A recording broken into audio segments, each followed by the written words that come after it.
and then applied with that fairy zone on the Lily. Oh, he's ready to just give up the game. It's over. You've been patient. You've been waiting all this time, but you ready. You've been putting in that grind, so let's go. Champions are hard to find, but you know the goal when you're ready to shine. Have they heard of you? Then they know. You got your sights set on that road. If it's time to battle them, then let's go. 'Cause you'll never stop. Show them what you got. Looking at his final HP to deliver the finishing blow, and just like that, they're Pokémon World Champions! Show them what you got. Yeah, they already know. You got your sights set on victory road. Show them what you got. Yeah, they already know. You got your sights set on victory road. He goes to the high speed! Resetting the bracket and then winning it in game number 5.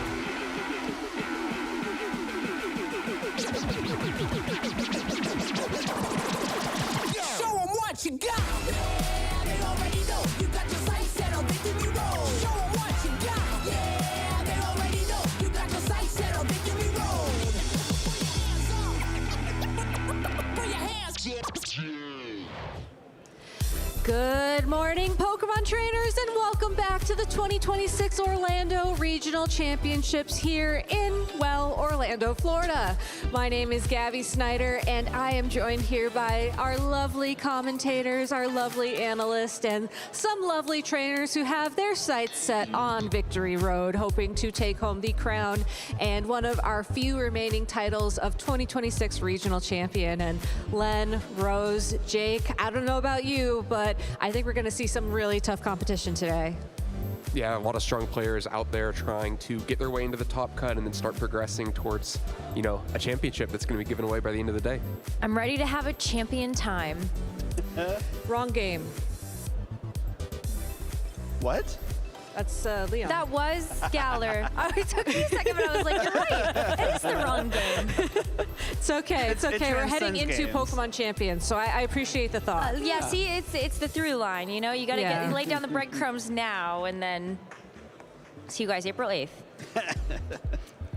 Jake, Florida man. Always day 2 has got such good competition. You know, we had some really great matches yesterday, especially one of the best day 1s we've had, I think, in my opinion. But day 2 is always going to be that much better, and gets to end with a new champion. That's always so exciting. Yeah, I mean, we really did have one of the best day 1s ever yesterday because every single match went to game 3. Every single match was close. And I mean, starting with round 6 of Swiss, let's take a look back at some of our highlights. And here we have Josh Robinson versus Richard Mongolan. And this was a really, really hype match. Len, you were very excited about this. Yeah, this was a fun one. It was a lot of back and forth. It felt like both players kind of spent a game getting back-footed on turn 1, couldn't really recover, and your opponent just kind of kept that momentum throughout the match. And then we got a really exciting, game 3 where finally this turn 1 double up landed, that Aqua Jet plus Volt switch into Chien Pao that put Josh pretty far ahead, and then he was able to capitalize on it quickly afterwards with the Frigoraph Trick Room, taking a Pollen Puff and Moonblast to get that Trick Room down and kind of take control of the game. I misspoke. Josh won NAIC 2024 with Shadow Rider Calyrex, not the ice version, but it was still so cool to see Josh come off of that win in NAIC 2024, age up into the Masters division in the next year, and then has still found consistent success at these regionals. I think for him, you're hoping to still get that big regional win in the Masters division to add to your collection of trophies. For sure, and he also had the same Azumarill plush with him as he did for his win, which I thought was really cute. So best of luck, Josh, today in the competition. Jumping next to round 7, we are going in chronological order here. So here we have Stefan Mott versus Aaron Perez, and yet again, another close match. Well, this one started off crazy too. We had the immediate critical hit on that Grimmsnarl, and I think we can all relate to Stefan's reaction there. We've all had that moment in one of our matches, but Stefan actually able to turn that game around, take it really close set after what was a really tight endgame in game 3. That was a really exciting one to watch. Yeah, I really love just how I was on the edge of my seat this entire time, especially in this end game with 2 non-restricted Pokemon facing 2 non-restricted Pokemon. It felt like we were back in Regulation F. A little bit of lower power, trying to see if the Whimsicott could ever land a Moonblast. Couldn't get there, and then that big acrobatics to close out the set. That was really fun. I remember talking to Stefan. I mean, Rose, you were talking about that end game condition too. It sounded like it was very well charted out by Stefan. Well, I think there's definitely a couple of turns that you can look at that if Aaron ends up making a super hard read, then that endgame doesn't play out as confidently in Stefan's head as it does on paper. But still, I know he was feeling really great about the Pokemon that were in the back from that match, and so he was definitely feeling good in the moment. Yeah, and an update from the floor going into what is now round 10 of Swiss. All of our players to watch from yesterday are still in contention, and if you were watching our final round of Swiss yesterday, you may remember Marcus Hamann, who had a very nice win in his final round, so we can just look at some highlights from that while we talk about all of our players to watch, who, like I mentioned, Marcus is currently X1, Carrie Diotorna is currently X2, and Carson Confer is still X1. So all are still decent shots of top cutting today. Yeah, just 3 more rounds. They've got to keep to that X2 or better record to make it into the top cut, so doing pretty well. And especially for Marcus, when he's looking to try to lock in the World Championship invitation at this particular event. He flew all the way here during vacation. I'm really excited to see that he still has a great shot to make it. And of course, for all of our other players to watch, everyone's looking for an additional regional championship title. So I know we're saying we might have a new champion at the end of today, but it actually could be a returning champion. I think they call it holiday over there. Oh, sorry. Oh, I'm not good with that part of the vernacular. Neither am I, but I try where I can. And these trainers are certainly trying where they can to make it into Top Cut. As like I mentioned, we only have 1 undefeated player currently. So congratulations to Jonathan Zuniga, who again 9-0 going into our 10th round of Swiss out of 12 today. Is it 13? 12 total. 12. Yeah. All right. I was like, I know we have 4 rounds today. I just cut it to the math quickly in my head to catch up. It's early. It's very early indeed, but a lot of really strong players still in contention. Yeah, it's a stacked lineup up there of players who are trying to, keep that 2-loss or better run to make it into the top cut. But of course, even within that, you want to have the less losses you have, the more likely you are to have a bye, be able to get through that first round easily. So lots to play for in the field. Lots to play for and lots of fun to be had watching at home. So, of course, you want to catch all of the action. You want to make sure to not miss a single moment. And how can you do that, you might ask? It's as easy as going to Pokemon.com/broadcast to, well, check out the broadcast. So make sure you head there to get updates on all of our broadcasts from here in North America to those over in Europe and anywhere else where we may be broadcasting from. If that's too much work for you this morning, you haven't had your coffee like I have, you can go over to twitch.tv/Pokemon, youtube.com/Pokemon, or /@Pokemon as it is now. Follow the channels, get those notifications on your device to get notified whenever we go live. Or you could just hang out here for just a couple seconds longer, because as soon as I'm done talking, we're gonna head over to the casters for our next round of Swiss. So I'm gonna stop talking and we're gonna head over to the casters for our next round of Swiss. This weekend, the 2026 Regional Championships are bringing the electrifying action of Pokémon Scarlet and Pokémon Violet to the global stage. Top trainers from across the world have gathered to compete for a share of over $125,000 in cash prizes, travel awards, and the all-important championship points that could secure their spot at Worlds 2026 in San Francisco, California. The journey to the top is a true test of skill and strategy. This 2-day event kicks off with Swiss rounds, where trainers face off in best-of-3 matches using an open team list format. In this format, each Pokemon's Terra type, ability, held item, and moves are fully visible to the opponent, making every decision crucial. To advance to Phase 2, trainers need to rack up total match points to exceed the threshold for their division. In Phase 2, the pressure intensifies as the remaining trainers face off in more Swiss rounds to determine who advances to the top cut. After all Swiss rounds are completed, the top 8 competitors, plus up to 8 additional competitors with the same number of match points as 8th place, will advance into an asymmetrical top cut single elimination bracket. Win and you move on. Lose and your journey ends. Only one trainer will rise above the rest to claim the title of regional champion. Who will etch their name into the history books this weekend? And who will punch their ticket to Worlds 2026 in San Francisco?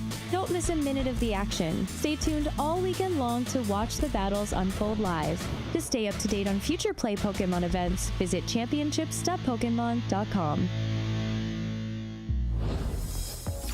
Our competitors are certainly envisioning their names etched onto the trophy as the champion here in the Orlando region of America. I am Evan Latin. I am joined by Yuki Zuninovich to kick off our second day here, our Championship Sunday in Orlando. Yuki, it was such an amazing day of battles yesterday. I have no idea what today holds for us, but I can't wait. Oh, absolutely.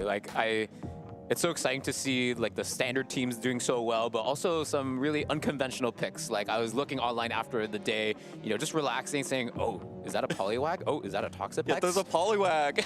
What's it doing there?" And we even saw some of those unconventional choices, like Stefan bringing that Raichu on the stage, and going undefeated in day one. So it's really, really exciting to see all this exciting Pokemon action. Absolutely, and these players are competing for a lot on the line. There is some fabulous prizing here, including $6,000 for the first place champion and included boosters as well, alongside just, this prizing makes it so worthwhile once you hit that top 16, top 8, once you hit the top cut rankings. It's phenomenal, actually. Absolutely, and as you can get these prizes, it says, oh, I can use this to go to more tournaments and have more opportunities for myself. So, yeah, these top players continue to give themselves more chances to just get that champion prize that they're all looking for today. Absolutely. Well, we are ready to get into battle. Let's take a look at who is out in the field right now. We will be watching Jonathan Zuniga versus Jackson Ferris. Jonathan is our final remaining undefeated player at 9-0. Should he win this match, that will guarantee him in the top cut and very close to becoming the champion. But you can see lots of other incredible players still alive in the field. Yeah, I find it really exciting when you point out the only undefeated is left, because it's not guaranteed whether they will stay undefeated for the rest of Swiss, right? There's only one, but they could still be 12-0 by the very end. Yeah, they still have to play all 3 rounds remaining. Yes, absolutely. And we've seen some players actually go all the way with a completely undefeated run. I'm thinking of Tobias Kujitski in one of the very early parts of Sword and Shield, actually, with the Hard Trick Room team going undefeated. And yeah, can Jonathan Zuniga pull that off? And I think we're about to find out. Yeah, let's see if he can do it. He'll have to get through Jackson Ferris first and then 2 other trainers should he win this one. But these 2 players are facing off on stage. This is a huge moment for both of them, and some really interesting teams here. Of course, Jonathan Zuniga is running the Calyrex Shadow Rider and Zamazenta, which is the most popular restricted core here in Phase 2, as well as it was in Phase 1. But Jackson is running a completely unique Miraidon and Terapagos core here.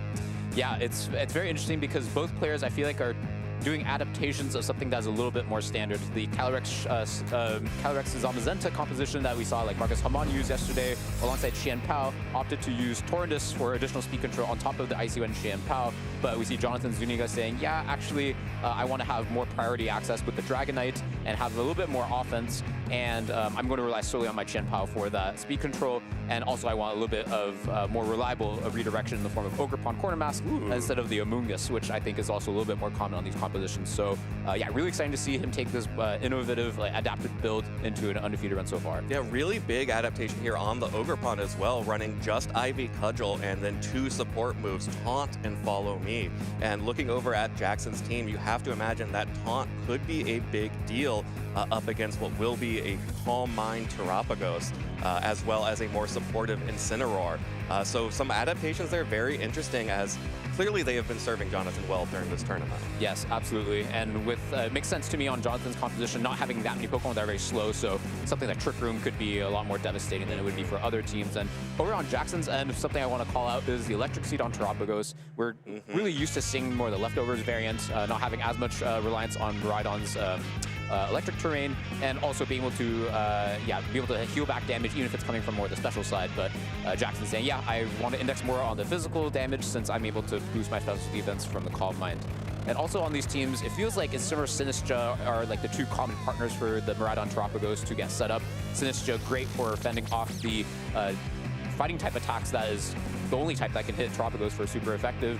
And I remember when I personally was using Zamazenta and Calyrex Shadow Rider to play against this kind of team, it was always annoying for me to be like, oh, okay, so they have the Sinistra, but if I go for Astral Barrage, then maybe it'll get caught by the Incineroar, and then if I try to body press the Incineroar, then it'll be a Sinistra. So there's a lot of like mind games and positioning that happens. So I'm wondering if Jackson has like a game plan in this matchup where it's less about guessing, are they going to go for the body press or the Astral Barrage, and have a position that is very safe. Absolutely, and I really love the call out on the Electric Seed on the Terapagos as well. It's so funny. Yesterday we saw a Lunala doing its best Terapagos impression with the Leftovers Calm Mindset, and now we have the Electric Seed Terapagos doing its best Lunala impression next to a Miraidon here. But Jackson is actually just going to go ahead and lead with Miraidon and the Iron Treads, a Pokemon that is most usually used as a counter to Miraidon teams, instead allied up with Miraidon, facing down the classic combo, the priority combo of Extreme Speed, Dragonite, and Jin Pao.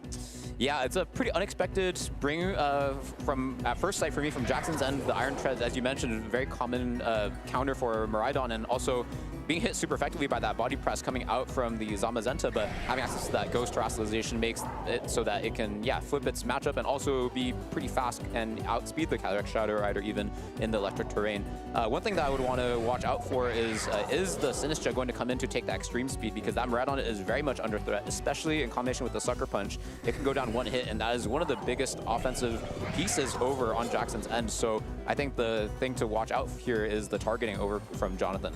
Yeah, you have to wonder, is the Miraidon a bait because it is a Choice Scarf version, can't protect, and as you see, Jackson will immediately switch it out, this time for the Incineroar, not for the Sinistra, maybe showing that Sinistra has not been brought here. But there's going to be the Intimidate drop down onto the Jin Pao. Of course, Dragonite will not take the Intimidate debuff because of the Inner Focus, as Jin Pao will also switch out, and here comes Zamazenta. The big fighting type damage looking extremely good in front of the Iron Treads and the Incineroar, but there, it's just going to be a Steel Roller, not quite enough to pick up the one-hit KO onto the Dragonite, but just using Miraidon to activate the power of the Steel Roller there to get the boost on the terrain, but Dragonite immediately fires back with a low kick, not locking into the extreme speed, instead just taking the safe KO there onto Iron Treads. Yeah, definitely Dragonite not taking the bait onto the Miraidon slot and going for the fighting type move. Makes sense wanting to target down the Iron Treads, which was the biggest threat to the Zamazenta, especially with how Jackson has brought presumably the Terapagos in the back. Of course, cannot say for certain, but if that was the case, then this Zamazenta is a huge problem because it can hit 3 out of the 4 Pokemon over on Jackson's side for super effective, one of them just going down. But Miraidon still doesn't like to take a body press, and especially with the Dragon Terrestrialization on the Zamazenta, can resist the Miraidon attacks. So now I'm wondering, okay, what is Jackson's plan for getting through the Zamazenta, because it is such a threat both offensively and defensively?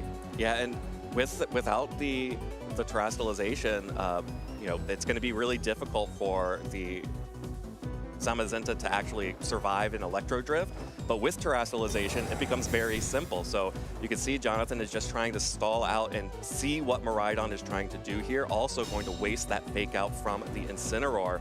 Dragonite staying in, does not want to switch out. There is no safe switch into this Volt Switch, so Jonathan just going to go ahead, sacrifice the Dragonite, and reposition. Yeah, I think this is going to be really interesting to see what it switches into the final Pokemon in the back for Jackson. If it's a Terapagos, then I think the Zamazenta is in an impeccable position.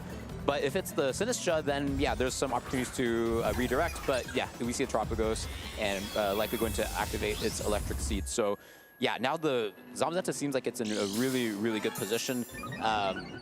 I think Jackson may have to make a call this turn of like, which slot is the body press going to go into, since yeah, both of them are going to be hit for super effective damage, and Terapagos still going to take a lot of damage, whether it's going to, even if it terrestrializes, so may have to stay in its baby form right here, but in that case, yeah, the Calyrex could opt to double into it and get the Terra Shell first. So yeah, pretty difficult position here over for Jackson, especially since the Calyrex also has its sash still intact. Yeah, without that Iron Treads anymore, the Zamazenta is just so scary, and Jackson just has to keep bouncing that Miraidon in and out and hope to finally not have to make a call on whether he can Electro Drift into that Zamazenta or needs to go for a Draco Meteor. Otherwise, the Zamazenta really is just controlling the game right here. Yeah, it really goes to show how difficult it is to have a choice-locked Pokemon when you are down in the count and your opponent has not revealed Terastallization, because your opponent can just, safely protect. You know, there's no encore pressure or anything. I can't get taunted, really. So I think that's the difficult part here. And yeah, we have Incineroar having access to the Will-O-Wisp, so may want to utilize that to reduce the body press damage coming out from the Zamazenta, but at least Terapagos Terastallize here. Okay, so Jackson is just going to go ahead and Terastallize Terapagos, get that HP buff on that Pokemon, but loses the Terra Shell, so we'll be taking more damage from the first attack. Just gonna have to see how much that that Electric Seed is going to do for Terapagos, as Calyrex is locking Incineroar into the fake out. This is why Encore Calyrex has been so oppressive. Zamazenta will target down the Incineroar. Isn't enough to pick up the KO onto the Incineroar, but who cares? That Incineroar is not doing anything for the rest of this game here, as the Terra Starstorm deals decent damage to the Zamazenta and a little bit into the Calyrex as well. Yeah, so Jonathan making a really heads-up play saying, yeah, given your team's overall weakness to Zamazenta, I expect your Incineroar to be very physically bulky, so I'm going to, do that move so that in case you do stay in and you survive my body press, I'm going to lock you out. And now he's in an impeccable position. Miraidon's still in the back, but, whatever, if Jonathan chooses to go for something like Astro Barrage and a body press, even if the Incineroar switches, it would probably, the Miraidon will likely get knocked out by the double up, of course, unless it's trained very, very bulkily. Now the Terapagos has not taken any damage yet and does still have the Electric Seed boost, so if this Zamazenta is unable to pick up a KO onto the Terapagos through that boost, it may be able to deal some good damage here, as this Astral Barrage is not going to affect Terapagos. Instead, deals just about half to Miraidon. It's going to be doubled up onto, so Miraidon goes down here. Incineroar will get to come out, but Incineroar is going to have to do a lot next to this Terapagos, and Terapagos is really going to need this Earth Power to KO. See how much the damage. Oh, very slow on 10 HP, so not enough.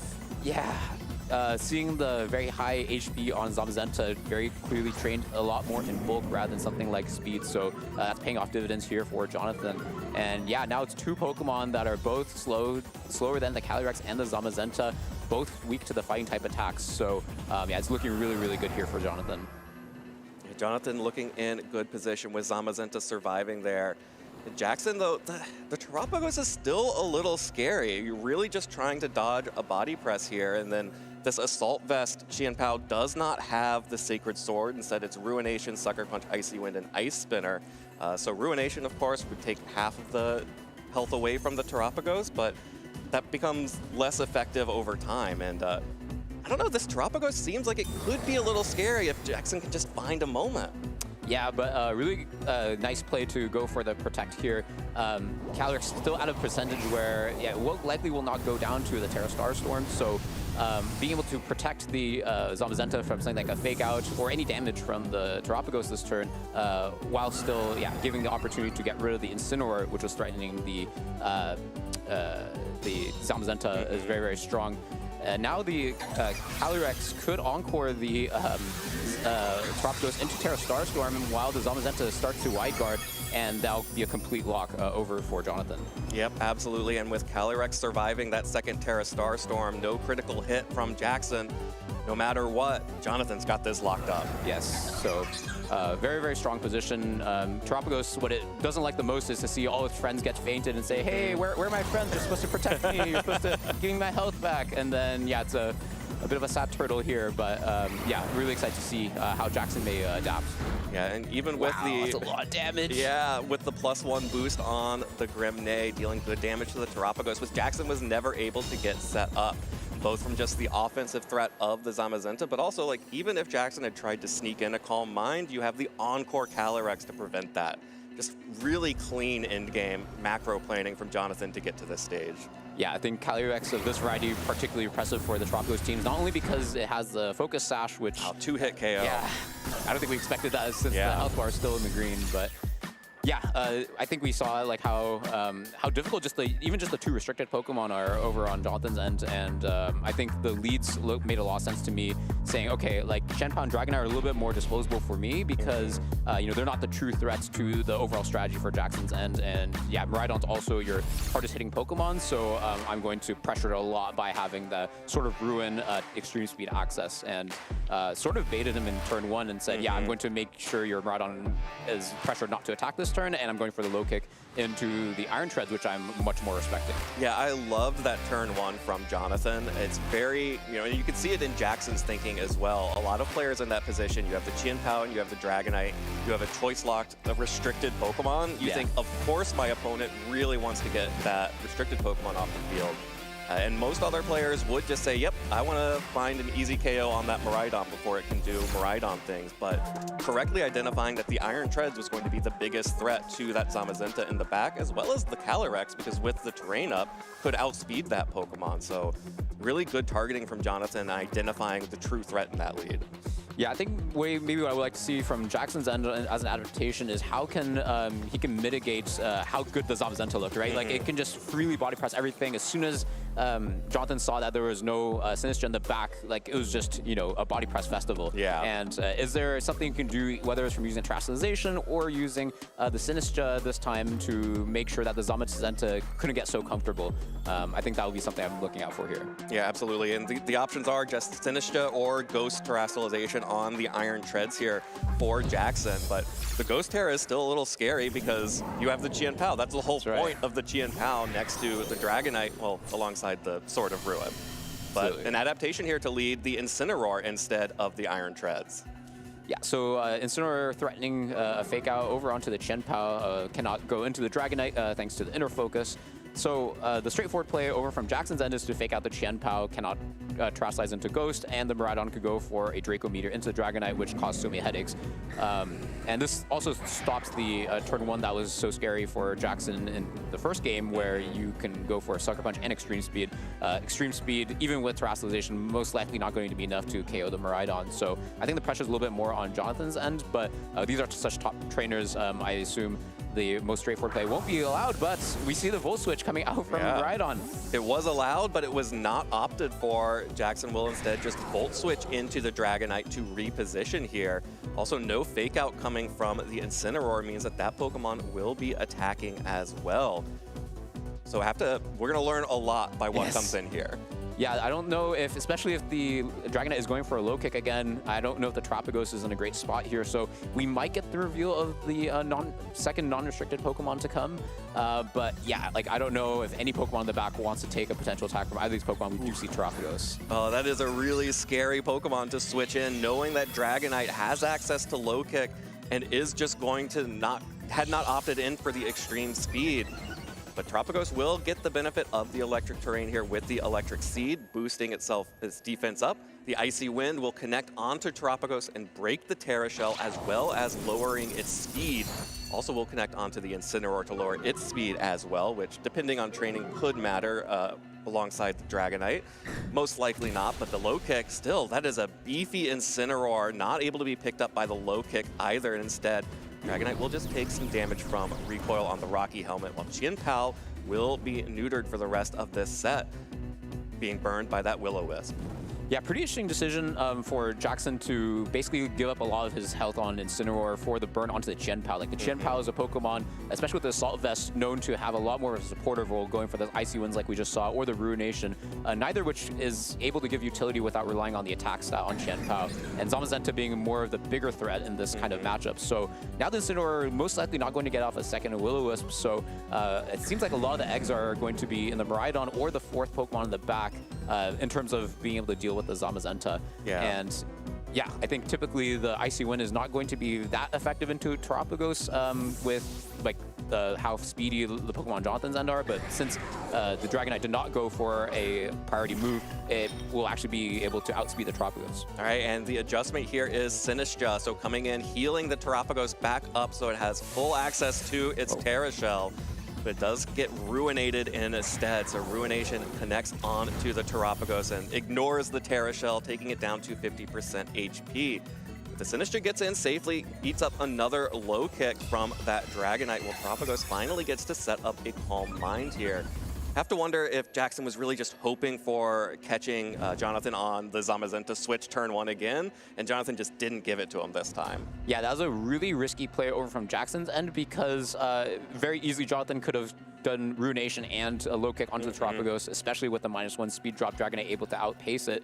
But Jackson basically saying, okay, it's so obvious I want to protect my Tropicos here. I know you're not going to double into it. At worst, you're going to just attack with 1, and I can use my Terra Shell to sort of, mitigate the damage there, and I'm going to get a Calm Mind up. And that actually really pays off in spades here, because now Jackson's position, the Tropicos right next to Sinistcha, which is excellent with the Qian Pao, able to, do a lot of damage to Ice Spinner, but Dragonite locked into low kick means it can't do any damage to Sinistcha this turn. So Tropicos definitely able to get through this turn at the very least if the Sinistcha allows it.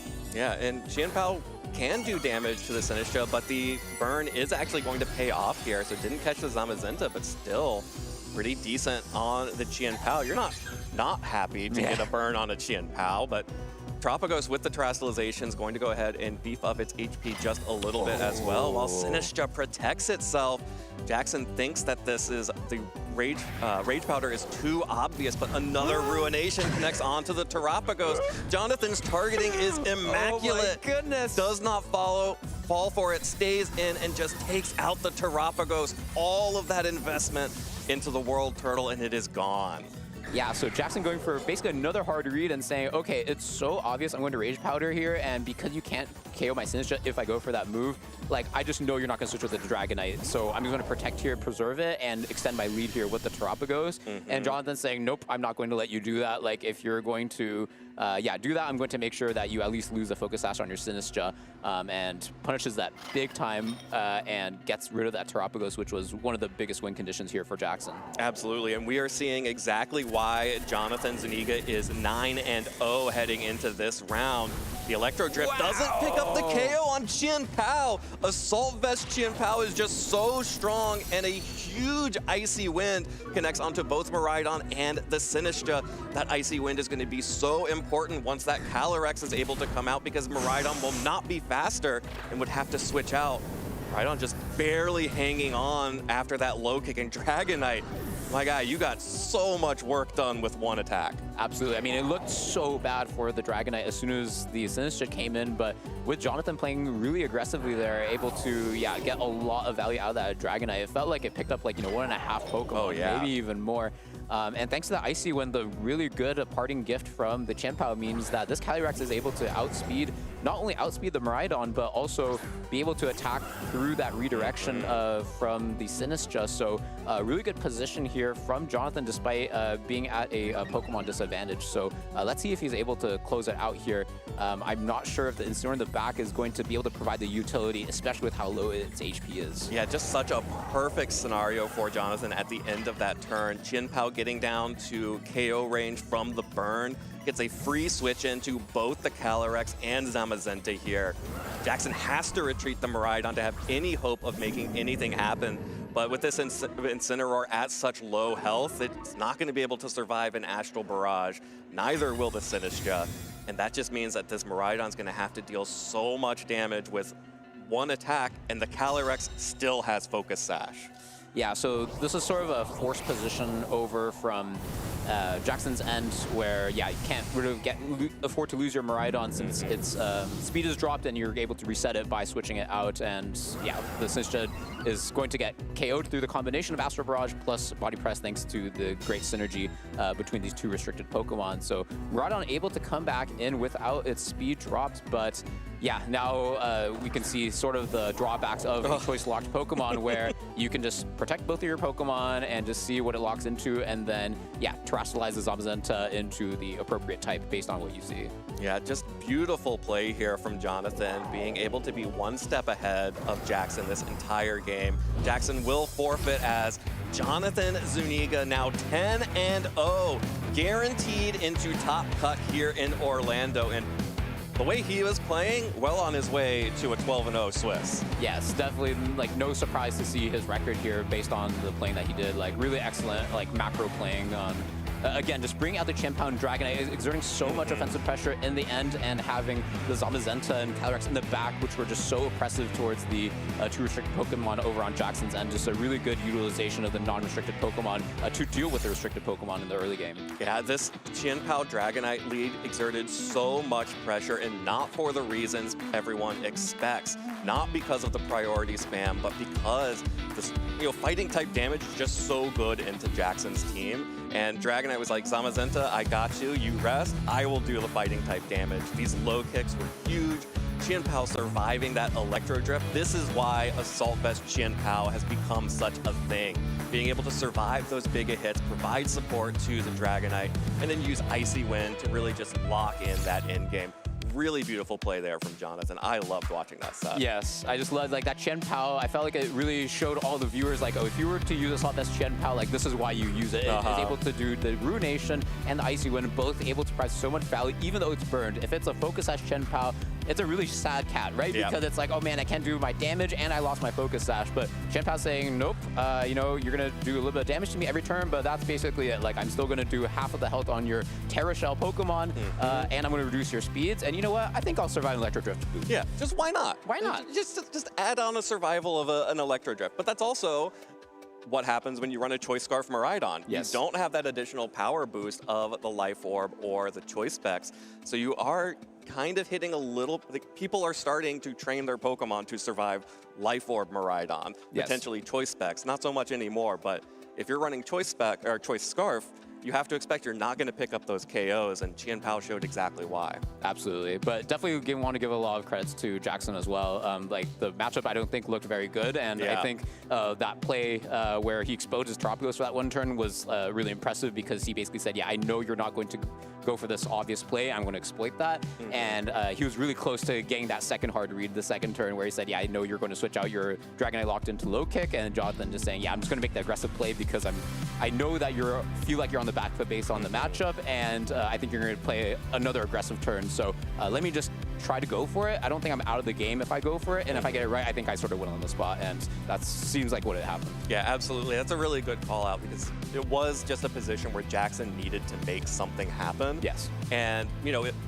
you get to see the two sides of it, right? You get to see a player who feels like they need to make something happen, identifies the moment when they could make something happen.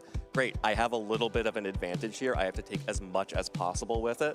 And then you have the other side of the coin, the player like Jonathan, who's like, okay, you have a little bit of a turn advantage here, but I'm pretty sure I'm still winning overall. And the only way I lose is if I let you get too much with the passive play here. So really beautiful dynamic to see there. And unfortunately for Jackson, Jonathan just read that and was just like, if you want to take out the Dragonite, take out the Dragonite.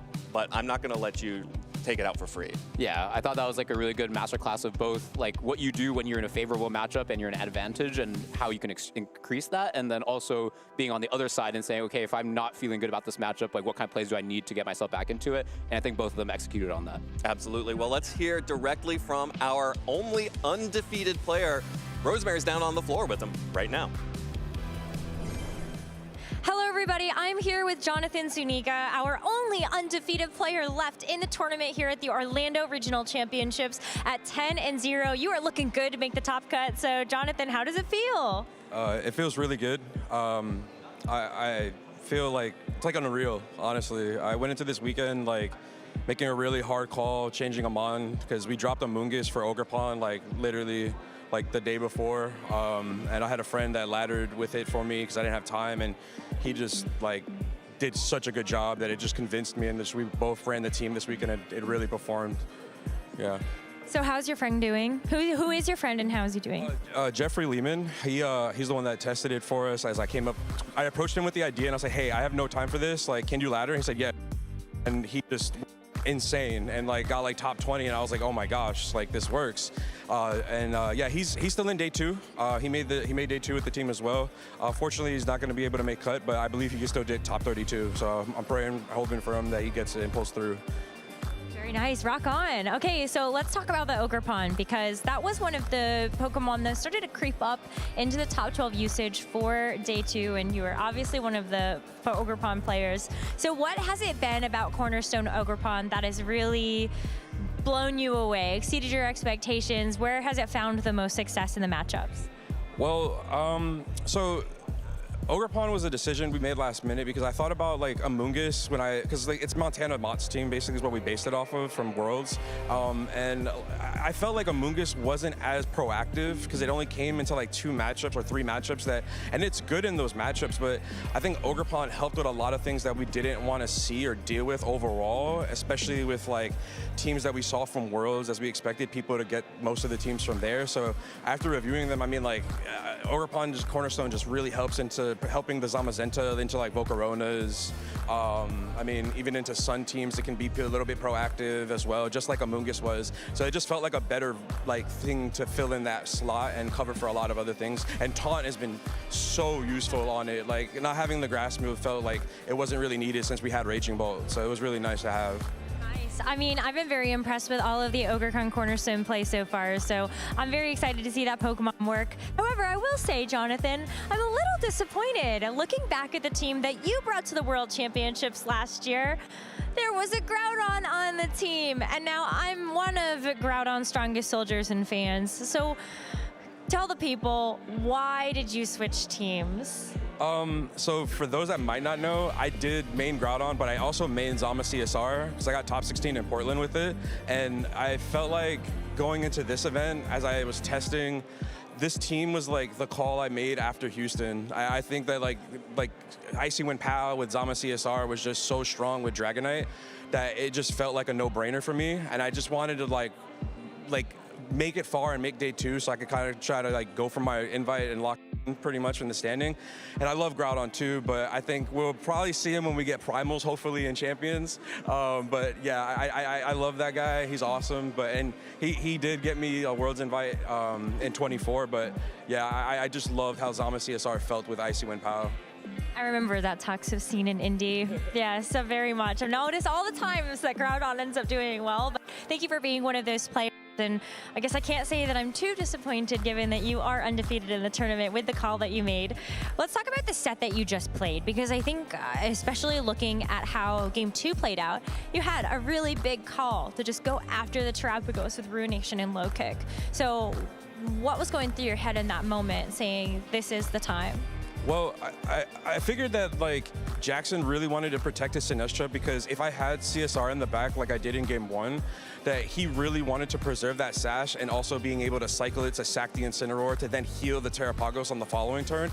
So I thought like since I got the Icy Wind on the switch as the Miraidon Volt switched, my Dragonite's already faster on that turn after that turn. So I said, if he doesn't Rage Powder, I'll ruinate the Sinestro to now break its sash for my CSR later and then really make it awkward for him to want to switch it, on top of if he doesn't and he protects or he swaps and he goes in for the attack to kill my Dragonite and starts chipping my Chinpao for the Miraidon, I could just ruinate again and Low Kick should pick it up even with the defense boost because of Sword of Ruin.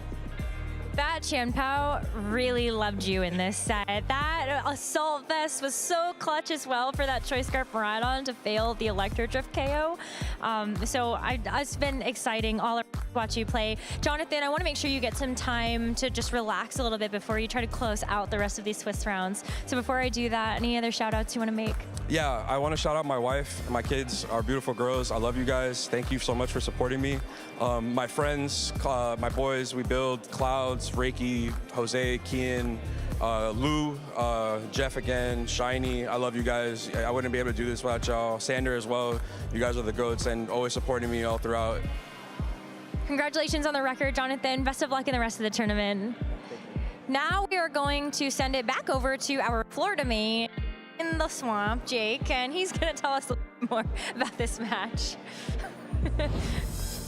Good morning, everyone. It is hot, it is humid, which means we're back in the swamp here for day 2 of the Orlando Regional Championships. I'm Jake, and we're going to talk about the match that we just saw between Jonathan and Jackson. A really exciting one. Of course, Jonathan fighting to secure his place in Top Cut and was able to do so. Let's get right into it. Let's take a quick peek at Jonathan's team. We've seen team compositions like this before, both at the last iteration of Regulation I and earlier on in this tournament on day 1. The main things to call out here that are going to be pretty impactful in this match, the Encore on the Calyrex Shadow Rider with the Focus Sash, and of course that Icy Wind, Assault Vest, Ruination, Chenpao. Both of those were huge players in this match. Going forward over to Jackson's team, it is another take on the Trapagos. We got to see it with the Calyrex Shadow Rider earlier on in the tournament with more of a leftovers, maybe a slower Calm Mind setup set. This time around, it is that Electric Seed, which is a great way to bolster Trapagos' defense. Of course, Calm Mind boosts your special defense. You can cover that with an Electric Seed as well. And it is that Choice Scarf Miraidon. So it's kind of been the topic this weekend. There's a lot of Life Orb Miraidon, a lot of Terra Electric, Electro Drifts, taking huge KOs. The Choice Scarf is a little bit of a drop in power that you're trading off for a lot more speed, making sure you're outspeeding those Calyrex Shadow Riders and Chien-Paos that Jonathan has on his team. So let's jump right in to the first game. This is how we started out game one. The first couple turns of game one, both players are making some pretty good trades. We're gonna see right off the bat, the Dragonite's able to get a big KO with low kick into the Iron Treads. That removes a big threat to the Zamazenta, and Jackson is trading a little bit of damage on from that Miraidon with a Volt Switch. We see the Chien-Pao swap out as well, not wanting to take too much damage as Zamazenta comes in. And we're trading that Steel Roller for a low kick into the Iron Treads. You're removing the electric terrain here, so notably, if your Trapagos in the back wants to get that electric seed boost, you gotta bring Miraidon in first and then swap it back out to get that electric seed going. Here we have the Miraidon coming back in. Dragonite now is very low, is still locked into low kick. But against something like an Incineroar, you don't really mind having your low kick there. We're just gonna swap a little bit more forward as we get to some of the more important turns here. Fake out into the Zamazenta prevents it from getting a big body press off. And of course, the Volt Switch from the Miraidon will be able to knock out the Dragonite. But now we've reached a spot where Jonathan's created a bit of a pin here. So as we called out, the Calyrex does have Encore. You've got your Zamazenta on the field next to the Calyrex. Trapagos, Incineroar, we know Miraidon's in the back. There's really nothing that can swap into a body press. And this Calyrex now has the option to Encore this Incineroar into Fake Out, which, if you're not familiar, Fake Out is a very good attack on the first turn you hit the field. Afterwards, it is almost completely useless. So what Jonathan now has done is create a situation where the Calyrex can force the Incineroar to not do any damage this turn with Encore into Fake Out. You can start threatening some really big body presses with the Zamazenta into Terrapagos. It does have the Electric Seed defense boost, and it does have its Terra Shell still. But this Terrapagos has no special attack boost. It has no special attack boosting item like a Choice Specs. You're not really scared of the damage it can do on this turn. So as we see this turn play out, it is going to be that Encore into the Incineroar plus a body press. As this Terrapagos does go for the Terastallization, you remove Terra Shell, but you gain a lot of HP, so there's a bit of a trade-off there. But the body press straight into the Incineroar means that this Incineroar now is very, very low on HP. Something like an Astral Barrage would be able to easily knock it out. And now this Terra Starstorm, we're gonna see it is spread because the Trapagos did go for that Terastallization, but it doesn't even 2-hit KO either of these Pokemon. This is such a strong position for John to be in at this point, because again, this Incineroar is entirely useless, right? It can't do damage, it's locked into Fake Out. This Terrapagos now has given up its Terra Shell, so you're taking the full powered body press from that Zamazenta, still with the defense boost from that Electric Seed, but I don't think that's enough, right? Even going forward from this point here, Jonathan makes some really good decisions. What we're gonna see on this turn is that he's not going to go straight for the body press into the Terrapagos. He selects the Incineroar with the body press, and while going for the Astral Barrage. What this allows him to do is make sure that you're knocking out the Incineroar if it stays in, but if it swaps out, like we're about to see, the body press will hit the Miraidon as it comes in. And you know that Terra Starstorm isn't a 2-hit KO here. You know that Trapagos doesn't have a special attack boost, so you probably still survive Earth Power. And so by double targeting this Miraidon on the swap, with this Astral Barrage and the body press, you're able to knock it out. You remove the only Pokemon faster than your 2 Pokemon on the field, and that essentially just cleans up the game here. So of course Astral Barrage comes through, would have knocked out Incineroar if it stayed on the field, is immune to Trapagos, but with that damage from the Astral Barrage, body press cleans up that Miraidon, and Jonathan now has essentially guaranteed the win here. Earth Power comes through, it's a right selection from Jackson, trying to knock out the Zamazenta, but without that special attack boost, it's just not enough. Now we've got the Trapagos and the Incineroar against the Calyrex and the Zamazenta. That's good game. We're gonna go on to game number 2 here. Start of game 2. So we have a different lead from Jackson. I think this is a good mix-up. We've got the Miraidon and the Incineroar this time against the Chien-Pao and the Dragonite. This is a little bit of a volatile lead. Neither of Jonathan's Pokemon have Fake Out, or have Protect rather, but Dragonite does have Inner Focus, so it can't get faked out. Dragonite without the multi-scale is vulnerable to something like a Draco Meteor from the Miraidon. So you have a decision to make, right? Do you think the Miraidon's going to go straight for that Dragon Meteor, maybe knock out your Dragonite? And if so, do you want to cover with that with a switch to Zamazenta? Do you want to try and extreme speed to get some damage off before that Dragon Meteor? Or are you going to try and call out the fact that a lot of times these Choice Scarf Miraidons like to go for moves like Volt Switch early on, reposition themselves, save the Miraidon for some late game damage down the line? And the play that Jonathan makes here I think is really smart. With this Assault Vest Chan Pao, one of the moves it has access to is this Icy Wind. So by selecting the moves he does, he's going to go for Icy Wind and a low kick into the Incineroar. You cover essentially for the Miraidon going for that Dragon Meteor, taking a knockout on Dragonite, and you also cover for the Volt Switch very well. So what we're going to see happen is Volt Switch is going to come through. Volt Switch will go into that Dragonite, do a lot of damage. Like this is no laughing matter. The Dragonite takes a lot from that Volt Switch, but notably does not get knocked out. So you get a huge bit of damage here into the Incineroar. You get the Icy Wind off as well, which I believe that Trapagos is going to come in on that Volt Switch. And the Icy Wind is going to break that Terra Shell, which is great. Get a speed drop, which means you know your Dragonite's going to be faster than Terrapagos. And even with the Rocky Helmet damage, Dragonite sticks around. And Jackson trades all of that damage and the last Terra Shell for just the Will-O-Wisp into the Chen Pao. Notable, of course, you're removing some damage from Ice Spinner and from Sucker Punch. But on the Assault Vest Chen Pao, I think the moves that are more impactful here are the Ruination and the Icy Wind, neither of which have their damage mitigated by that Will-O-Wisp. So that's a really aggressive turn one from Jonathan that I think plays out very well for him. He's not got this Incineroar very low. We saw Jonathan able to wrap up game one pretty cleanly because the Incineroar was in range for Astral Barrage to knock it out. That's exactly where it is at already, right? So a little bit of a lost opportunity for Jackson there. I think you could have gotten a lot more damage onto the board than, a lot more damage. You almost one-shot a Dragonite with a Volt Switch, so that's nothing to laugh at, but you could have done a little bit more there. Even the Will-O-Wisp target, like maybe you could have targeted the Dragonite with that instead to make sure that your Trapagos takes a little bit less damage from those low kicks. But now again, Jonathan's in a really solid spot because now he can kind of just keep attacking this Trapagos, right? The Incineroar is very good, but you probably want to keep it around later to maybe get an Intimidate down on something like the Chen Pao, save it for a Fake Out into Zamazenta if you need it. What I do think Jackson does very well here is bring Sinistra to this game. Sinistra is a really, really good Pokemon with the Trapagos because you are able to restore the Terra Shell ability. So with that Icy Wind breaking it, the Sinistra comes in, uses its Hospitality ability to heal the Trapagos and reactivate the Terra Shell. But unfortunately, Terra Shell will not mitigate damage from an attack like Ruination. Ruination doesn't care about the tight matchup when you're using it. It's always going to take half of your current HP. So that gets that Terrapagos right back down to 50% HP once again. So now we're in this next turn here. We have the Chen Pao, we have the Dragonite in front of the Sinistra and the Terrapagos.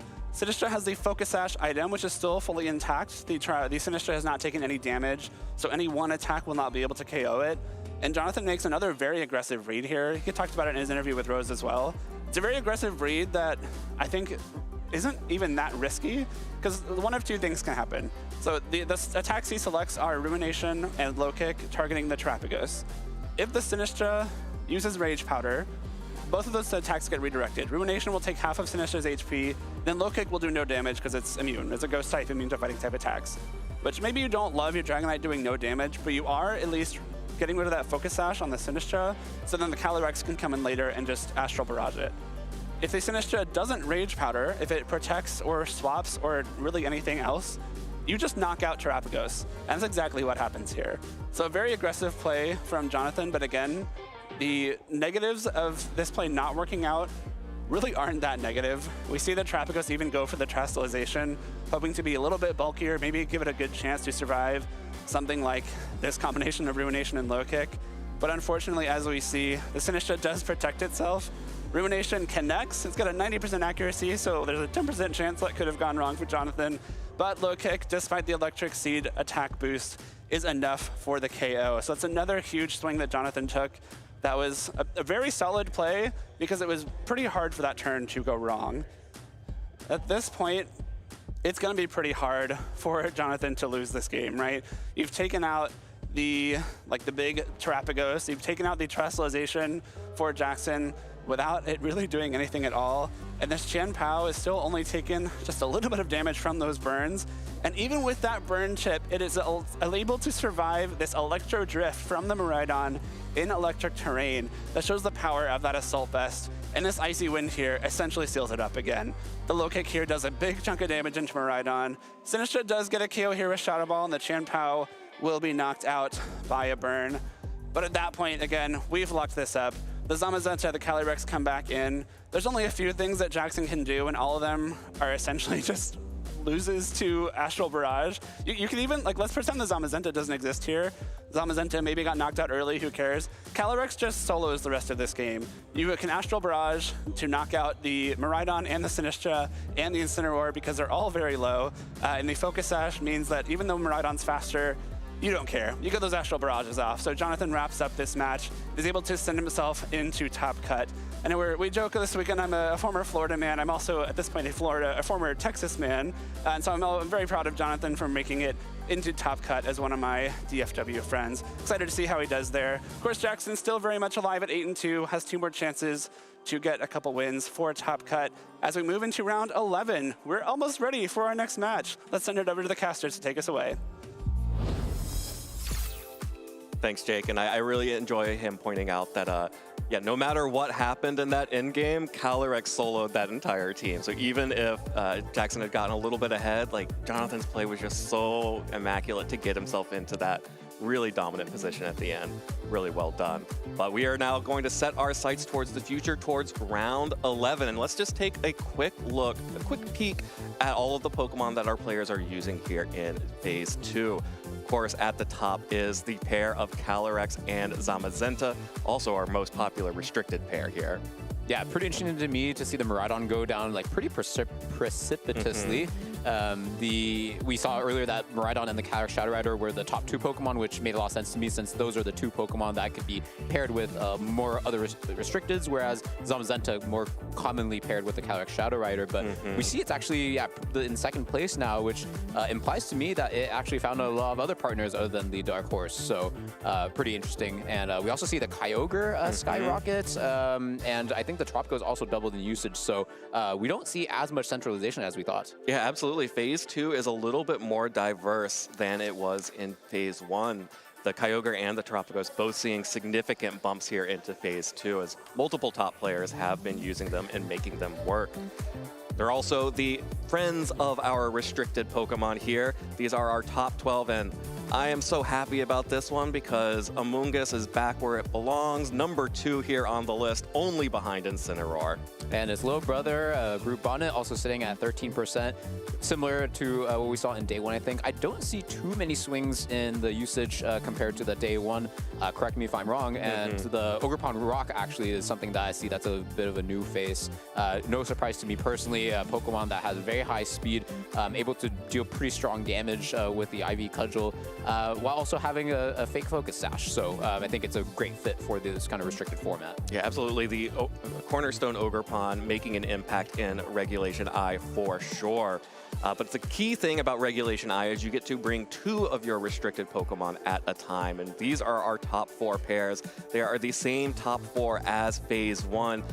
Just a little bit of variation in the numbers themselves, but it really has been the tournament of the Calyrex Shadow Rider and the Zamazenta at the top tables. Yes, I think really good foresight from your time on the preview show yesterday, where I think you said, yeah, I think that's a team to look out for. I think that's a team that a lot of players, both the strong players are playing and respecting, and I think we see a huger bump for that pair here. And yeah, pretty surprising to see how much of a gap there is from the first and the second place, basically double in usage. But also at the same time, we only see about a little bit over 50% of the fields represented in this graphic. There is a whole other half of the tournament that is not seen here. There are more niche combinations. So just really goes to show, again, how wide this format is, despite it seems like there's so many clear favorite pairings. Yeah, absolutely. Even if there are only a few, 8 or 10 restricted Pokemon that you tend to see most often, often. The way that you can pair all of them together really expands the universe of potential on these teams. But let's take a look at how our players are doing before we hop into round 11 here. Of course, Jonathan Zuniga at the top of the table at 10-0, our first player to be guaranteed into top cut, as well as 6 other players sitting at 9-1 who are only 1 win away from making it into top cut, including Stefan Mott, who we saw yesterday, Christopher Hahn, who we saw yesterday, and players who are very familiar to the stream like Zachary Weed and Kian Campbell. We also saw Richard Mogolon yesterday as well at 9-1, so a huge, and Busan Tumsi at the end there at number 7, a very strong field of players at 9-1, able to just be 1 win away from top cut. Yeah, I'm personally excited to really see Zachary Weed here on this graphic, only 1 win away from the top cut. Just a phenomenal player, having an absolute breakout performance this season across multiple formats, at the top of the leaderboards in the championship rankings as well. Just so exciting to see, and we'll have to see over the next few rounds who is going to compose that top cut. Yeah, and of course, these players at 8-2 are still alive in the tournament. They just need to win out for the last 2 rounds to make it to our top cut. Let's take a look at the matches that are in the field here for Swiss Round 11. We will be watching Kian Campbell versus Stefan Mott. This is a matchup I am very excited about. I'm very excited to see Kian on stream as the premier principal and basically only soldier for the old Swordfish composition of Zacian and Kyogre. But also some incredible matchups here. Christopher Hahn versus Busan Tumsi, Jonathan Zuniga versus Richard Mogolon. Those are both win-in-ins. Those are 4 9-1 players. Zachary Weed has been paired down to Daniel Yu, who's using a really fascinating slow team out there. I'd be very interested in seeing how that matchup goes as well. Yeah, and also excited to see Kerry Dortana out here as well. I think he may not have had the most strong start, starting at X2 a little bit early in the first day, but still in the tournament, only 2 more wins before getting that that top cut. So very, very exciting to see all these really strong players being represented. Yes, but of course we will be seeing Kian versus Stefan here in our round 11, which should be a fascinating matchup here. I'm really excited that we get to show off one of those cores that did not make it on the graphic at all in the pairs, or half of it made it onto the single restricted graphic as well. But Zacian, a Pokemon that has fallen off completely from the very high highs of the Sword and Shield era. Yeah, I mean, Zacian getting a really big nerf, right? Like every time it switched in, it was gonna get the attack boost, but now it's only once in the game, so you have to be really, really like careful and precise with when you bring in that Zacian. And there's a very easy counter to it. It's called Incineroar. It's able to resist its strongest attack, and it reduces attack. Which is on what, 44% of all of the teams? Yeah, I think that's what my watch tells me. Yeah. It's always Incineroar time, right? But yeah, Kian really, as you mentioned, one of the big masters of Sword and Fish combinations, showing, like Kyogre can patch that weakness and really be like surgical with how he brings that team. And to me, like if I think of the Kyogre player in this regulation, I think of Kian Campbell first, just having a lot of success with that team. So I'm personally really excited to see him face off against Stefan Mott, which we already featured yesterday, on top of being an extremely strong player, having that very, very unconventional team. And these are both teams that we just don't get to see on broadcast often, and we get to see them duke it out over the top cut. So I couldn't be happier. Yeah, could there be a better, more perfect scenario for this? And yeah, I do also really enjoy Stefan's team, and people are always talking about this Raichu being so unique and so cool, and it is, don't get me wrong, but Raichu is a world champion and a world champion in a double restricted format. This is where Raichu thrives right here. And especially going back to 2016, Kyogre was so prominent in that series that Raichu is probably feeling pretty happy about seeing its old nemesis across the field. Yeah, I was gonna say, I think it makes a lot of sense for Raichu to be paired with a Kyogre because you're able to cover its one of the 2 weaknesses of Kyogre in those electric type attacks, but it's gonna be facing down its partner, and how are they going to be facing off? Like, we can only find out soon. Yeah, these players are getting ready on stage, but of course, again, this is a win and end match, and neither of these players are strangers to the pressure of being on stage for their win and end here. As you can see, Kian Campbell is on the left side of your screen, and Stefan is on the right, and of course, Kian is staying true to the Kyogre and Zacian combination, this time pairing it alongside the Urshifu, Chien-Pao, Roaring Moon, and Amoonguss, whereas Stefan's team we did see yesterday already with the Calyrex, Shadow Rider, and Zamazenta, with a bunch of other support options. Weirdly, a Roaring Moon mirror here as well. Yeah, not something I expected to say on one of the first few tournaments of Regulation I, but yeah, the Kyogre team that Campbell tries to use usually is a lot more offensive than what we might be used to in Sword and Shield, where you had, Incineroar, Rillaboom going for those fake out cycling, but it's very offensive. Well, actually, one of the more only defensive pieces is actually this Amoonguss, being able to redirect attacks, being able to heal up damage, and everything else is very, very offensive. Like, it's this Chien-Pao that is not even that Assault Vest variant that we saw earlier. It's the Focus Sash, just really focusing on having high attack and high speed. Kyogre also having the triple water attack, the kind of Kyogre that I would like to use when I was more in like elementary school. Just want to get a lot of strong water damage, but Campbell able to make this work also on the top competitive stage, so very, very impressive. And yeah, the Zacian having access to that Swords Dance means that, yeah, you can get Intimidate onto it, but doesn't mean I can't keep increasing my attack. Yeah, unfortunately for the Zacian on this side, there is no Intimidate on Stefan's team, so the first time around, at least, the attack boost will stick. So, but if Zacian needs to switch out, we'll need to boost it again with the Swords Dance as well. But like you mentioned, this is a very offensive team. It is a very fast team, really reliant on Tailwind as the only form of speed control here. I think that's why you see Urshifu with that taunt as well, both to counter Trick Room, but also, and crucially, Pokemon like Grimmsnarl, who will be appearing on Stefan's side of the team.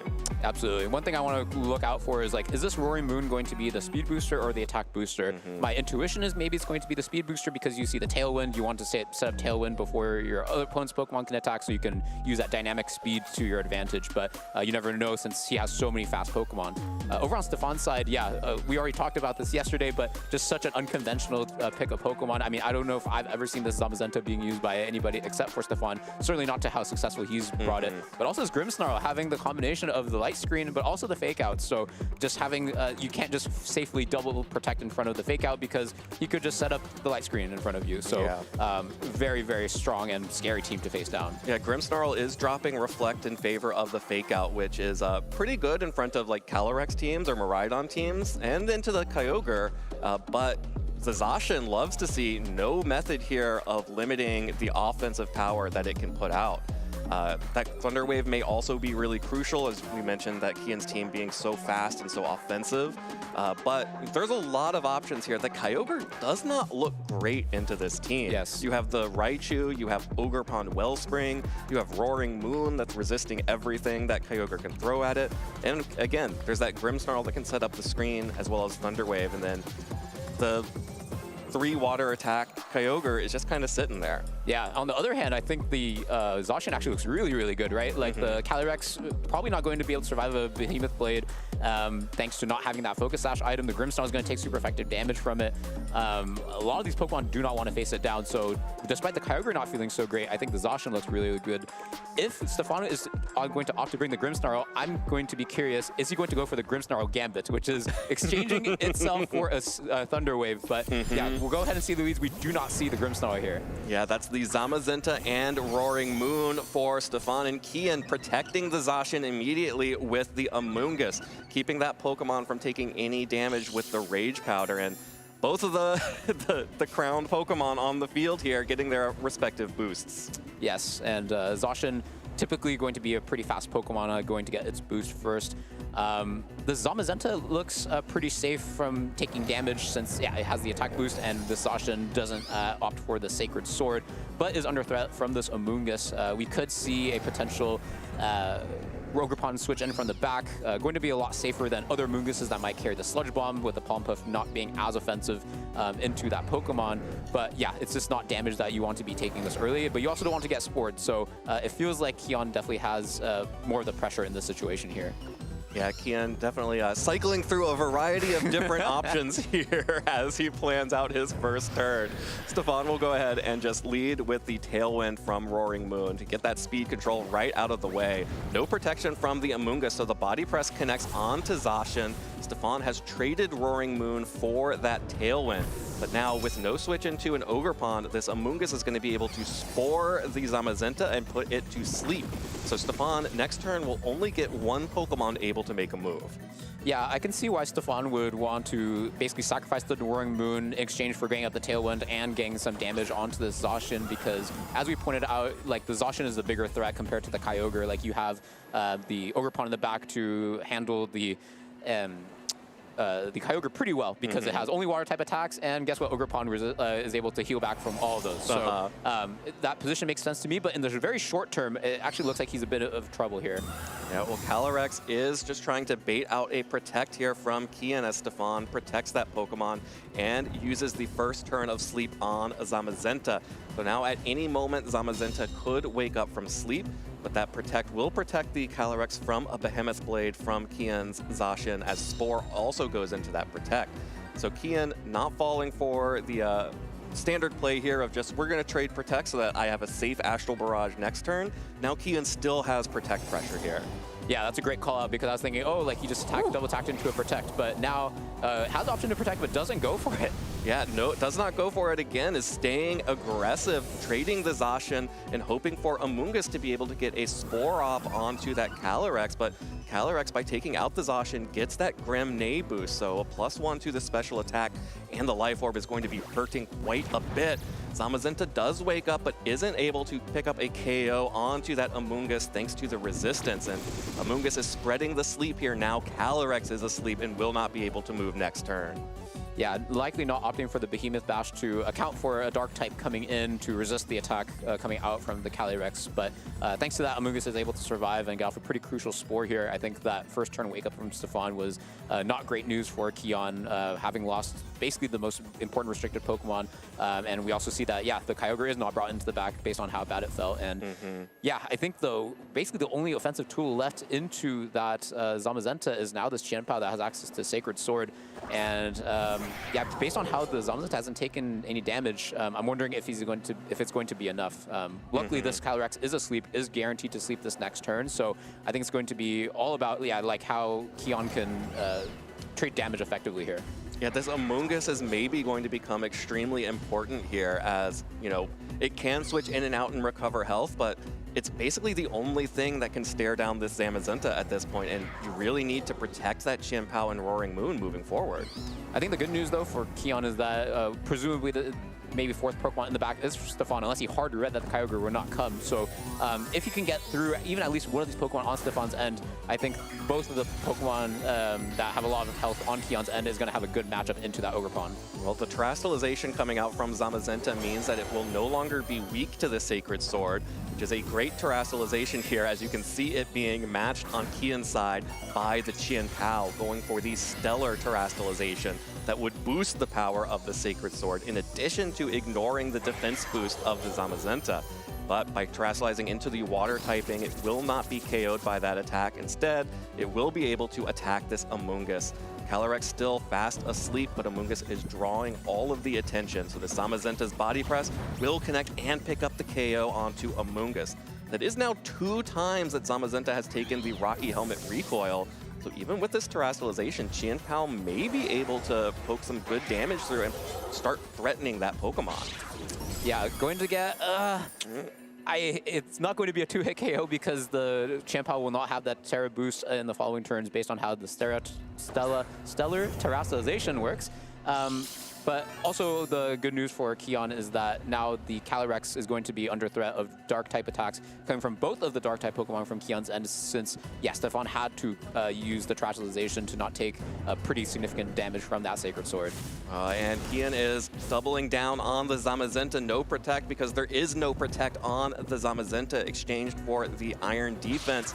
Sacred Sword plus the Acrobatics is enough to pick up the KO on that Pokemon. It took a repeated series of focus to knock it out, but it does get knocked out, and Calyrex stays asleep for 1 more additional turn. The final Pokemon is Raichu, though, not the Ogerpon. Called that Kyogre probably wasn't coming.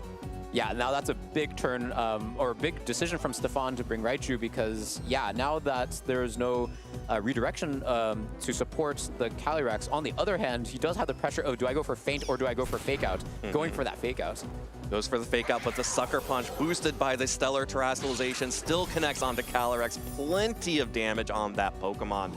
And now it is just Raichu. And I am sorry, in Houston, I had to cast Pikachu being alone against a number of Pokemon that could knock it out quite easily, and now I have to do the same for Raichu, and I'm sorry, buddy, you just don't have it here. Yeah, unfortunately not. That was like a pretty, that was not a turn where it was like guaranteed for the Calyrex to go down, since, Stefan could have opted to go for a Protect or go for a Nasty Plot. So I think it was actually pretty difficult for Keon to go for that Sucker Punch, because it was not guaranteed, and especially if the Calyrex slept for another turn, you're basically giving it another turn of sleep.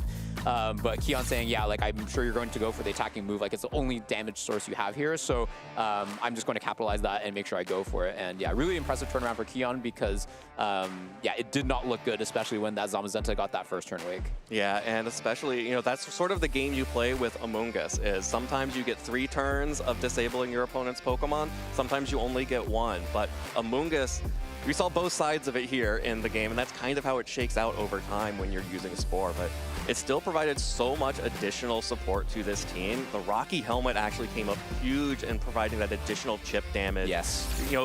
The Zamazenta was so hard to take down, but the Amoonguss gave the space to allow it to be taken down, to allow it to be focused. I also want to call out the heads-up decision to bring the Raichu instead of the Ogerpon, because Stefan knows, Keon's a top player. He's not going to just default to bringing both the restricted Pokemon. I know my Ogerpon feels so good into it, but I'm not going to bring it because I know he's not going to bring it, and I want the Raichu instead. And even though it didn't work out for him, I think the Raichu was still going to be a lot better in that end game, because protecting a Calyrex that can't do that much damage to do 2 Dark types is just not as good as having that Fake Out or the Faint Pressure. And does he bring the Ogerpon this time? And he does! In fact, Ogerpon is led Ogerpon and the Calyrex up against the Roaring Moon and Zacian this time around. So providing now just sort of the follow me support for the Calyrex, which is still able to threaten big damage on the Zacian, but Roaring Moon is pretty happy about this situation, writ large entirely. Absolutely, resisting all 4 of the attacks coming out from Ogerpon and Calyrex combined. And it's really interesting because Stefan basically said, that Amoonguss caused me so many problems. It slept both of my restricted Pokemon. I'm not going to let it get that lead. So you bring Calyrex that has a super effective damaging attack into it, and Ogerpon, which can, protect it as well, to really put a lot of pressure on it. And then Keon saying, I know how much my Amoonguss brought a lot of dread to you, so I'm going to adapt and bring Zacian and Roaring Moon. Yeah, in many ways the perfect adaptation here. The Roaring Moon and Zacian catching out the adaptation against Amoonguss, but Stefan just going for a double protect here means that Keon gets a free Tailwind. Yeah, it's so difficult to double protect in front of Pokemon that can do setup. And Stefan saying, I don't think you're going to go for it, and I'm just going to scout out what you're going to go for, maybe get a little bit of Spiky Shield Chip. But Keon Kane's saying, I'm just going to make sure I'm going to get my Tailwind up soon. And now both of the Pokemon over on Keon's end is going to outspeed Stefan. So definitely under a lot of pressure. I don't know if there's much Pokemon in the back for Stefan that can take both of the strong attacks coming out from Keon's end. Yeah, this is such a rough position from Stefan, because Keon is super safe to just go for an Acrobatics into that Ogerpon to wipe it off the board, to open up Zacian to attack the Calyrex with the double protect this turn. But there's the follow me from Ogerpon, would need to have Terrestrialized to get around this Acrobatics. Oh, actually very bulky without the Terrestrialization on Roaring Moon.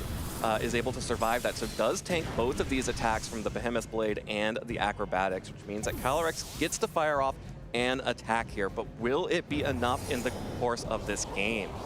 Yeah, so despite Stefan being at a both speed and a Pokemon deficit, able to get a pretty big Astral Barrage off. As we saw, it was really important to get that at least over 50% chip onto that Zacian for Stefan, given how much of a threat it is. But the difference this time is that Keon has the speed advantage, and Stefan is on the back foot. The Zamazenta is already out, and there's still a Sash intact, Chen Pao presumably in the back for Keon. So different board state for Stefan. It feels like he's a little bit more far behind than he was previously in the previous game. Yeah, definitely a little bit further behind here. The Zamazenta, though, at least has a decent matchup into both of the Pokemon currently on the field, which means, and if the Qian Pao is in the back, which of course you have to expect it is, and we know it is, it's very difficult for it to switch in here. So you have a little bit of breathing room at this moment.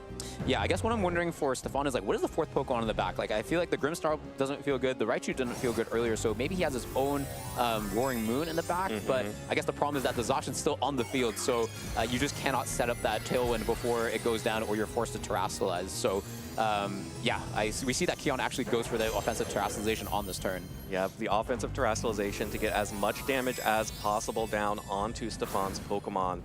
There's also the Terrasalization coming out from the Calyrex. That's now going to be a Dark typing here.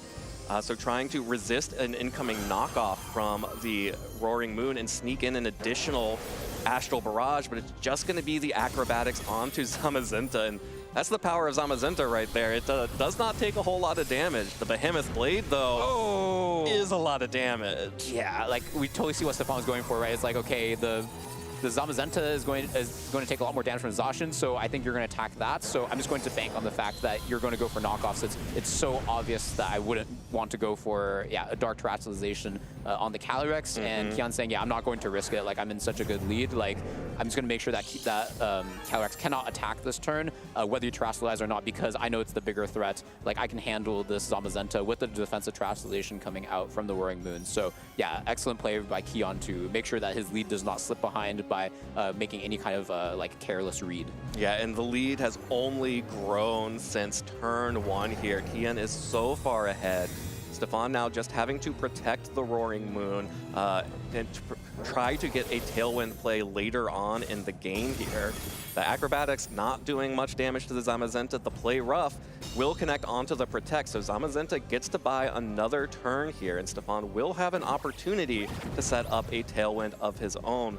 Depending on how these two Roaring Moon match up, may be able to get it off first. Yes, the Roaring Moon over on Keon's end, not doing that much significant damage to Zamazenta, but it's really adding up, right? And especially since the Terrasalization is already used from Stefan's end, now this Chien-Pao is looking like a real menace, able to do super effective damage to both Pokemon on Stefan's end, and very critically able to ignore the defense boost from the Zamazenta thanks to the Sacred Sword's ability. So yeah, this Chien-Pao looks really, really good. As you said, I think this turn we really want to look out for which Roaring Moon is faster. Well, it's going to be Keon's is faster and goes for the Acrobatics, not a Tailwind, just getting additional damage down onto Zamazenta. Stefan also going on the offensive, picks up the KO onto the Roaring Moon with the Acrobatics of his own. And that means that it's going to be Keon's Chien-Pao staring down the Zamazenta here with that Sacred Sword. Easy KO there through the defense boost and with super effective damage.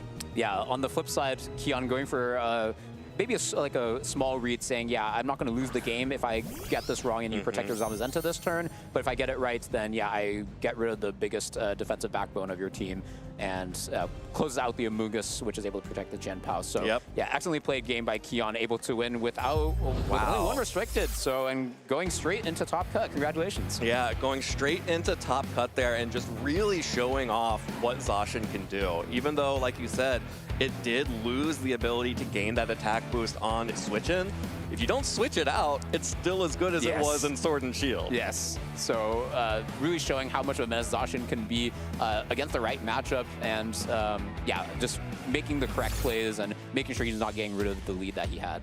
Yeah, and I appreciate the adjustments that Stefan made here. The Ogerpon, definitely the right call after seeing how much Amoonguss was able to disrupt in Game 1. It was just Keon knowing exactly how his opponent was going to adjust. From the jump, this Roaring Moon and Zacian lead, there felt like Stefan never had any opportunities, never gained any momentum at all, and Keon just sort of had a stranglehold over this game the entire time.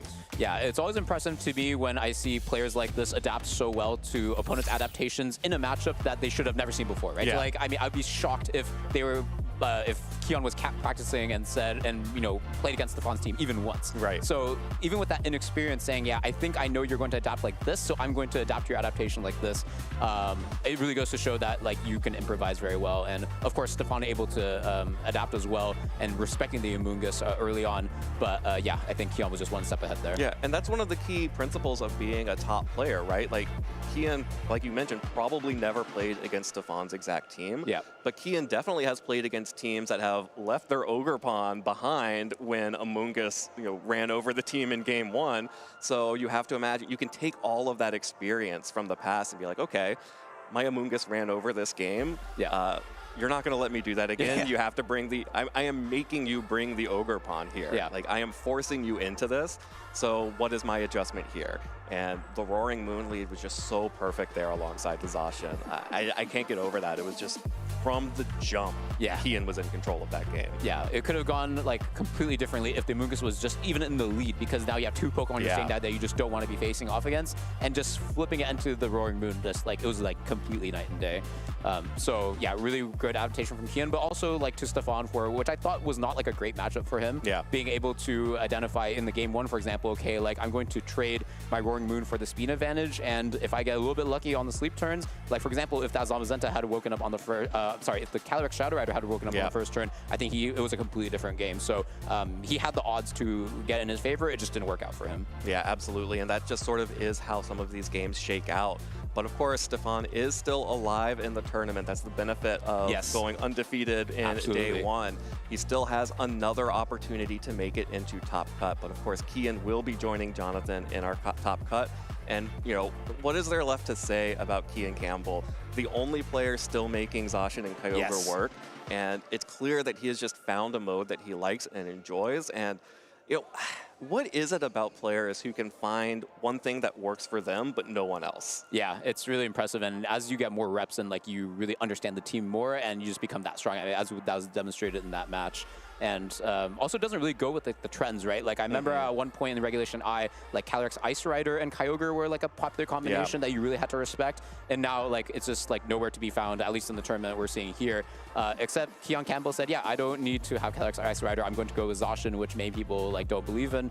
And I remember also that Zacian Kyogre was something that was maybe a bit more worried about in the mid parts of Regulation I, where a lot of people said, oh, I don't know if I have a matchup into this. And then they adapted, and then I think they had a matchup, but Kian saying, yeah, I'm not going to go with the trends. I'm going to stick with Kyogre Zacian, and really saw it through and paying off in dividends. Yeah, absolutely. Here is another Top Cut for him here in Orlando. Really strong play overall throughout that entire game. It really did feel like it was Kian's set to lose. And part of that is the matchup, but a part of it is, you can have a matchup, but we've seen, I have been in plenty of situations where I have had the matchup and found a way to lose it. Yes. So it's also just so impressive to be able to stick to your lines and make sure that you know exactly what you're doing to take those advantages and move forward and make sure you don't, in that second game, Kian had the momentum and then just kept adding more momentum on over and over and over again. Yeah, especially impressive when you don't have lines to follow. Like, I'm sure he saw what he's playing against and was like, oh, I don't think I have lines into this. What am I going to do here? And then improvised and just made it work. And yeah, I don't know if the players knew, at one point they figured out who has a better matchup, who doesn't. But yeah, Kian, as you mentioned, just able to extend the lead that he had and never let go. Yeah, well, let's go ahead and hear directly from him himself, and if he thought he had the matchup or not, or how he felt about that game. Rosemary's down on the floor. Rosemary, take it away. Thanks so much. I'm here with Kian Campbell, the winner of the last match on stream. You now have enough wins on your record to be closer to that Top Cut. So how are you feeling moving forward? I'm feeling really good to lock up the Top Cut. It's my 3rd one in a row, and I'm just really happy right now. You've been on a roll. Yeah, top 16 at Houston, top 16 at Seattle. And so I know the goal is to get further than that, but how confident are you feeling knowing you get to return to a regulation where your Worlds team is still super good? Yeah, I was really excited when Reg I came back because I knew I could run back the Worlds team. I lost the win-in for Top Cut at Worlds, so I was really excited to get another chance to run it back, and fortunately, I got it here. So. Are you also going to be going to LA? Yeah, I'm from Arizona, so LA is really close. So I'll hopefully be running it back as well. Try to, get 2 wins maybe. We'll see how it goes. Well, let's talk about it because you've been the Kyogre stan. You've been running Kyogre since the last World Championships. You also got top 64 at NAIC with this team. And so what is it about Kyogre and Zacian that has made it a staple in your gameplay? Yeah, so I've been using Zacian since seniors back in 2022. And I just really love it. And so going into Reg G I picked up Zacian, and then when Reg I came around, I was like, well, I've spent so much time on it, might as well pick it up. And it took some time to get the team together. I just think they pair really well together. Kyogre covers like Zacian's weaknesses to Incineroar and Calyrex with Water Spouts, Origin Pulses, and then Zacian covers a lot of like Kyogre's weaknesses and like Miraidon and Koraidon. So it's just like a really nice pairing. And I get to add a lot of other mons that I love as well, like Shenpao, Urshifu, and Amoonguss. So yeah. I mean, despite that, we actually didn't see Kyogre at all in that last match. So talk to me a little bit about the thoughts you had heading into this matchup versus Stefan. Why bench the Kyogre? Yeah, so Stefan and I had played a little bit of this matchup before Worlds last time, so it was kind of funny when we paired into each other. We're just like, yeah, none of us, we both hadn't changed our teams, so we kind of had to remember what each other were doing. Kyogre doesn't have like as much of a good time because there's a water pond, and it's immune to all of Kyogre's water moves, so it's not the best. That's kind of why it has to go to the bench. Additionally, like Zamazenta has Wide Guard and Terra Dragon, so it's not usually the best spring, but it can be a surprise spring. But I just decided that the mons that I liked the most were the Zacian, Roaring Moon, Shenpao, and Amoonguss. I think the reason why it stands out is that a lot of players watching may think, well, it's a double restricted format. You have to or want to bring 2 of your best Pokemon to the match. And so what are some other things that you can maybe give as advice for people that are watching Regulation I, maybe want to play themselves, about when you would choose to bring something, maybe like, do you ever bench Zacian? Yeah, I do bench Zacian in certain matchups. You kind of just have to know what type of team that you're playing, because sometimes, you know, one restricted will go. I've even seen people who will go no restricted in certain matchups, which is really impressive. It just kind of takes like knowledge within your archetype to know what you got to do, and when you got to bench one of your restricteds to bring something else to try to win the match. Yeah, well, it worked out beautifully for you at 2-0. Congratulations. And now looking forward into the top cut, are there any players that you are nervous to face, like looking at just the teams that made it into phase 2?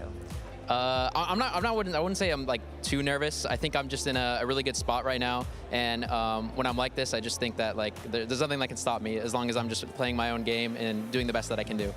Gotta have the confidence. I love it. Kian, any final shout outs that you'd like to make before we let you go and just relax for a little bit? Yeah, thank you to my parents. Thank you to Momo and Team Z. Thank you to a few Japanese players, Kazuki Ogashi, Mizu, and Ko for helping me practice some matchups. Additionally, thank you to Ale, Clouds, Jonzu, and there's so many more other people that I'd like to thank, but I'll cut it short and just say they know who they are. Just thank you so much for supporting me, and I'll try to do my best to win here. It takes a village. Kian, thank you so much for your time, and congratulations. We'll see you later. Of course, thank you. And now we're gonna let Swamp Man, Florida Man, Jake, take it away. Well, that's a new one. Swamp Man is here for a round 11 analysis. What a fun match that was between Kian and Stefan. Another cool look at a new team archetype we haven't seen yet this weekend. Of course, the known Kyogre aficionado Kian got to show off the prowess of the non-Kyogre Pokemon in this match. Let's get right into it. We've got Kian's team here. Again, it's got the Kyogre with 3 water attacks. A really cool idea there. You're just really relying on the power of the Drizzle, boosting those water type attacks, and knowing that if there's a matchup that you don't necessarily want to use a water type attack in, you can either lean on the Zacian or just not bring the Kyogre like we saw here against Stefan. The Roaring Moon and the Chien-Pao dealt a lot of damage as well, but the Zacian really the star of the show for Kian.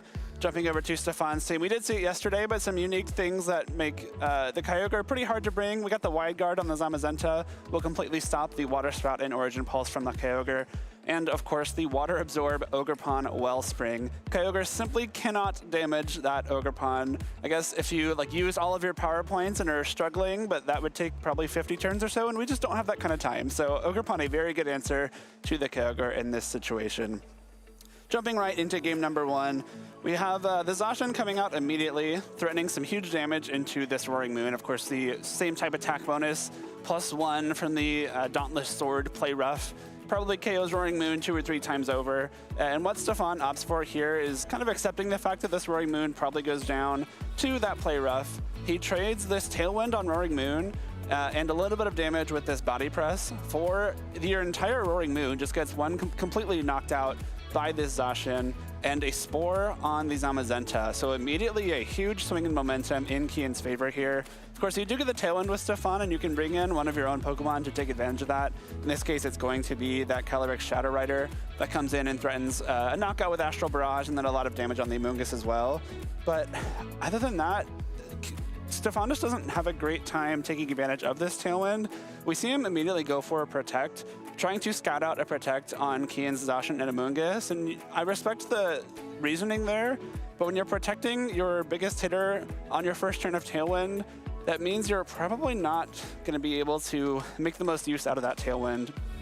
The other bonus here is that you do give your Zamazenta the chance to spend that first turn of sleep. On the second turn of Tailwind, we do see the Astral Barrage come through. It's able to knock out that Zacian, so you're starting to make some ground.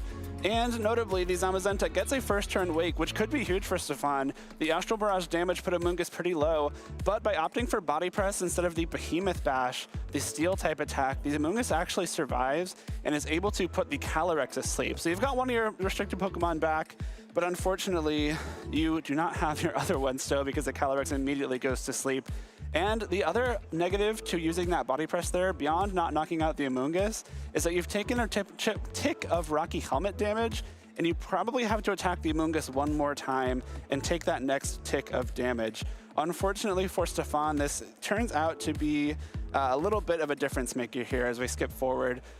I left this part in. I think Kian, like, laboring over whether or not to Terrastallize is pretty big here. It is the Focus Sash, more offensive variant of the Qian Pao, not the Assault Vest version we saw last round from Jonathan. And with the Terra Stellar and the Sacred Sword, you're actually threatening a pretty good chunk of damage into the Zamazenta. We do see the Qian Pao immediately use that Terrestrialization, but the Zamazenta also does as well. So that's a great Terra from Stefan, knowing that the Sacred Sword is probably coming through. You want to try and mitigate that damage as best as possible. You do have the defense boost from the Dauntless Shield, but one of the properties of Sacred Sword is that you ignore all defense boosts. You ignore all stat boosts, really, but in this case, the defense is the more important. Amoonguss, because it's stuck around, is able to get this Rage Powder off. You're protecting your Qian Pao, as the Calyrex has to stay asleep here. And because you get to redirect this Body Press away from the Qian Pao, not only do you preserve the Focus Sash on the Qian Pao, you get one more turn of that Rocky Helmet damage.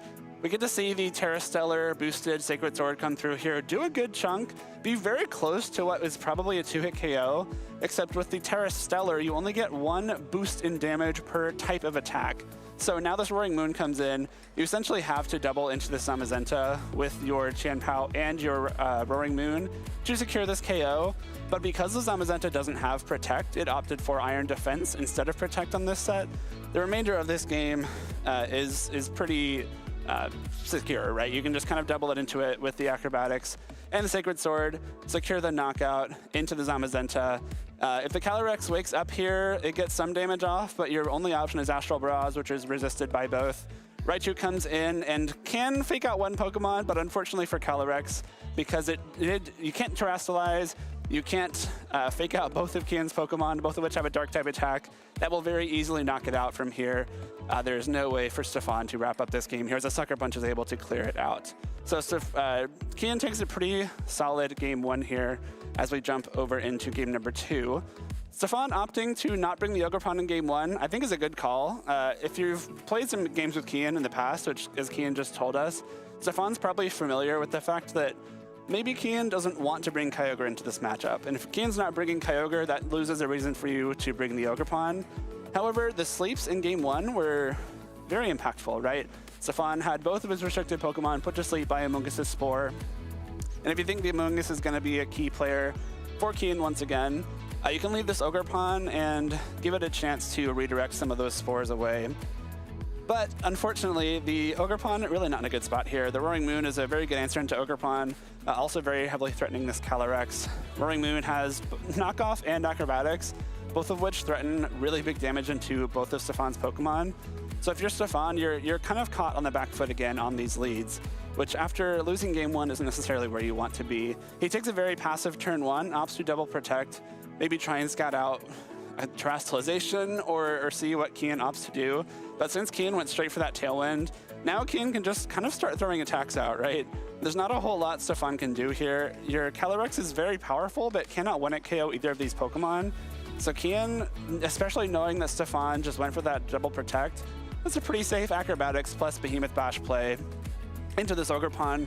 You're removing Stefan's grass type and redirection, which is a really nice way to make sure that your Amoonguss can hopefully come back in later on and put something back to sleep. We do get a really big Astral Barrage off here, so this is a better trade for Stefan than I'd say in that first game. Just still not really enough. We jump forward another turn here. Stefan did bring in that Zamazenta. If you go for the Terrestrialization on your Roaring Moon and a Behemoth Blade into the Calyrex Shadow Rider here, this is really, really hard to punish. The body press from the Zamazenta is what's threatening the Roaring Moon the most. By Terrestrializing, you have now made yourself resistant to it. The Behemoth Blade is a very powerful attack. If you played it all in the Sword and Shield era, you know how strong and scary that attack is. So even though this Calyrex Shadow Rider terrestrializes into a Dark type, trying to avoid Dark type damage from this Roaring Moon's knockoff, the Roaring Moon goes for the Terra Acrobatics here into Zamazenta. He Terra'd for the defense, right? He didn't really care about the offense from Acrobatics, but the Behemoth Blade just clears out the Calyrex Shadow Rider. This play was so safe for Kian that it again would be very difficult for Stefan to punish. Knowing the Behemoth Blade will always KO the Shadow Rider, you can pretty freely terrestrialize your Roaring Moon away from its Ghost type resistance, give it that flying typing for a little bit of a damage boost into that Zamazenta, and also just making sure that you're not losing that Roaring Moon for later on in this game. So Stefan loses that terrestrialized Pokemon immediately without having much to do with it later on. This coming turn, again, Kian kind of just wraps this up over the next couple turns here. The Zamazenta not having Protect kind of comes into play a few more times here. We get a little bit more chip damage with the Acrobatics into that Zamazenta. It's going to take a while to KO it with these physical Pokemon, especially without that Sacred Sword in play just yet. And we do see Stefan get a return KO onto the Zacian.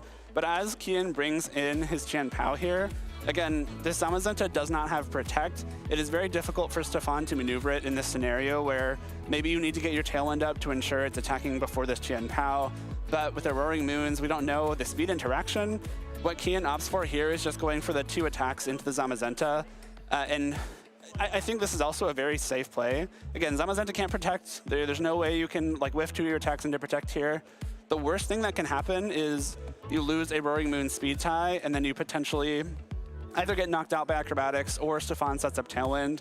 If you lose your Roaring Moon to Acrobatics, you still get a big Sacred Sword off, and then your Chien-Pao probably goes down to Focus Sash from a Body Press from that Zamazenta. But Kian does still have the Amoonguss in the back. The Amoonguss with both the Rocky Helmet and the Rage Powder could be very impactful here for the remainder of this game. We do see Kian's Roaring Moon attack first, which just wraps this up even cleaner for Kian. But again, if this Roaring Moon, for example, couldn't get the Acrobatics damage into the Zamazenta instead, I think this is probably still a 1 game in Kian's favor. Sacred Sword, again, ignoring the defense boost, and without that water type terrestrialization to remove the fighting weakness is more than enough for the Chien-Pao to clear out that Zamazenta. Stefan recognizes that and forfeits that game too. So Kian, a very dominant performance. Even without the Kyogre, shows that he can bring the Zacian instead. I love that he was talking about, in Regulation G, he's using Zacian a lot. Not the most common Pokemon in that metagame, but he was stuck with it. When Regulation I first came out, he went to the Zacian plus Kyogre combination. Worked out very well for him there. Did very well in a few big tournaments. Was very excited to see Regulation I come back, and I'm glad it's worked out so well for him. He's punched his ticket to the top cut here at the Orlando Regional Championships, as a few other players have too. And guys, we just have one more round of Swiss. We're approaching round 12. It will decide who will make it into top cut and whose dream of being the Orlando Regional Champion is still alive. We're gonna take a short break while we get ready for round number 12, but that last round of Swiss is coming up very soon. Stay with us.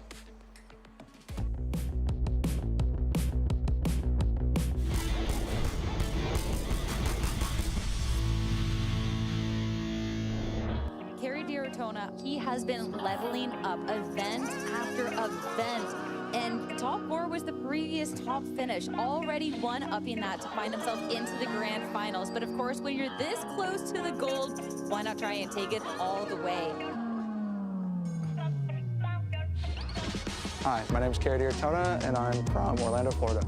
If I were to be a Pokemon typing, it'd probably be the Dark type, since my favorite's King Gambit, and I've always had an affinity for Dark types like Iron Jugulis or Roaring Moon, funnily enough.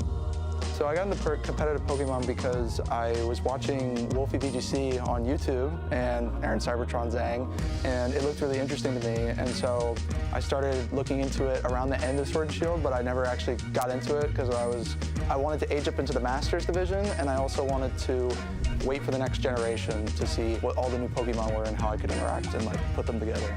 What growth he's had since he started a couple of years ago. He's not a veteran player. He's been playing for just a couple of years, and to already have a regional championship under his belt, really impressive. Something that I think I learned is, so I used to be a very introverted person. I found it very hard to talk to people. I didn't really like talking to people, but the game allowed me to open up and grow myself more as a person and be able to interact and be more sociable. The biggest mentor to me has been Patrick. He has got me through all the good times and all the bad times.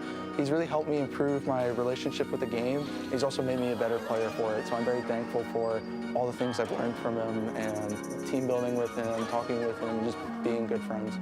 I wouldn't say quit. I think there was times where I got frustrated at myself and I beat myself up too much, but I mostly took that as signs of I need to improve my relationship with the game, the way I prepare myself, and the way I approach things. My advice would be make connections, interact with people. The more people you're able to interact with and form good connections with, they can help you with prep, team building, everything. I have a very strong support system, so I'm able to fall back on people when I really need them. Another thing is to pace yourself. Don't overplay. Try to play a decent amount, balance life and Pokemon, because you don't want one to take over the other too much. And a healthier aspect gives you a stronger play, in my opinion. I love the game. I love all the little intricacies that make the game so much fun and just a joy to play. And it's just an experience that I haven't felt really anywhere else. So it's amazing. So this is my first finals. This is the highest placement I've gotten. Last time was a top 4 at Portland. My most difficult match in Top Cut, I think genuinely it was probably Jack Clark, mainly because the plan that I discussed with my friends was not the way he approached. We didn't think he was going to bring Goldango, and he leaned very heavily into Goldango. We knew Grimmsnarl was coming, but the Goldango definitely changed a lot of things because we were planning our base plan around Amoonguss.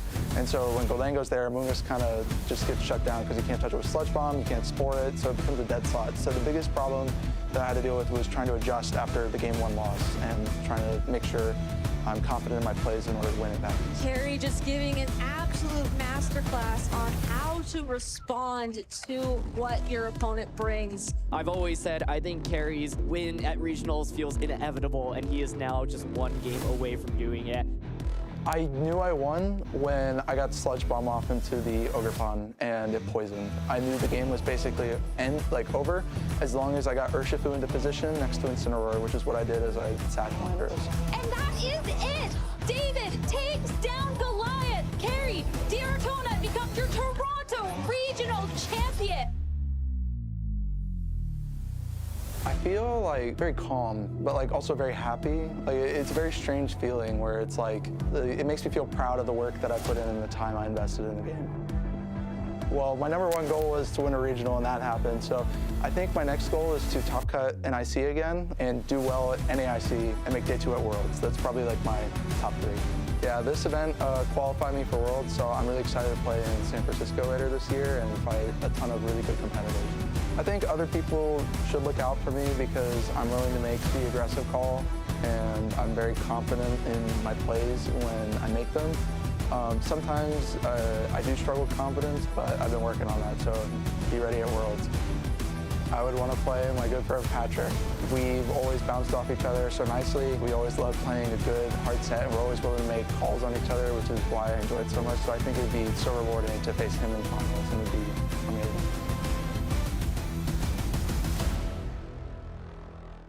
Hello once again, Pokemon fans. Juancho Saldana here, and I'm here with probably what is my new favorite thing here in the regional. We have Chelsea and the Radish Archon.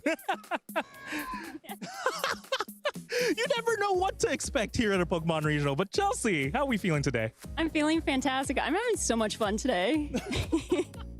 I know I am. I saw you across the hall with the Archon, and I saw it moving, and I'm like, it looks so real. He's a real Pokemon. He likes head scratches apparently, so. No, but yeah, so Let's talk about, his name's Radish, you said? Yes, And this is, you made him yourself, right? I did. He's handmade. Very cool. How does one get into the process of making a fossil Pokemon? It started with cosplay. I love cosplaying as Pokemon trainers. I went to a few conventions, saw other people do puppets, and it just clicked like that. I already made stuffed animals in the past of my own, so one for one, it seems like a good idea. Absolutely love it. You can see here just the full-on Pokemon paleontologist gear and everything ready for the Pokemon Regional. Let me know, though, what are you here for in the Regional? I'm actually here for the TCG game, so this is my first regionals. I'm super excited. This is your first regional. Are you competing in the main event tomorrow? Yes, I am. Oh, that's so exciting. Will Radish be joining you tomorrow? Not tomorrow. He's got to take a rest. That makes a lot of sense. Unfortunately, there's no Archen deck, I think, in the format. But what are we playing? I'm just curious. Cynthia's Garchomp. I have to play my queen. I love it. That's kind of like a dinosaur, right? It's a dragon. It counts. With that, you know what? I just want to do something real quick. We have a buddy, Pablo, who is absolute biggest fan of Archen. Can we do a big roar for Pablo?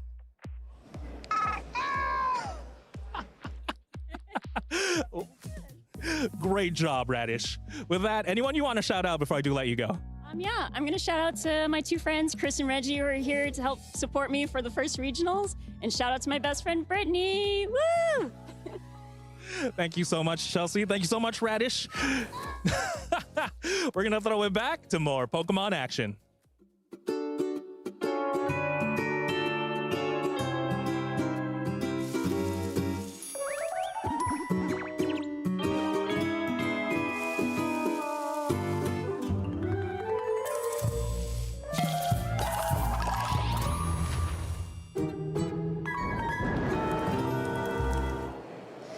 Radish, wherever you are, I hope you're having the best day ever, because I'm not gonna lie, I finally got to hear that interview and oh my goodness, that was so good.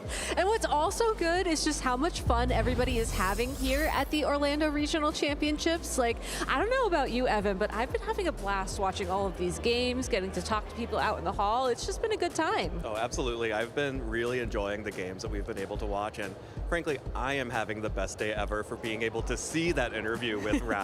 And we were just talking about this before the cameras turned on. I was like, Juancho's such a pro. I would not have been able to do that interview. I would just have been handing the microphone over to the Archen and trying to hear what the Archen had to say. And I don't know if that would have worked out quite as well. Well, I mean, I don't think anybody would care what we had to say at that point. It's all about the Archen.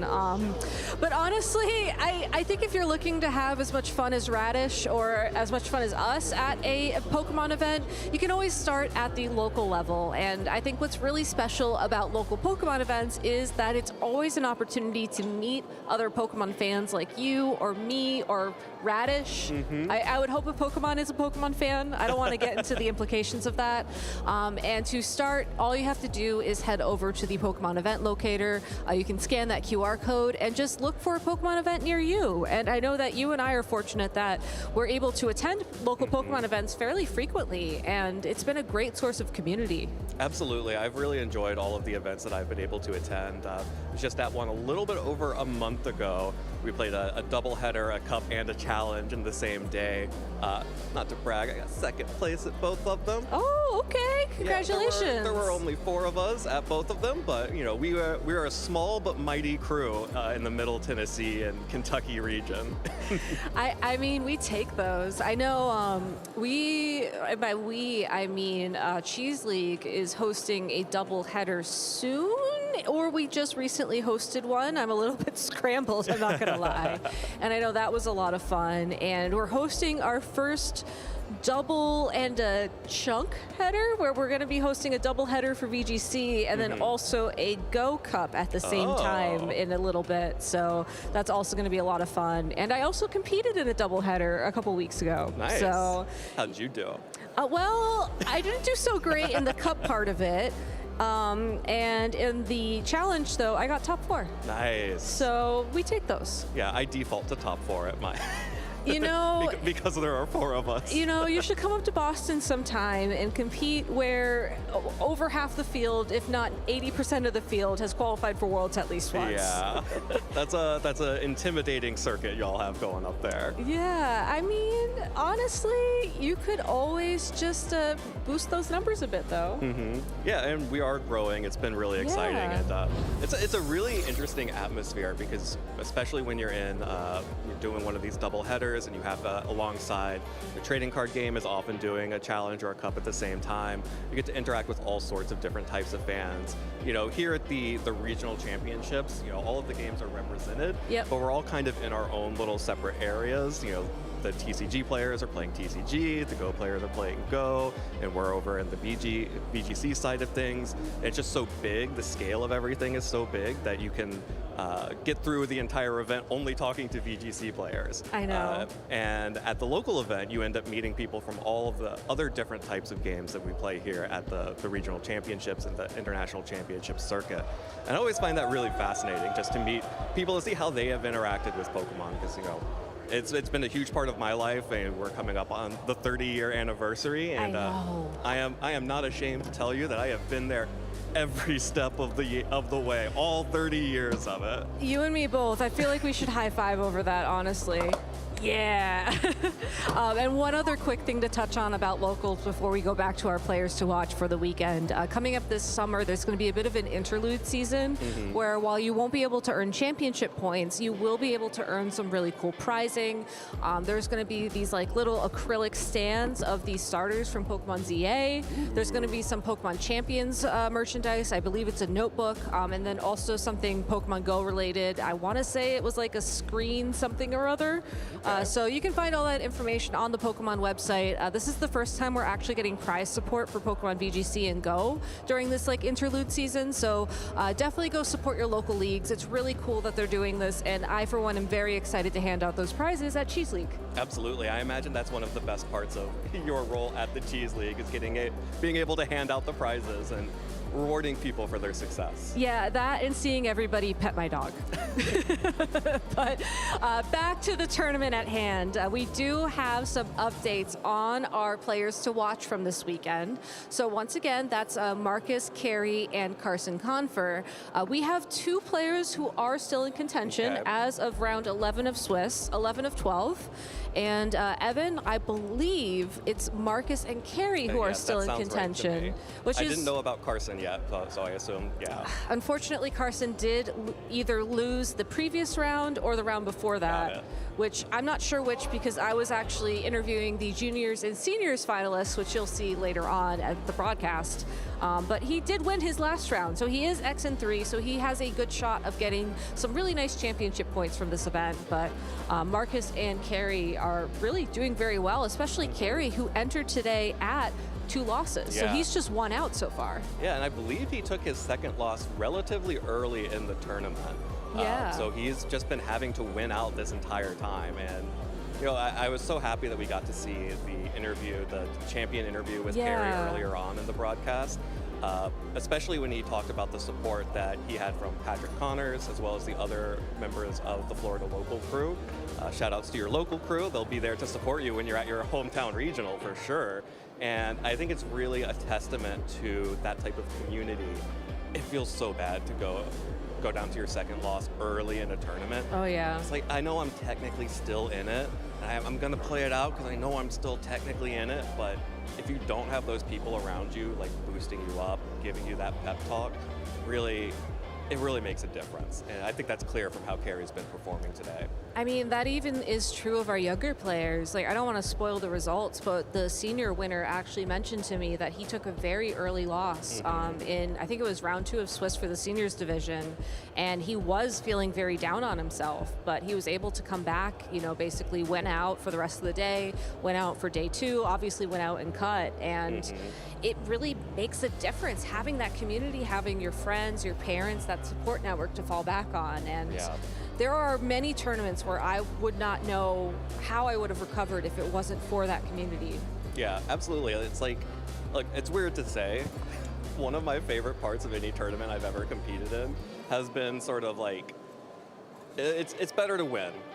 Of course. Of course. It's better to win. Of course. But I also have really enjoyed every time I've lost at a tournament and then went to the table that my friends have already scoped out in the hall or the location where I know they'll be and be like, oh man, I just didn't have it.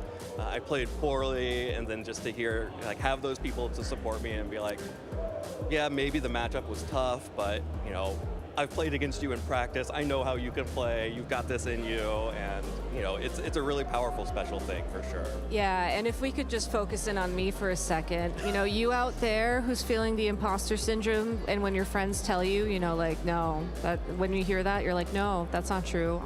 That's not true. It is true. Okay, listen to your friends. You are a good player. When they tell you that it was a tough matchup or maybe it just wasn't your day, you can learn from those mistakes, you can recover, and you can clip this on Twitch and play it back to you when you're competing next time, Gabby, and listen to yourself and believe in yourself. Sorry, I actually do need to do that for myself at some point. That's such a hack. I didn't realize. But no, in all seriousness, though, I do think there is this this benefit to just being able to listen to your friends and be able to just recognize in yourself that it is true. It's hard to take those losses, but when people do believe in you and do have that support, you need to listen to it and internalize it, and it does help you come back stronger. Oh, of course. There is no doubt in my mind. Anytime that I've been able to recover to even get points at a tournament, it's because there were people around me helping. I could not do it on my own, for sure. For sure. Let's go ahead and take a look at the leaderboard right now at this event, as all of these people certainly could not have gotten over 1,000 championship points without a little help from their friends. And what honestly surprises me is just, even though there is a significant jump between Justin Tang and Paul Chua, for an example, it gets very, very close as we start looking at, the 9th, the 10th, the 11th place trainers.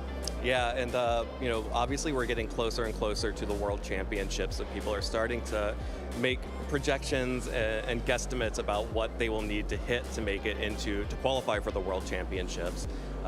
But well under probably whatever these players currently have. I suspect we'll see all 12 of these players at the World Championships. Some of the players who are still in the field here that I see on this top 12, I believe Paul Chua is still alive in the tournament at 9-2 as of last round. Yep. Zachary Weed still in the tournament at 9-2 last round. Kian Campbell, of course, we just saw punch his ticket back into Top Cut, a back-to-back Top Cut after the Houston Regional Championships just 2 weeks ago. And Christopher Hahn is still alive in the tournament here in Phase 2. I believe he's at 9-2, so needs one more win to make it into the Top Cut. But those 4 players are still in the field, still competing, still adding to their totals. Everyone's just chasing Justin at this point, who I believe, and I know Social's going to call me out on this if I get it wrong, but I believe if Justin attends a regional, in order to get points, he needs to make top 4. That's how good his BFL is. I would believe you regardless or not if that's true, because I think he's just that good of a player, honestly. So, and I do really like how all of the players that you called out are still in contention, because that means we have the potential to see a lot of shakeups here. Absolutely. As we go into the final round of Swiss and, of course, Top Cut. Now, if we go ahead and take a look at the leaderboard over in Europe, excuse me, there's been some movement here as well, but there's honestly a lot more contention in these totals. There's a lot more people who are just within 20-30 championship points of each other, and 20-30 championship points, that's how many points you can get from a cup, from a local tournament. Yep, that's a cup, that's a challenge right there, and it's the importance of making it to your locals. And the European circuit has been really fascinating to watch so far this season. It's been dominated by Italian players. I believe 7 out of the 10 direct invitations to Worlds for Europe are currently held by Italian players.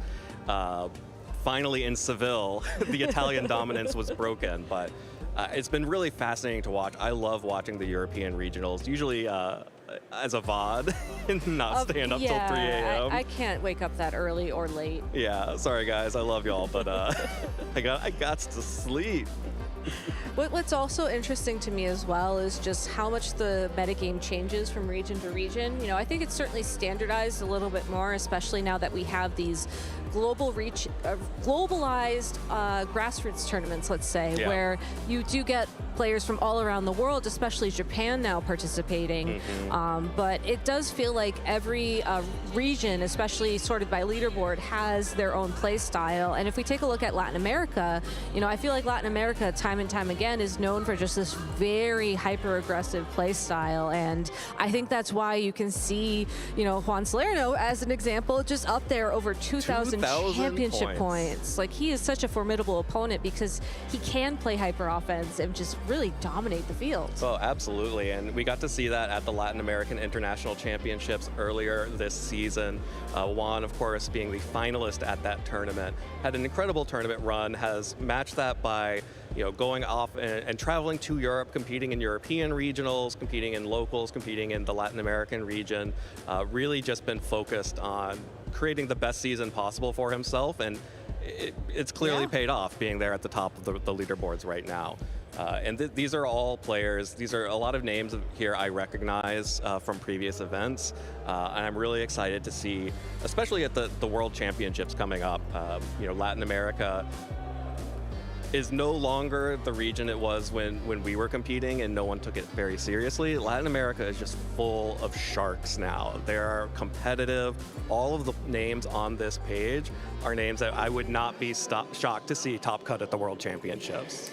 I 100% agree, and I'm really excited to see just, you know, who from Latin America shows up, not just at Worlds this year, but at the North America International Championships as well, because that is really just around the corner. So it's almost time. I keep talking about it. I'm very excited for Champions. I'm very excited for North America International Championships. I'm excited for LA Regionals. I'm excited for Indianapolis Regionals, but I'm also excited to take a quick break because then we're going to jump into our final round of Swiss here in Orlando. So please stay tuned, everybody. We'll be right back.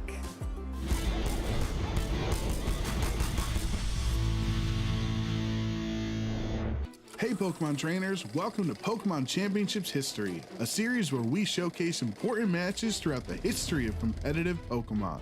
It's time to flash back to Championship Sunday at the 2023 North America International Championships. Welcome to the finals in the junior division of the Pokemon video game. Most iconic moments in Pokemon come from trainers in the Masters division, but this time around, the juniors stole the show in Columbus. The trainers in the juniors division often show the purest form of passion for the game of Pokemon.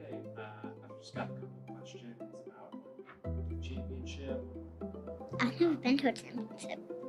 Oh, this is a national, whatever. Avery's energy made him an immediate fan favorite. We got Avery from the United States and Takumi from Australia. I am enchanted with these trainers. Avery made it to the finals with the help of his hard Trick Room team. Trick Room can be a difficult strategy to implement, especially when relying on an unconventional Pokemon like Oranguru. Oranguru is my favorite of all time. I mean, he supports other Pokemon. Oranguru is carrying a very interesting move called Instruct. So if you're able to get the Torkoal into position or something that's just going to be a little bit slower, then you can start firing off some big damage that way. Trick Room teams flip the game on its head by having the slowest Pokemon on the field move first. Tell us about your team that you're about to play. It is hard Trick Room. Hard Trick Room game plans can even be difficult for Masters Division trainers to pilot, but Avery was ready to show the world that juniors are wise well beyond their years. For his strategy to work, Avery's Oranguru would need to twist the dimensions. We're going all in with a terrestrialization on the Oranguru. Well, the game plan is being executed for Avery very, very quickly here. With Iron Hands going down, Avery brings Torkoal onto the field for free.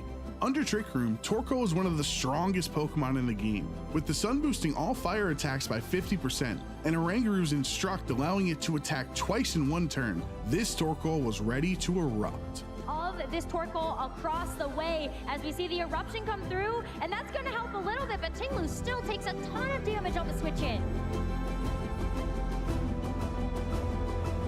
With the momentum in Avery's favor, Takumi's savvy defense turns the tides of Game 1 and punishes Torkoal, putting the Australian youngster in a winning position. Despite properly setting up Trick Room, Game 1 got away from Avery. But even if Oranguru didn't work the first time, it was important for Avery to trust the process and rely on the strategy that got him to the finals. This one is going into game 2 with Takumi up 1-0. After the exact same turn 1 play in game 2, Avery's Torkoal was ready to take over, which meant it was time for Oranguru to do it again. Avery once again has the opportunity to bring in the Torkoals. Let's do it again. Yep, there's the instruct. Learning from his mistakes against Tinglu in game 1, Avery made an adjustment to keep momentum on his side. This was where last game got a little bit different because he went for the overheat into the protect. Let's see if Avery goes for it again. It is an Earth Power! See you later, Chi-Yu. Although it didn't have a single attacking move, Terrifier Oranguru was the star of the show. The ability to instruct your teammate to attack again would lead to more offense than Takumi could handle. Does it hit this time around? It's gonna be another overheat from the Torkoal. Avery's confidence was back, taking down Takumi's team one by one. This championship would be decided in game 3. The crowd became enchanted with Avery and Oranguru. It was incredibly amusing to watch such a simple yet repeatably effective strategy from a junior. With the first 2 games playing out the exact same way on turn 1, there would be no surprise what these 2 trainers would do in game 3. This is 3 games, 3 identical turn 1s. If it ain't broke, don't fix it. With Trick Room set up, the crowd was chanting, "Do it again," knowing another instruct was on the way. Avery's bravery, relying on a 90% accurate overheat to connect twice into Chi-Yu, would put him into a commanding position. With Takumi's back against the wall, he would put all his hopes into Terra Water Fluttermane, but Avery's Oranguru had one final instruction: become champion. We know what's coming, and even with that defensive Terra, Avery is getting another bite of the cherry. Avery will be a well-deserved champion, showing a crazy strategy. I think people had forgotten about it too. Avery is immortalized in Pokemon history as a champion, captivating the audience's heart with his charming personality. As for the Oranguru that clicked instruct 13 times in the finals, Avery summed up its role on the team perfectly. So, tell us about your Oranguru. How do you use it? It doesn't do any damage. Who knows what the future holds for Avery, and who knows what Iron Hands was going for in all 3 games. But we can be sure that Avery's future will be bright in Pokemon as long as he remembers to do it again. Thank you for watching, and let us know some of your favorite competitive Pokemon moments by using the hashtag #PlayPokemon.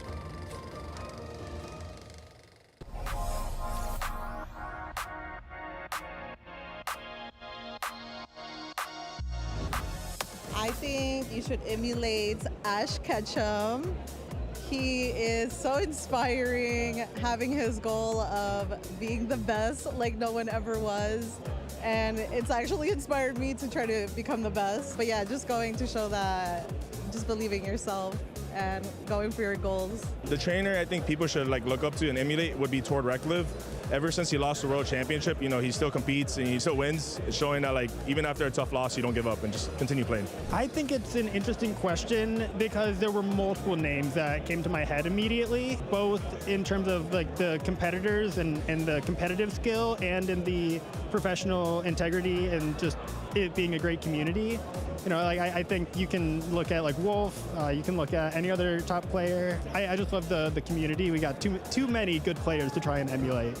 There are a lot of good ones to choose from, and I think you can probably try to find one that fits the style you want to have and kind of go after that, right? You have everybody from Rise to Nighttime to Elam to Pocket. They all have different playstyles, but they all show up super consistently, right? They almost always make day 2s, and there are certain things that they all do in common. Look at the technicals that these guys have bent down pat and really hammer in on those. So I say everyone should become like Azul GG. He goes to regionals and day 2s, gets the invites to Worlds. He's an amazing player. And I think watching his streams and watching his videos, someone could learn anything from him. He's just so good. So I say Azul GG is probably the best player in this game, and everyone should try to at least be like him and play like him.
one more Swiss round left before we get into our top cut bracket and crown a regional champion at the Orlando Regional Championships for 2026.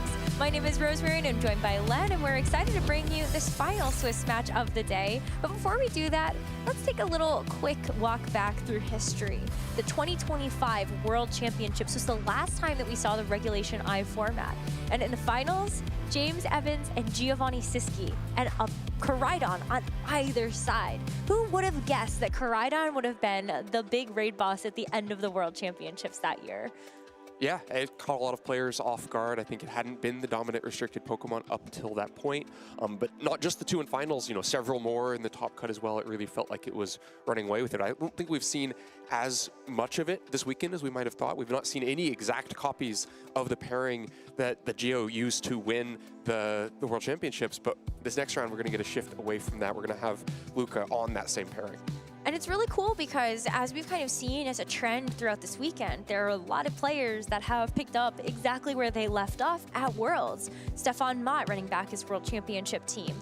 Campbell running back his his World Championship team. And now we're also going to get on the other side of Luca, who just took the World Championship winning team. We're going to have Nick Navarre, who is going to be bringing his Worlds team from 2025 to the table. Yeah, where he was quite successful, got to the top 16, ended up getting knocked out by Ko and Lunala and Miraidon on the opposite side in a match that happened on broadcast.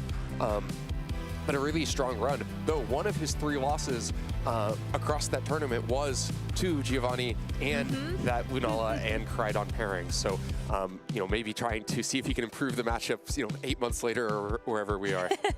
Yeah, that one's definitely going to sting, but we do have this matchup playing out before us. Only one of these trainers can make it into the top cut. And you can see who's already waiting for them there. Yeah, because this is where the rubber meets the road. Every match from now on is going to send one player further on to the tournament and one player home finished for the day. So it's, I don't know, this round to qualify for the top cut and then single elimination from that point on. And all of these players on screen now still vying for that title. Bushan, Kian, and Jonathan are all already locked in, but if you are at 9-2, you gotta clutch up in this final moment to make it into the top cut. And so as we get prepared to follow Nick Navarre versus Luca Paz, there are some very important matches that are out there for a lot of our trainers. Every single one of these on your page right now, a win and in to the top cut bracket. Yeah, Richard versus Marcus. We saw both of those players on stream yesterday. Marcus, one of our players to watch. Jonathan Quinones got top 8 at a regional with Tropicos last time Regulation I was around, trying to repeat that again this weekend.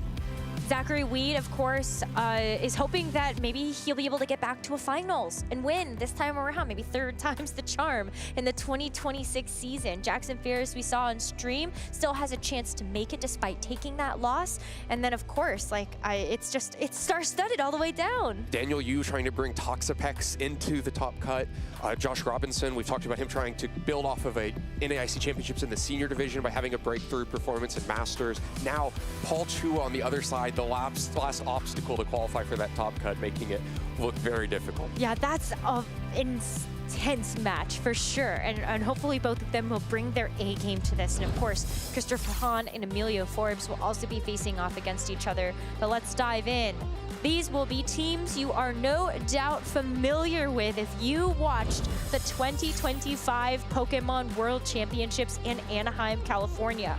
Luca Paz has an exact identical carbon copy to the team that Giovanni Siski used to win the World Championships. Nick Navarre, similar story. This is picking up where he left off. Only minute change is going to be the item that is held on the Samungus. But this is going to be a classic in VGC, a good old-fashioned weather war. Oh, and this one really looks like it will be a weather war. Both teams want their weather, and both teams are mitigated by the other weather. If Kyogre is making it rain, then it's going to be a lot harder to have Chi-Yu have the same impact. Flare Blitzes and Flame Charges from Koraidon are not going to be a threat. You're not going to have that speed boost on Fluttermane to help get it over the speed of the Choice Scarf Urshifu on the other side. So Luca needs the Sun at points in this matchup. But I think the Wide Guard and Lunala also really impactful. Both of Nick's restricted Pokemon really want to do their damage with spread moves. Kyogre with Water Spout and the Calyrex Ice Rider with Glacial Lance. So could really be an obstacle, that wide guard. And then Ursaluna, whenever you see it on the team sheet, if it can get in the right position with Trick Room, it can really threaten a lot of damage across Nick's team. There's no Pokemon that can take, both of a Facade or a Headlong Rush, right? So it's always going to be threatening a lot of damage. While Lunala can set up the Trick Room, that's something that Nick could also do for Luca or take it away, since he does have the ability to go for the Trick Room on his own Ice Rider Calyrex. But then you worry about the risk of what if Nick brings a Mucus? Right, I mean, I think it really is going to be important which 4 Pokemon get brought for each player in this set, because there's a lot of ways to go fast. Do you have your choice Scarf with you? Both players have that. Do you have your slowest Pokemon with you, the Amoonguss or the Ursaluna? You have to imagine both restricteds are likely to be brought for both players throughout this. There's only those few options there. Both players also have a Flutter Mane that you have to imagine are there at maximum speeds, tying each other, both equally taking advantage of the sun for photosynthesis, both holding a Focus Sash. Are those going to just be brought by both players every game? Both players have, a mushroom of some kind trying to spore the other side. Are both of those going to be brought throughout this match? I really think those team preview decisions are going to, change the demeanor of this match before it even gets started. Well, I would love to see Brute Bonnet, just one of the coolest Pokemon designs of all time. But I think it's going to be an interesting battle, since you already called out the weather coming in from Kyogre. You have some really powerful moves there. Even if you can't use Water Spout, you can have Hydro Pump as just a single target attack. Yeah, triple water moves. This is where Kyogre has landed. There's no one water move that's good enough for Kyogre to run it and be done, so instead you need 3 to cover all of your bases. And then Calyrex, pretty bulky there with Leech Seed and Leftovers, the variety we've seen a handful of times that will do damage with Glacial Lance when it can, but it will just like grind you out when it can't. Nick, a player who's very strong in that, style of play. The Amoonguss and the Rillaboom can help even more with Pollen Puff and Grassy Terrain to just keep the team healthy and slowly glean advantage out of it. I think it's important to note also that Nick has 2 grass types, so it's going to be hard to land spores with Brute Bonnet, and then crucial that Rillaboom has U-turn, so it can put up some pressure into the Brute Bonnet while still denying Spore. Makes it a little awkward to use Brute Bonnet in this matchup, I think. But if you don't have Brute Bonnet, then that choice Scarf Urshifu starts to look like a big threat. If Surging Strikes is rain boosted, it's going to be threatening so much damage if you can't redirect it. But for both players, those choice Scarfs, they really need the weather to support them. If your Urshifu is Surging Striking in the sun, not looking very good. If Chi-Yu is trying to throw an overheat, but it's raining, that's not going to look very good. So you not only need to land the speed advantage for your choice Scarf Pokemon, you probably need the weather to back it up as well. Only one of these trainers can make it into the top cut of the Orlando Regional Championships. Luca and Nick are both regional champions themselves, but they're hoping to add another one into the trophy cabinet. So can they do it here with this one match standing in their way? For Nick, it's going to be leaning on the Ice Rider Calyrex and the Flutter Mane, and Luca is going to have the Chi-Yu and the Lunala. Well, Calyrex can't like the look of this field. Lunala threatening with both Moongeist Beam and the Meteor Beam, and the Chi-Yu, of course, can threaten so much offense here. Will be the first thing to move since it's not sunny yet to give over a speed boost to Flutter Mane. Has that choice Scarf, so can immediately threaten a bunch of damage. The defensive Terra, a really valuable thing for both players throughout this match. So it may be like, tempting to immediately go with it for Calyrex here to just get a little more safe on the field. That's something you're giving up for any of your other Pokemon throughout the match. Maybe you have to anyway because it's just too much immediate pressure. But I think that's going to be one of the first key decisions for Nick to make in this match. Could also just go for a Protect, play it safe, see if you can sniff out what Luca wants to attack with on this first turn. Is it going to be something like setting up a Trick Room, or are you going to see a defensive Terrestrialization yourself? Because I look at this Lunala, and even though you have something like the Shadow Shield, that's not necessarily going to be enough to keep you healthy from a double attack. So the Terrestrialization to the Water type is going to give you 2 benefits. One, you remove your weakness to something like a Shadow Ball from the Flutter Mane, and you give yourself an amazing defensive typing versus the only attack that this Calyrex Ice has, which is the Glacial Lance. Yep, helps to, so both players opting for that defensive Terra help to keep the Pokemon a little more safe on the field without having to switch or protect. It's going to be a Snarl. That's going to do some major damage to the Flutter Mane, and this Calyrex is going to be very happy that it did not have that Psychic typing to give that even more damage. But with this Flutter Mane hanging on, it's able to go for these Icy Winds, get the speed drops onto both this Lunala and this Chi-Yu. But hopefully that's just going to help to also soften things up for this Lunala to take a little bit more damage from an attack. The Shadow Shield is broken, but it's going to be the next to move. The Power Herb to help get this Meteor Beam up and running in one turn, and the Power Herb is going to give this Meteor Beam over to the Calyrex. Calyrex is able to get up a Trick Room, but I think it's going to be a tough road here. This Calyrex has already taken some major damage. Yeah, pretty interesting combination of both Icy Wind and Trick Room in one turn, but you want to get Shadow Shield broken. And you want to make sure that even if there was like a giant double target, you know, Overheat and Meteor Beam, so you didn't get Trick Room, you had some speed control there. Luca, the Snarl, probably a call out that Kyogre could have come in. You don't want to lock into a fire move. And of course, if you could Snarl a Kyogre on the switch in, that's pretty valuable. Instead, just these two Pokemon stay on the field, and the defensive Terastallization means you don't capitalize as much damage on it. Now things get a little bit awkward because the Icy Wind plus the Trick Room means that the Chi-Yu is still going to be moving before the Flutter Mane, and I don't know exactly the relationship between the Lunala and the Ice Rider. -1, Lunala might be moving before the Calyrex Ice Rider here. Maybe time to find out. Chi-Yu is going to make a retreat, going to let it switch up a move to lock into with the Choice Scarf later, as Brute Bonnet is going to be the Pokemon to take its place. And Flutter Mane is also happy to get out of dodge, knowing that that Lunala might be coming after it next. And the Amoonguss and Trick Room feels like it will fare a lot better. A Protect from the Calyrex means we're going to have our question answered on the next turn. But Moonblaze Beam for now is going to hit into this Amoonguss. It's going to do quite a bit of damage at +1 from the Meteor Beam. Yeah, I mean, look at that. Already in Citrus Berry range, it's at least going to get enough HP to heal itself back up into the green, but it looks like a second one's going to take it out. Yeah, definitely, but before a second one could land, Amoonguss should be the first thing to move, even with Lunala at -1 speed, so you should be able to threaten a Spore to stop that. Amoonguss also threatening Pollen Puff damage into the Brute Bonnet on the other side if you think that Lunala is likely to switch, but Lunala cannot protect itself here. So by opting for Wide Guard, Trick Room, Meteor Beam, Moongeist Beam, you don't have room for Protect there, which makes that a very valuable spot to Spore. You know the Grass type is already sitting next to it, so very easy. Just click Spore, you know you're going to get that value. At least the Lunala wasn't moving before the Amoonguss with that Icy Wind speed drop. So that was going to be a really easy situation for Nick to navigate with the Leech Seed on top of the Spore. And with that, the Brute Bonnet gets a chance to answer back here with a Spore of its own. So both of the restricted Pokemon are asleep. Yeah, both get put to sleep. Nick similarly has the Grass type sitting next to his restricted Pokemon. Still maybe had the option of a Grass switch in, but I think it's a lot better of this situation where both Pokemon are asleep, because while the naps are happening, the Leech Seed is going to be giving over health to the Calyrex. It's going to quickly get out of KO range from a Moongeist Beam, especially because the Amoonguss on Nick's side could just Pollen Puff to protect Calyrex, and the Brute Bonnet on Luca's side can't feel very safe because a Pollen Puff into it will do pretty significant damage, and defensive Terastallization has already been used.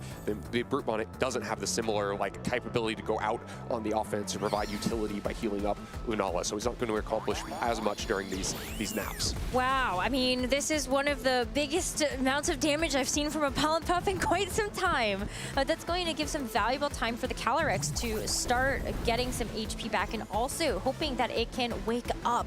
Lunala had taken its mandatory turn of sleep on the last turn, so it did have a small chance of waking up on this one, but it stays asleep.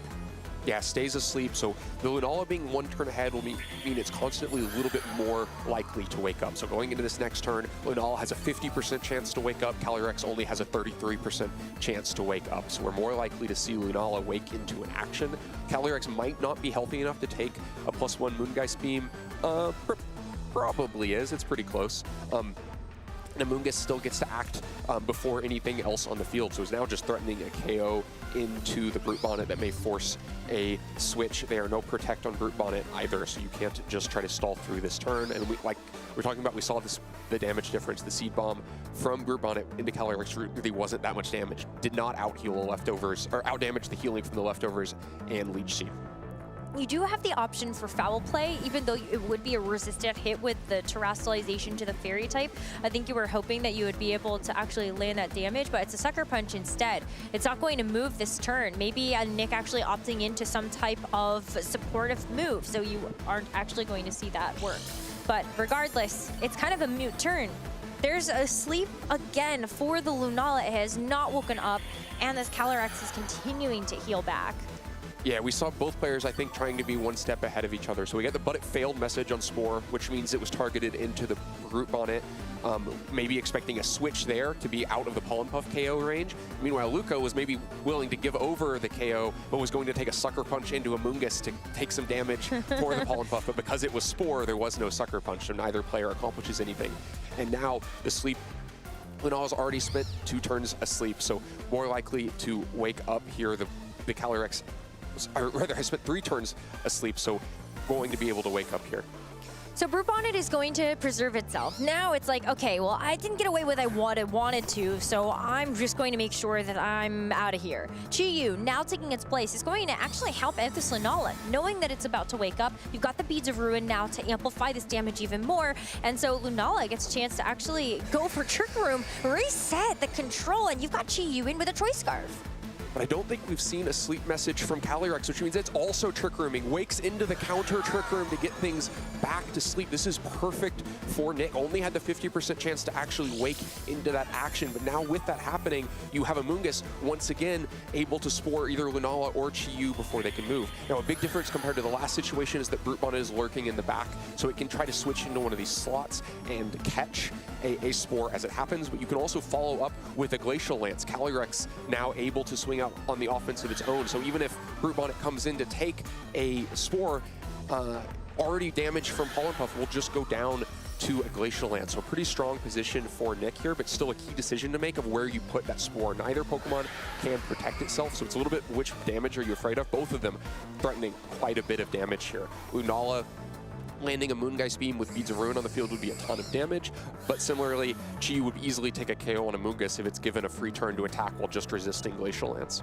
Only thing here is that Chi-Yu's moves are inaccurate in the Fire type department. Heat Wave and Overheat both do have a chance to miss.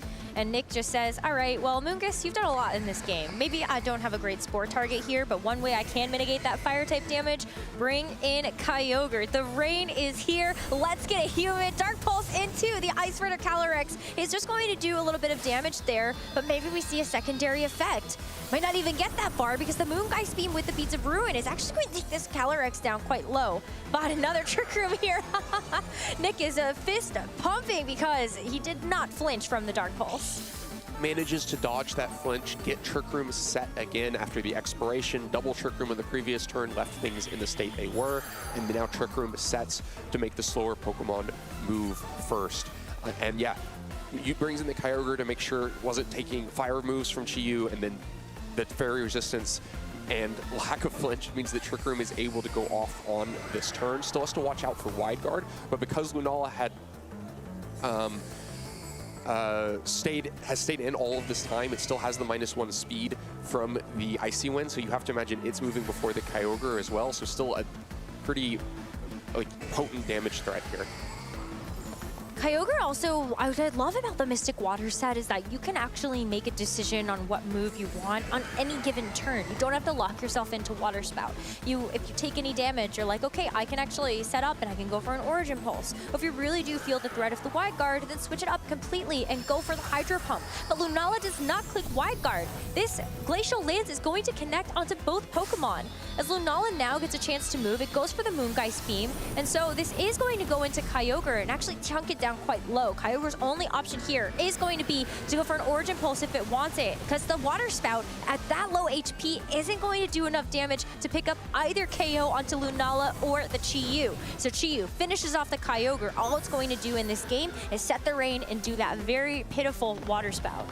Yeah, I mean, very pitiful. Still did about 90% to the Chi-Yu, so Nick may be hoping that even after that damage would have had a safe KO on Chi-Yu, but just misses it on the damage because Moongeist Beam did so much and moved before the Kyogre. But the Water Spout did do enough into Lunala, combined with the Glacial Lance, so this Leech Seed is able to pick up that KO for Calyrex Ice Rider.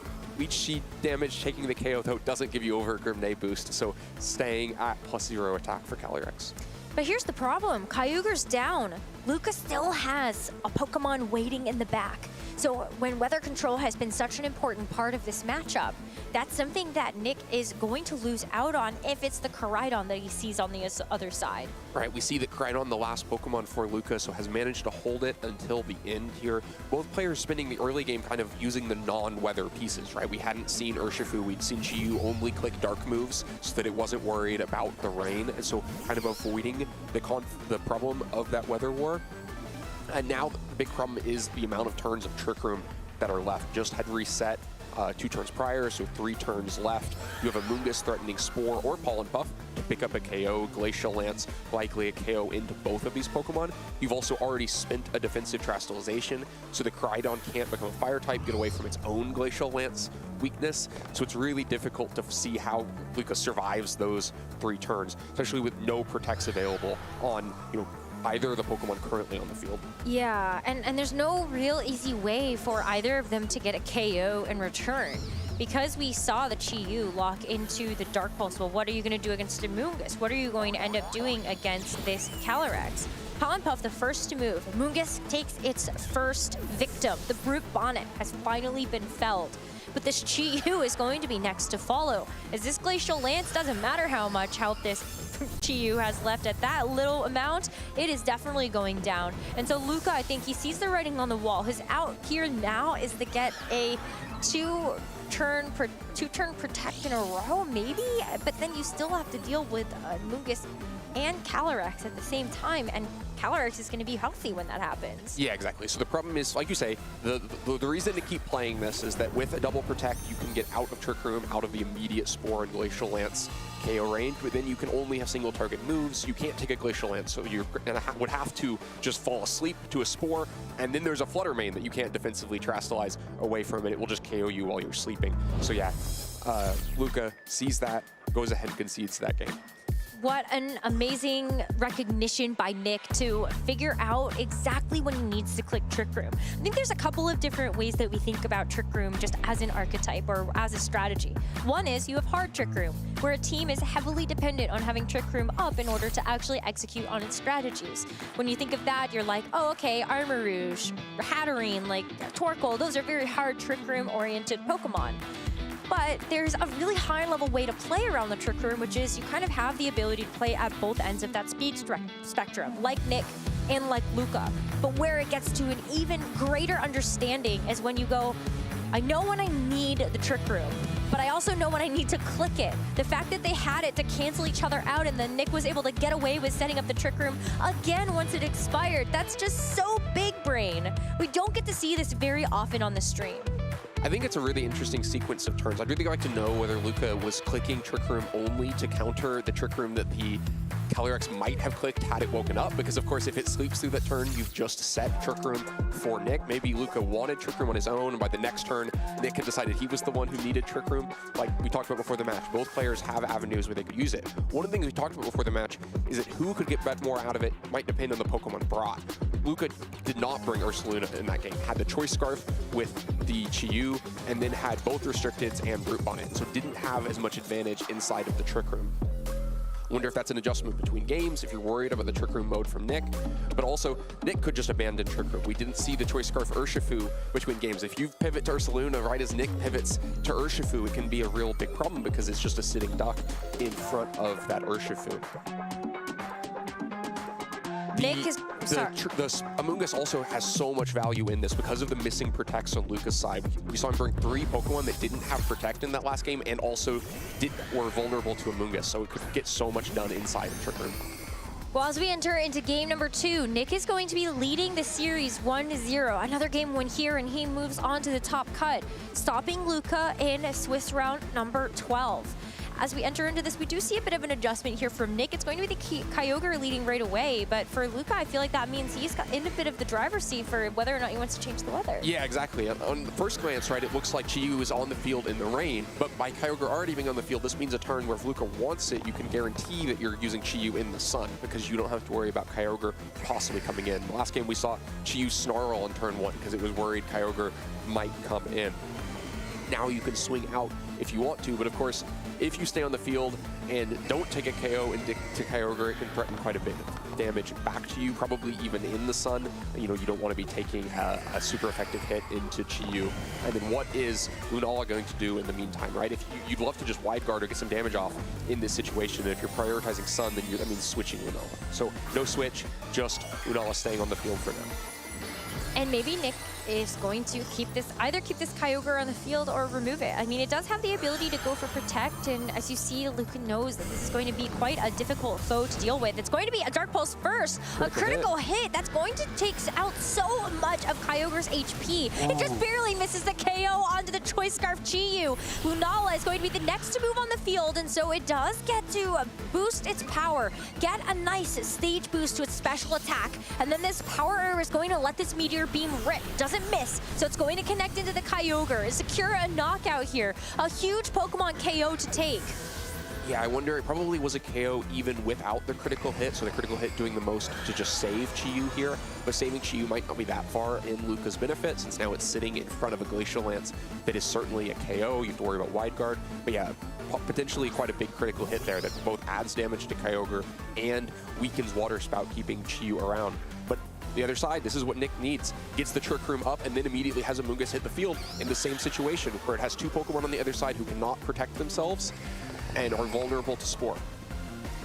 Well, this is going to be a tough turn because at least you know there is only Glacial Lance on this Ice Rider Calyrex. So if you want to, you can just go for Wide Guard and make sure that you're not going to be taking that damage. However, yeah, I think you do want Chi-Yu off the field, so maybe you just have to click something and hope that it gets sacrificed on this turn. The cost of Wide Guarding too is that Lunala may just fall asleep to a Spore, right? Chi-Yu isn't going to take a KO with one free turn, so Nick can afford to both Glacial Lance and Spore. Yeah, the Spore is going to land its mark into the Lunala. Unfortunately, Wide Guard doesn't protect you from the single target attacks, just the spread damage. And so this is maybe even a situation that is not amazing at the point in time because you do have this Lunala that's asleep. At least you were able to mitigate the Glacial Lance, but even the Dark Pulse back to the Amoonguss, like it's not enough to secure a knockout yet, but actually, even better, maybe you didn't get it into Citrus Berry range. Yeah, it didn't get into Citrus Berry range, but it may just switch out and regenerate a bunch of that damage off. Chi-Yu, because it's locked into Dark Pulse and it's raining, it did not have a big damage threat in a Calyrex, so just puts the Dark Pulse into Amoonguss to get what damage you can out of that turn, but I think a pretty positive turn for Nick. I think you also don't mind that Lunala spent an action before falling asleep, so has taken 0 sleep turns so far, so you can just start clicking Glacial Lance and know that if it's the same 4 Pokemon for Luca and it's Brute Bonnet and Koraidon in the back, you have very good targets for that Glacial Lance. It's going to be very hard for Luca to switch into it. Now, a difference compared to the last game is that Lunala has not used the defensive Terastallization yet, so that if you can, not switch and then get Koraidon on the field later, you will have a Glacial Lance resist. Yeah, I think you have to save it because I know at this point, this Ice Rider Calyrex going to knock out the Chi-Yu. It also brings this Lunala down quite low. But then Luca has a pretty critical decision to make. You've only had a couple of turns of Trick Room. Your Lunala has yet to wake up.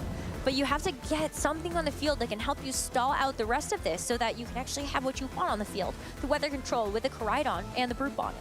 Yeah, the problem is that Amoonguss's Spore is still a big problem. So you could bring in Koraidon, you can use a Fire Terastallization so that you take Glacial Lance, but you're vulnerable to Spore. If you bring in Brute Bonnet, well, you're not vulnerable to Spore in that slot, but you're vulnerable to Glacial Lance, and if you were to use a defensive Terastallization to get away from the weakness to Glacial Lance, well then you're vulnerable to Spore again after all. So a really difficult position of what Pokemon to bring in.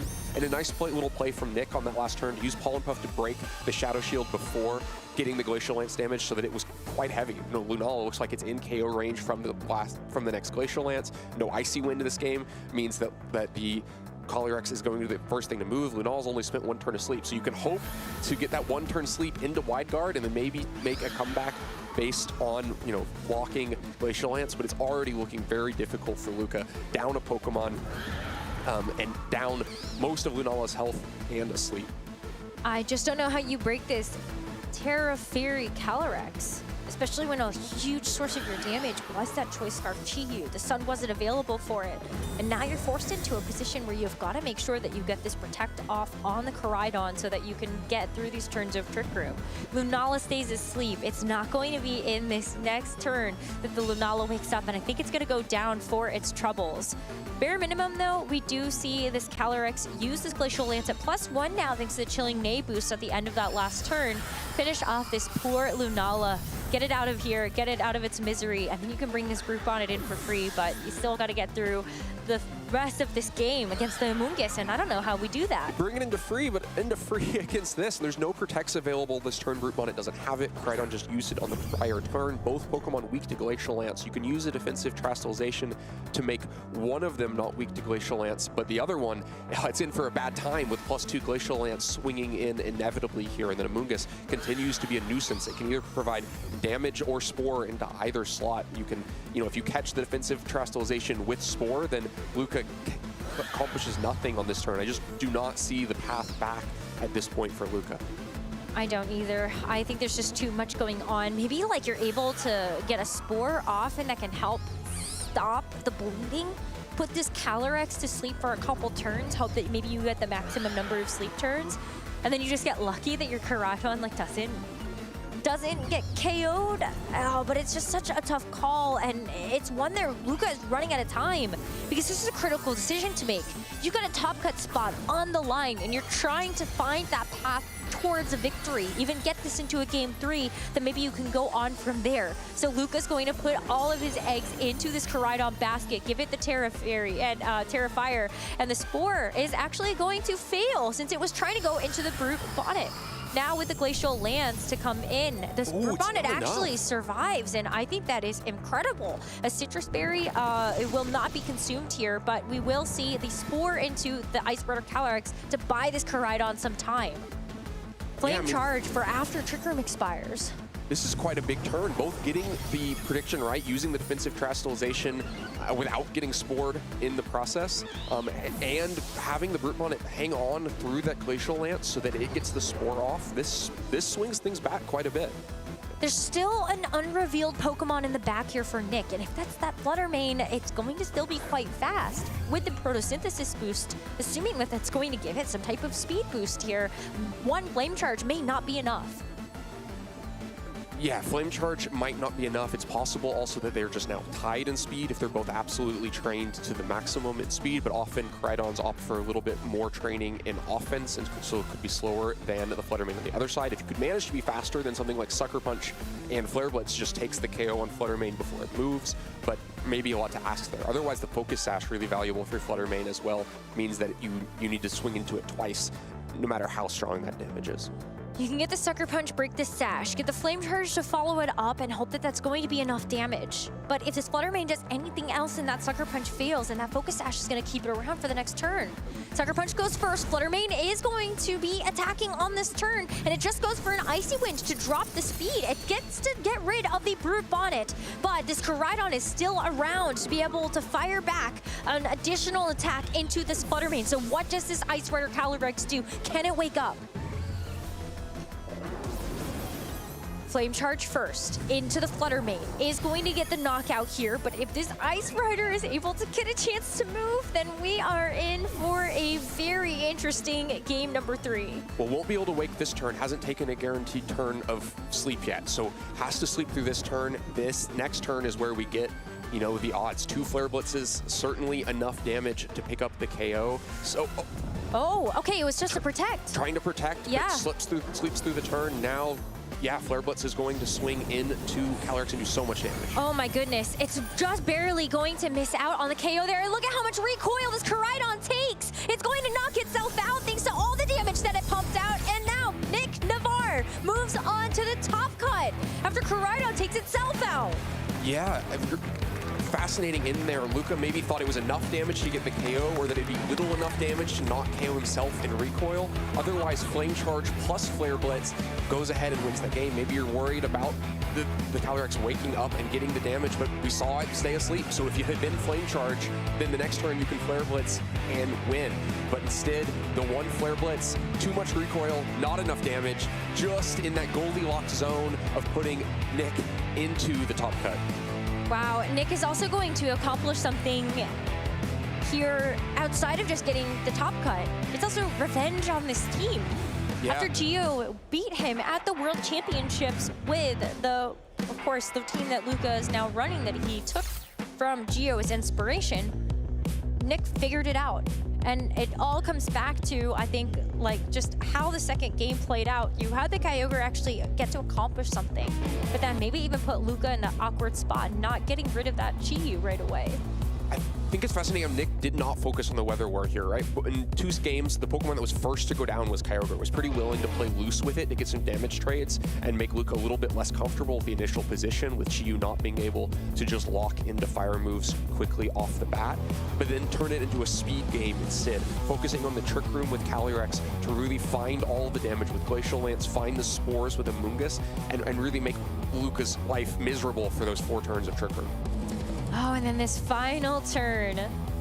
I love the option here for this Calyrex to try to go for the Protect and like get that wake up in that turn 1, but then of course just too much recoil damage came through from the Flare Blitz. And I think neither of them kind of knew exactly how much damage that was going to do, because you know you can take the same 6, the same sets, the same items and everything from the World Championships. But even talking to a couple of players that did that, they changed some training.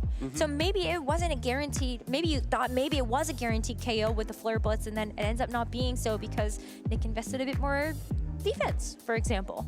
Yeah, or maybe invested some training in HP. That means that recoil ends up being more because it's based on the actual HP number that you do. You know, if you shift the training between defense and HP, you can do the same amount of damage, end up taking more recoil out of it. But yeah, just an unfortunate, like, perfect Goldilocks zone there where it turns out to be too much recoil. But regardless, congratulations to Nick Navarre to move on 2-0 into the top cut bracket, where we have some very exciting players waiting there. And I can't wait to see how it's all going to go down, because this is the point of the tournament where this is it. Single elimination, top cut bracket. You lose, you're out. You have no more chance of making it to the finals and getting the regional championship title. But also, on the converse side of that is that you can make it. You've made it to the final stage of the competition. You just gotta win out from here. Yeah, every win moves you one step further, earns you better prizing, more points, more money. So these players have a lot riding on every one of these matches. I'm so excited, especially to know that there are 2 Kyogre in our top cut, one of the restricted Pokemon that has been slow on the, you know, the uptick there for Regulation I. It's very cool to see both Nick and Kian bringing the Kyogre to a top cut. Yeah, always kind of the fringe one. It's around. People always feel like if they can figure out just the right Kyogre team, it's going to break the meta game. And so it's fun to see 2 of them making it to the top here. I wonder how many Terrapagos there are. Terrapagos would be cool. I don't think there are any Groudon. Maybe no Groudon there, but we will for sure be seeing a lot of Zamazenta and Shadow Rider Calyrex. That has been kind of the staple of this weekend. Yeah, I mean, they've been the top restricted Pokemon throughout Regulation I, so no surprise to see them having success here this weekend as well. But a lot of interesting builds with it, right? We saw Stefan using kind of a different take on those Pokemon. We also saw players, you know, I think Jonathan Zuniga mentioned it was nearly a carbon copy of the Montana Mott's Calyrex, Shadow Rider, and Zamazenta. So players going different directions. Like, I know it works, and I'm just going to bring that top restricted Pokemon with its most common pairings, or I'm going to go a completely different way. Maybe throw a Raichu and a Grimmsnarl on the team and see if I can figure it out. I know. Jonathan's team is so interesting because I love some of like the decisions that he made, and talking to him about using the Ogerpunk Cornerstone to take the spot of the Amoonguss is just fascinating, since Ogerpunk Cornerstone, I think, was one of the big surprises from this particular phase 2. But we're ready to hear from Nick about how he's feeling going into the top cut and then some. So let's hear from him with an interview. Thank you so much. I'm here with Nick Navarre, who is our first confirmed player to make it into Top Cut here in Orlando. Congratulations. Thank you, Gabby. So a big theme of the weekend has been going from the World Championships all the way here to Orlando with Regulation I. And one thing that's been interesting is that you chose to run your Worlds team, and then this was sort of a rematch, if you will, of the team that knocked you out at Worlds. So, tell me the story. How did you go from the World Championships to here? So, I mean, my path was pretty uneventful, honestly. I haven't really done too much practice in the format since Worlds, and I just loaded up the same team, same mons that I did at the World Championships, and it's like riding a bike. Just you click the Calyrex buttons, you click the Kyogre buttons, and they work pretty well. Yeah, oh, go ahead, sorry. No, there's one change of the team from Worlds, and it's unintentional. So my Amoonguss at Worlds was Rocky Helmet. It's Citrus Berry here. That was not the plan going into the tournament, but I made a mistake submitting my team on Arcanine, so now I have a Citrus Berry Amoonguss. And honestly, the Citrus Berry has been pretty clutch. Like, I've been able to get another Spore off in, like, at least a few games this tournament, and just the matchups I've pulled, the Rocky Helmet chip wouldn't have been relevant. So, like, made a mistake and got rewarded for it. Amoonguss knows what it wants, and Amoonguss gets what it wants. I don't question it. It's been putting in a lot of work, a lot of 3-turn sleeps, all the good vibes. Awesome. Well, it seemed like Trick Room really was your main strategy going into that final match, going into Top Cut. And what was really interesting to me was that in game number 1, you were able to set up Trick Room twice, even though it felt like it was a very, aggressive matchup from your opponent. Was that your game plan going into it? Actually, I was trying to hedge for a couple different scenarios. My turn 1 play probably looked really weird to some people. I went for Trick Room Icy Wind, which is not like a common synergistic game plan. But I wanted, his Shiho has Overheat and his Lunala has Meteor Beam. So if he decided to blow up my Ice Rider just with a double up, I wanted to have the Icy Wind set up so that I wasn't completely SOL. On turn 2. And so, I break Shadow Shield, Kyogre can come in, he gets to Terra Water as Lunala. It's still not ideal, but, there's just a lot of damage coming down, and he can't really switch Koraidon in safely to a Moonblast on either slot, so it wasn't going to be game over if I got it wrong. I kind of thought that he wouldn't go for the double into the Ice Rider, because it's really bad if he gets it wrong, but I wanted to hedge for it. So, kind of. Amoonguss is my sweeper in the matchup, my Trick Room sweeper. So, it did crazy damage with the Pollen Puff, but also just putting everything to sleep and enabling Calyrex to wait for 8 turns while Lunala dies to Leech Seed. Amoonguss is the Trick Room sweeper, and don't put any throw any shade on my good Mushroom's name. That is a very counterintuitive statement, but again, Amoonguss is really the hero of this weekend for you. Oh, absolutely. It's the best one on the team. So let's talk about game number 2, because that recoil damage in that final turn, I mean, Calyrex was asleep, you went for the Protect. What was your game plan? On the final turn, my game plan was hope my guy lives, and he lived. Fair enough. I definitely choked multiple times in that end game. Really not proud of how I played, and I made some choke motions on stream to just indicate that, that's not really what I meant to do, or it's what I meant to do in the moment, but I was wrong. But it worked out. I thought his best play was to Terra his Bruce, but he didn't Terra it, so I looked like an idiot sporing a grass type. But I thought either of his plays were kind of valid.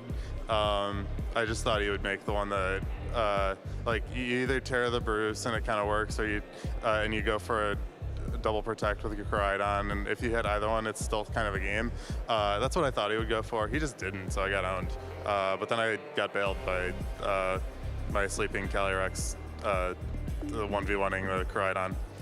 I mean, everybody makes those predictions where sometimes it just doesn't happen, so. Yeah, no, I mean, you can't play scared. You just have to be unafraid. You have to ball out. Like, this format does not give you enough time to play reactively. Yep. Me personally, I love playing reactively. For the old heads in the audience, 2017 was a format where you switch around for 15 turns and make 0 plays the entire time. And I was really, really good at that format, and that's kind of the best that I've been in the past decade. So, like, I'm hoping that we get another regional dex that's like that in Pokemon Champions for at least like a little while. But this is not that format. You just have to ball out and make plays. So sometimes the plays don't work and you win anyways. Well, you're here, you're in Top Cut, you're probably one of the best Kyogre players in the field. Were you nervous locking into Kyogre one more time? No, I would have been nervous locking in anything else at this point. It's like I cut Nats and cut Worlds, so it's just I'm not allowed to lock in a different team. I don't know if it was a good meta call, and it didn't matter for me. Like, it was always the choice. All right, well, Nick, thank you so much for your time. Do you have any shout outs you want to give to anybody watching at home? So first shout outs to Gavin, of course. He built the team, and I've given him shout outs like every stage of the process, because wouldn't be here without him. Shout outs to Tub, of course. Love you guys. Shout outs to Dawe specifically for helping out my friend. They left their cart at home, and Dawe like gave him an extra cart and helped them set everything up, and just did a ton of work Friday before the tour. We didn't go to sleep until 2 a.m.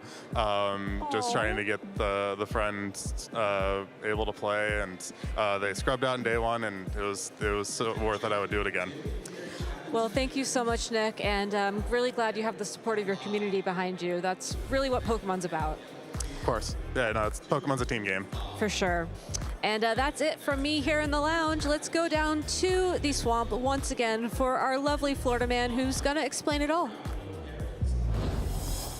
We have finished up Swiss here in Orlando. That is 12 rounds of Pokemon all of our trainers have played.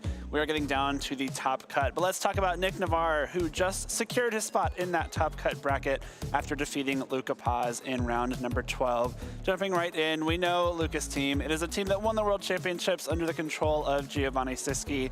Luca basically took that team and said that was the best team in the world in August, and it's going to be the best team again in April. Got him very far, obviously. 1 win away from top cut is very impressive. Some highlights there, the Brute Bonnet over the Amoonguss, a really cool adaptation. Makes a lot of sense with Koraidon, because you get the Sun from the Orichalcum Pulse that will boost Brute Bonnet's, that's a tongue twister, defense when the Sun is up. That's a really cool like addition to this kind of team where Amoonguss is like generally very good here, but Brute Bonnet with that extra defense boost can go a long way. Over to Nick's team. Of course, it is the Kyogre Calyrex Ice Rider team that was pretty popular towards the end of Regulation I. It kind of got an uptick in popularity towards the very end of the format. And like Nick said, he did very well with it at NAIC, at the World Championships. There was no other choice for him this weekend. I love sticking to your guns and knowing that I did well with this team before. Why would I do anything else?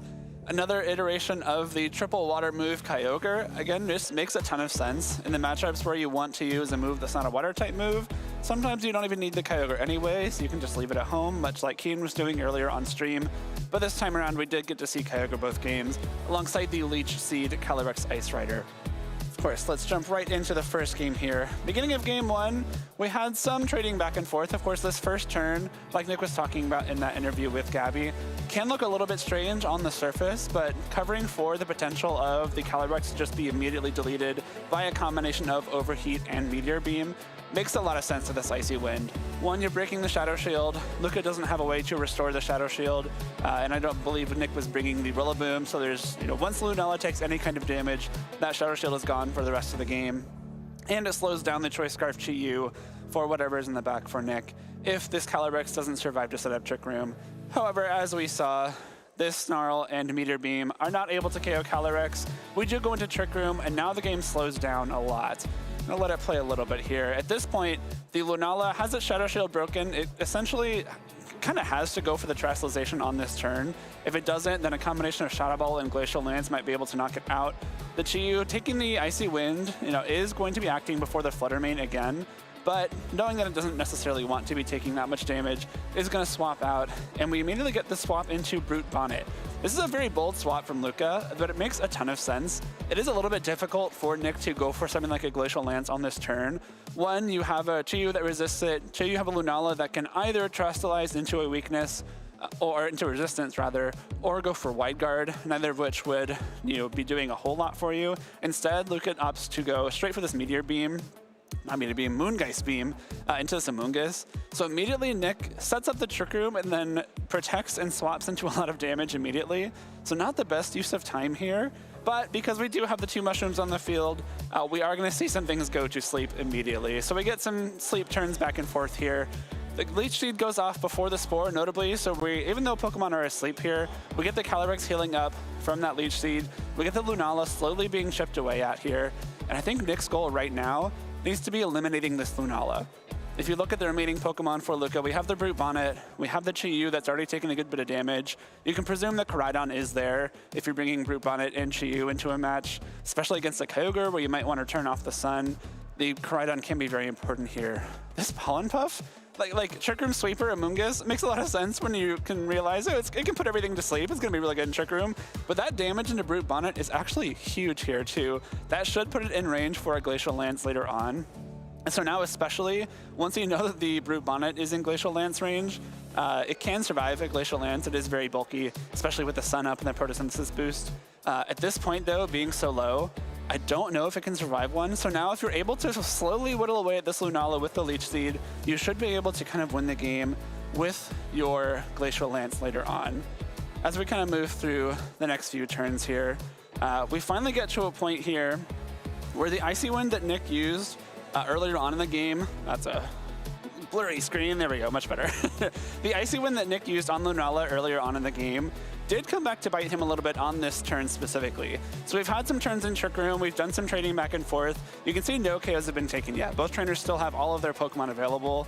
And now we have the Calyrex Ice Rider and Kyogre in Trick Room against Chi-Yu and Lunala. You might expect the Kyogre to be attacking before Lunala here, especially on a team like Nick's that can be a little bit slower, a little bit more reliant on Trick Room in general. Kyogre's probably trained on the slower end, whereas Lunala might want a little bit of speed to function pretty well outside of Trick Room. But because the Fluttermane used that Icy Wind, because Lunala didn't swap out, Lunala's been at -1 speed this whole time. I'm sure both trainers are very aware of that. I don't think Nick forgot that at all. But the play that happens on this turn, after this Glacial Lance comes through, get a little bit of damage onto both Pokemon. Now the Moongeist Beam from Lunala, which is still at +1 special attack from that Meteor Beam, it happens before this Kyogre can go for a Water Spout. So this is a very, very sad Water Spout. This Chi-Yu that was very unhealthy is still able to survive this Water Spout just barely and knock out this Kyogre with Dark Pulse. So this could have been pretty disastrous, except the Leech Seed here, still huge, because the Leech Seed will still knock out this Lunala after that very sad Water Spout and Glacial Lance damage. So once this Lunala goes down to the Leech Seed, now we're in a position where Calyrex has been unlocked. Trick Room is up. Trick Room expired and got set up and expired and got set up a couple times, but it has recently been refreshed in this current board state. So this Calyrex Ice Rider and the Amoonguss are going to be attacking first. Lunala is gone. This Chi-Yu is very low from that Water Spout. This Brute Bonnet took a lot of damage earlier on. Notably did not get to eat its Citrus Berry, which might have healed it up into range where it survives a Glacial Lance, because that Calyrex's As-1 ability includes Unnerve. So these Pokemon are all now in Glacial Lance range, which is exactly what Nick was trying to do. In this position, the Pollen Puff here can get a little bit of damage out at first. Why Glacial Lance it when you can just 2-hit KO with Pollen Puff anyway? But then at this point, the Calyrex Ice Rider gets this Glacial Lance off to finish off the Chi-Yu. And with a couple more turns left of Trick Room, the Koraidon and Luca has in the back can't possibly win this game. Chi-Yu goes down here, Koraidon can come in, maybe try to get a double protect off to stall out the Trick Room, but even then, the Amoonguss is there to redirect any attacks. Koraidon doesn't have any spread damage, and so Glacial Lance will win this game for Nick. Moving on to game number 2. We have a swap in leads for Nick here. We bring the Kyogre out immediately. This is a nice way to kind of force the issue immediately. You're threatening a lot of damage as compared to the Fluttermane that Nick brought in game 1 in the lead position. The Chi-Yu has a lot less agency here because it is still going to be the fastest thing on the field, but it doesn't have the ability to threaten a big KO into this Calyrex anymore because the rain has been set up.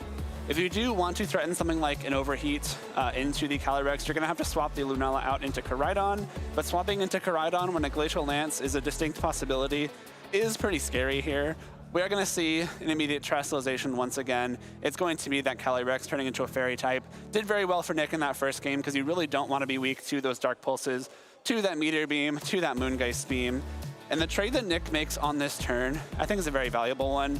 We get a Dark Pulse into the Kyogre, and I believe we're going to get a Water Spout coming out here before the Lunala, actually. So the Kyogre naturally would have been faster than Lunala. Maybe good for these trainers to know going forward.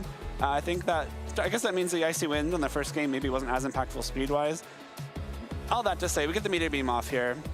It's going to go straight into the Kyogre. So Luca was very happy to just immediately take out this Kyogre. The combination of Dark Pulse and Meteor Beam would have been more than enough damage to knock this thing out, regardless of if it terrestrialized or not. But Nick is fine trading that for a little bit of damage with that Water Spout. Again, not the most powerful Water Spout because it took a lot of damage from that Dark Pulse, but you're breaking the Shadow Shield, which is important. You're getting Chi-Yu very low, which is important. And now that you have Trick Room up, Nick can bring in his big sweeper in the Amoonguss. So now you're in a much better position here. You can use your Amoonguss to put Lunala to sleep. What we're going to see here on this next turn, Luca trades a turn of sleep essentially for this Wide Guard. So by going for the Spore here, you're putting Lunala to sleep after it used Wide Guard, so it doesn't take its mandatory first turn of sleep, which is very good news for Nick here. The Glacial Lance is blocked, which isn't maybe the best, but that's fine, right? You're not taking a KO and Chi-Yu here, and you're not giving Luca kind of a free swap into something else. So that means the next few turns play out pretty well here. We'll jump forward just a little bit to this next turn. Now we're in a spot where the Chi-Yu has been knocked out. The Calyrex, I believe, is at +1 attack. It did get the KO on that Chi-Yu with a Glacial Lance. And Lunala has taken its 1 turn of sleep. So, Wide Guard is really important for Luca right here. If this Lunala can wake up, I believe it has a 33% chance to wake up in this position, then it will be able to get the Wide Guard off, protect itself and the Koraidon from an attack, or from the Wide Guard rather, and hopefully be able to make some more progress. But unfortunately, the Lunala stays asleep, is not able to get that Wide Guard off and protect itself from this Glacial Lance. And now Calyrex is able to get a second attack boost with Glacial Lance, and more importantly, take out the Wide Guard user in Lunala. Really important thing here. I think once the Lunala goes down, your Calyrex becomes so much easier to use because you don't have to fear that Wide Guard, because you don't have to worry about whether or not you're going to be able to use that Glacial Lance and have it not get blocked here. Now we get to a pretty awkward spot, right? The Koraidon and the Brute Bonnet are both pretty weak to that Glacial Lance. You can only terrestrialize one of them. Luca has not used his Terra just yet, but only one of them can terrestrialize.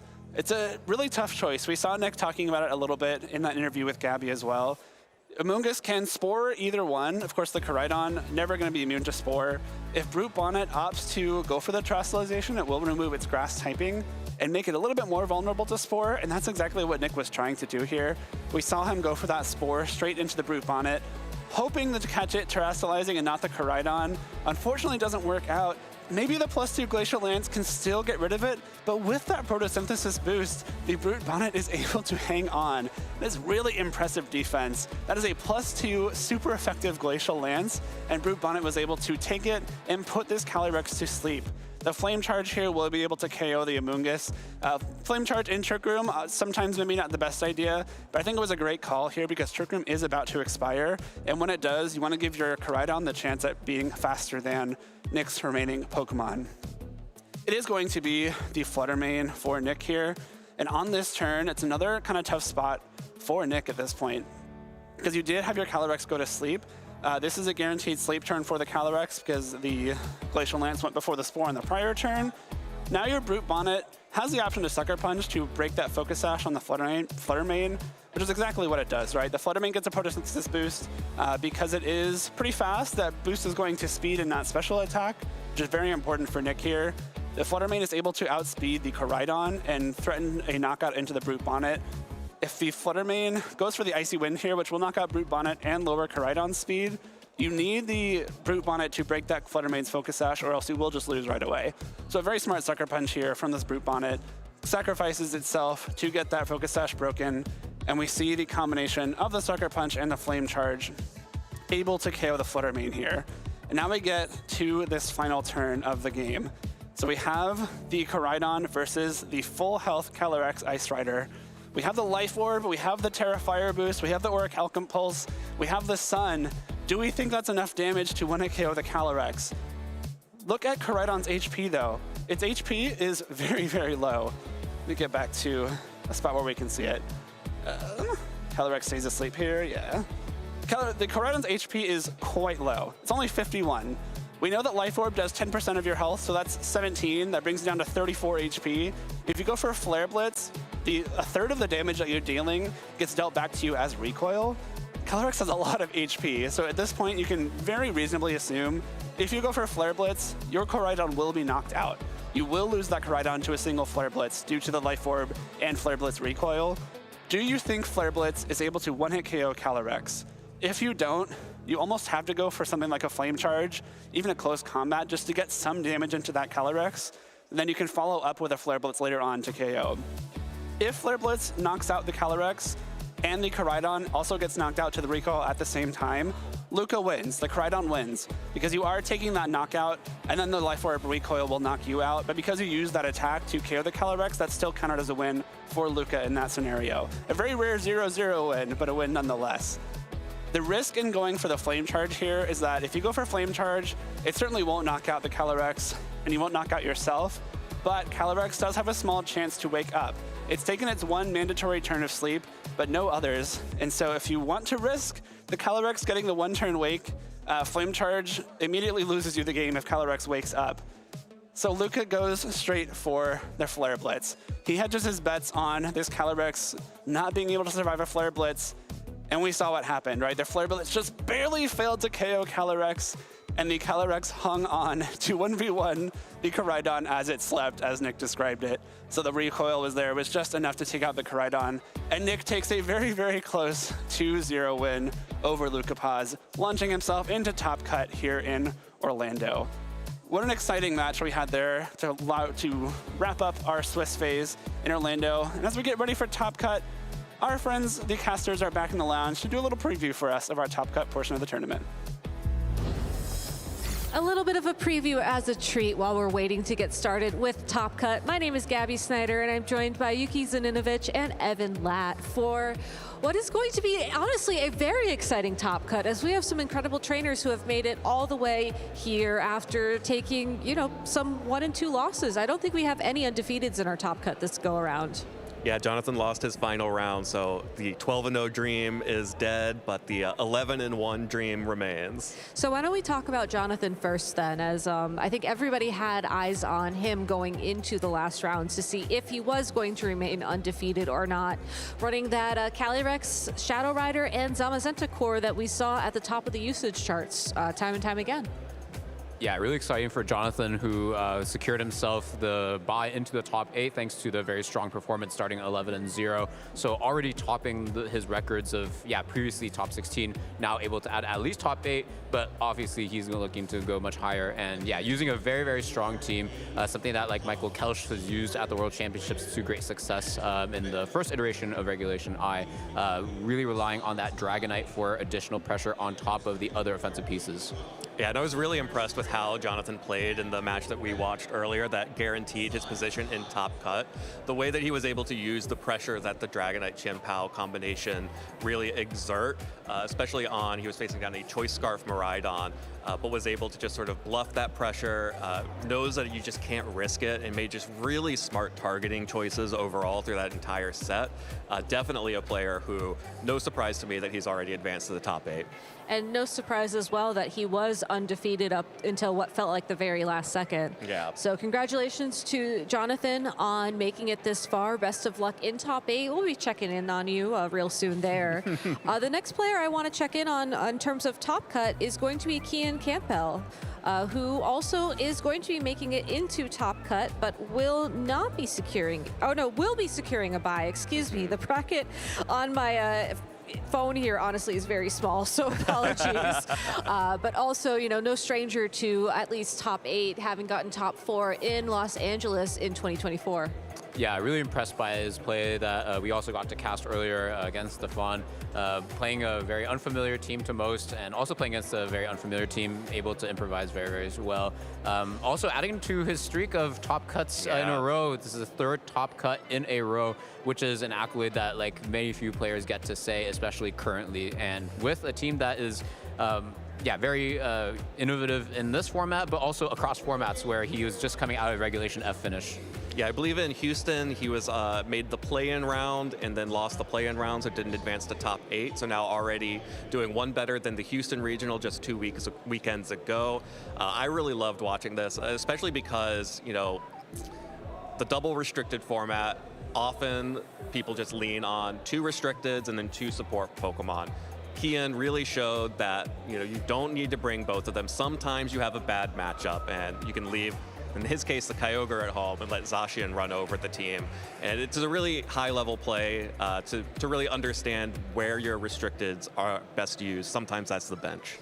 Now, I did unfortunately miss a couple of rounds earlier today, but I believe the only Zacian we've seen this weekend as well, which is a flex. The only Zacian we see in Regulation I tends to be from Kian Campbell. Like, this is just, no one else really makes it work, but Kian does. Yes. That takes a lot of talent. Coming up next is going to be Richard Mongolan, who we also saw the other day. I don't think we had him on stream today, and will also be securing a bye going into top 8.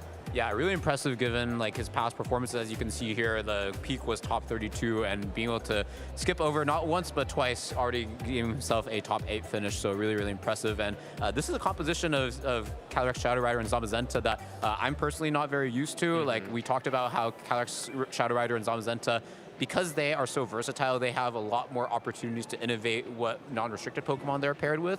And you just don't really see Ogerpon Fire paired with the Qianpao version. Like you often see it paired with like Rillaboom and Incineroar to be part of like that fake out cycling, but you definitely don't see it in this more hyper offensive version. And also paired with Whimsicott, where we see a lot of pairs pairing with Tornadus. Yeah, I really wanted to highlight the Whimsicott there as well, because that, like you mentioned, Tornadus seems to be the preferred Tailwind setter for these Calyrex Zamazenta teams, but Whimsicott does offer a lot of additional tools that can help support Pokemon like the Calyrex as well. And yeah, I think this is a really interesting team, again, because like I look at this team and honestly, it's a team that I would not love not bringing my restricteds to, but I would be happy in most other regulations bringing a 4 of Qianpao, Ogerpon, Hearthflame, Raging Bolt, and Whimsicott. That feels fine to me. So like, there's a lot of different modes here for this team. Yeah, and I really like the flexibility that gives you as well, because you can always shake things up mid-matchup. If something's not working for you, just leave a Pokemon behind. Subbing in an Ogerpon Hearthflame never really feels like a bad idea. Yeah. I mean, when you terastallize it, it feels like a restricted Pokemon, right? I mean, it doubles its attacks, so it becomes like a super restricted. Like it has like 800 stats or something. Exactly. Don't check the math on that one. Yeah. Don't hold me accountable, please. All right, now we're going to move on to some of the trainers who will be needing to play in this buy-in round, this round of 16-ish, if you will, to make it into top 8. And the first trainer I have profiles for in that regard is going to be Jonathan Quinones, who, if we can pull up this real quickly, did get top 8 a couple of times in the past and is one of our only Terapagos players still standing in the field. Yeah, I feel like we featured a couple of Terapagos players. The one earlier, I don't believe had the Urshifu there. So again, it's very interesting because the core 4 from the Miraidon Terapagos teams I've seen pair with Sinistcha and the Incineroar, and the other 2 are a little bit up for grabs for like what kind of matchup you want to be more favorable into. And yeah, Jonathan seems like he chose the Urshifu, which actually is pretty good into the mirror. Definitely very good into the mirror for sure. This Terapagos, you know, at the start of the tournament yesterday, we looked at the usage for restricteds and said, yep, it's a 6 Pokemon game and Kyogre's there, and I guess Terapagos is also there, sitting at 6.5% usage on day 1, I believe. And just by virtue of Jonathan getting Terrapagos into the top 16, conversion rate's pretty good for Terrapagos players. I know, there's exactly one in top 16. I did just have time to check quickly. So I think that's a really awesome accomplishment though. And I really love the synergy here with the Sinistra as well. Yeah. You know, Terrapagos having a lot of that natural bulk, being able to heal it back up. It really feels like one of those Pokemon where if you allow it to get into that position where it has all the health it wants, it has that stellar terrestrialization, it is impossible to be removed from the field. Yeah, it really feels like Sinistra and Terrapagos were designed to be together, honestly. You think game designers do that? Potentially. I mean, Sinistra, by being able to switch in with the hospitality and heal up to reset Terra Shell, the natural ghost typing plus Rage Powder to redirect fighting type attacks, this was a combo meant to happen. And of course, we expect nothing less from the Pokemon at the top of the game. And I think the Sinistra tech was actually something that was popularized by Italian player Francesco Piopero, who is very well known for Terrapagos. I personally, when I think of Terrapagos, I think of him. And yeah, I think he's like the player that's on many people's minds. So it's very exciting to see more players have success with this archetype. And who knows, Jonathan may be the next person that people think of for a Terrapagos player, depending on how deep his run is here. The next trainer who will be playing in our top 16 round is going to be Zachary Weed, who has had some really great success this year. Was the finalist at EUIC, was the finalist at the Las Vegas Regional Championships, and is really been playing very well throughout this weekend. Oh yeah, and this is a player who 2026 is clearly his season. 2 finals appearances, not just at the regional level, but at the international championships level. Just losing to Paul Chua in that finals match. But Zachary is a player who's just been on the up and up since he joined the Masters division a couple years ago. And I'm really excited to see this team. We've seen a lot of the Miraidon Calyrex Ice Rider over the entire duration of Regulation I. It felt like people never really figured it out, but when I see them at the top levels and I see the 4 Pokemon next to it, it matters a great deal. And I'm really excited to see this Volcarona here. I can say that in my limited time testing before Regulation I, the Redux here, I came up against a lot of Volcarona that were causing me a lot of problems. And I'm not surprised to see a Volcarona make it here into the top 16. Yeah, I'm really glad you point out the Volcarona because that's a Pokemon that I think players really respected going into the World Championships last year because it has such a good matchup into the Calyrex Zamazenta core, being able to resist both the attacks from the Zamazenta and having a really high special defense against the Calyrex. So I feel like there's a lot of buzz back then, but I guess contrary to your experience, I haven't heard too much about Volcarona recently, and also on the broadcast, we haven't seen too much of it. So I'm really excited to see that, yeah, one of the top players in Zachary Weed is trying to finally get that champion title through this Pokemon. And trying to, did you just say Bug Buzz? Buzz Buzz. Oh, you said Buzz Buzz. I was gonna make a joke about Bug Buzz, so. Sorry. It's okay, it's okay. We got Same there. wavelength. I had priority. First impression. I'm only prankster, so that's the problem. Anyways, moving on, Emilio Forbes will also be playing in our round of top 16. One of the only Annihilate I think we've seen on stream. I'm not sure about the usage overall for that Pokemon, but I really loved how we saw it go for, I think it was a final Gambit in play yesterday that was very, honestly, a very risky play. I don't like having to use Final Gambit to take out a Pokemon alongside of yourself, but when you position it right, it can be really decisive. Yeah, this was like a set that was a treat for me to watch alongside Evan and commentate because we really felt the evolution of Emilio use Annihilate better and better. Like in the first game, I just remember it was like a very decisive loss on his part. Second game, he was able to like clinch it out with a pretty lucky critical hit, and then the Annihilate was kind of there, but not super effective. And at the very end, the game 3 really like preserved the Annihilate for the very end, had a decisive final Gambit at the very end, and that secured his win.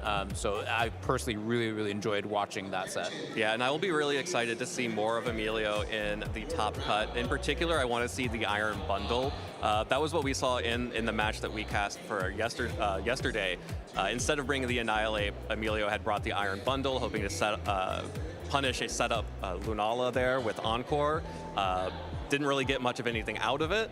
Iron Bundle, of course, dominant at the beginning of Scarlet and Violet, has fallen off every time the regulation increases, basically, but still showing up here in the top 16. And again, it's the 4 Pokemon alongside the Miraidon and the Calyrex Ice Rider. The Farigiraf and the Iron Hand staying the same, but then the additional techs here, Emilio opting for the Annihilape and the Iron Bundle for more speed. A couple other Annihilape were out in the field, but I believe Emilio is the only one who made it into top cut. Literally 2. Yeah. So good job with that couple, covering your bases very well. But you could have been more precise. Like, we can be precise with the bracket as we can now reveal who's going to be playing who on stream for this round of 16. And as you can see there, the final person to get a bye into the round of 8 is going to be Bushan Thumpsy. So congratulations to them making it through, and congratulations to all of our trainers on making it through to top cut, and best of luck if you will be competing in our round of 16. And I cannot wait to see some of these matchups because I think they're going to be very exciting. Well, these are all great matchups. I have to say, what immediately jumped out to me is a potential rematch of the European International Championships in the semifinals. Oh, yeah. Zach and Paul both on the same side of the bracket, but won't meet until the semis if they get there. That would be extremely exciting, but of course, there's no easy path there for either of them or for any of the players in this bracket. Yeah, unfortunately, while we'll only be able to stream 1 match from our round of top 16, we will be streaming all of top 8, all of top 4, and of course the finals. So you have a little bit of time right now if you want to go run very quickly to grab a snack or your lunch or a drink, but not too much time because we are actually ready to get started with our round of 16. So casters, why don't you go ahead and take it away? Well, we sure will. Welcome everybody to the top cut of the Orlando Regional Championships for 2026. Len and I are here to bring you our first match in the top 16, and this one's gonna be a good one. But honestly, the entire top cut bracket that we have, that our other casters got a chance to cover, stacked from top to bottom. Everybody really hoping that they can add the Orlando Regional Championships to a list of accomplishments. Yeah, such a strong group of players, strong group of teams. It should be a really fun action today in the bracket. Let's take a look at our competitors as they take the stage. Zachary Weed, I think if you have been paying attention to the 2026 circuit for the regionals and the international championships, likely needs no introduction. He's been on a hot streak, 2nd at the Las Vegas Regionals, 2nd at the Europe International Championships, and now he gets a chance to prove himself in a new format. Versus Sung Lee, who is a competitor that also recently aged up into the Masters Division as of 2 years ago, but is also on a bit of a hot streak with Shadow Rider Calyrex, top 32 at the Europe International Championships in 2025, and then competed at the World Championships the same year with Shadow Rider. Right, and so that European International Championships, that was Regulation G, right? So we were 1 format back where the Nasty Plot Calyrex, supported by Clefairy and double fakeouts, was a much more common archetype. It won a regional in that format as well. He stuck through it into Regulation I as well. Before we get to that team, let's look at Zach's. It's got the Calyrex and Miraidon pairing, the Choice Scarf like we usually see in this pairing, but some unusual picks as well. The Volcarona, not a partner we see all the time. Yeah, but the Volcarona was one of those Pokemon that I think a lot of people had on their radar. Even talking to Jonathan during his interview, he was seeing Volcarona was definitely one of the Pokemon we were thinking about when deciding to put Ogerpon Cornerstone on the team. So the fact that it's here, I'm kind of interested to know what type of role it's going to play in this matchup. I wonder if we'll actually see it. I think it doesn't do much to answer that game plan of Calyrex and Clefairy, so we may just see it left behind throughout this match. Meanwhile, some pieces are really key. The Choice Scarf on Miraidon to get it above the fast threats on the other side, both Koraidon and Calyrex Shadow Rider, really important. You can always have it as kind of a trump card. It doesn't matter how many Nasty Plots you let a Calyrex have if you have that final Electro Drift. And one of the ways to make sure that that Electro Drift can come through is to make sure you have priority protection, because with double fake outs on the other side, the Farigiraf is going to be pretty useful. And also is immune to Astral Barrage. The Electric Seed helps it stand up against Koraidon better, House Foul Play to at least force a Terra or threaten some damage into the Calyrex on the other side. So I think also a really important partner here. I'm also looking at something like the Iron Hands. Just the fact that it can have so much bulk to bring into this match, I feel like it could just play a nice role of tanking some damage and letting Zach switch things around. It does a great job of fighting into the Pokemon that aren't the restricteds, right? Like a lot of times it can be dangerous if you're always trying to KO Calyrex, then you're not doing anything to Rillaboom and Incineroar. Iron Hands does a great job of getting damage in there in the meantime. Also, a Trick Room game plan is totally reasonable here. Calyrex can set up Trick Room and Iron Hands can be a big threat because look across this team, they're all kind of fast or priority, like dependent Pokemon. And so with Trick Room available on both Farigiraf and Calyrex and the Iron Hands to take advantage of it, that could be a big part of this match. And then looking at this team, like we mentioned before, Sung has been playing Nasty Plot Calyrex across formats, has been trying out different partners with it. We looked at his Worlds team, it was Choice Scarf Miraidon on that version of it. The Regulation G had Choice Scarf Urshifu as the pairing. So when we see Calyrex and Cridon together, like in the Worlds Finals last year, often there's actually more emphasis on the Cridon part of that. And Calyrex is there as like another threatening damage Pokemon. Here, the emphasis shifts a little bit to Calyrex. You have Clefairy to support getting those Nasty Plots up. You have double Fake Outs to support getting those Nasty Plots up. But of course, Fluttermane, a good partner for either mode there, takes advantage of the sun to get really fast, get above the speed of the Choice Scarf Miraidon on the other side possibly, and threaten Icy Wind to slow things down. And can just be pretty meaningful damage. But I think the Trick Room is really what you've got to watch out for here. If you've got your priority blocks, so there's no Fake Outs and there's no Grassy Glides, and this Clefairy doesn't have something like After You to try to mitigate the Trick Room to some extent, so it could really become threatening very quickly, because if Glacial Lances are coming and Trick Room is up, what does this team do about it? Does nothing. There's no wide guard to be able to stop that. And while we did see an After You Clefairy be something that Sung relied upon in that Regulation G, you're right, it's not here this time around, so I think it's gonna just have to be outright damage. Let's get into it. Our first match in our Masters Top Cut here at the Orlando Regional Championships for 2026. And we're going to see a restricted on either side, with the Shadow Rider Calyrex paired up with the Incineroar for Sung, and you've got Zach with the Farigiraf and the Miraidon. Well, I said these two might be the most valuable Pokemon for Zachary, so seeing them right away makes no big surprise here. You've got Armor Tail to block the Fake Out from the Incineroar on the other side. Electric Seed immediately activates so that you're taking significantly less damage from knockoff, both because your item has been used and because you have +1 defense. And then you have the speed advantage against Calyrex on the other side. You could immediately threaten a Volt Switch, an Electro Drift, or a Snarl into Calyrex that makes it really difficult to just start setting up in this position like you'd like to if you're leading Incineroar plus Calyrex.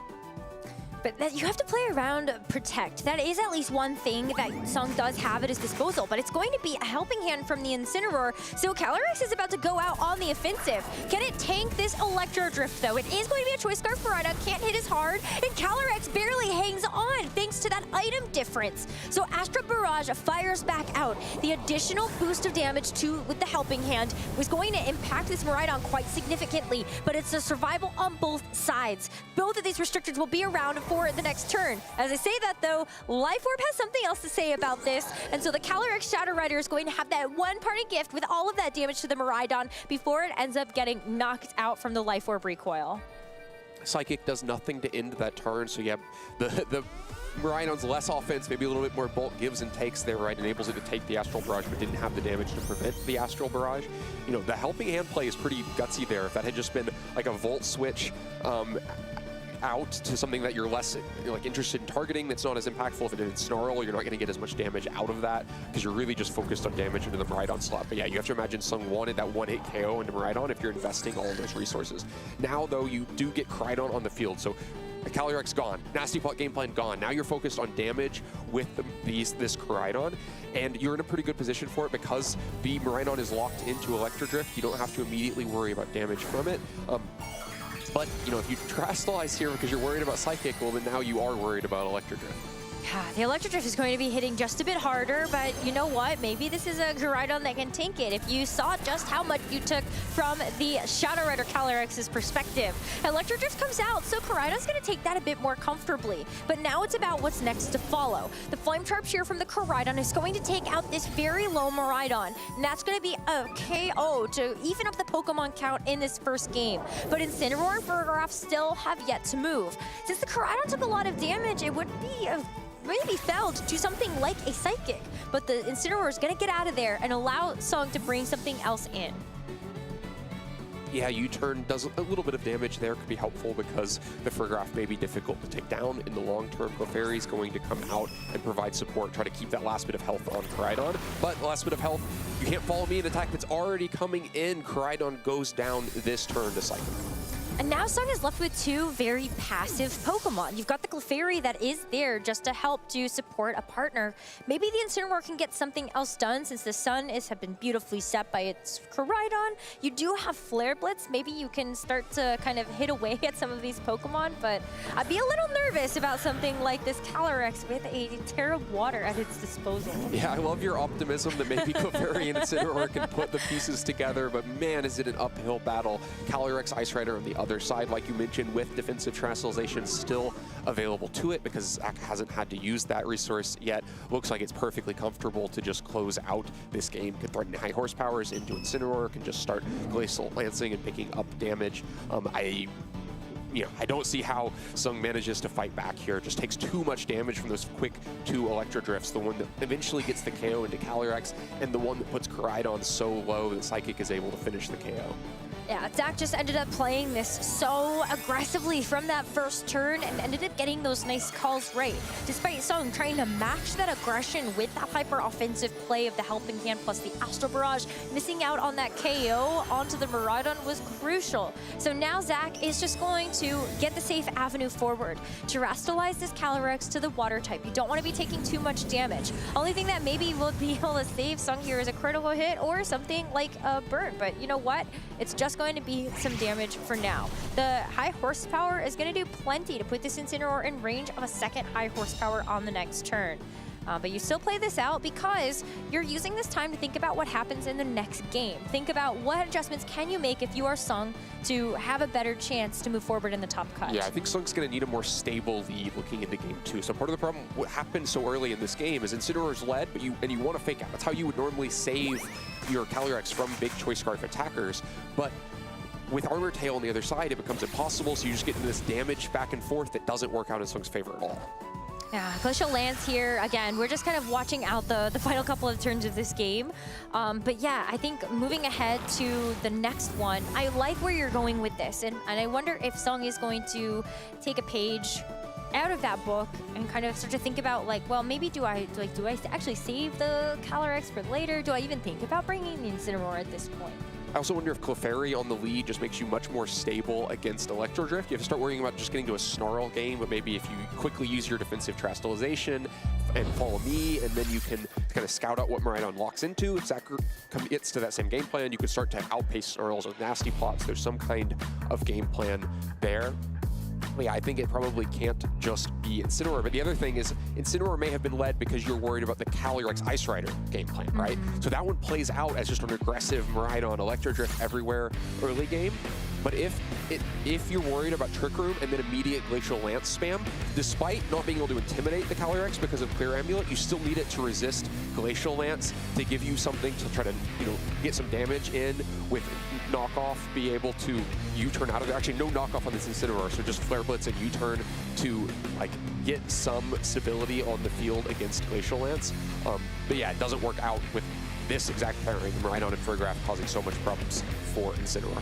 Yeah, I do wonder if there was also an opportunity here to have had, on that turn, what if instead of flame charging the Miraidon, since you have to take a hit, what if you let the Incineroar do the finishing blow instead? Because the way that the speed interactions work, Flare Blitz the Ferris even. Oh, I don't think there was any coming back even by that point, right? There was no way to one-hit KO the Ferris there, so the Psychic was coming in. You were getting down to just those two supportive Pokemon. I mean, that's a big cost of using Clefairy. It's one of the most powerful supportive options you can have. Adds that extra bulk to your partner, really strong Follow Me Pokemon, but it doesn't directly contribute anything. And so it's much higher risk that if you lose your restricted Pokemon early, there's really no way to claw it back, right? If you're like, I have an Urshifu and a Flutter Mane, or I have an Iron Hands and a Roaring Moon, then maybe you start to claw games back, but you don't do the same thing with Clefairy. Dominant game by Zach to take a lead in this series, but Sung Lee has a chance to get back into this one, and maybe it starts with a bit of a switch up. It's going to be the Rillaboom this time around in the lead with the Shadow Rider Calyrex versus a run back for Zach. Yeah, so this doesn't do anything to, stop that Electro Drift from coming in, but it does mitigate the damage quite a bit because you get rid of the Electric Terrain by leading Grassy Terrain underneath it. So you take away the Hadron Engine, take away the natural Electric Terrain boost, means that you're not going to be one-hit KO'd or like pseudo one-hit KO'd after Life Orb recoil from a single Electro Drift.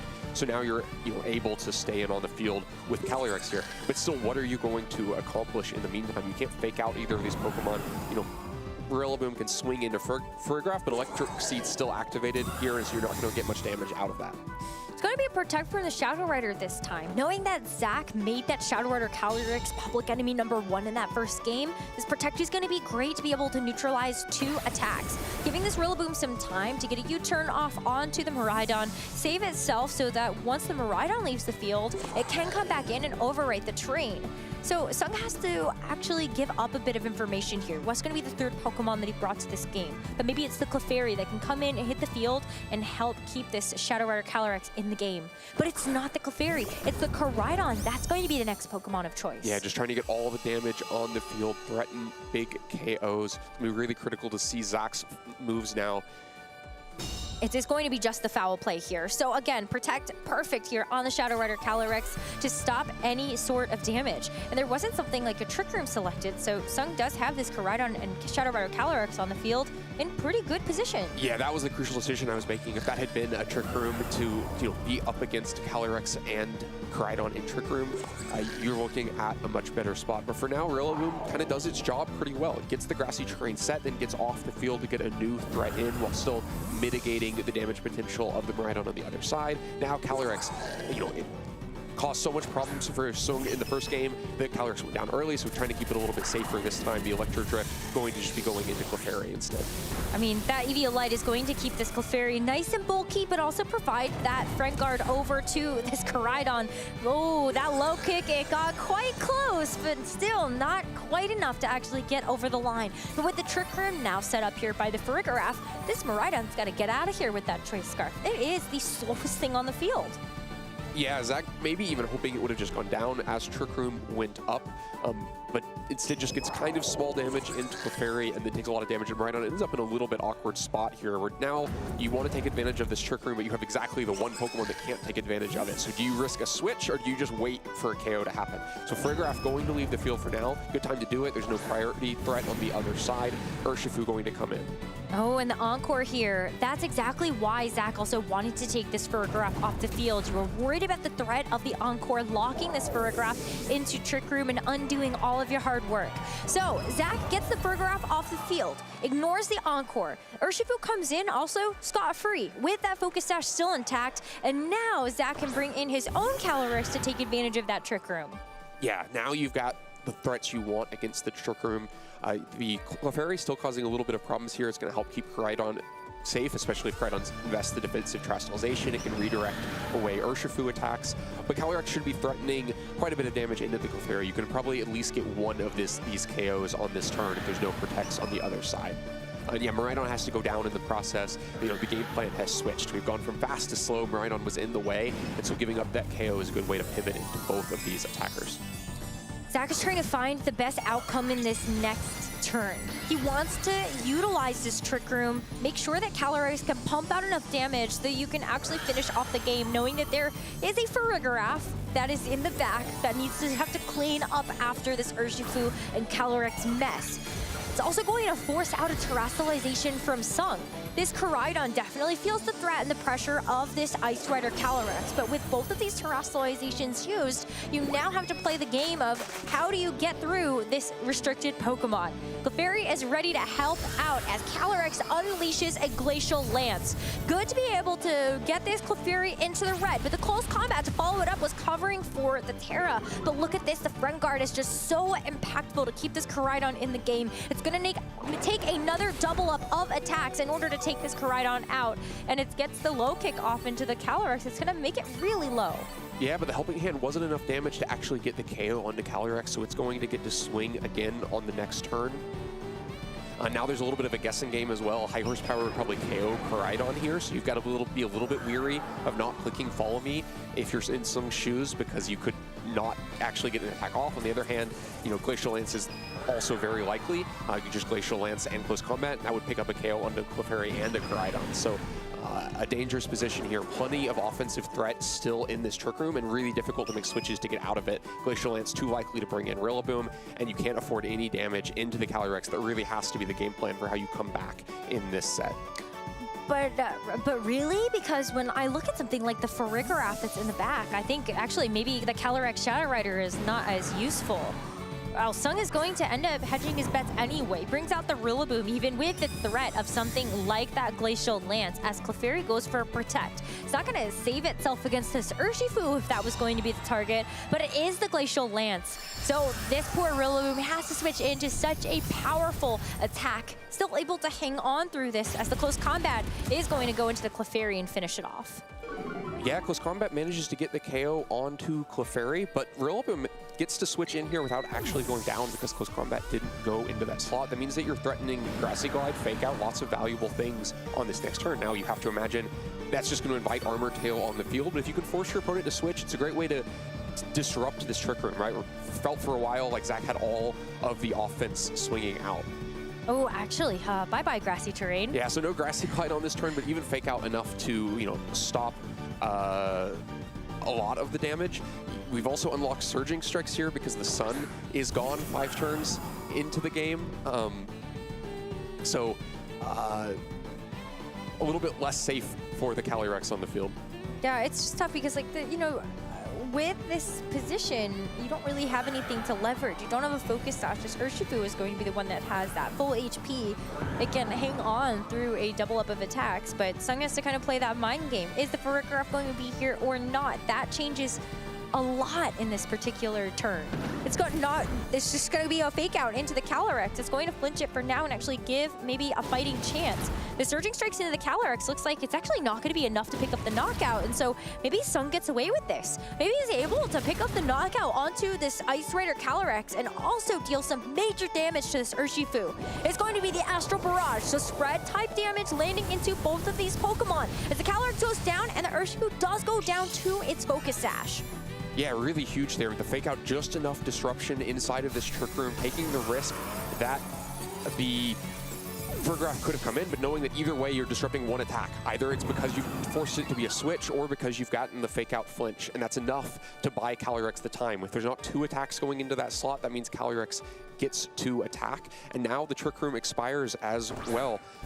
This Urshifu does have Aqua Jet, so it's threatening a KO there. You can try to switch to get out of it. It's a little bit awkward, but I imagine that you can keep Calyrex, you know, safe for an attack, but it may not be the crucial thing. You've got to somehow deal with this Farigiraf at the end of the game. Calyrex at full health and defensive Terastallization available will beat a Farigiraf. Calyrex this low and with Life Orb will not beat a Farigiraf. Big choice to make. Does Zach try to set up another Trick Room? He's at least going to confirm a KO onto the Shadow Rider Calyrex, but that's going to leave this Rillaboom able to kind of take its pick of poison. It's going to be the Wood Hammer just to ensure that the Urshifu goes down, and also just get it out of here. But with the Farigiraf now on its last legs, you've got to deal with this Rillaboom and this Koraidon, and the Electric Seed is gone. It's been consumed. There's no defense boost anymore. It's been consumed, but Farigiraf is so healthy. Neither of these Pokemon, at least Rillaboom, is not going to be threatening a KO. Koraidon could be threatening a KO with new Sun here, but I imagine that Foul Play, it might be threatening a KO back into Koraidon. It's going to at least be close. I think probably pretty crucial targeting here. You know, maybe Psychic, I guess, is the move lock here, not Foul Play. So trying to get the KO into Koraidon that way. But yeah, if you can get the Koraidon knocked out before it moves, you've certainly won. You'll beat Rillaboom in the long game. Let's go. Psychic into the Koraidon. Zach wants to seal it up here, but it's going to take another one to do that. So the Rillaboom gets to fire off a pretty major Wood Hammer, bringing this Farigiraf to about half. As Koraidon follows that up with a Flare Blitz and the Sun, looks like Sung has locked in the second game and is going to be able to take us to a Game 3 in this Top Cut set. Yeah, Psychic, not enough damage there. Very well short of being enough damage to actually pick up the KO onto Koraidon. So Koraidon hangs on to land that game-winning Flare Blitz. I do wonder, like, would the foul play have been better there? Maybe, probably wasn't enough either way. You know, Ferris struggles from not having same type attack boosted foul play. A lot of times when we think about it, it's on Grimmsnarl, it's on Dark Pokemon that are getting that free 50% extra damage on top of the opposing attack stat. Ferris just going to get the opposing attack stat. I think really the crucial moment of this game is this turn, where the Rillaboom manages to switch into a Glacial Lance, not go down, not have the close combat target, so that it gets the one fake out off. That one fake out buys time for one Astral Barrage, and that one Astral Barrage picks up a KO on Calyrex and puts Urshifu, you know, breaks the focus sash. The Woodhammer would have gotten the KO one way or another, but gets it low enough that this Woodhammer could finish up the KO onto Urshifu and put Sung ahead. If that Rillaboom had gone down as it switched in, then probably you don't have a way to ever land a significant damage. Glacial Lance and Surging Strikes will just do too much damage before Trick Room expires. Game number 3. Zach and Sung have both taken a game apiece, which means that third game is going to decide who moves forward into the top 8 of the Orlando Regional Championships. So far, Zach was able to take a win in that first game, relying on that Miraidon after a really intense play to start off that game. But then Sung clawed back in the second game, being able to leverage that one fake out turn in order to turn everything back around when Trick Room was in Zach's favor. So for this third game, where do we go from here? I think the other key thing to look back at is the reason the early game felt so different from game 1 was Rillaboom being on the field to disrupt the electric terrain. Miraidon really didn't get much accomplished, but there were windows there in the early game as well. That had been like a Volt Switch and Trick Room on turn 1. Well, then Zach probably just wins on the spot. Big switch up here as Sung is going to actually lead with the Koraidon and the Clefairy, as Zach is very content to run back this Miraidon Farigiraf lead. Yeah, it really feels like his strongest lead. It can provide offensive pressure, provides the threat of Trick Room, and it denies priority. Denies priority enough that for the first time in the set, Sung hasn't led a fake out Pokemon, right? Recognizes that Armor Tail constantly on the field, fake out isn't providing much value, and Clefairy on the field provides a lot of disruption against the Miraidon, especially because you're pairing it with Koraidon and not the Calyrex. You're not worried about Snarl, not a big threat here. So Clefairy's Follow Me really safe here, but maybe if you don't think you need Follow Me, you can just Helping Hand and you can go out on the offense. Yeah, no kidding. I mean, Miraidon gets to move first because of the Choice Scarf. So after we see that Helping Hand from the Clefairy, look at how well this Koraidon is actually going to take the Electro Drift, even on terrain. It gets to fire off a low kick, which is going to be a one-hit knockout with that Helping Hand boost. But this poor Koraidon has no idea what's about to hit it next. It's going to be a Psychic. This is going to be super effective damage, but take a look at that. Friend Guard has been so valuable to keep this Koraidon around for the next turn.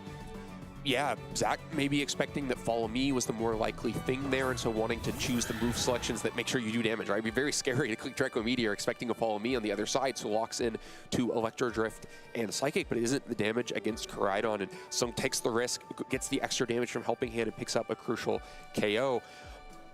On the other hand, though, Farigiraf and Calyrex now on the field. Defensive Terastallization is available, Trick Room is available, and that same damage game plan will pretty quickly start to come together for Zach.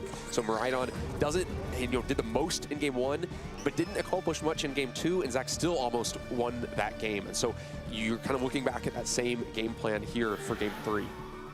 At least Miraidon did something before it ended up going down. But on this next turn, it's pretty critical to see whether or not Zach can actually get this Trick Room up and running. You have two options here. It's going to be the Farigiraf or the Ice Rider Calyrex that can actually set that up and give this Ice Rider the speed advantage, which is going to be very important when you look at something like this speedy Koraidon on the other side. But for now, it's going to be a pivot on both sides. Urshifu hitting the field for Zach, Incineroar coming in and being able to threaten something like a fake out on the next turn, as we see this defensive terastallization from the Ice Rider Rip. Can there be enough damage from Sung here to actually start to soften up this bulky Ice Rider Calyrex? Because that can sometimes be the biggest issue. The low kick is good enough, and the critical hit is going to put this Calyrex down into the red. It gets the Trick Room out, but at what cost? Wow, huge turn. And you know what might be even bigger than that critical hit? It's the Incineroar switch in, because the Incineroar shows us that there's a Pokemon change in this game. There's not Rillaboom vulnerable to Glacial Lance. There's Incineroar able to stand up much better against it, provide fake out support as well, and make this a lot more difficult for Zach to find the same type of offense. Especially Incineroar, we don't know its speed. It could be so slow that it moves before Calyrex here, which would be a huge problem for Zach because that critical hit means the Calyrex is so low. For now though, Koraidon taking so much damage, going to go out in the back and get Clefairy in to provide Follow Me support and Friend Guard for this Incineroar that can now be a big wall in front of Zach's team. This Friend Guard could be very important, especially if you're able to land something like a close combat into the Incineroar, then the Friend Guard maybe actually take that much more comfortably.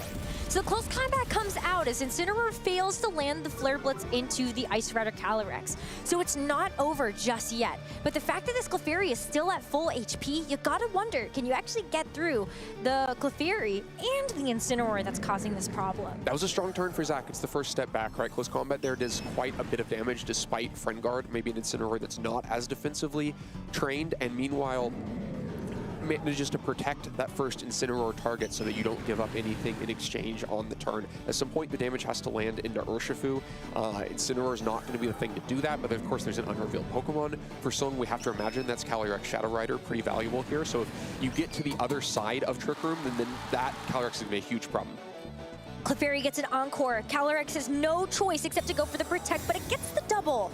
So it's not going to be going down on this turn. But this Urshifu has started to be a bit more vulnerable. Not only did it go for the close combat on the last one, dropping its defenses, but now its Focus Sash is broken thanks to the U-turn from the Incineroar.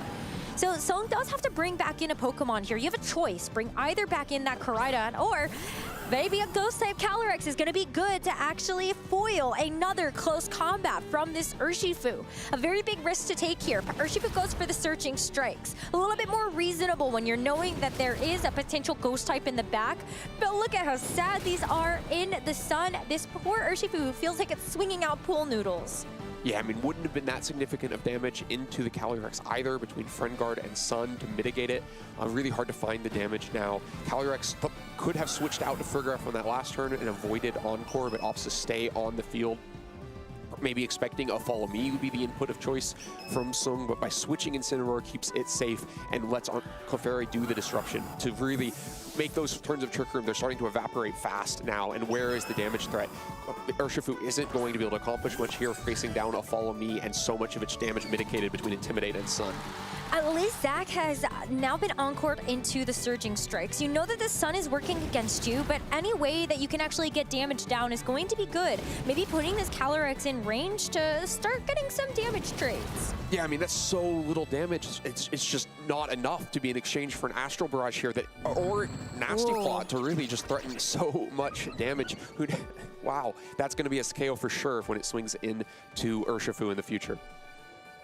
Bare minimum, it's also going to do a lot to this Fergraph with the Psychic. So we will see yet one more turn left with the Trick Room, and then Calyrex may be able to get Unleashed Full Force. But you can still have a way to protect this with the Clefairy going for Follow Me, or even, like, if you just want to, let a Helping Hand Astral rip. Well, you don't need Helping Hand at this point. With -1 special defense on Urshifu and +2 special attack on Calyrex, it's certainly the KO. So I imagine the Clefairy this turn, its job is to keep Calyrex's health bar high so that you're not worried about, like, enough damage that you are taken down by Psychic or Foul Play from beat Fergraph in the future. At least the Sun is gone, so these Surging Strikes can be a little bit more powerful, as Clefairy is going to draw the attention away from this Shadow Rider Calyrex. The Surging Strikes will be good as follow-up damage from the Psychic to knock out this Clefairy and leave this Calyrex vulnerable. But the problem still remains. You gotta get another Trick Room back up, and you have to do enough damage to this Shadow Rider Calyrex to keep you in the game. There's still 3 Pokemon left here for Sung, and Calyrex is gonna let an Astral Barrage unleashed. It's not going to affect the Fergraph thanks to its normal typing, but this Urshifu is not so lucky. That's gonna be a KO for this Shadow Rider Calyrex, and another special attack boost thanks to Grimnay. Up to +3 now after the Nasty Plot and the Psychic. When you combine that +3 with Life Orb, it is threatening so much damage. You don't need so much damage though, because that Calyrex is down to 24 health. So it's going to have to protect itself on this next turn. So this is probably where it really all has to come down to. If Fergraph could make it through a turn and get a Trick Room up, then maybe you're threatening enough damage back with the speed in your favor to try to close out this game. You've gotten Koraidon Weekend up. You have at least some damage on to the Calyrex on the other side. But you have to imagine a bunch of damage is about to swing into this Fergraph. You got a +3 Psychic at your disposal, but you could also maybe think that what if Zach actually just doesn't protect the Calyrex here? Well, yeah, if you really are expecting it's like Psychic and Flare Blitz into Fergraph, then maybe you just Glacial Lance and hope that's enough damage to get both KOs. That would be very nice, but you know that it's gonna just have to be a tough call to make a coin flip in a very tense best of 3. Zach has been so close to winning a major title twice already this season, where Sung is hoping that this could be one step closer to his first regional championship win. It's going to be this Koraidon taking on the Fire Terrestrialization. It's gonna get a nice boost to its fire type damage, but critically also making sure that that Glacial Lance isn't going to do enough. As Calyrex unleashes an Astral Barrage, Zach has actually called this correctly. The Ferrigraph is not going to be taking any damage from this turn, but that means this Koraidon can still get a chance to move. But if this Ferrigraph can hang on through a Terra Fire Flare Blitz in the sun, that would be Trick Room, but it's not enough. Ferrigraph goes down in one hit, and that is going to be the game. Wow, what an incredible final fight. A photo finish here for our Game 3 as Sung's Koraidon knocks itself out in the process to all that recoil. But with a 2-on-1 here for Sung versus Zach, Sung is going to wrap this up. Incineroar hits the field to seal the deal even further, as if +3 Calyrex wasn't enough for the Calyrex on the other side. Fergraph, having given up its Electric Seed earlier on, just didn't have the defense to stand up against Koraidon, and that massive Flare Blitz, one of the strongest attacks in the game, picks up that crucial win at KO. Astral Barrage is going to finish this set once and for all. And congratulations to Sung Lee, moving on to the top 8 of the Orlando Regional Championships.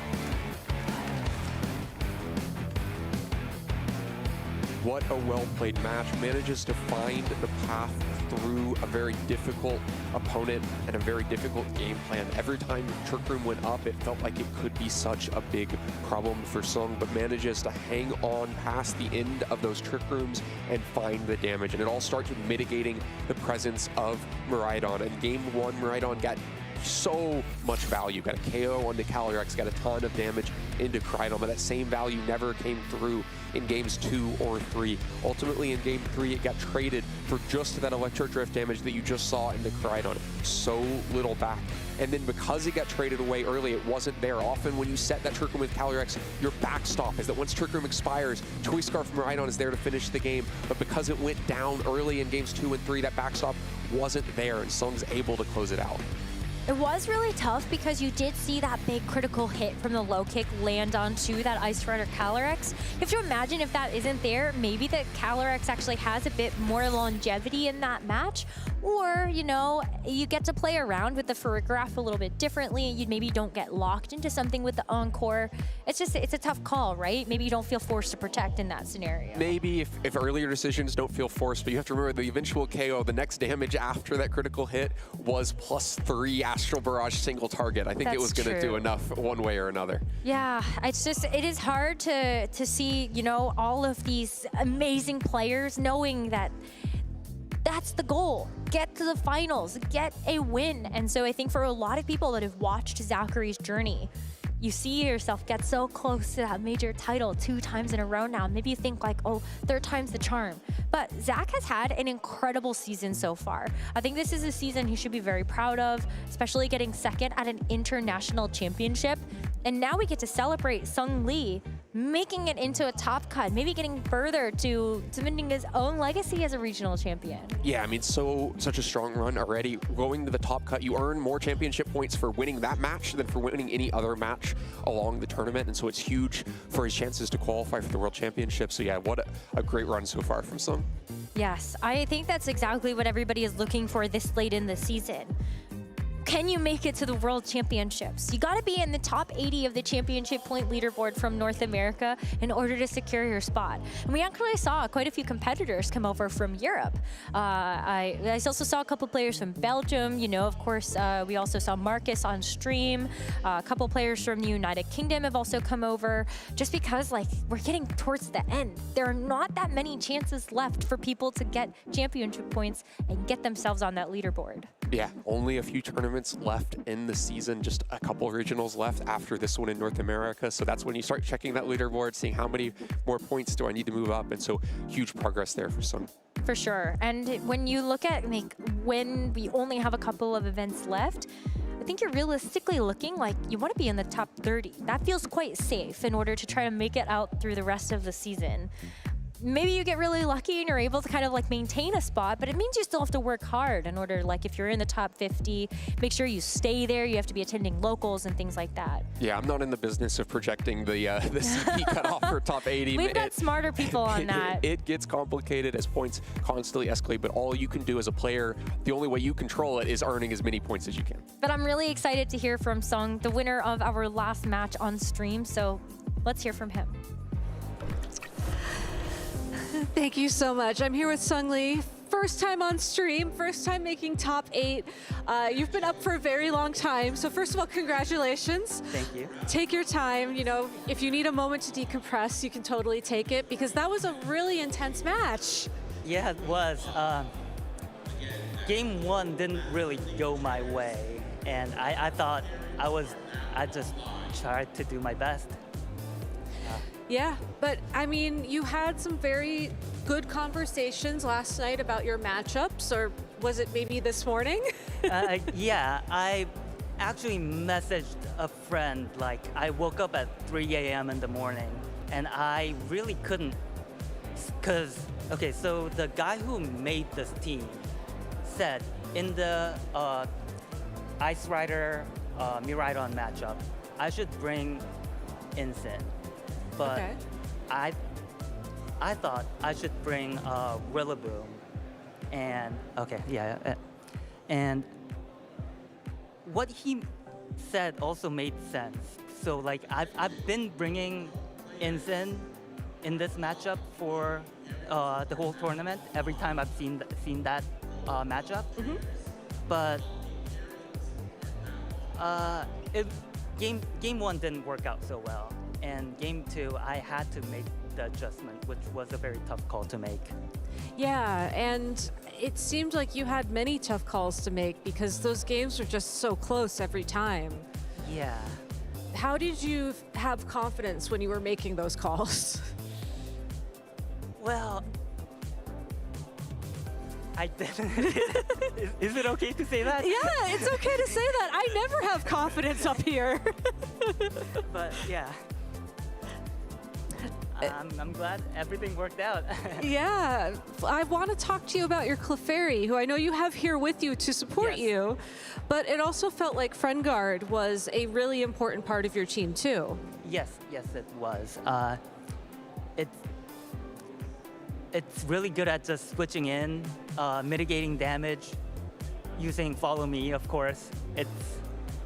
It just kind of lets my Shadow Rider and Koraidon do all the damage because they do plenty of damage on their own, so I don't need extra damage. Maybe other than Helping Hand, which I did use a lot, but... Yeah, a helping hand from your friends, right? Yeah. So what does it mean to have your first top 8 finish here, at least? Well, it feels nice. Hopefully I can go further, but just trying to take one game at a time. For sure. Well, Sung, I want to give you time to get ready for your next matchup. Do you have any shout-outs you want to give to anybody at home? Shout-outs to all my friends, all the friends I made at my locals, the tri-state area, New York, New Jersey. Also to the shout-outs to my Team Korea friends. And just, I guess, shout-outs to all my friends. All right, well, thank you so much. I wish you the best of luck going into top 8. And we're gonna be throwing ours to a quick break while we get ready for our first top 8 match of the day. So please stay tuned, everybody.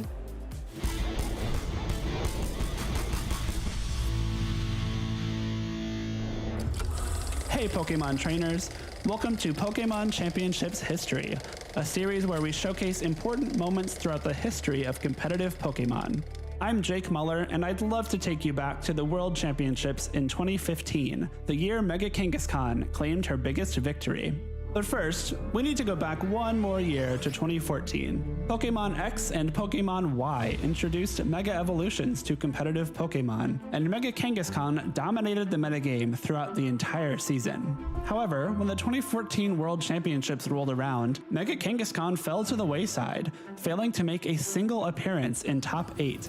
Although Mega Kangaskhan surged back into the metagame as we moved into the 2015 season, its place at the top became crowded thanks to the introduction of even more Mega Evolutions from Pokemon Omega Ruby and Pokemon Alpha Sapphire. As the World Championships loomed, the community wondered whether Mega Kangaskhan would once again be pushed out of the metagame by a high presence of Pokemon that could counter it.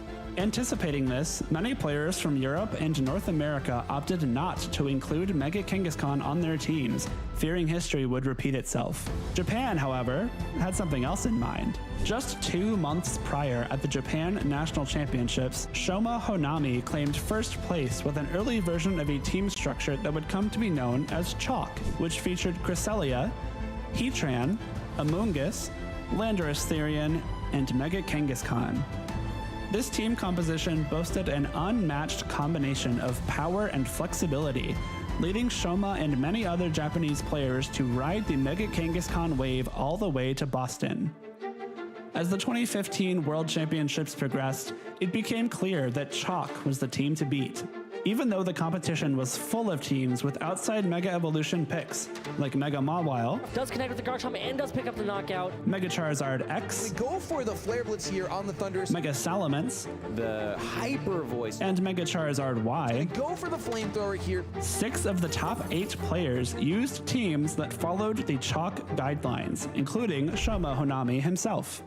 While the extraordinary success of this team composition at the biggest event of the season was astounding, even more interesting was the variations seen within Chalk just inside this top 8. While all 6 teams had both Mega Kangaskhan and Landorus Therian, many players opted for some alternate options for the remaining Pokemon. Heatran was substituted for a different Fire-type Pokemon on 2 occasions, with one player using Entei and one choosing Volcarona. The 6th Pokemon on the team ranged from Thundurus to Aegislash to Tyranitar to Scrafty. Sylveon made an appearance in place of Cresselia in one instance, and one player even gave up Amoonguss to run both Aegislash and Thundurus. The 2 teams in top 8 at the World Championships that did not make use of Mega Kangaskhan were both defeated in the quarterfinals, meaning that Mega Kangaskhan was guaranteed to have her day in the sun. Players shake hands, knowing that the game is over. Rotom Wash falls, and the crowd reacts, ladies and gentlemen. Yosuke advancing. We've seen him. This is the 2nd time on stream, playing incredibly well. After taking down Naoto Mizobushi in top 4, Shoma Honami would be met in the finals by fellow Japanese player Hideyuki Taida, whose Volcarona set him apart from the rest of the field. Oh my God. He's done. We get a medic in the field.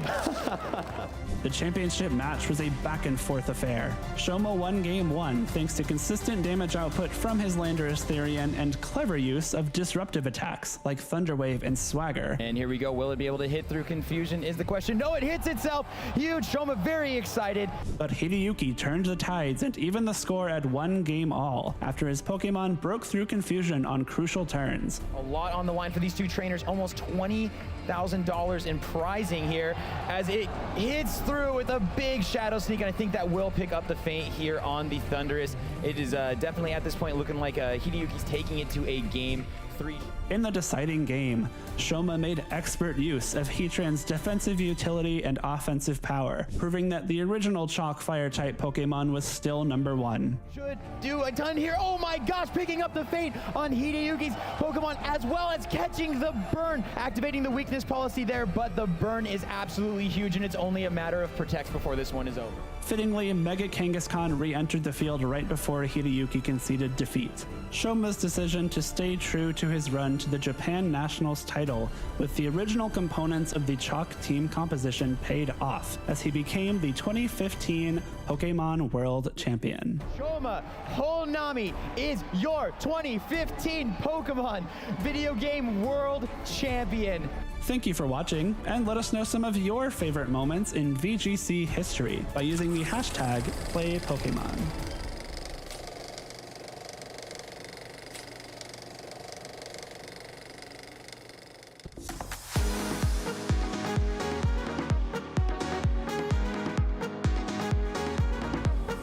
best way to test your team is to get a group of friends together and hold a tournament.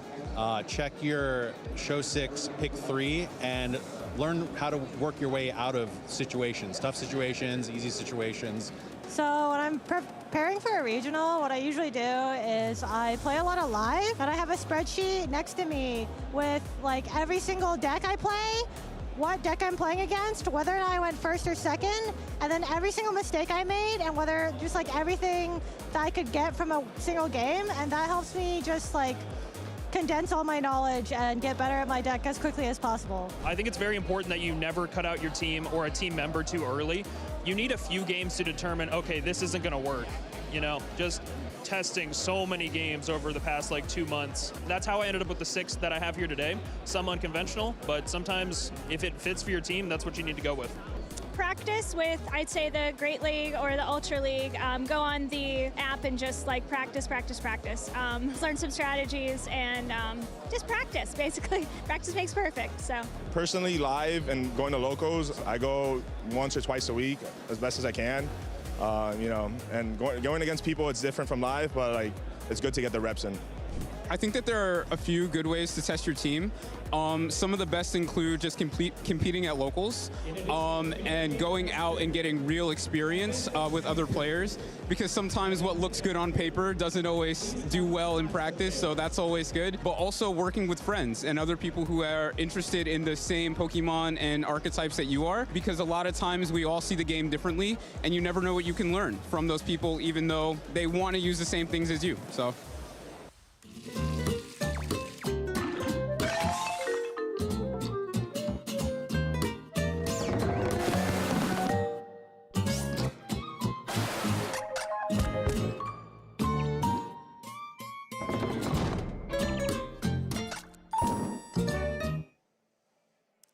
Welcome back, everyone, to beautiful Orlando, Florida for our top cut here at the Video Game Championships Regionals. I am Evan Latt, and I am joined behind desk by my good friend Yuki Zaninovich. Yuki, we are now ready for our top 8. We are fully in the single elimination bracket, and I'm really excited to see this. Yeah, me too. And now we get to finally see all the matches, you know, all of the top cuts, and just with the level of competition that we've been seeing this weekend, you know, this was not an easy tournament, right? We had a lot of people coming in from Europe, just so many strong players, and I don't know if the players really expected this, because again, champions on the horizon, Regulation I going to be a little bit cut short, but we just see so much high-level play. So I'm really excited to see the following. And we're going to first start with Jonathan Zuniga versus Emilio Forbes. Yeah, we're going to see all of these top 8 matches, but of course we will be starting with the players you see on your screen. Jonathan Zuniga on the left and Emilio Forbes on the right. We have seen both of these players play over the course of this weekend. Jonathan, of course, went almost wholly undefeated, only dropped his first loss in the round 12, our final round of Swiss. Emilio drops down to 2 losses early on here in day 2, but has been able to battle his way all the way back up here into top 8, including defeating regional champion Dongan Yum in the play-in round here. Yeah, a really established player. I think there's a lot of Emilio fans out there, so I'm sure there's a lot of people who are viewing the broadcast excited to see him up here, but definitely going to have to go through a formidable opponent here in Jonathan Zuniga, using the team that I think a lot of players were looking out for, especially with, Michael Kelch having that huge finish with a similar team utilizing that Dragonite. We already saw, again, Jonathan use that Dragonite and Qianpao very effectively in the earlier Swiss round, but it's going to be a different opponent here, having access to that Farigiraf, not going to be that easy to pressure with the Dragonite. Yeah, the Dragonite is definitely going to have a harder time, would not be able to, like we saw in the previous match, threaten that extreme speed, big damage, because it's really easy to just switch in the Farigiraf and block that Dragonite entirely. But Jonathan, of course, has a lot of techs here. I love calling out always the Encore Calyrex Shadow Rider, also the taunt on this Cornerstone Ogerpon, which especially if you're facing down a Farigiraf or a Pokemon you think might try to set up a Trick Room mode, opponent who might try to set up a Trick Room mode, that taunt could be very important. It's not just Trick Room they have to worry about on the Farigiraf. The Zamazenta doesn't want to get roared out. There are a bunch of other Pokemon like Iron Bundle that you don't want to let set up Encores against you. So Ogerpon, that taunt could be important here if Jonathan feels like he needs to slow down play. Definitely. Really good into that Farigiraf, which is always a threat for the Zamazenta's Calyrex Shadow Rider teams. And one thing I want to point out is this Chen Pao. The Icy Wind is actually more of an innovation that came more from Regulation F. For example, Michael Kelch on his team had Ice Shard over this Icy Wind, so it's very interesting to see these teams adapt across formats. Players recognizing, oh, this Icy Wind, Chen Pao, Assault Vest, actually pretty good as they're playing in Regulation F, and then it's carrying over into this Regulation I.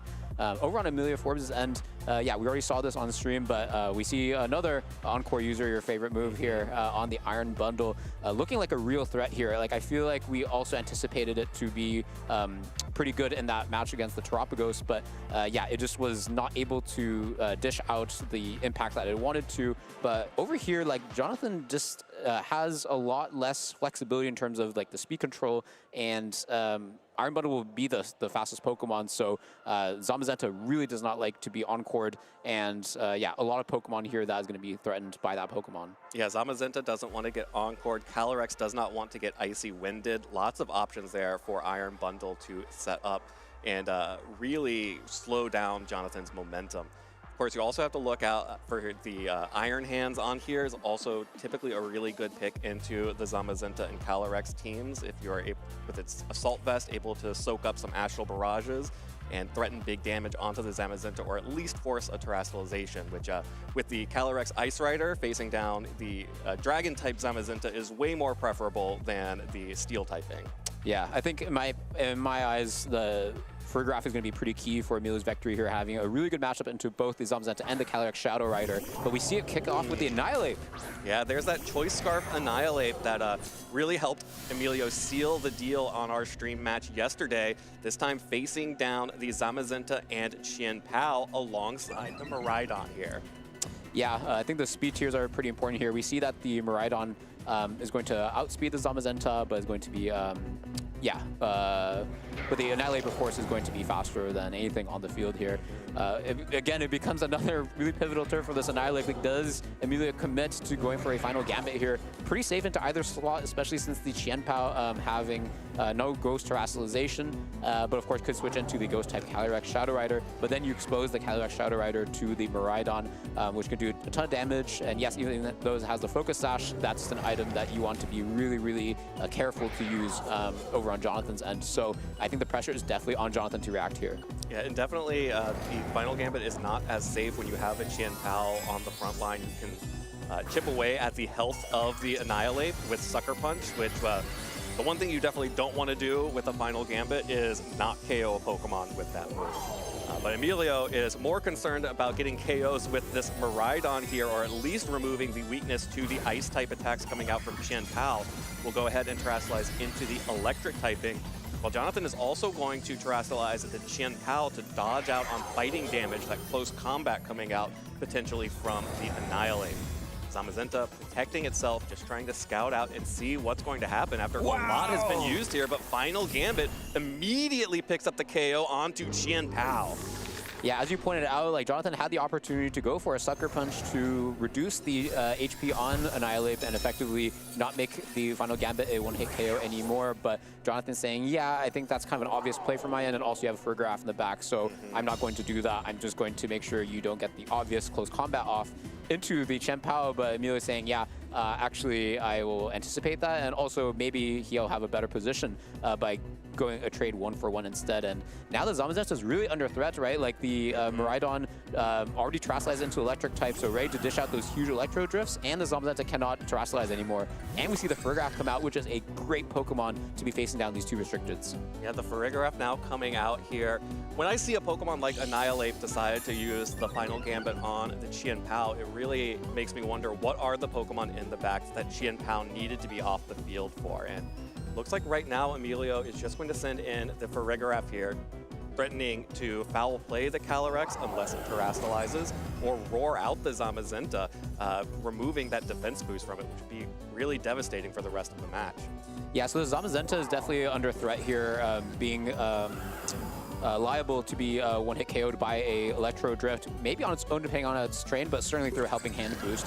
Definitely has to respect a potential Raging Bolt in the back, which we as the viewers know is in the back for Jonathan. So it's not an obvious move. It's not like that slot will definitely faint this turn, but yeah, and Emilio can also take advantage of so much pressure being on Zamzenta's slot and saying, okay, actually I want to KO the Calyrex slot and double into it. So a lot of options for Emilio's side, not as much for Jonathan, definitely on the back foot here. Jonathan trying to take a safe switch in here with the Raging Bolt to soak up an Electro Drift or a Volt Switch from that Miraidon. Of course, with the Terastallization, you expect Emilio to be leaning on one of those attacks. Calyrex will be able to get off this Astral Barrage first, though. No damage to Farigiraf thanks to the normal typing, and about a little over 50% damage onto the Miraidon, which will be switching out with that Volt Switch. Raging Bolt soaking that damage up. Yeah, it makes sense to go for the Volt Switch and saying, yeah, I'm not going to commit too hard into the KO in that slot because I'm going to anticipate that he has something in the back that can take it, whether it's going to be the Raging Bolts, as you saw here, or the Ogerpon, which can soak it up thanks to its sturdy and its typing.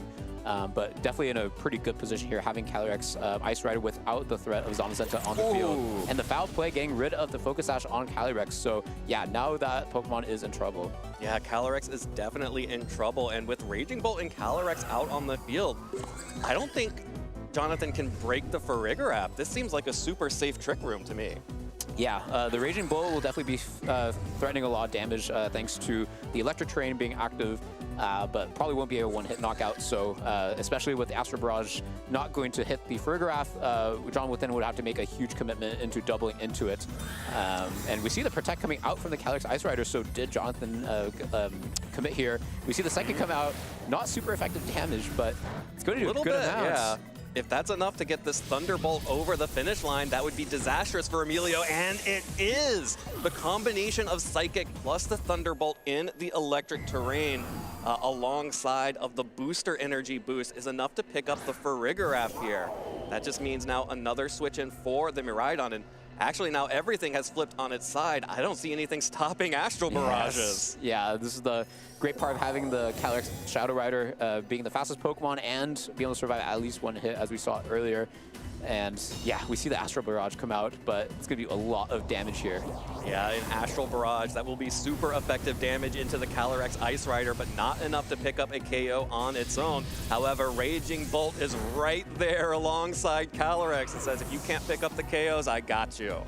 Yeah, it seems like the table's completely turned in just that one turn, right? It's like we thought like the position was very good, like the Farigiraf is able to survive unless it gets doubled into, and the same could be said for the Calyrex Ice Rider, and basically Emilio saying, yeah, I know you're not going to just double the Farigiraf because I can get a double KO with a Glacial Lance.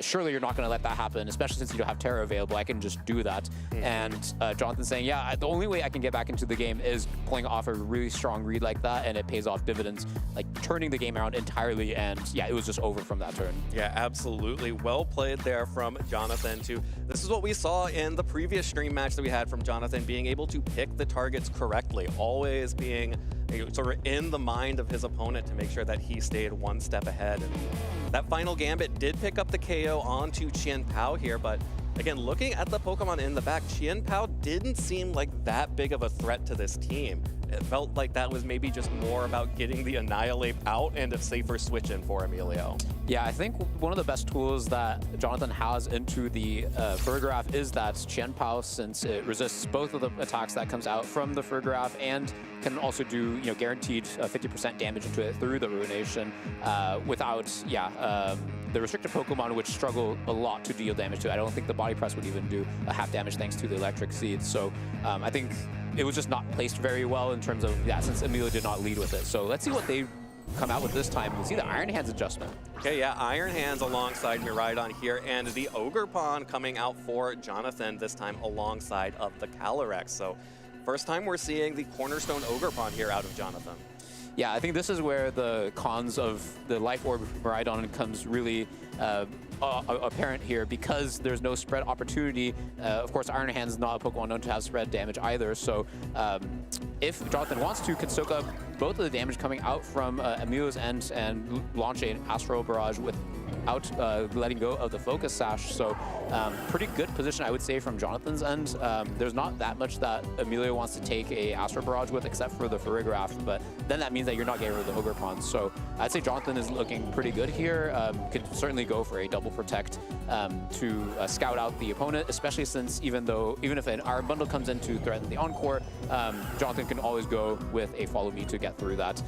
Although you probably don't want to see an Iron Bundle in front of two Pokemon with the Focus Sash, with the Icy one being very, very strong. So let's see what comes out. It actually is the Farigiraf, not the Iron Bundle. Yeah, Farigiraf switching in favor of the Iron Hands here. It will get the Electric Seed boost to its defense, but Jonathan, again, just going on the offensive, is not afraid of fake out pressure at all. Just going to fire off an Astral Barrage into that Miraidon, again, dealing about 50% health. Miraidon now will be able to switch out with Volt Switch, brings the Calyrex almost down to its Focus Sash. So big damage traded onto the restricted Pokemon on both sides here, but Miraidon will get to switch out and protect itself from further damage.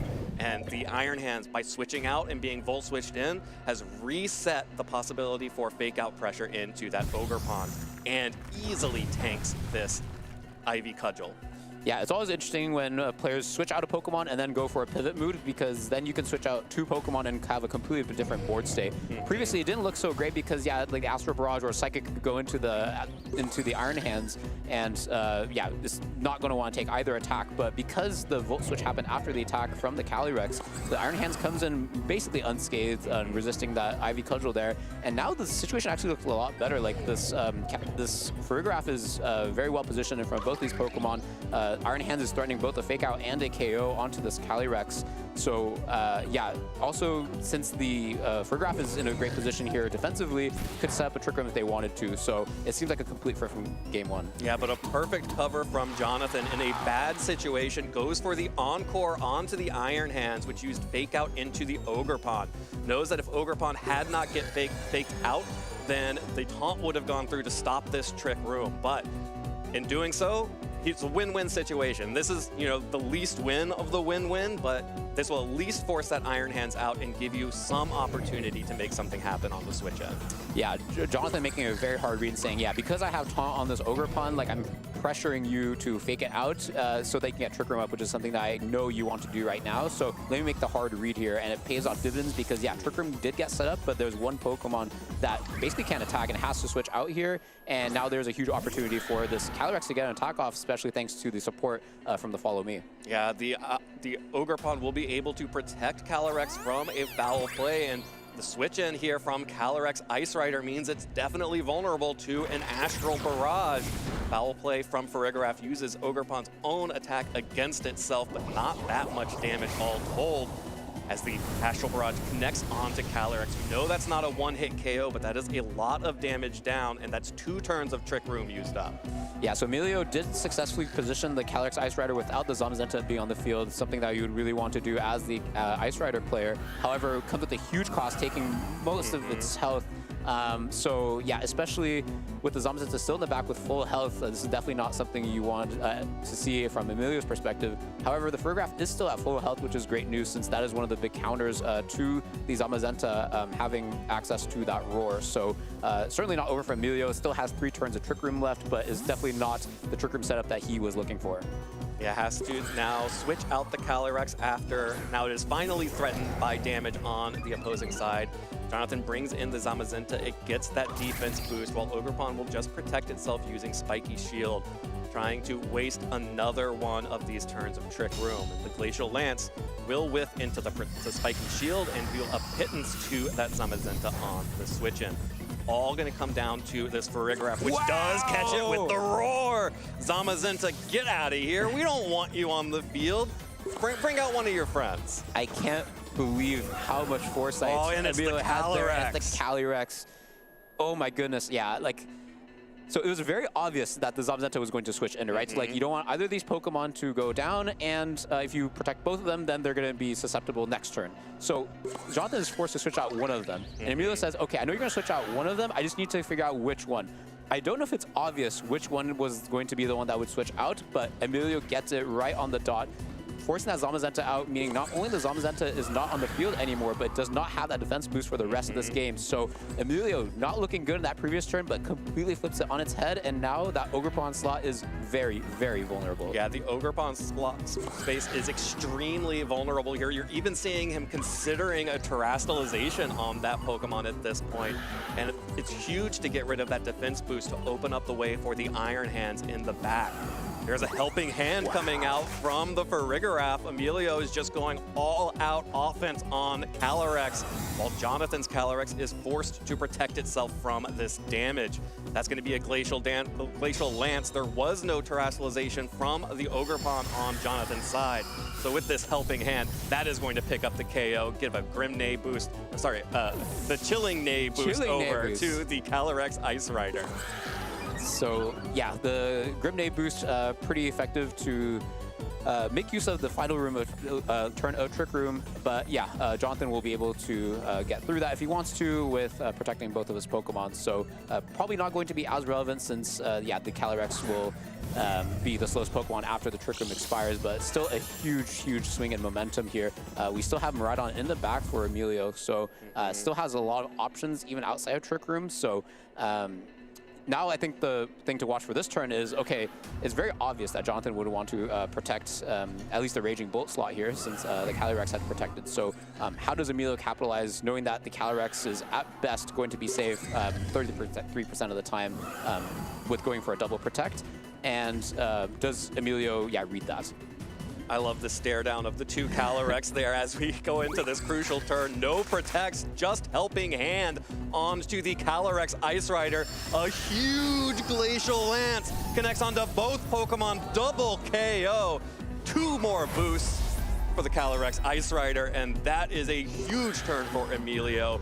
No protects, nothing passive coming out from Jonathan, and now just the Zamazenta that no longer has its defense boost off against 4 Pokemon remaining. Wow, this is such a treat to watch because there is so much swings in the first game and then already in the second game. Like there's these turns where I thought, yeah, like one player is just so favored, and then it just completely flips on its head with like one hard read. Wow. And it's so amazing to see these top players just adapt to each other and say, yeah, this is the turn I need to go for it, and I'm going to go for it. And Emilio claws his way to a Game 3 here. Yeah, just like in Game 1 when Jonathan saw the moment that he needed to go for it and went for it, Emilio pulling it off here, absolutely masterfully catching the Zamazenta on the switch-in with that roar, and just making sure that Calyrex had all of the opportunity on his side.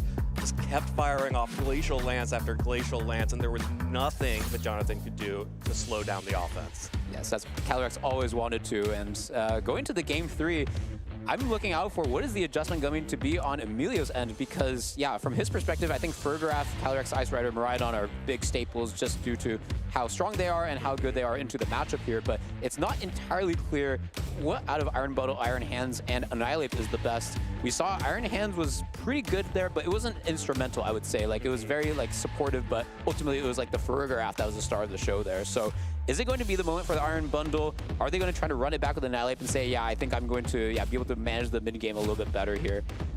Over on Jonathan's end, I don't see too many opportunities to adapt. I guess from his end, he changed from the Chien-Pao to the Raging Bolt.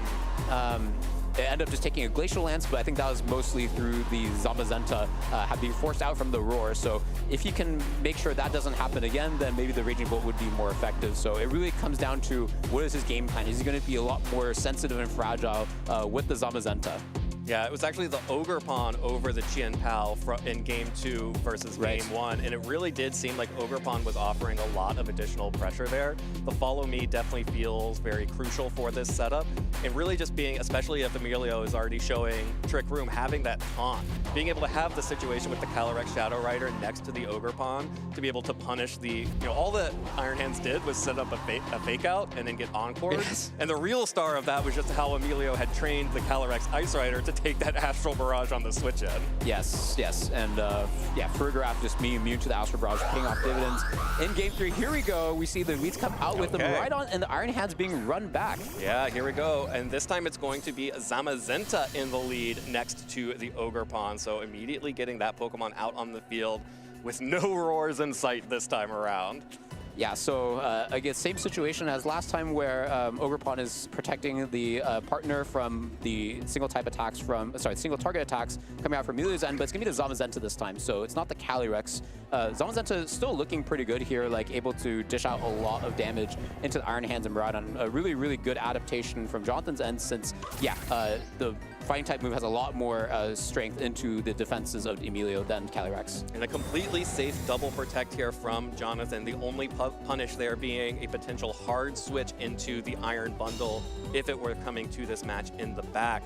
You do get to see where Emilio is targeting, and in fact, Electro Drift is a contact move, so it takes damage from the spiky shield, while Iron Hands was just going to deal a little bit of damage to the Zamazenta if Jonathan left that Pokemon up.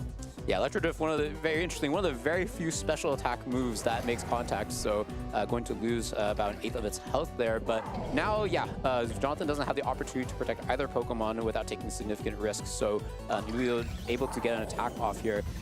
It's pretty telegraphed that the Ogerpon would want to, yeah, redirect the attacks away from Zamazenta, so I would expect the Miraidon to want to switch out and not take a huge body press here. Well, there's the follow me from Ogerpon to protect Zamazenta from all damage coming out on the field here.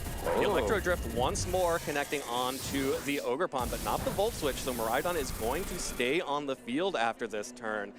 Provided it survives the turn. Body Press connects onto the Iron Hands, which does deal decent damage to that Pokemon, but crucially, the Miraidon is still fully healthy except for that one spiky shield tick, while Iron Hands picks up the KO onto Ogerpon and gets a little bit of health back.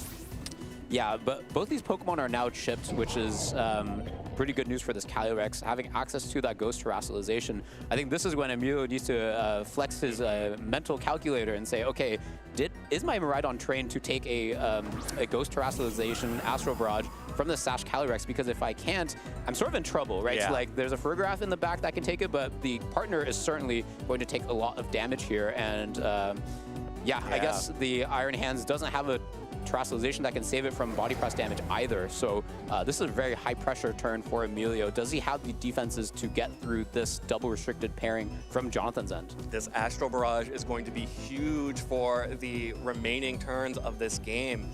If Jonathan's able to pick up a double KO here, that would also give a +2 boost to the Calyrex through the Grim Neigh.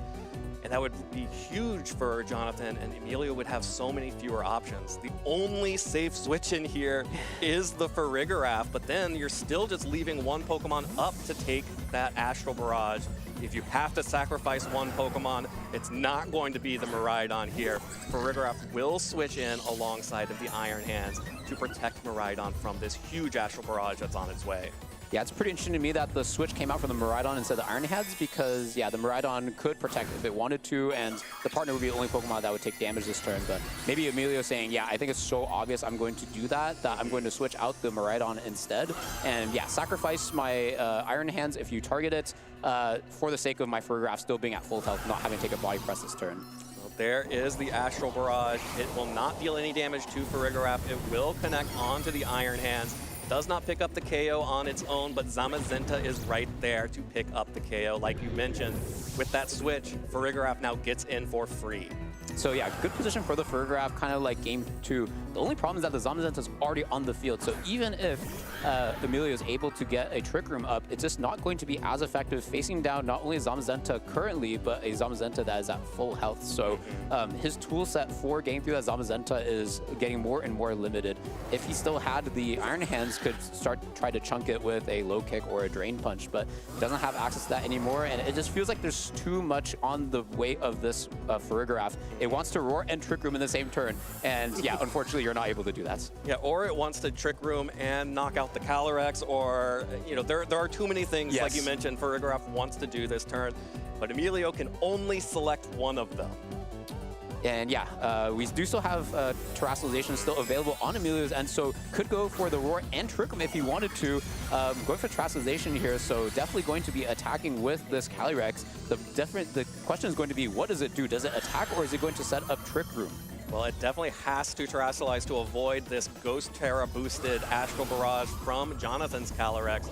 Again, Farigiraf does not take any damage from it, but it will connect onto the Ice Rider. deals just about 0.5% on the Calyrex Ice Rider and survives the body press. There's the roar coming out from the Farigiraf. Zamazenta now off the field once more. That means that Jonathan is going to be forced to show the final Pokemon. Raging Bolt has been dragged out by the roar. Now it gets the booster energy boost, but what is going to happen from this Ice Rider Calyrex? Did it go on the offensive or did it set Trick Room? And it is set Trick Room. Wow, what an insane turn over from Emilio here. Like we said, yeah, it can't Trick Room and roar at the same time. And then Emilio says, yeah, watch me. Yeah, that's why I got 2 Pokemon, man. Yeah, that's how I trained this Calyrex. And yeah, it's paying off dividends for him here. Knowing that calculation and going for that big play. Has the opportunity to, now go for those Glacial Lances without that Zamazenta insight. Zamazenta not going to get that defense boost ever again. The problem is that the Pokemon on Jonathan's end is very, very healthy. Not only is the Sash still intact for Calyrex, but the Raging Bolt is also at full. And depending on how it's trained, it might be able to survive a Glacial Lance as well. So yeah, we'll see what happens here. It may be able to survive a Glacial Lance, but you have to be planning for the end game as well. And you definitely don't want to take additional damage when you have Miraidon in the back, with that Raging Bolt potentially being the best option if this Calyrex goes down while you're in Trick Room. Next, on to the Zamazenta again, just going to be dealing a little bit of damage. No more defense boost, so dealt a little bit more than usual. Oh, and punishes the Protect there. Roar will force that Calyrex out and instead bring back the Raging Bolt. I think Jonathan, from his perspective, not feeling too bad because if that had gone into the Zamazenta, we were doing basically an entire replay of Game 2 where, the Zamazenta is forced out and the partner had just protected, so you're completely vulnerable and, you're probably going to get KO'd while your Zamazenta, if it wants to come back in, has to take damage. But now it's different. There's a Zamazenta here still on the field. Yes, it doesn't have the defense boost anymore, but it can still protect. So, wow, Calyrex going for the protect here. Yeah, it still does not mind being out on the field against these 2 Pokemon. Raging Bolt going on the offensive against the Farigiraf deals good damage with the booster energy boost. Electric Terrain just expired the turn before. Calyrex gets to survive one more turn here as Emilio really doesn't want that Pokemon on the field. I don't know if there's maybe just historians out in the chat, but I don't know if I've seen the roar happen 3 times consecutively in one game here. Going to get that Zamazenta out of here and in that position of being able to threaten Glacial Lance. However, again, different from Game 2, the Raging Bolt did not protect this turn, was going to be susceptible to that Glacial Lance. So thanks to that bravery from Jonathan, has more defensive options here to further stall out the Trick Room. So the timer is still ticking for Emilio. Can he make good use of this next turn of Trick Room before it expires? Yeah, it is still very safe for Jonathan just to go for a protect on either one of these Pokemon and switch back in the Zamazenta and just continue to stall out these turns of Trick Room. There are only 2 turns of Trick Room remaining here, so Emilio needs to make something happen here or get rid of the Calyrex Shadow Rider so Miraidon can do something outside of Trick Room. Yeah, so we see the Zamazenta switch in for the Raging Bolt slot. Again, neither slot had protected, so it was not telegraphed. We see the helping hand, so did he call it? Calling the Zamazenta switch in, connects on it with the helping hand boost, but not enough to pick up the KO. We'll be able to get the KO on to the Calyrex from Jonathan. Will be able to pick up Emilio's Calyrex here with this Astral Barrage. And there is now 1 final turn of Trick Room, and Jonathan going on the offensive there with the Calyrex Shadow Rider may just be what wins him the game here. Getting this extra boost here onto the Calyrex, still has 3 Pokemon, and now Emilio is forced down to just Miraidon and Farigiraf. I was gonna say, that was like a very exciting to see the helping hand, but actually I think Jonathan made like the crazy play of not protecting the Calyrex, completely exposed to going for a Glacial Lance plus foul play, which was totally something that Emilio could have done, right? There was a Raging Bolt there, so it was the most straightforward play, and Jonathan saying, I know you're going to read me protecting since I kept protecting and switching in Zamazenta. I'm going to go through on this turn and go for a much offensive play, and wow, like in Game 1 and Game 3, Jonathan just going for that big play that just pays off dividends, turning the set around. It is so impressive to me to watch these players know exactly when to hit the gas, when they need to stick the landing here, and Jonathan calling it perfectly in that game. That previous turn, Miraidon forced to protect here. will just be trying to prevent itself from taking any damage, while Calyrex will also have to protect itself here. That just means the Farigiraf and Zamazenta are the only Pokemon able to move, and that's the body press from the Zamazenta onto Farigiraf, forces the Calyrex out, which at least now gives Miraidon the bonus of being the fastest Pokemon currently out on the field. Yeah, the only real play Emilio had there. Yes, yes. So Emilio, great for identifying that and noticing, yeah, I need to have the speed advantage in the next turn or else it's just going to be curtains for me. So doing the only play that gets him back into the game, and yeah, he has the speed advantage here. Raging Bolt doesn't have the opportunity to go for the Thunderclap thanks to the Farigiraf being on the field, but still, Jonathan looking very, very good here, having the Pokemon advantage.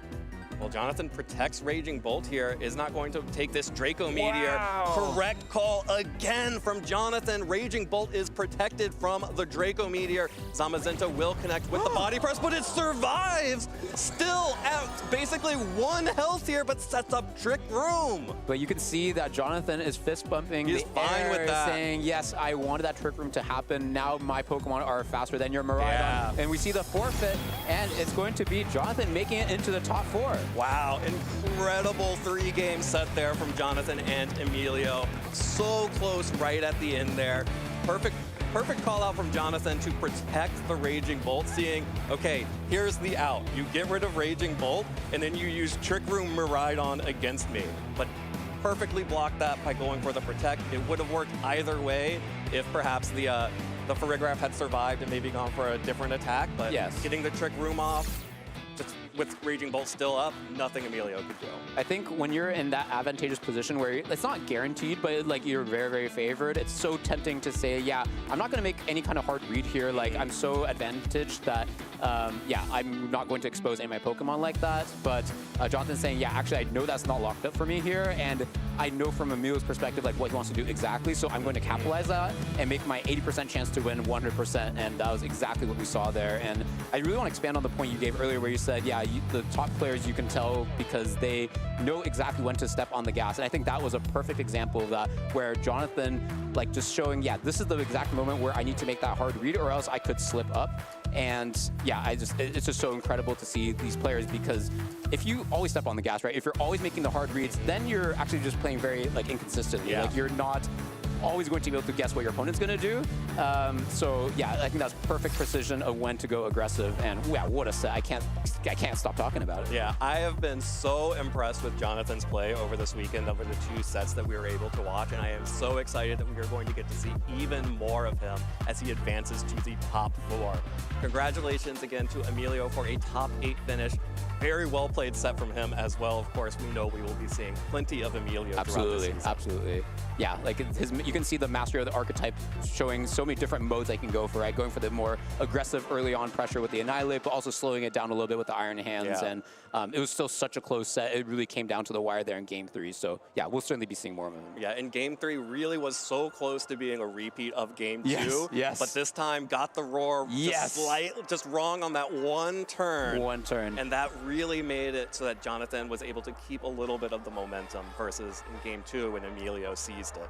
And just, it's so hard. I don't think people at home, unless you are an actual VGC competitor and you go and play at these high-level events and you get deep into a tournament, it is so hard to make those targeting decisions and to make them with any kind of real consistency and precision. I mean, that's why you see Jonathan popping off there at the end. It's like, he knows that like, this is a risk, but I think it's a risk I have to take. And when it pays off, man, there's no better feeling. Yeah, it's so surprising to me, the precision with the exact turn that he said, okay, I know you're going to read me protecting this turn, so I'm going to not protect. And this was on like the 4th row or something, right? So he got it the exact turn, and that was the exact turn where Emilio decided to, turn up the gas. And wow, like amazing.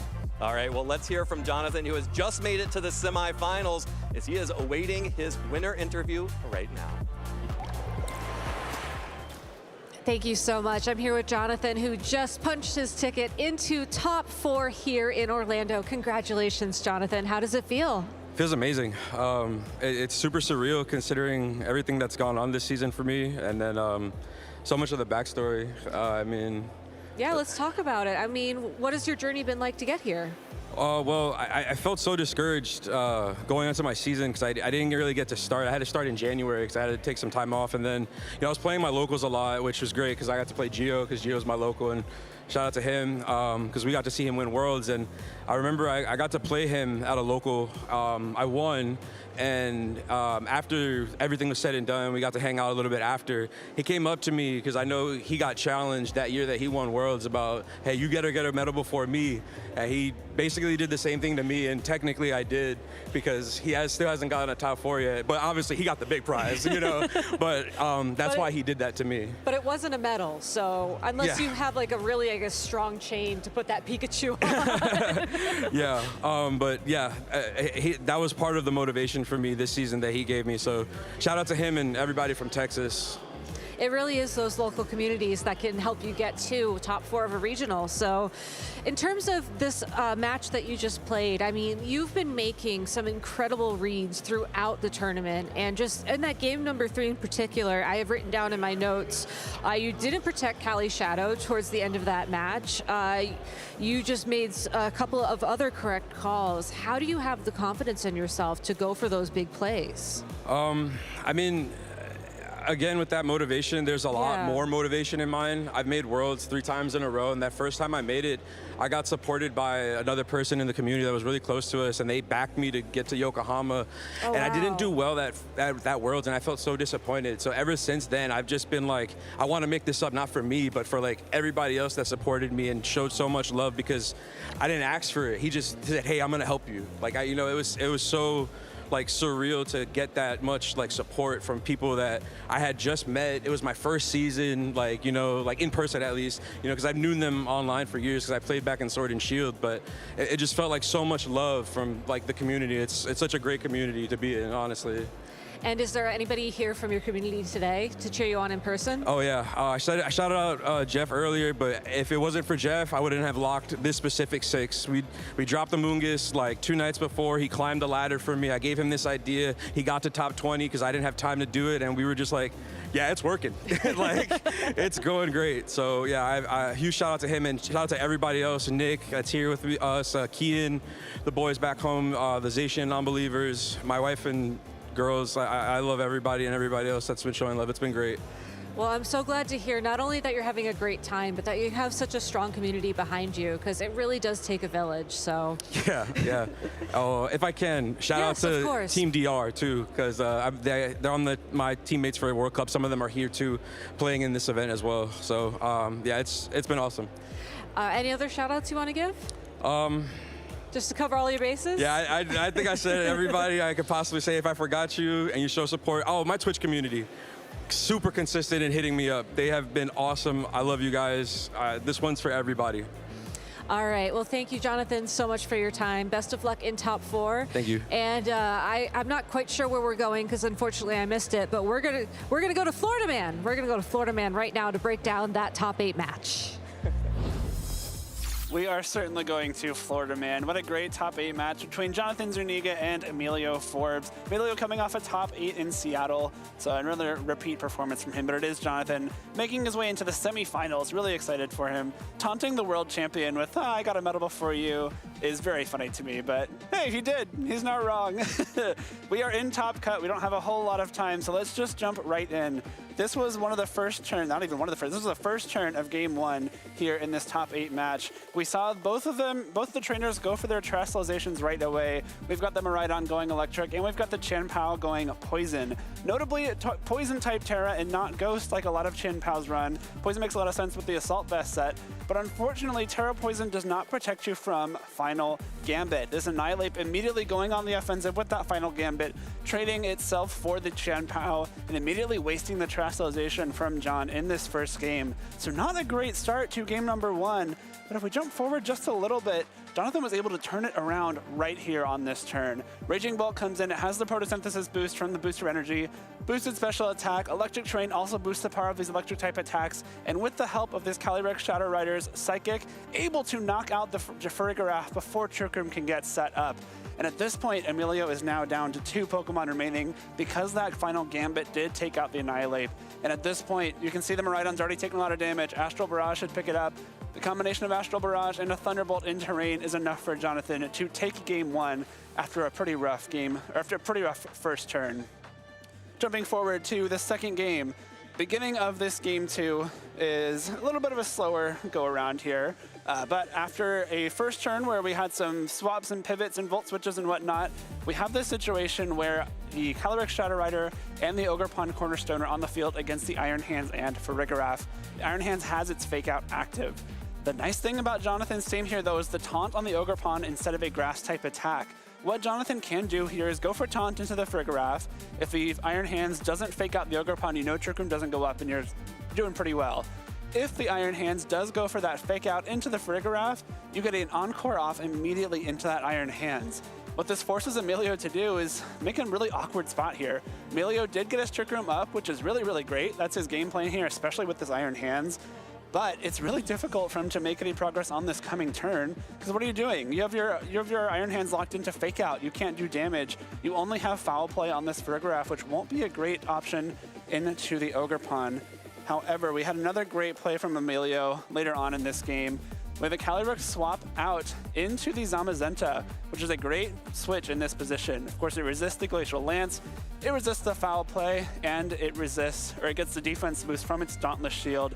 The Ogerpon wants to protect itself from any Glacial Lances on this turn, and what happens? Glacial Lance comes through, doesn't do much into Zamazenta, but the Farigiraf immediately goes for Roar. You swap the Zamazenta back out into the Calyrex Shadow Rider. Again, it is a random swap here. Jonathan does not get to decide, but happens to be the Calyrex Shadow Rider. So now we're in basically the same position as the last turn for Jonathan, which is not very good, except now you've burned your Spiky Shield on Ogerpon. You've burned the defense boost on the Dauntless Shield on Zamazenta, because that only activates once per game.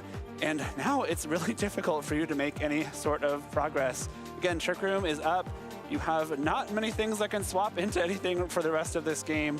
And Emilio is basically able to just go for these Helping Hand Glacial Lances to finish off the game here. And the Ogerpon, we saw it consider the Terrestrialization for the defense boost from Embody Aspect, but it's very difficult to make that happen, because even with that Helping Hand, it would be very difficult to manage here. Going forward one more time, we get one more Helping Hand plus Glacial Lance into this Raging Bolt and Calyrex Shadow Rider. Jonathan was trying to call out Emilio, making another Roar play. There's a move he used a lot throughout this match, because it's a really good way to kind of disrupt your opponent throughout this Trick Room.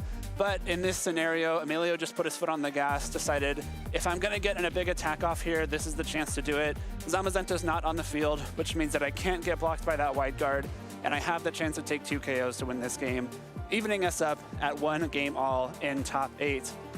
Finally, we're here in game number 3. This is a pretty crucial turn here. We've had a couple turns so far. Iron Hands has gone down. Trick Room is not up. Farigiraf is on the field with Calyrex Ice Rider next to this Zamazenta and Calyrex Shadow Rider. What Emilio really wants to do here is set Trick Room up while using Roar with Farigiraf.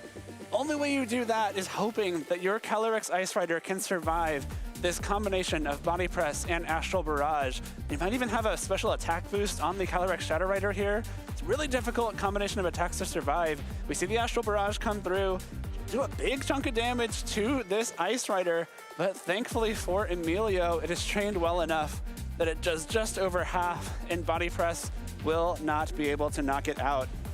After this, we have another kind of combination of turns where Emilio is going for Roars. He's threatening damage on some of Jonathan's very important Pokemon. He's getting the Zamazenta off the field as much as he can to prevent wide guards from blocking damage from those Glacial Lances. However, we finally reach a turn later on in this game. Jonathan has the Calyrex Shadow Rider still at his Focus Sash and Raging Bolt out on the field. Emilio has his Farigiraf and Calyrex Ice Rider. John makes a really aggressive play here. He'd been protecting and swapping out this Calyrex, trying to preserve it. But in this situation, he attacks. He goes for the Astral Barrage. The Calyrex Ice Rider is very weak, and he knows as soon as the Farigiraf uses the Helping Hand, his Calyrex Shadow Rider will be able to knock out this Ice Rider.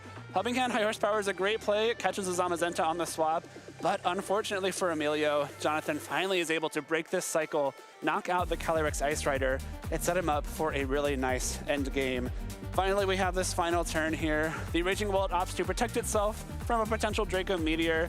Jonathan gets that turn correct, is able to attack with the Zamazenta, try to knock out Farigiraf, just barely misses the KO without that Dauntless Shield boost, but Farigiraf sets up Trick Room, and Jonathan knows. You saw him fist pump. He knows that since Trick Room went up, this game is his. The Raging Bull can knock out Miraidon, Zamazenta can knock out Farigiraf, and Jonathan can make it into top 4 here in Orlando. Huge congrats to Jonathan. I'm really excited to see him do this well. We've got 3 more top 8 matches for you to decide who else will make the top 4. Let's get right on with it. For our next match, we're going to determine who will actually be Jonathan's opponent for this top 4. Is it going to be Nick Navarre off the back of a top 16 at the World Championships in 2025? Or is it going to be Richard Vagolin, who is hoping to improve upon this incredible breakout success here at the Orlando Regional Championships, already in the top 8? Yeah, Richard's one of a handful of players that we had on yesterday that we said, they've had those phase 2 performances, but not had that breakthrough into the top 8. Well, he's made it. He's here in the top 8 up against an all-star player in Nick Navarre, trying to continue to keep that run alive. And meanwhile, Nick got so far at the World Championships last year, in this field, one of the highest finishing players, and now wants to get even more out of this tournament, get himself into that semifinal. Should be a really fun match. He's running back the same team that he used to get top 16 at the World Championships with, meaning that he's got a lot of comfort with this team, but also probably just like a lot of good feelings for damage calculations and just general strategies against the teams that are going to be a little bit more straightforward in this meta. But that's where I think Richard maybe just does have a little bit of a difference there. Interesting take on the Zamazenta and Shadow Rider Calyrex pairing. We looked at this team yesterday, and the one thing that stood out to us is that there's no fake out on Richard's team. Yeah, a very unusual choice. This is pedal to the metal version of Calyrex and Zamazenta, right? We've seen them kind of presented most normally like Jonathan Zuniga's in the last round, with a couple of fake outs, some Dragonite, this is what we saw 2 instances of in the top 8 of Worlds last year. But this version with Ogerpon Hearthflame, this is no Assault Vest Qianpao. This is Focus Sash Qianpao ready to do some damage on its own. And then even Whimsicott able to use Fake Tears to amplify damage from that booster special attack Raging Bolt or from the Calyrex Shadow Riders. This is a team that can go out offensively. And that could be a pretty good matchup against Nick, player who's often trying to slow things down, and this team is no exception. You've got the Leech Seed leftovers, Grassy Terrain, all this recovery on Calyrex Ice Rider, but that recovery doesn't matter if you're sitting at -2 special defense and you get 1 hit KO'd, right? Same thing, the Kyogre often able to take a hit and respond with pretty good damage. But if you're fearing, booster special attack Thunderbolt from the other side, or you go Grass Terra and then you take an Ice Spinner from Qianpao, that damage can mount up quickly. Now, the other side of it is the Trick Room mode here. We saw Nick use that in the previous match on stream. We heard him refer to Amoonguss as a Trick Room sweeper, because once the Trick Room is up, if you can threaten Glacial Lamps damage and be putting down spores that keep your opponent from acting, you can really take control of the game. And I think that could be really potent here, especially because, like you mentioned, no fake outs to threaten on the other side and disrupt that game plan.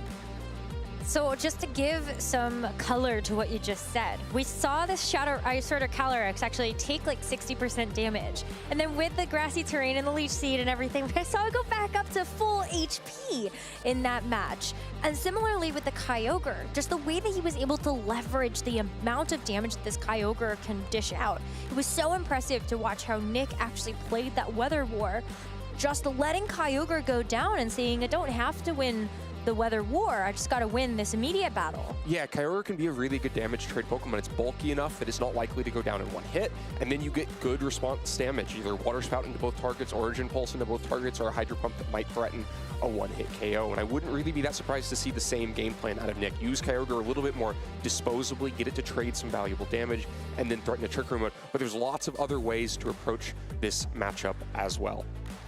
And especially when you take a look at Richard's team. And so again, no fake out. There's no Incineroar, which is a classic Pokemon that we see here. Rillaboom as well would be a very nice Pokemon and just in the core of the Zamazenta and the Shadow Rider Calyrex.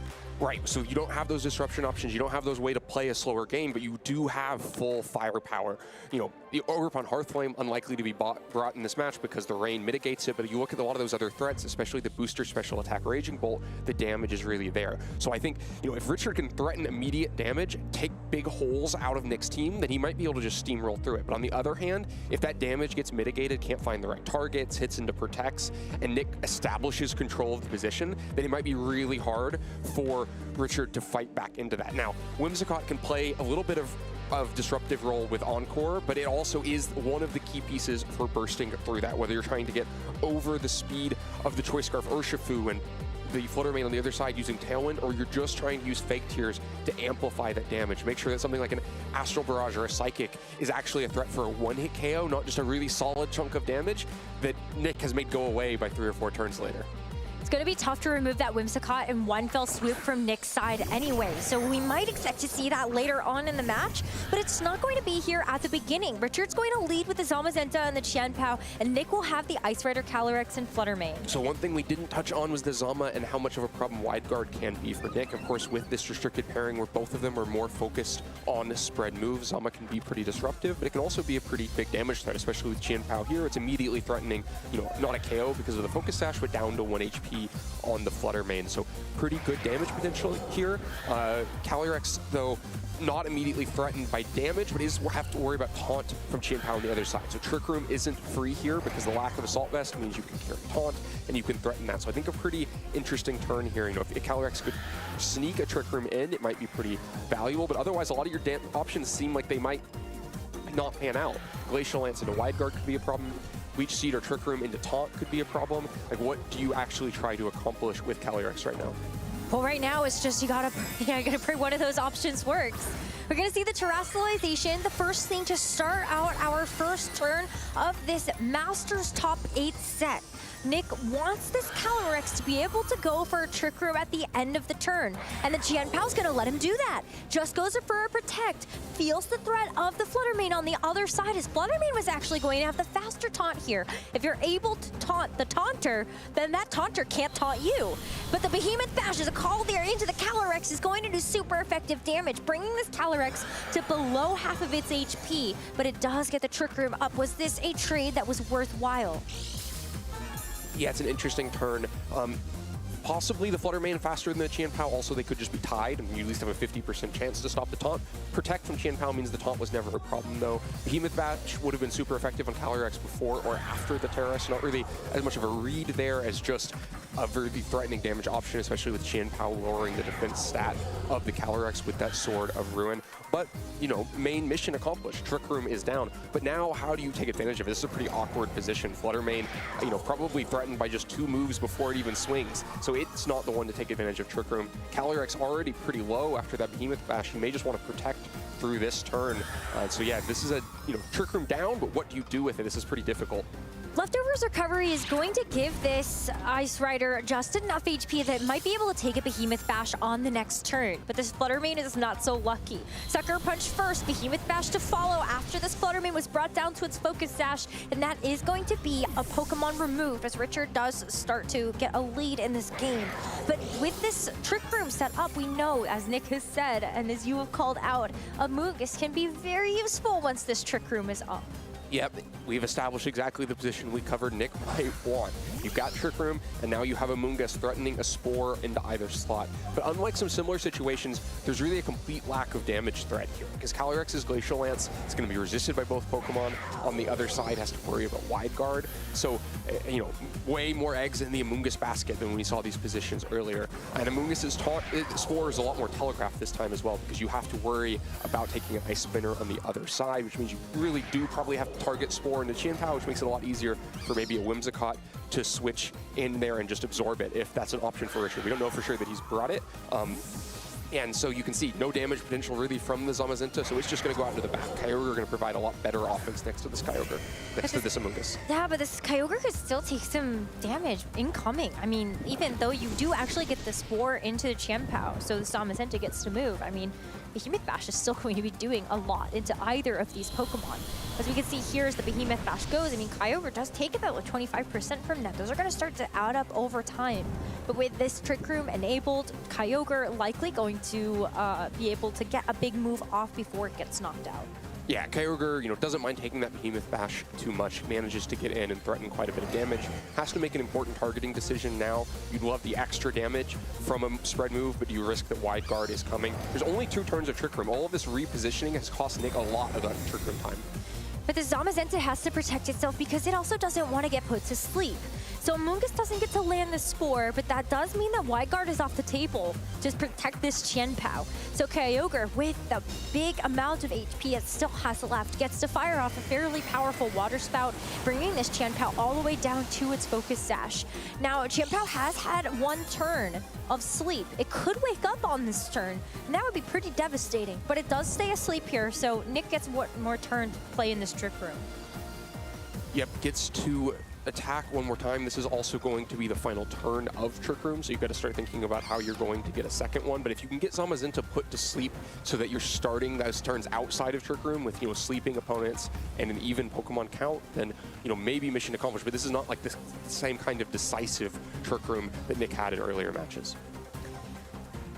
It's a tough call to make still, since Zamazenta could threaten a Wide Guard, but Chien-Pao was really hoping to be able to actually wake up on this turn, maybe something with a foul play into that Kyogre, or Sucker Punch, sorry. But it's going to be the Amoonguss to put the Zamazenta to sleep. Hydro Pump does connect onto the Chien-Pao to knock it out. Great coverage play there in case there was a Wide Guard or you saw something switch in for that Chien-Pao.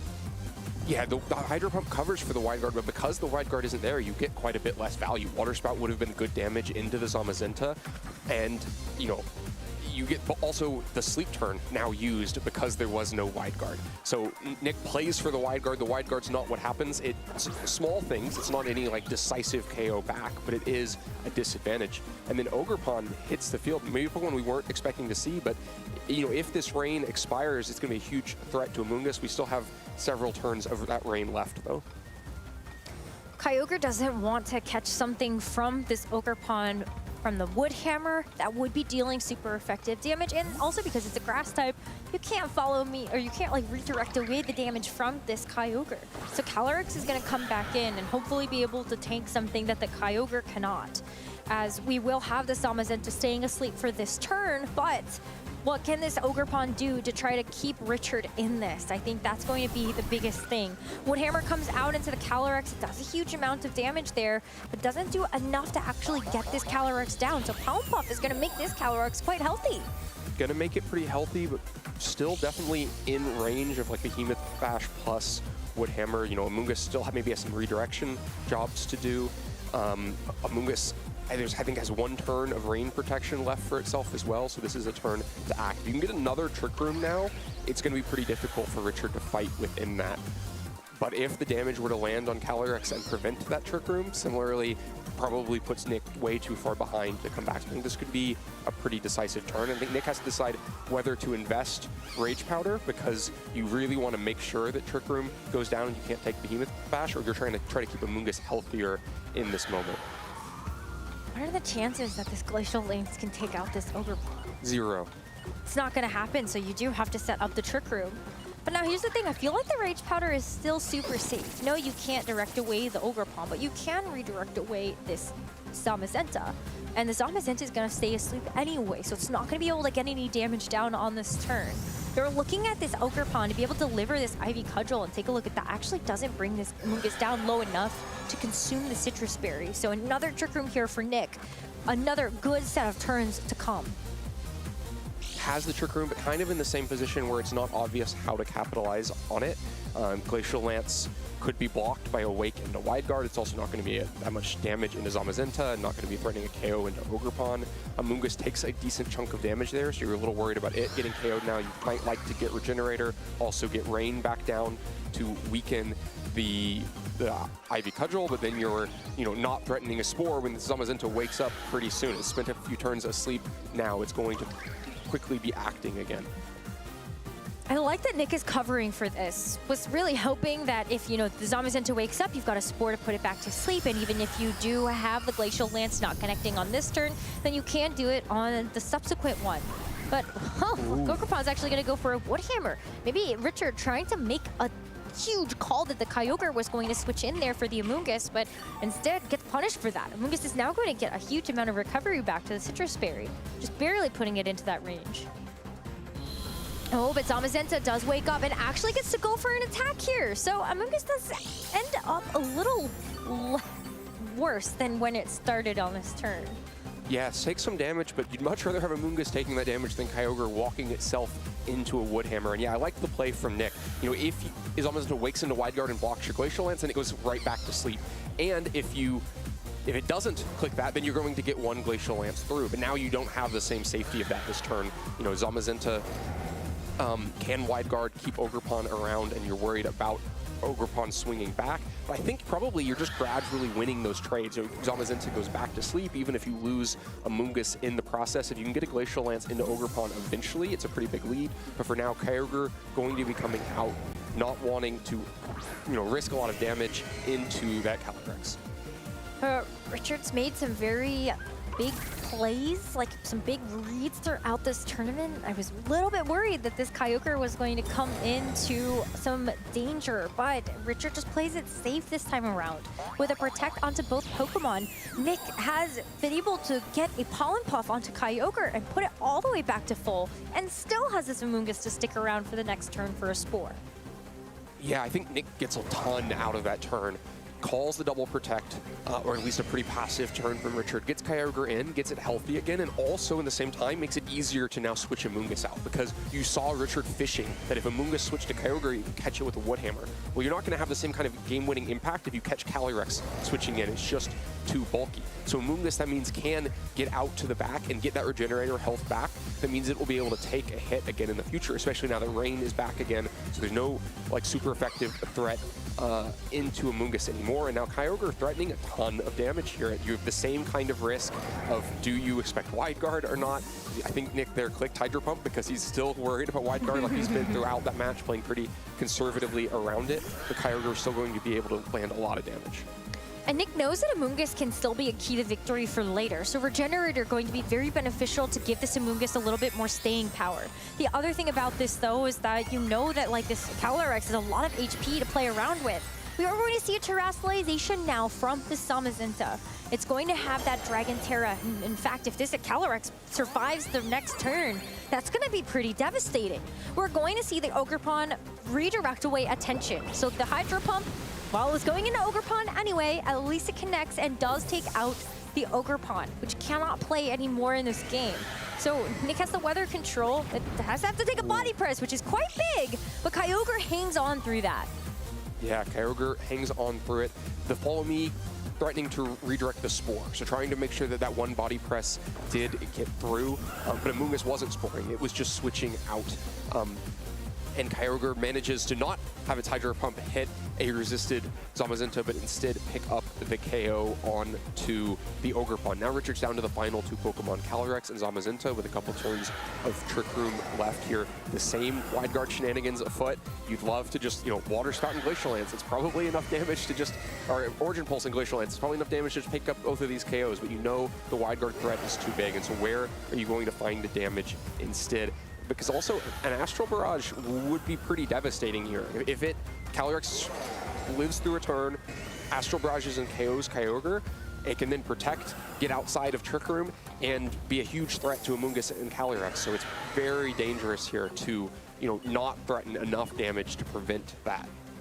Yeah, I mean, it's tough because I feel like maybe you would have rather wanted to just like go for a Hydro Pump here. It feels very safe, unless you expect that this Shadow Rider Calyrex is going to protect itself and leave this Kyogre vulnerable. The Zamazenta does in fact go for Wide Guard, but Calyrex has thought better of it and decides to Leech Seed the Zamazenta and set up for a bit of HP recovery in case there is an Astral Barrage incoming, and that it is. Maybe this Amoonguss is healthy enough to be able to tank it, and barely is going to hang on with a sliver of HP. It can put something to sleep on this next turn.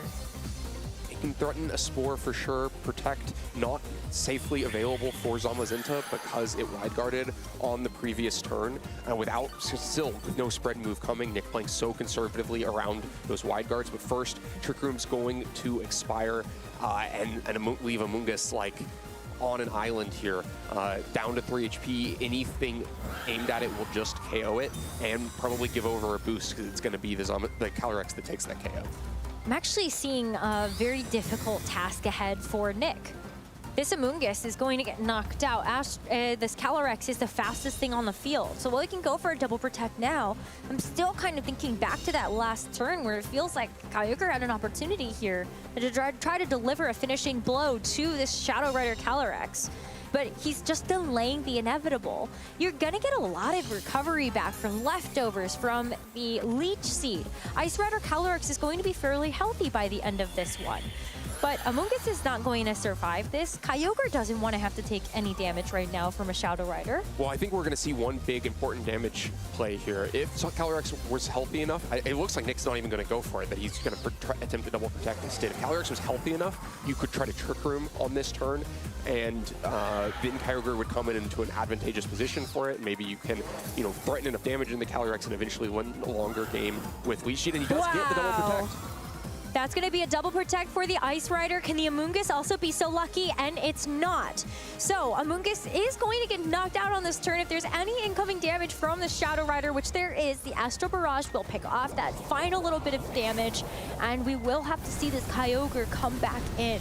But the Calyrex is going to be basically back up to full by the end of this turn. And is that enough HP to play with to ensure a survival? No, because as much as you're getting back HP, the Calyrex just got a special attack boost from the Grimnay. That's why the Amoonguss needed to hang on as well. Because now, you're getting a little bit more healthy, but that Astral Barrage or Psychic in the Calyrex is going to do even so much more damage. But at least Kyogre can come back in and actually reset the rain. It's not like it came in and just not have the rain expire on the same turn that it did that. Sure, yeah, I just don't think that at this point Astral Barrage and Behemoth Bash is going to just clear the field on this next turn. Kyogre can protect itself. You're probably going to see that in an attempt at Calyrex to be healthy enough to take the Trick Room, and maybe it is. Maybe I'm not estimating the strength of this Calyrex. Let's see. This is the pivotal moment. This is Nick's chance. We know that when we typically see when Ice Riders do actually have the leftovers, that they're built to be quite bulky. So maybe being at full or almost full will be good enough. The Astral Barrage to unleash first is going to be at +1 special attack, and it looks like a follow-up Behemoth Bash will take out this Ice Rider Calyrex. So Richard is just one Pokemon away from being able to secure the victory here, as the Kyogre definitely doesn't have enough HP to stand tall to this, and we're going to go to a game 2.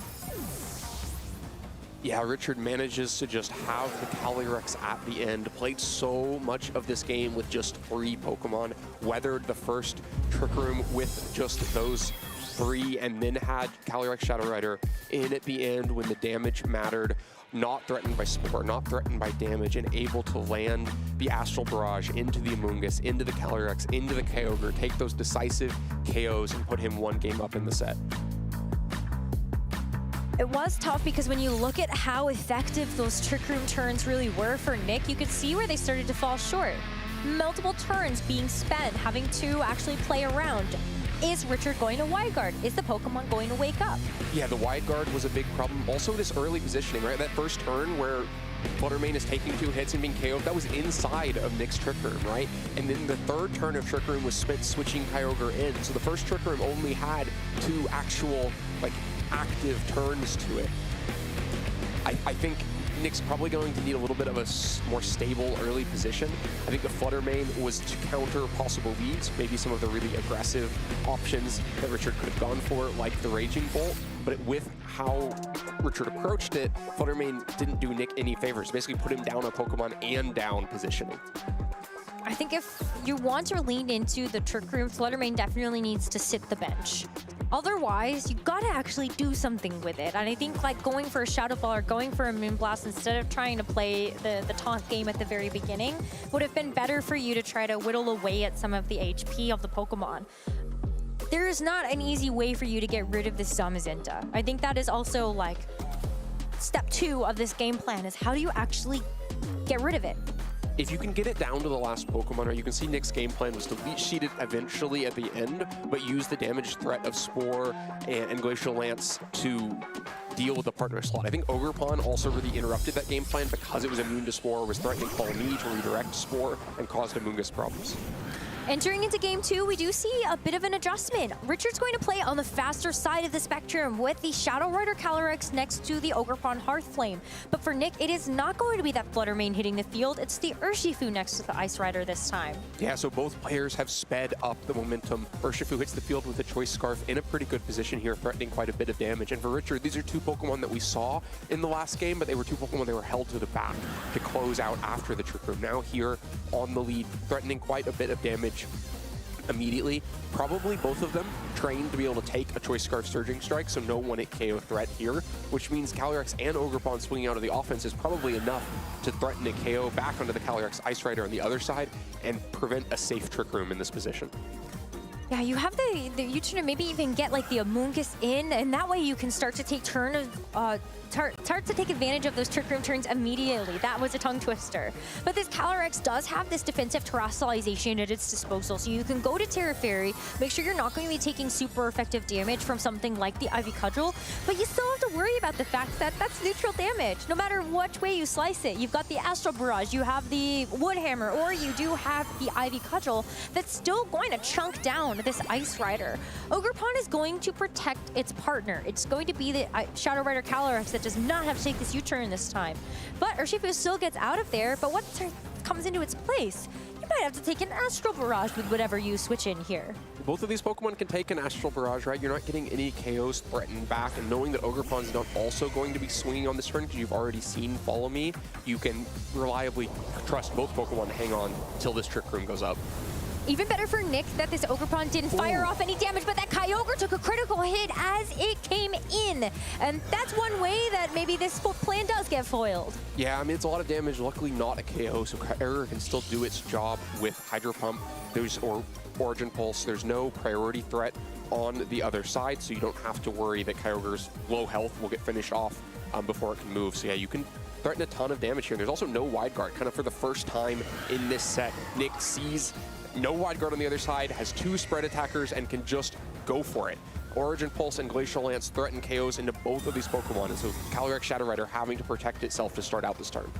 Richard was able to get through the first round of Trick Room turns fine in that first game. But the biggest difference here is that there's no Zamazenta on the field to actually draw the attention away. These spread type attacks are going to hit like a truck. There's still no Zamazenta to be able to threaten with something like the Wide Guard. And with the double up of the Glacial Lance and the Origin Pulse, this Ogerpon Hearthflame is down. Now Richard could bring in the Zamazenta, and then you can play that mind game there, but there's still single target attack from this Kyogre to worry about.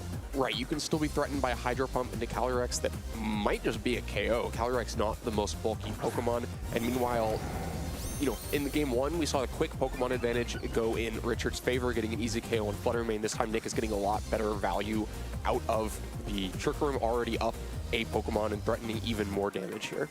Zamazenta also has to be thinking about a defensive Terastallization. The first time that we saw Zamazenta realistically threatened by a Hydro Pump in game 1, it did click the Dragon Terastallization, because a Hydro Pump landing into Zamazenta would like cause so many problems for Richard's long-term game plan that you have to be pretty afraid of it. I think here you can be pretty confident that Kyogre's more likely to swing into Calyrex and to not use spread moves like Origin Pulse, but it's still a big risk to not use that Dragon Terastallization right now. I mean, it's just so hard because I feel like you do have kind of a pin here if you're Nick. You don't want to use the Wild Card if you are the Zamazenta, and then, you know, what if you leave your own Shadow Rider on an island? But it is going to be that Terastallization, as you called out, Dragon type now for this Zamazenta. But that's going to leave it vulnerable for the next turn. It does go for Wide Guard here, so it knows there is a threat of this Glacial Lance attacking into both Pokemon. And if you do neutralize the Ice Rider, then maybe a Kyogre doesn't follow up with something like an Origin Pulse either. But it's the Leech Seed from the Ice Rider into the Zamazenta, and the Hydro Pump connects onto the Calyrex for another knockout. Quickly, Nick is maintaining an advantage and growing it. With two Pokemon knocked out already, Richard is down to his final two in the second game. Yeah, Nick pretty decisively ahead here. Zamazenta now can't get away from this Leech Seed. There's no switches available to Richard, so that Leech Seed is going to stick through the rest of this game, and only one non-restricted partner to try to bail Zamazenta out of this situation. Raging Bolt probably the one to do it, though, sometimes called the third restricted because it's got the raw stats to fight like one. It also provides priority to try to stop Kyogre from attacking for a turn. But the problem for it is that it is weak to Glacial Lance, so it's going to kind of trap Zamazenta into wide guarding as long as you want to keep Raging Bolt safe. And Calyrex can just Leech Seed Raging Bolt as well. If you expect to be getting your Glacial Lances wide guarded anyway, then Leech Seed, start getting all of that recovery in, and then it can start to look really difficult to even find the damage against Calyrex in the long term. I feel like Nick is still in an amazing position with something like an Amoonguss in the back, because even if the Kyogre goes down to a Thunderclap, you get to bring the Amoonguss in for free. You have 2 amazing Spore targets on the other side, and then all of a sudden there's no wide guard anymore for this Calyrex to have to fight through. Nick is very far ahead, one, 2, 3 different ways. I mean, the Urshifu even itself will cause problems at the end, but Raging Bolt probably the best option for Richard to fight back here. And the Hydro Pump now, I mean, it's in the rain from a very impressive Kyogre. Still does a good chunk to the Zamazenta, as a Behemoth Bash is not able to land its target. And it feels like we're delaying the inevitable. Yeah, I mean, Nick gets away with one there, right? Richard really trying to focus damage into Calyrex, throws the Thunderclap that direction, while the Calyrex just protects itself. Could have had the Thunderclap to KO Kyogre. Instead, you just lose a lot of damage on Zamazenta, now down to about 30% health there, looking very vulnerable. Well, there's one way to actually bypass the Thunderclap, and that's also just to redistribute the speeds. It's a tough call. I think Nick has also done an amazing job of trying to think about how many power points are available for each of these moves. Wide Guard, you got a lot of them to work through. Thunderclap, not so many. So we will see the Wide Guard for now, as the Dragon Pulse is going to connect into the Kyogre. No more Thunderclap mind games. Just get the KO and get out. 1 Pokemon down, but still a way long ways to go here for Richard, as the Trick Room is undone. We will see a fast Urshifu to be able to take the field, or with maybe Trick Room going up, Amoonguss. Amoonguss is going to hit the field here, and combined with Spore, you're going to be able to force through Glacial Lances eventually. I think he just undid the Trick Room. Let's watch this. I swear.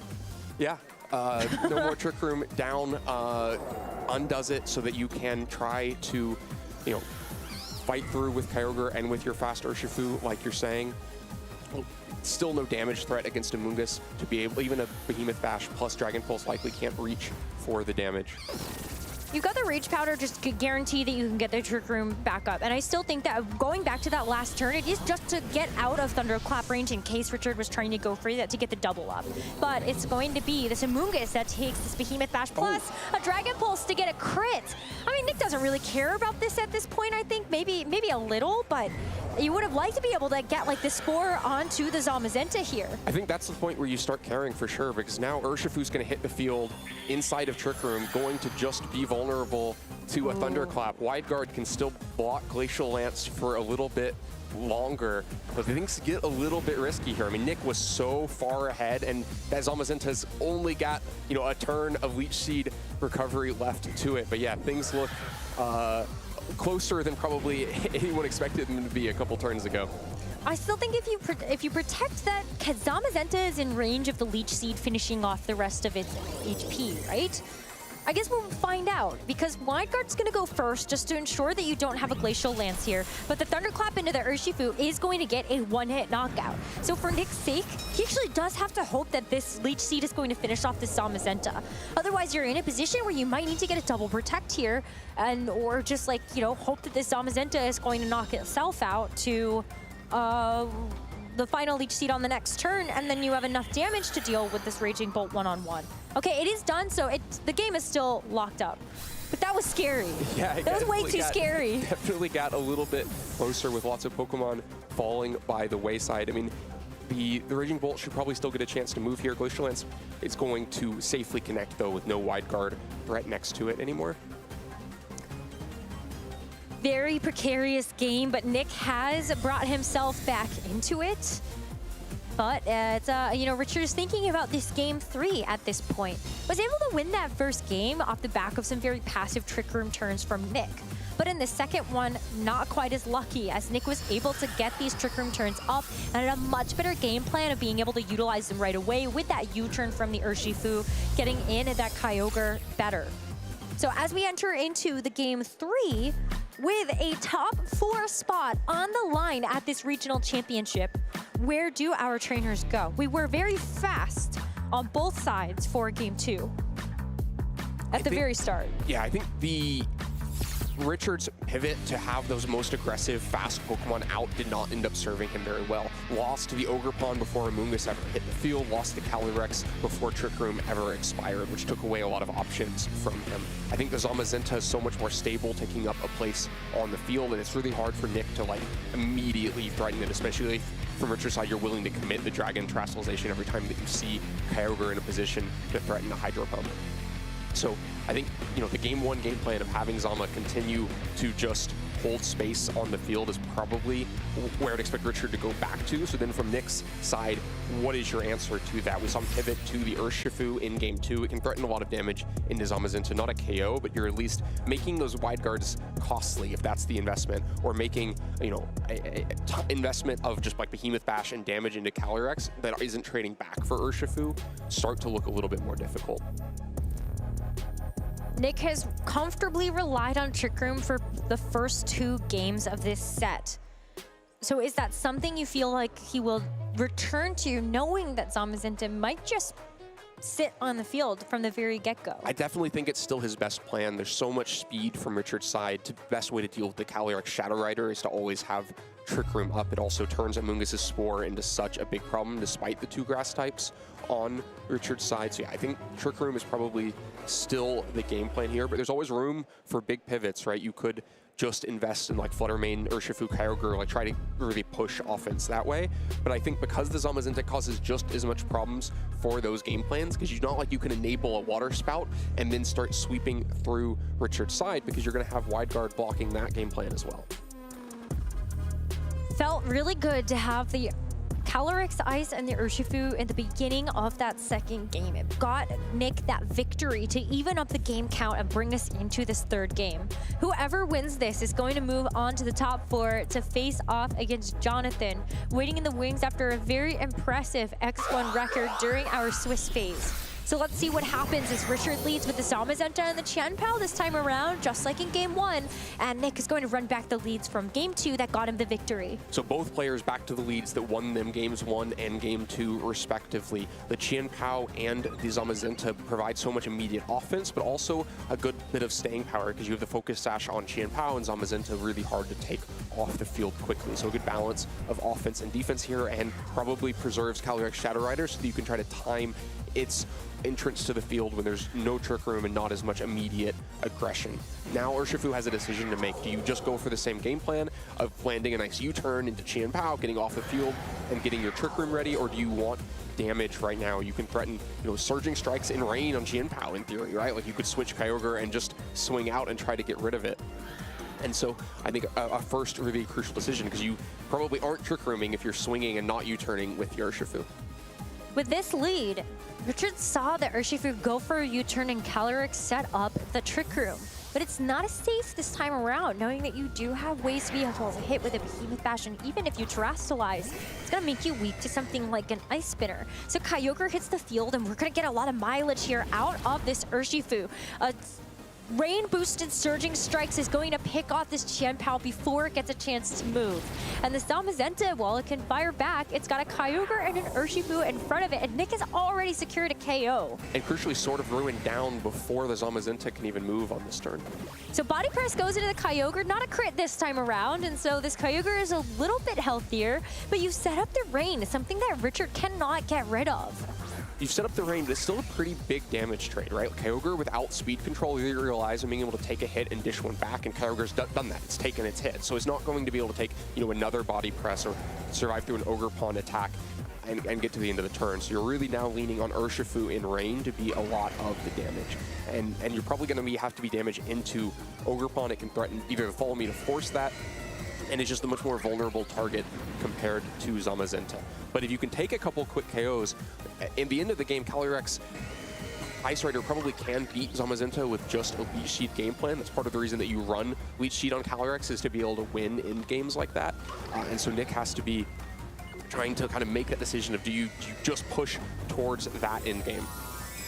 Bad news for Richard, he can't protect in front of this Urshifu either. So if you think that this Ogerpon is going to get hit, there's no Spiky Shield to save you thanks to the Unseen Fist ability from Urshifu. You also can't really knock it out effectively either, because you've just Terastallized to a Ghost type. Ogerpon doesn't even try to save itself here. It's hoping that it'll stick around through these, say, rain-boosted surging strikes to deliver at least one blow, and it does hang on. 3 hits is not enough to take it out. If it goes for Woodhammer, it's going to knock itself out. As we do see Richard actually use Behemoth Bash on this turn, not going to fall victim to something like a fighting type attack. But the Woodhammer responds, it knocks out the Urshifu, you trade your own Ogerpon. Richard is down to his final 2 Pokemon in this game. But no damage went into Kyogre on this turn. Ogerpon goes down to recoil. So yeah, gets the calls right, lands the Behemoth Bash into the Ghost Terror, but that just leaves Kyogre to Origin Pulse at the end of the turn. Oh, but it's gonna miss! Something that Origin Pulse can do. It's why you have Water Spout for guaranteed damage. But the trade-off is that if you don't have the HP to boost up the power of that move, it's not going to be very effective. But with a single target Hydro Pump, or you do have the Origin Pulse, both of those can miss. Yeah, important to note that defensive Terastallization was used as well, and used to no effect, right? Richard called out the Terastallization and used a Behemoth Bash that would have been resisted into Water-type Urshifu. That means there's not defensive Terastallization for Calyrex like we saw in Game 1 and Game 2. That means the Calyrex on the other side is going to be threatening super effective Astral Barrage. And suddenly it looks like this Calyrex Shadow Rider has hit the field at the perfect moment. There's no Trick Room. Astral Barrage is threatening a KO into Kyogre. You have extra damage on top of Amoonguss. If you can get a Grim Nay boost, you're probably threatening a super effective KO into Calyrex Ice Rider. Like, Nick immediately looks like hugely threatened here. If Urshifu had managed to hang on and either gotten that KO to stop the Woodhammer from coming through, then it would have just been threatening a KO into Calyrex this turn, and this game would have basically been wrapped up. The Calyrex wouldn't have been able to protect itself. You just swing again, game over. But when that KO gets missed, things fall apart so quickly with no Choice Scarf Urshifu. It's really tough too because this Kyogre is just threatening to give over a Grim Nay boost to this Shadow Rider Calyrex, so you have to kind of risk it for the biscuit. You got your Ice Rider Calyrex in and was doing this. Oh, okay, it just protects. That's a good thing for Nick. But what does this Zamazenta do? It also just goes for Protect here.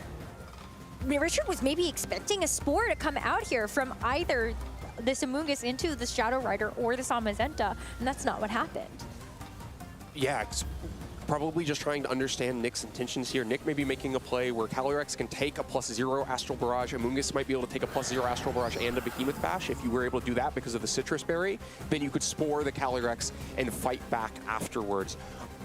But now you get in for free. Calyrex is going to actually be able to threaten to, Trick Room on this turn. Now you've got decisions to make. Do you try to take the Astral Barrage and have Zamazenta target into a Protect on Amoonguss while you get a Trick Room out of it? Do you just Trick Room and Spore and go, one thing is going to happen and I can try to pick up the pieces from there? I think you have to, really think about how much risk tolerance you have in this position, because there's safe options and there's this one. Let's see. Oh, okay. Well, Amoonguss does get to go for the Protect. It did fail on the last one. And we are going to see the Calyrex go for a Psychic into the Amoonguss. It's not going to be taking that super effective damage, and that is going to actually be a second attack. Totally negated by the Protect on the Amoonguss. So Nick gets away with what feels like a crime, a free Trick Room in front of these double restricted. This is a heist. Richard had this game. It felt like, and in 2 quick turns, getting the switch on the double Protect and then calling out the double target into Amoonguss with a Protect while Calyrex sets up Trick Room. Now there's no obstacles to Spore. You can just put either of these Pokemon to sleep. The damage is going to be slow to come back from the Zamazenta on the other side. You can put Calyrex to sleep. I mean, it's not over yet by any means. The right sequence of protecting the Spore and getting something back in trade could fight Richard through this, but Nick is suddenly so far ahead in a game that just moments ago looked lost to him. Nick has so much veterancy in this game, getting top 16 at the World Championships in 2025 and being a double regional champion means that he's got a lot of years of game experience in his pocket. A Spore is going to directly target the Shadow Rider Calyrex as the Zamazenta tried to protect itself. And everything is kind of starting to fall apart here a little bit with this Shadow Rider having to take a turn of sleep. Yeah, Richard getting a little bit desperate, a little bit greedy there. The Spore target into Calyrex is always the more likely because Calyrex is the biggest damage threat. But maybe you think, okay, the Spore is so likely into Calyrex, that the Protect is so likely into Calyrex that maybe the Spore will actually go the other way. And if you catch a player doing that, then maybe you get a free Astral Barrage while protecting Spore, and the Tide's turn once again, but Nick, a conservative enough player to go ahead and put the Spore into Calyrex, catch that Gambit, get Calyrex put to sleep. Now you can just put a Spore into Zamazenta. You're going to get it put to sleep too. Wide Guard will stop the damage for a turn, but things are falling apart quickly for Richard here. It's going to be a Spore, both restricted asleep for Richard. There's only a couple of turns of Trick Room left, so maybe there's still a chance. But for now, it is just going to be a patient waiting game. Nick cannot get any Glacial Lance damage down on this turn, but the next one, absolutely. Yeah, there's 2 more turns of Trick Room. Oh, Calyrex won't sleep, straight back up. Astral Barrage is going to do a ton. Astral Barrage is going to hit both targets, and especially because the Ice Rider Calyrex is going to take super effective damage from it. It is going to hang on, though. So on this next turn, you can afford to put this Shadow Rider back to sleep with Spore. But, oh, it's starting to get real dangerous here. Yeah, Nick has to decide how likely Calyrex is to protect itself this turn. It's pretty likely to do it, but you have 2 turns of Trick Room to get through. Does Richard possibly try to not protect on this one and then protect on the last turn of Trick Room? Because if you caught Nick doing something like Leech Seed and Pollen Puff on this turn, then you could maybe come back. But yeah, I think Nick conservative enough to just throw Protects there, and Richard not taking a big risk like that. Again, going to throw Protect out with Calyrex, but that means an unblocked turn for this Calyrex Ice Rider. It's just gonna go for Leech Seed. It does need some amount of recovery back, and then you have a lot more to cycle through with the Protects, with the leftovers. Maybe even you're lucky and you get a Pollen Puff into your Ice Rider. But it's tough. It's very tough here. So yeah, you got to get some recovery so that you're healthy enough with Calyrex to take a Behemoth Bash in the future and stay around. Now you know that a Spore is going into Calyrex Shadow Rider, and you know that almost certainly a double Protect is coming out from Calyrex Shadow Rider on the other side to stall out this Trick Room. If that double Protect works, then everything is an Astral Barrage range. I don't think that a current Leech Seed is going to save you from that. This is probably the double Protect that decides this match. Oh, if Richard actually gets the double Protect here, that's going to be so big. But if he doesn't, then, but the Shadow Rider does the double Protect! It's going to keep itself safe from the Spore, so once the Trick Room expires, it's going to be the fastest thing on the field. Just like that, it's now slipping out of Nick's hands. Oh my god, this match has so many back and forths. The Glacial Lance is still going to do a bit to the Zamazenta, but it's just a tickle. The Zamazenta stays asleep though, but it feels over. It just feels so over from this position. Yeah, it is switching back again quickly. Man, it's a difficult position to be in for Nick. Okay, but so Trick Room has expired. Calyrex is awake. But if this Amoonguss can hang on. Amoonguss cannot take an Astral Barrage. Calyrex, we saw how much the +0 Astral Barrage did a minute ago. Leech Seed is not going to save you from that. I mean, I think Nick is looking through his options, but Astral Barrage should just clear this. I don't think there is anything that can possibly stop Astral Barrage from just taking these 3 KOs. You're so close to the top 4, and you're so close to the finals and potentially another regional champion title.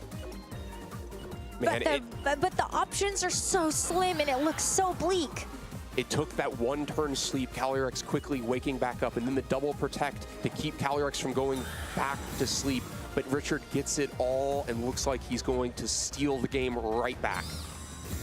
Richard was in such a comfortable position at the beginning of this game number 3 when it mattered the most. But then Nick clawed things back, especially after Richard got a little bit greedy with that turn to KO Amoonguss. But now the tide's shifting back into Richard's favor. You see Nick go for a double Protect. Zamazenta is going to wake up soon. So it just feels like Richard is so close to being able to make it into the top 4. Yeah, I mean, Zamazenta, though, is ultimately irrelevant here because Calyrex is not going to be able to take an Astral Barrage. It's the missing defensive Terastallization, right? If Calyrex had taken that first Astral Barrage as a Fairy type and then was about to take another Astral Barrage as a Fairy type, well, then it'd probably be perfectly fine. You'd set another Trick Room. But because the defensive Terastallization was used for Urshifu and you don't have that resource, it's going to be super effective into Calyrex. There's another thing at play here, and maybe this is why we're seeing Nick try to take things a little slower.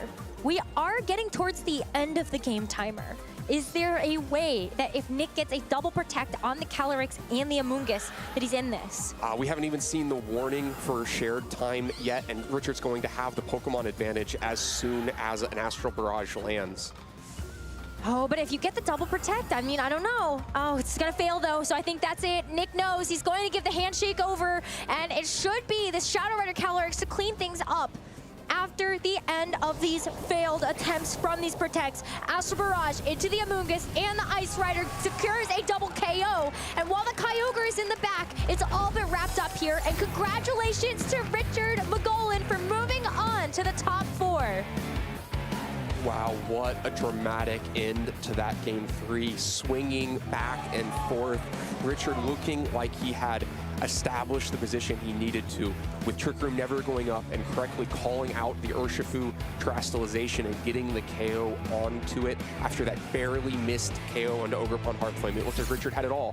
And then in just 2 quick turns, back in Nick's favor. The overly cautious double protect from Richard's side that gave Nick the free switch in, and the mistargeted Psychic and Behemoth Bash into a protecting Amoonguss puts Nick so far ahead it looks like he's going to clearly win the game. But then Calyrex, only 1 turn of sleep, lands the double protect, gets out of Trick Room once again, gets to that position of Urshifu or Calyrex outside of Trick Room, and at that point, too much damage had been done. And then you do miss the Origin Pulse there, but it's a tough call whether or not that would have been enough to actually save the position at the end of the game. Because it is a rain boosted Origin Pulse into a Zamazenta. But maybe with the Leech Seed damage or something, things do look a little bit different, but that's the game with inaccurate moves on Kyogre specifically, and that's why you ran the 3 different water types. Yeah, I think it probably also wouldn't have swung that. Maybe it gets the KO on Zamazenta enough earlier that you have like a free turn to Pollen Puff or something, but even that might not have swung it back, so probably not the decisive thing there. But if, you know, the double protect, definitely the decisive thing there. So if you're looking for avenues where the odds were probably in Nick's favor, it's not hard to find them. Oh, so back and forth though. And that was just an exhilarating set 1 of, and our many upcoming Top Cut matches. We still have the rest of the top 8s to show you, and of course as we move into the top 4s, we look forward to seeing Jonathan go up against Richard in that first top 4 match, but we still have to decide the other semi-finalists. It's gonna be a good day. Yeah, it should be fun. That one's gonna be Zamazenta Calyrex versus Zamazenta Calyrex, so we have that to look forward to in the semifinal. But for this one, I mean, it's just been such a treat to watch Richard over the last couple of months. Somebody that I remember actually bringing Tinkaton to a regional. I was just very impressed by the fact that for Reg F, we only had a very handful of unique Pokemon to make Phase 2s, and Tinkaton just so happened to be one of those in the hands of Rich. Now, of course, nothing really funky about the Pokemon that he's picked to bring to this particular regional. But the way that he's put it together, I think, is really what has been so standout. No fake out. How are you winning games without fake out? I mean, it's a very unique, aggressive combination, right? Just always having damage threat, having your non-restricted Pokemon be damage threats as well. Instead of using them for support options, redirection, and fake out, using them for big damage. Ogerpon Heartflame, probably the biggest damage threat you can get out of a non-restricted special attack booster. Raging Bolt also adding a lot of extra damage to the team. Richard's top 8 performance is going to get even better as he looks forward to the top 4. So let's hear from him in an interview about how he's feeling going into that semifinals. So much. I'm here with Richard, who just locked in his first ever top 4 placement. Congratulations. How's it feel? If you would have told me last week that I would be making top 4 at the Orlando Regional Championship, I probably wouldn't believe you. But now, this feels like a dream, but now I'm sitting in top 4. That's really, really insane. Well, if you need to pinch yourself to prove you're not dreaming, you can take a moment. It's all good. I slapped myself literally before I even got to this room, thinking that I was dreaming when really I'm not. I'm actually in top 4. You are, and it's been quite the journey for you to get here. You were telling me that you've used this team ever since NAIC last year. Yes, absolutely. So the team concept came up to, I was trying out different compositions of Calyrex and Zamazenta. So when I was trying out the team, I wasn't really liking Torn. I wasn't really liking the Urshifu, and when I was bringing the team up to NAIC, I tried Urshifu Rapid Strike with Choice Scarf, and I tried it with coaching just so that way I can actually like boost up Zamazenta with the power of body press. But, you know, it was all right. I mean, I did make day 2 at NAIC, but the team, you know, like I put it to rest, but until they announced another Reg I was like, okay, it's time to dust the team off the shelf, and it's time to actually get it back up and running. And so I've been working on this concept for about a month now. I've seen other people run it. I was trying to get like a good idea of what I want to run. At first I tried Ogerpon Cornerstone, and I tried Tornadus out. Both really didn't seem to work, but Ogerpon Hard Flame, that mon is a monster, a real monster. When we were doing our Top Cut preview, it was Yuki who said it's basically like having another restricted Pokemon with that attack boost. Absolutely, and as you saw during like the Top Cut match, Ogerpon just took those hits like a champion. It's more than just being a restricted. It's more just being a big tank, just to tank a bunch of hits, even in the rain. And that's really what you needed to get through that matchup, because it just felt like those 3 games went on and on and on, and you were really trading hit after hit. It was a long match. I try to think like a few steps ahead, but I didn't want to like go for like tunnel vision. Yeah. I really wanted to just focus on one turn at a time, but also focus on how I could actually win the game without losing so many resources. So one thing I noticed then, speaking about resources, is that at least in games 1 and 3, and maybe game 2, I forgot to write it down, you saved Calyrex Shadow Rider as your last Pokemon to be revealed. So was that always the plan? It was always the plan, because I know for a fact Trick Room's going to go up. I can't stop it. Yeah. Me and a couple of other people were talking about trying to get Calyrex on the field, but the thing is, you have like a turn with a Mungus and Calyrex Ice Rider. I can't stop Trick Room because either I get redirected, I'll taunt the slot, but then Trick Room will go up and it's going to be Kyogre's Water Spout, Origin Pulse, whatever you want to call it. It's just going to be going around doing a bunch of damage. So I saved it for last, so that way in the long run when Trick Room ends, because I know I'm faster, I can actually just finish off the low HP mons. If I can get a Mungus off the field, then basically Calyrex could just take care of the rest. So that was your game plan going into it. And so how did you adapt when it sort of, you know, it got a little tricky there at times? Well, I had to like really like think about how am I gonna come back from this, because as soon as Chien-Pao went down, I was like, oh boy, Trick Room's definitely gonna go up. I'm gonna go to sleep. I might as well just sign the slip. But then I was thinking, no, I'm not gonna give up.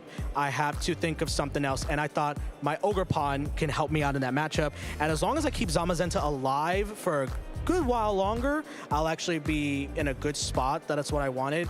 And above all else, saving the 2 restricteds for last kind of helped me in a way, because I was able to stop Trick Room, like, not like stop Trick Room, but like stall it, as everyone called it. We stalled Trick Room, and I was able to stall it out for a measly those turns. And once that was done, I was like, all right, Calyrex, it's your time, baby. Go ahead, go shoot those Astral Barrages. I know, sometimes you just got to give yourself the opportunity for the out and then just hope for the best, right? Most definitely. It was a scary, tough matchup. This is my 3rd Kyogre I've versed all tournament. Oh, wow. Yeah, it's a tough matchup, but it's a tough matchup if you don't hit your moves. So that's actually the main thing I always see for Kyogre players, is that if you don't hit your Origin Pulses or if you don't hit your Hydro Pumps, you're gonna find yourself in trouble. Yeah, well, I can tell you it's been like that since 2010. So. I can tell. I've been playing since 2015. This is actually my 10 years playing VGC, and I've used Kyogre, and trust me, it's not fun clicking Origin Pulse when it misses. I feel you with Precipice Blade. So, oh my, yeah. That's why the niche gravity just came up to me. All right, well, I want to give you time to prepare for your next match. So, Richard, do you have any shout-outs you want to give to anybody at home? 100%. First of all, I got to give a shout-out to the boys who I'm staying with this weekend. Papa Bruno, my boy Josh. They're all fantastic. I also got to give a shout-out to the Corny Durag server, the NJ people, my boy K Millie, my boy Gertie, my boy K-Sun, Josh. You guys know who you are, Richie, and everybody else who supported me. Also got to give shout-outs to my best friends, Rick and Em. No, like, they're honestly amazing people. Thank you so much for the support, and I'm honestly happy to be here in Orlando and in top 4. So I hope I made you all proud. Thank you so much. I'm sure you did. Best of luck in your next match. And Thank you. We're going to take a moment to break down this previous top 8 match with our resident Florida man in the swamp. So please take it away. We're back for another quick fire edition of Florida Man Explains. Let's get right into it. What a back and forth 3-game match we had between Nick and Richard. If you could have fooled me, said we were on one of the roller coasters right down the street. Game number 1 starts off pretty good for Richard. You know, he's a really smart couple of first turns. He protects his Chien-Pao, doesn't let it get taunted. Gets a lot of damage into Nick's Pokemon here. Trick Room does go up, but that means that Fluttermane is now pretty vulnerable. And Nick has now spent the first 2 turns of this Trick Room doing absolutely no damage. The Sucker Punch and the Behemoth Bash come through to knock out that Fluttermane. And when you're setting up Trick Room but not taking very much advantage of it, that's not a great start for you here. This game goes back and forth a lot. You know, Trick Room goes up, comes down, gets reset, and eventually we get to this position where outside of Trick Room, we have the Calyrex Ice Rider and the Amoonguss staring down the Zamazenta and the Calyrex Shadow Rider from Richard. Those are Richard's last 2 Pokemon, and Nick still has a Kyogre in the back, but it has taken a lot of damage here. Nick now at this point needs to go for a double protect with his Calyrex and Amoonguss. He needs both to land, because even though this Calyrex is the Terra Fairy, I believe the Calyrex Shadow Rider already has a lot of damage on it, or already has a lot of damage potential here. If you double protect with both, the Calyrex gets enough leftovers recovery to survive both an Astral Barrage and a Behemoth Bash, but you also need Amoonguss to hit that double protect too, because if the Calyrex gets the KO on Amoonguss with Astral Barrage, you get the Grim Neigh boost, you get the special attack boost, and you also are able to knock out Calyrex that way. So you need Amoonguss and Calyrex to hit this double protect. They've already protected once. Calyrex gets it. Can Amoonguss match the Calyrex for a double protect here? It cannot. So this Astral Barrage will KO the Amoonguss, get the +1 special attack boost, and then Nick no longer has a way to reset the Trick Room and loses this first game. Jumping right ahead to game number 2, Nick goes on a very different method here. He has the Urshifu and the Calyrex Ice Rider, which immediately goes for the Terrestrialization, and Richard has the Ogerpon out on the field to try and help with the Amoonguss that Nick has in the back. Even though Richard did win that first game, Amoonguss was a pretty big pain. That's a lot of spores that Nick was able to get out there, and that's kind of what kept him in the game, despite those worst few turns here. The U-turn into the Kyogre means that this Astral Barrage does a lot of damage. With this critical hit into Kyogre, it ticks down very, very low to 20 HP, but with the Trick Room going up, Nick has a lot of time to get some damage going. There's no wide guard on the field at this point, so he gets to fire off those Glacial Lances and Origin Pulses, and this is the crucial turn here. Nick's able to get this Leech Seed on the Calyrex through the wide guard and connects a Hydro Pump into that Calyrex. So now he's got Richard down to his final 2 Pokemon. With all of his Pokemon left, he's able to force a Game 3. And we saw how that Game 3 went. So back and forth. It was really, really difficult for either player to get some footing, but Richard was finally able to take it out and move on to the semifinals. And we're moving right ahead, folks. We have so many more matches to show you. We're gonna jump right in to our 3rd top 8 match. We did all see how that game 3 went. It was very long and back and forth and drawn out indeed. But can you believe, Yuki, we are only halfway through our top 8? We still have 2 more semifinalists to identify. Yeah, like that match, like the first 2 were like a lot of back and forth, and then as soon as the Urshifu in rain got set up and got that one-hit KO on the Chien-Pao, we thought, oh, this is going to be a pretty quick one. Like, it's just going to go through the rest of the team. And then we saw how that Ogerpon was trained, and surviving that Surging Strike's huge moment. For, so we're only halfway through, as you said, and we're going to be featuring Bushan Tumzi versus Sung Lee here in the 3rd top 8 match. Absolutely. We are finally down to the bottom half of our bracket. So Bushan Tumzi and Sung Lee are on stage and getting ready for their matchup. This should be a super exciting one. Of course, Bushan has previously top cut this event back in 2023. And Sung Lee here, you can see Sung's results there as well. This is the farthest Sung has ever gotten in a regional. It's really exciting for him. It looks like it's the farthest that both these players have gone into a regional. So yeah, very, very exciting here.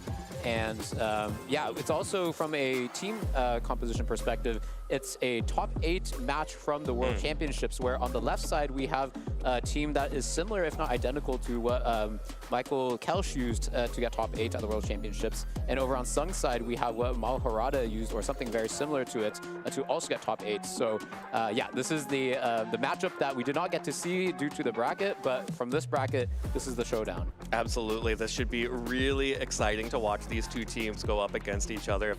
If you wondered what that matchup might have looked like at the World Championships, here is a version of it here. Of course, you can see Bhushan has the Zamazenta and the Calyrex Shadow Rider, that core that has been so prevalent and dominant here, with a lot of the same pieces we saw earlier on in Top Cut, the Chien-Pao, the Dragonite, and the Ogerpon Cornerstone. Crucially, like you mentioned, this goes back to the original Assault Vest version of Chien-Pao that has Ice Shard instead of Icy Wind. And also now has the Amoonguss over the Raging Bolt that we saw previously. Yes, and unlike some of the Cornerstone we've seen before, we see the Power Whip that's able to dish a lot of damage onto, yeah, like Water-type Pokemon that the rest of the team may struggle with, not going to come as effective here, but also the Chien-Pao here, again, like you mentioned, not having the Icy Wind. And of course, we can't forget about the Encore, such a strong attack on a restricted format where just having one turn where you're locked into something could be the difference between winning and losing. Absolutely, and the Calyrex has been such a strong user of Encore because it forces people to protect. Otherwise, you're giving up big damage to Astral Barrage or Psychic. So that adaptation that we saw late in Regulation I last season, carrying over here into the start of this second version of Regulation I, and obvious reasons why it is. Yeah, something as we're about to see in Sung's team, what I find interesting is that a lot of players say, okay, if I'm a Calyrex Zamazenta player, I don't really like to play against Koraidon. And one of the big reasons is because Chi-Yu is such a big threat. Like, it threatens your Calyrex, and it also threatens your Zamazenta with Dark and Fire-type attacks, respectively. However, on Sung's end, we don't see that. We see Flutter Mane being really the only Pokemon that can take full advantage of the weather with the Pro Synthesis. Yes, Incineroar gets a bit of the attack boost from the Flare Blitz in Sun, but yeah, it's not leaning as heavily into the Sun team as Geo's team, for example, that won the World Championships. And also, interestingly, yeah, this team has a Focus Sash on the Flutter Mane, meaning that the Calyrex Shadow Rider has to be a bit more of the aggressive one in the Life Orb. So, very interesting matchup. I'm really excited to get into this, into the third top 8 match. Well, here we go. It is game 1 of our third top 8 match to decide who is going to make it to the semifinals. Bhushan will be leading with Zamazenta and Amoonguss, staring down the Calyrex and Incineroar on Songli's side. Yeah, at first glance, it looks like a very, very good position for Sung. I think it's pretty safe to go for a fake out into the Amoonguss, doesn't have a Clover Cloak item, can be flinched. And then also the Zamazenta is already intimidated here, so on top of not having the Heavy Slam, which is the stronger steel type, it actually has Behemoth Bash, and being intimidated, really going to do minimal damage to the Calyrex. So if Sung wanted to, Calyrex can be at +2 at the end of this turn while only taking maybe 30 to 40% of its HP here. So we'll see if Sung comes up with a more clever way to get an advantage in this turn. Yeah, definitely seems like Calyrex is extremely safe to go for a nasty block here if Sung wants it. Bhushan is afraid of Psychic coming out onto Amoonguss, so opts to protect that Pokemon with a Fire Terastallization that will do double duty, resisting Incineroar's Flare Blitz as well. Instead, just going to get faked out like you called out to prevent a Spore from coming through onto the Calyrex or onto the Calyrex. And here comes the Astral Barrage, just going for damage immediately. Brings Zamazenta below half and puts that Amoonguss in KO range as well. However, Bhushan is not just going down without a fight. Incineroar goes down to a body press there. Yeah, pretty impressive amounts of damage coming out from that Calyrex, especially onto that Zamazenta. I've seen a lot of Zenta be trained to at least take a Astral Barrage pretty comfortably from a Calyrex that is not trained to be super especially attack oriented. So either Bhushan's is not as bulky on the special defensive side, or Sung is using a much, much more aggressive Calyrex Shadow. So that's very interesting to me. Also on Bhushan's end, using a Terastallization that ends up not being needed since the Psychic did not come out. So wanting to respect that, yeah, Sung could go for a Psychic instead. And we see the Koraidon come out here, which is a great position, as you mentioned, threatening both the Zamazenta and Amoonguss. Yeah, Amoonguss having used that Terastallization means that Zamazenta cannot use the Terastallization of its own to remove its weakness to either fire or fighting type attacks coming out from Koraidon. And there is very little stopping Sung from just going for a KO on Amoonguss with the Calyrex and then picking up a KO onto that Zamazenta. Yeah, no pressure on Sung to go for a spread type attack, which can get caught by a Wide Guard. pretty safely go for single target attacks on both Pokemon here for Bouchon. So yeah, going to protect that Zamazenta to make sure at least it will get through the turn. Yeah, Zamazenta needs to survive at least this one turn. Calyrex goes for the Psychic into the Zamazenta, actually, so using the Calyrex to take out the Zamazenta. And here comes Koraidon using Flame Charge, going to connect onto the Amoonguss, which is resistant but is already so low that Koraidon is still going to pick up the KO and most importantly pick up the speed boost in case that Calyrex Shadow Rider deigns to come out. Yeah, great the mental calculation from Sung to say, okay, even though it's going to be a resistant hit from this pretty bulky Amoonguss, I know I invested a lot into my Koraidon to be more offensive and able to KO the Amoonguss through the Terrestrialization. And also getting that speed boost means, yeah, being able to outspeed this Calyrex Shadow Rider coming in and being able to at least get the Focus Sash off before getting KO'd. Yep, Calyrex now out on the field for Bouchon. Will be alongside Zamazenta, so does have wide guard protection from Calyrex, but because of the Flame Charge, Koraidon will be able to move first and can't protect itself against that without just going for Protect. Yeah, and now it's a bit tricky, right? Because we see the Calyrex at full health, it has the Focus Sash, so it cannot be one-hit knocked out from the Flare Blitz from the Koraidon. So if Sung wants to go for a 50% chance to, and we don't even know that, right? Because the Calyrex might not be the most speediest Calyrex over on Sung's end. So I don't think there's a safe play over on Sung's end here. Probably will have to protect with the Calyrex to have something come in from the back since he already used a Terra, but we see the Flame Charge come out onto the Zamazenta though. Okay, so... Yeah, that's a KO onto the Zamazenta, which means Koraidon is going to get another speed boost here, but with no Protect coming out from Sung's Calyrex and just leaving it up to fate here, Bouchon shows a faster Calyrex for this turn at least. Astral Barrage connects onto both, doesn't pick up the KO onto Koraidon, but does onto the Calyrex on Sung's side.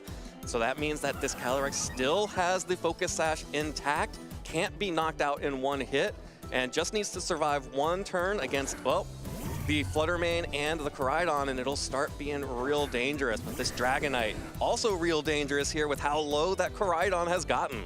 Yeah, this is an interesting situation because you have two Pokemon that have a Focus Sash. Over on Sung's end, they're both faster than the Calyrex. However, Dragonite does have access to priority move in Extreme Speed. However, if you do lock in Extreme Speed, you cannot damage the Fluttermane for the rest of the game because you are choice locked into it. So it suddenly becomes a 2v1. So does Bouchon want to lock into that to guarantee that you get the KO onto the Koraidon and then maybe stall out the Sun so that your Calyrex ultimately becomes faster and both Pokemon losing their Sash, you would win being faster outside of Sun. But I don't know if there's enough, I'm not sure if he's already stalled enough Sun turns to do that. Like, you might have to lock into the Aqua Jet, which can damage both Pokemon. However, the Sun is up, so I don't know if it will KO the Koraidon, even with the Choice Band boost here. Oh, it's going to be so close. The Protect comes out from Bouchon's Calyrex, and that's going to mean Dragonite's Aqua Jet onto Koraidon, only half of the remaining health. Koraidon's Flare Blitz will whiff into the Protect. Dragonite might get another shot at an attack onto Koraidon unless this Fluttermane went for big damage. Icy Wind is 4 times super effective, but most likely, it doesn't even hit. I wasn't sure it would pick up the KO anyway, but it doesn't even hit. Wow, that means that Bouchon gets another chance to swing at Koraidon. Yes, and that's a big Protect from the Calyrex because, now the Calyrex just needs to get one attack off onto the Fluttermane to make sure that, it doesn't... It loses Focus Sash. However, because both of Sung's Pokemon are still faster, this Aqua Jet needs to KO the Koraidon. If it does not, then it'll correct both Pokemon, unless Sung goes for the Protect. There's the Protect coming out from Koraidon. This is not an Urshifu's Aqua Jet. It's actually blocked by the Protect here, and that means Koraidon stays up for one more turn.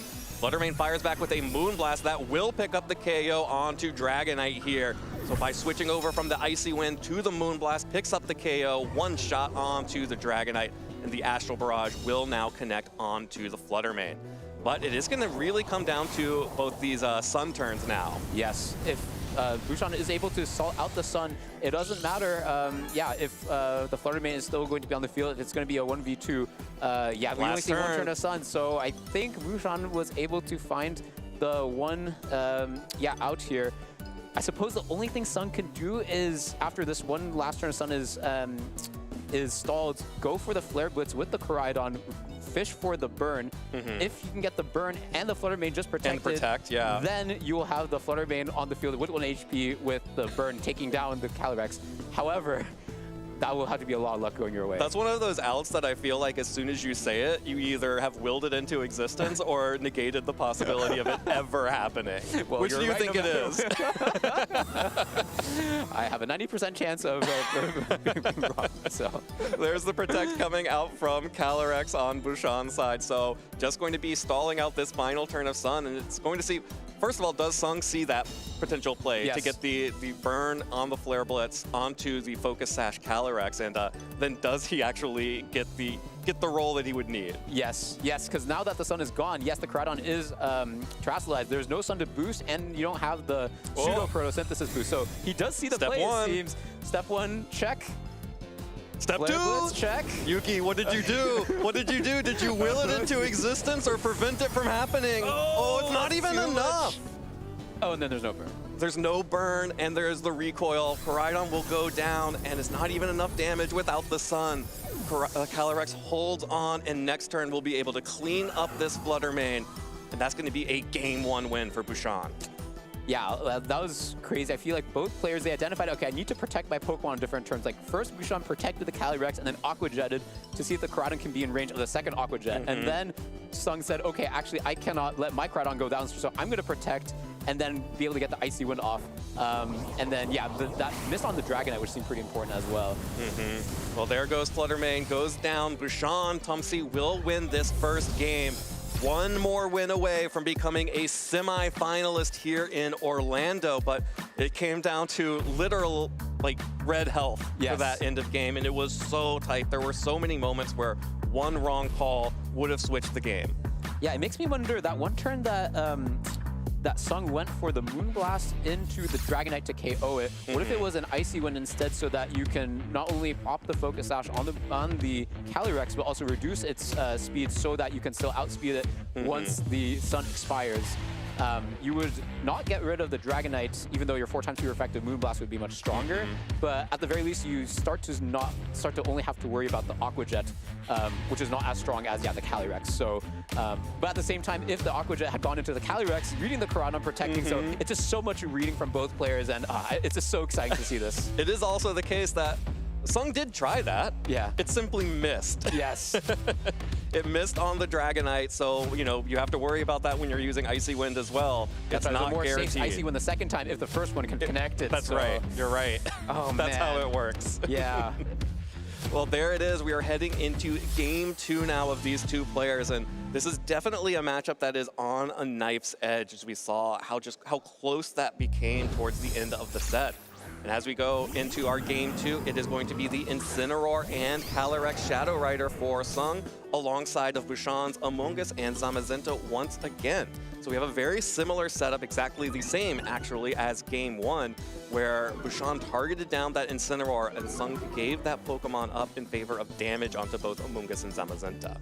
Yeah, and the Terra on the Amoonguss ended up not mattering. At the same time, I'm not sure if there was a different Pokemon that Sung wanted to Terra instead. Like, the Zamazenta already taking so much damage. It's hard for me to think, like, would a low kick in Sun be able to KO Zamazenta through Terra at that HP? I'm not sure, but it still makes, I'm not too sure how important Terra is on other Pokemon, so I could see Bushan wanting to go again just to make sure that you're not caught surprised by Psychic, but letting that go all together and say, yeah, I'm going to switch out because I don't want the position that Amoonguss is in. Wow, this is an opportunity for Sung to get rid of the Focus Sash very early on the Calyrex. Let's see what happens. Yeah, that is a risky switch to bring in the Calyrex here, but doesn't get affected by the Fake Out, which is what that Incineroar went for. But Sung went for the Astral Barrage once again.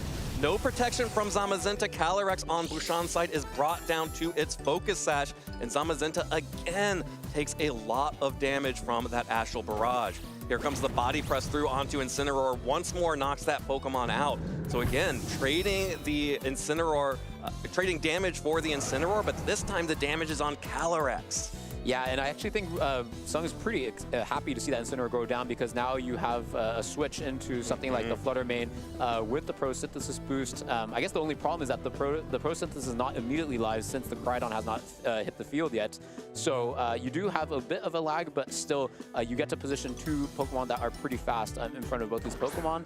And yeah, the Calyrex does have the opportunity to go for a Terastallization, which is a bit more appealing now that the Zamazenta is damaged now. And yeah, cannot threaten the body press onto the Terastallized Calyrex as much.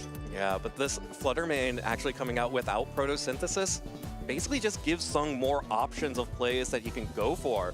You know, you could just stick the Flutter Mane around and have it paired up alongside the Calyrex and just start dealing damage, knowing that you're going to be faster than at least the Zamazenta, or you could go for that Koraidon switch. And so there's a lot of different options that Sung has to choose from here, and instead chooses to go for the Koraidon switch in to activate the Photosynthesis here. At the same time, Bouchon is retreating Calyrex, cannot let that piece go down right now. Brings out the Amoonguss instead, which will be able to resist damage from Fairy-type attacks, but most importantly, just take any kind of damage that would have been headed towards that Calyrex. Yeah, we see the special attack drop go on the Amoonguss. Probably not going to be as influential because it was probably going to be more focused on supporting its partner here. But this was a big turn for Bouchon, being able to trade only a small bit of health on the Amoonguss to get not only get the Sash out of the Flutter Mane, but position the Amoonguss very well in front of both the Koraidon and the Flutter Mane with the Terra Fire. Most likely going to be able to make it through this turn since Koraidon's fighting type move of choice is low kick. And let me tell you, that mushroom is not very heavy. It is a very spongy mushroom. And crucially now, both players' Ghost-type Pokemon with Focus Sash have had their Focus Sash used up. So back in the end game of Game 1, there were a lot of turns where you needed to do two hits to actually knock out a Pokemon. But now, it's just going to be whoever has control of speed at the end of the game here. And that makes things very dangerous for both players. Sung going ahead and Terastallizing Koraidon here into the Fire type to boost the damage of Fire type damage like Flame Charge or Flare Blitz. That will be matched on the other side by Bouchon going for the Terastallization on Amoonguss. That's going to be a Fire type again to resist Fire type damage like Flame Charge or Flare Blitz. I think what I'm curious to see is if Sung goes for a hard read here and targets down this Amoonguss with something like a Shadow Ball and a Flare Blitz, is it going to survive? Because that's a lot of damage. Okay, Shadow Ball first. Let's see, it does. Oh, that's not that much damage. Oh, but it's a Flame Charge. That will certainly not pick up the Amoonguss. Yes, that was a little closer than I expected, but oof. But able to get off the Spore, especially since this Flutter Mane does not have access to the taunt. So yeah, if Bouchon had taken something like a Flare Blitz instead, that might have been KO'd. So a lot closer to comfort than expected, but successfully getting off that Spore onto that Koraidon, the biggest threat currently on the field. Yeah, Koraidon now asleep, has not used its one turn of mandatory sleep, so will not be able to make a move this next turn. Zamazenta, though, we've seen it take quite a bit of damage, actually, from some of these Pokemon. May be within a Moonblast range at this point from the Flutter Mane, but does still have a Amoonguss to protect it. It's just going to be which Pokemon is Bouchon going to protect on this side of the field.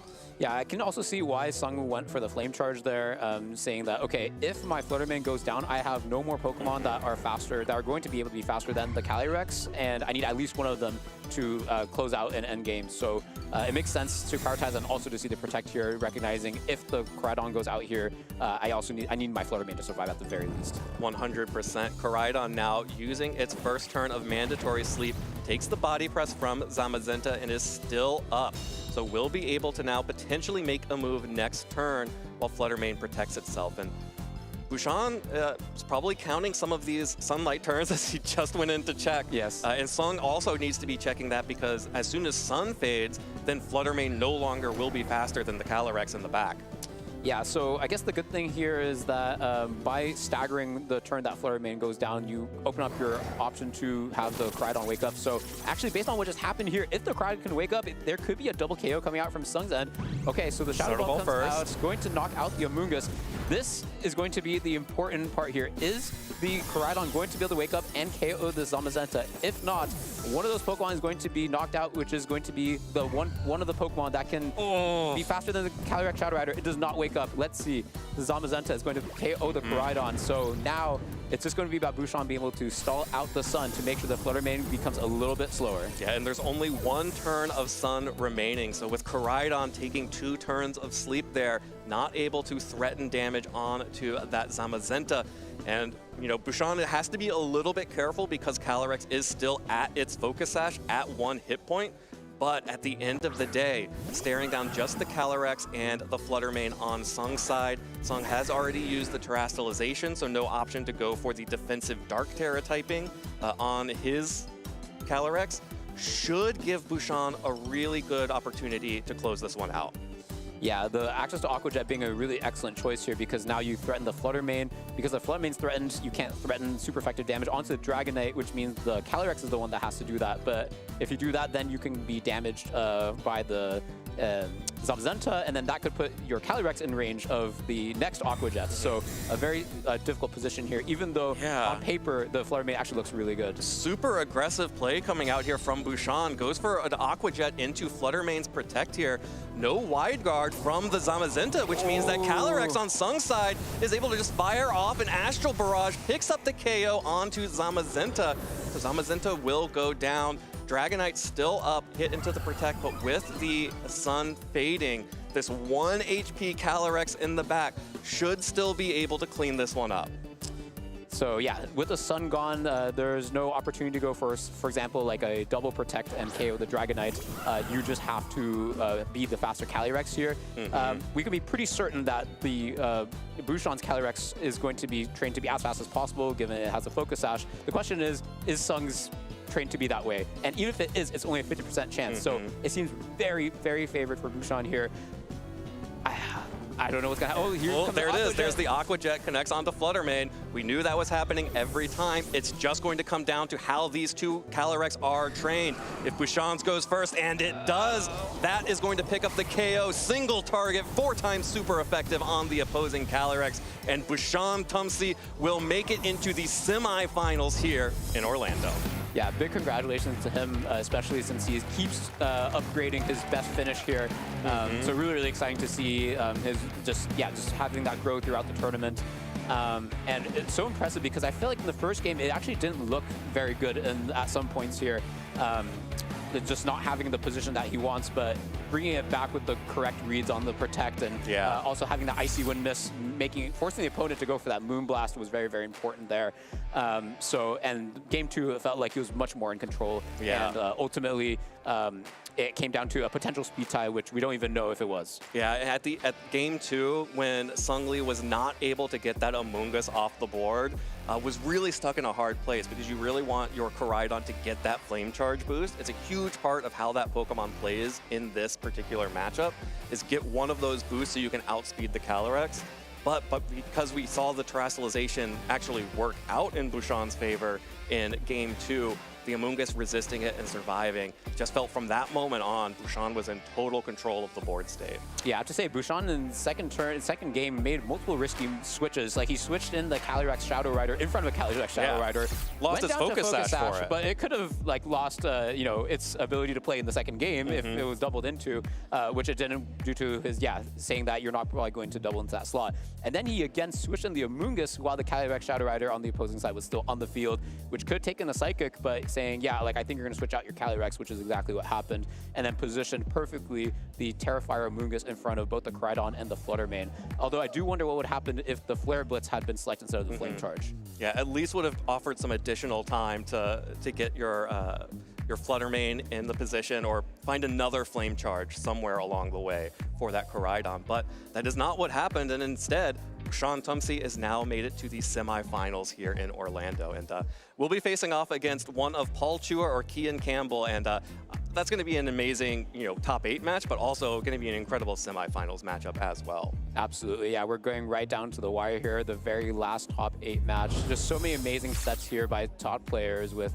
such powerful teams. It's all very exciting to see this, and I just can't wait for more. Yeah, and I guess we now have an answer to who would have won in the top 8 matchup at the World Championships. That's true. Had this actually happened. Right. But at the same time, it's very interesting to see how different game plans can come through based on like who is a player. Because, for example, yeah, maybe the Clefairy may not have come, but maybe the Rillaboom could have come over from Sung's end. I think if this game was replayed not only by the same players but different players, we could have seen so many different best of 3s. And I think that's the beautiful part of VGC is that there's just so many different ways to play the same matchup.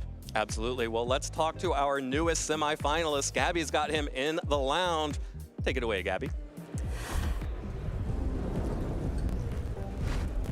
Thank you so much. I'm here with Bouchon, who just punched his ticket into top 4 here in Orlando. Congratulations. How's it feel? Thank you. It's very exciting to be competing again after a couple of years, so it's really excited to be on the big stage here. A lot of my friends are here, a lot of people supporting me, so it's very exciting overall. I was going to say, we last saw you, I think, back in 2023, so has it really been 2 years of just no VGC whatsoever?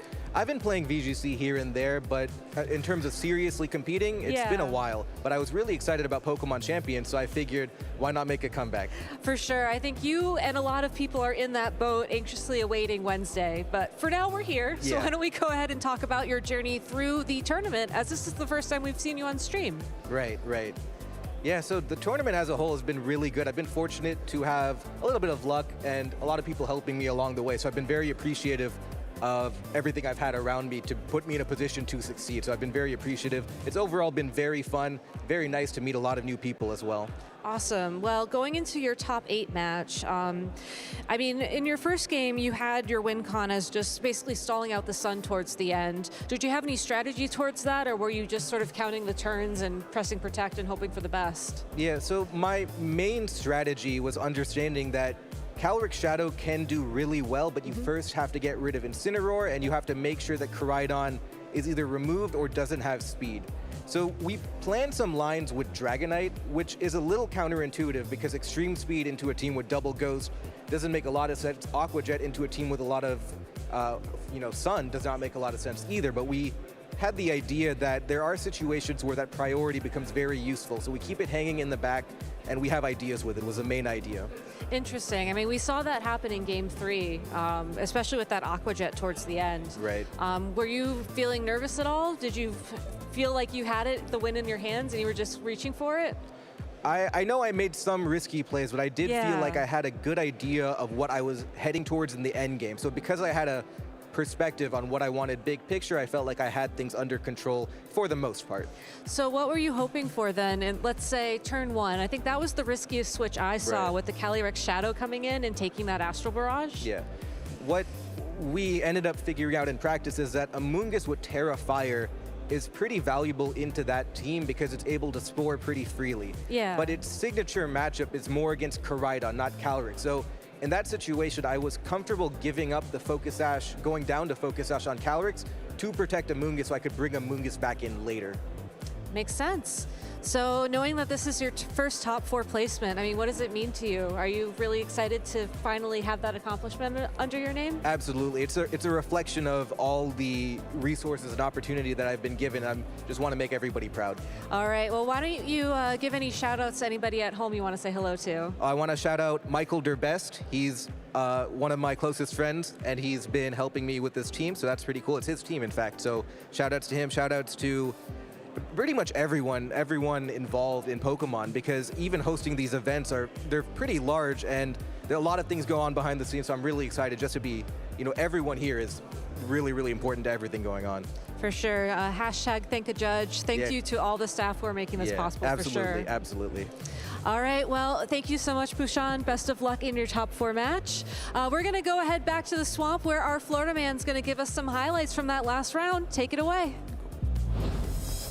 Another fantastic top 8 match here at the Orlando Regional Championships. Let's go over how it went down. We had Bouchon Chumsey against Sung Lee fighting for a spot in top 4. And right off the bat, Sung had a very fast start to this match. Very like powerful offense right off the bat. He did give up Incineroar right away, but he got a huge Astral Barrage off against the Amoonguss and the Zamazenta immediately. Later on, we still have some offense being thrown out. Really big offense here, but a slight unforced error here, in my opinion, not being able to break the Focus Sash on the Calyrex Shadow Rider. We see the Koraidon be able to knock out the Zamazenta with a Flame Charge, boost its speed for the remainder of its time on the field, but we see that Bushan's Calyrex Shadow Rider is faster than Sung's, and since the Calyrex on Sung's side cannot terrestrialize, that is an easy knockout from the Astral Barrage. We have a few more turns come through with some offense being traded back and forth, but the real difference maker here at the very end, Bushan's Calyrex is faster than Sung's once again. This Flare Blitz comes through, isn't able to get that burn that Evan and Yuki were trying to call out as maybe Sung's last win condition there, and an Astral Barrage will be able to lock up this first game for Bushan, taking him to a 1-0 lead over Sung. That's going to be another theme here. Game number 2, immediately the body press from the Zamazenta, able to clear out the Incineroar. A big win condition for Busan is this Calyrex Shadow Rider, and Incineroar is a very good way to stop it. He does trade the Focus Sash immediately for this KO on Incineroar, like he was just talking about. He wanted to preserve that Amoonguss for later on, and by going down to Focus Sash, it made it a little bit more difficult to get there, but I think that was very much worth it, because throughout the rest of the game, let's talk about the other ways that this Calyrex needs to win. The Fluttermane's Focus Sash needs to be broken. Gets broken by the Behemoth Bash on this turn.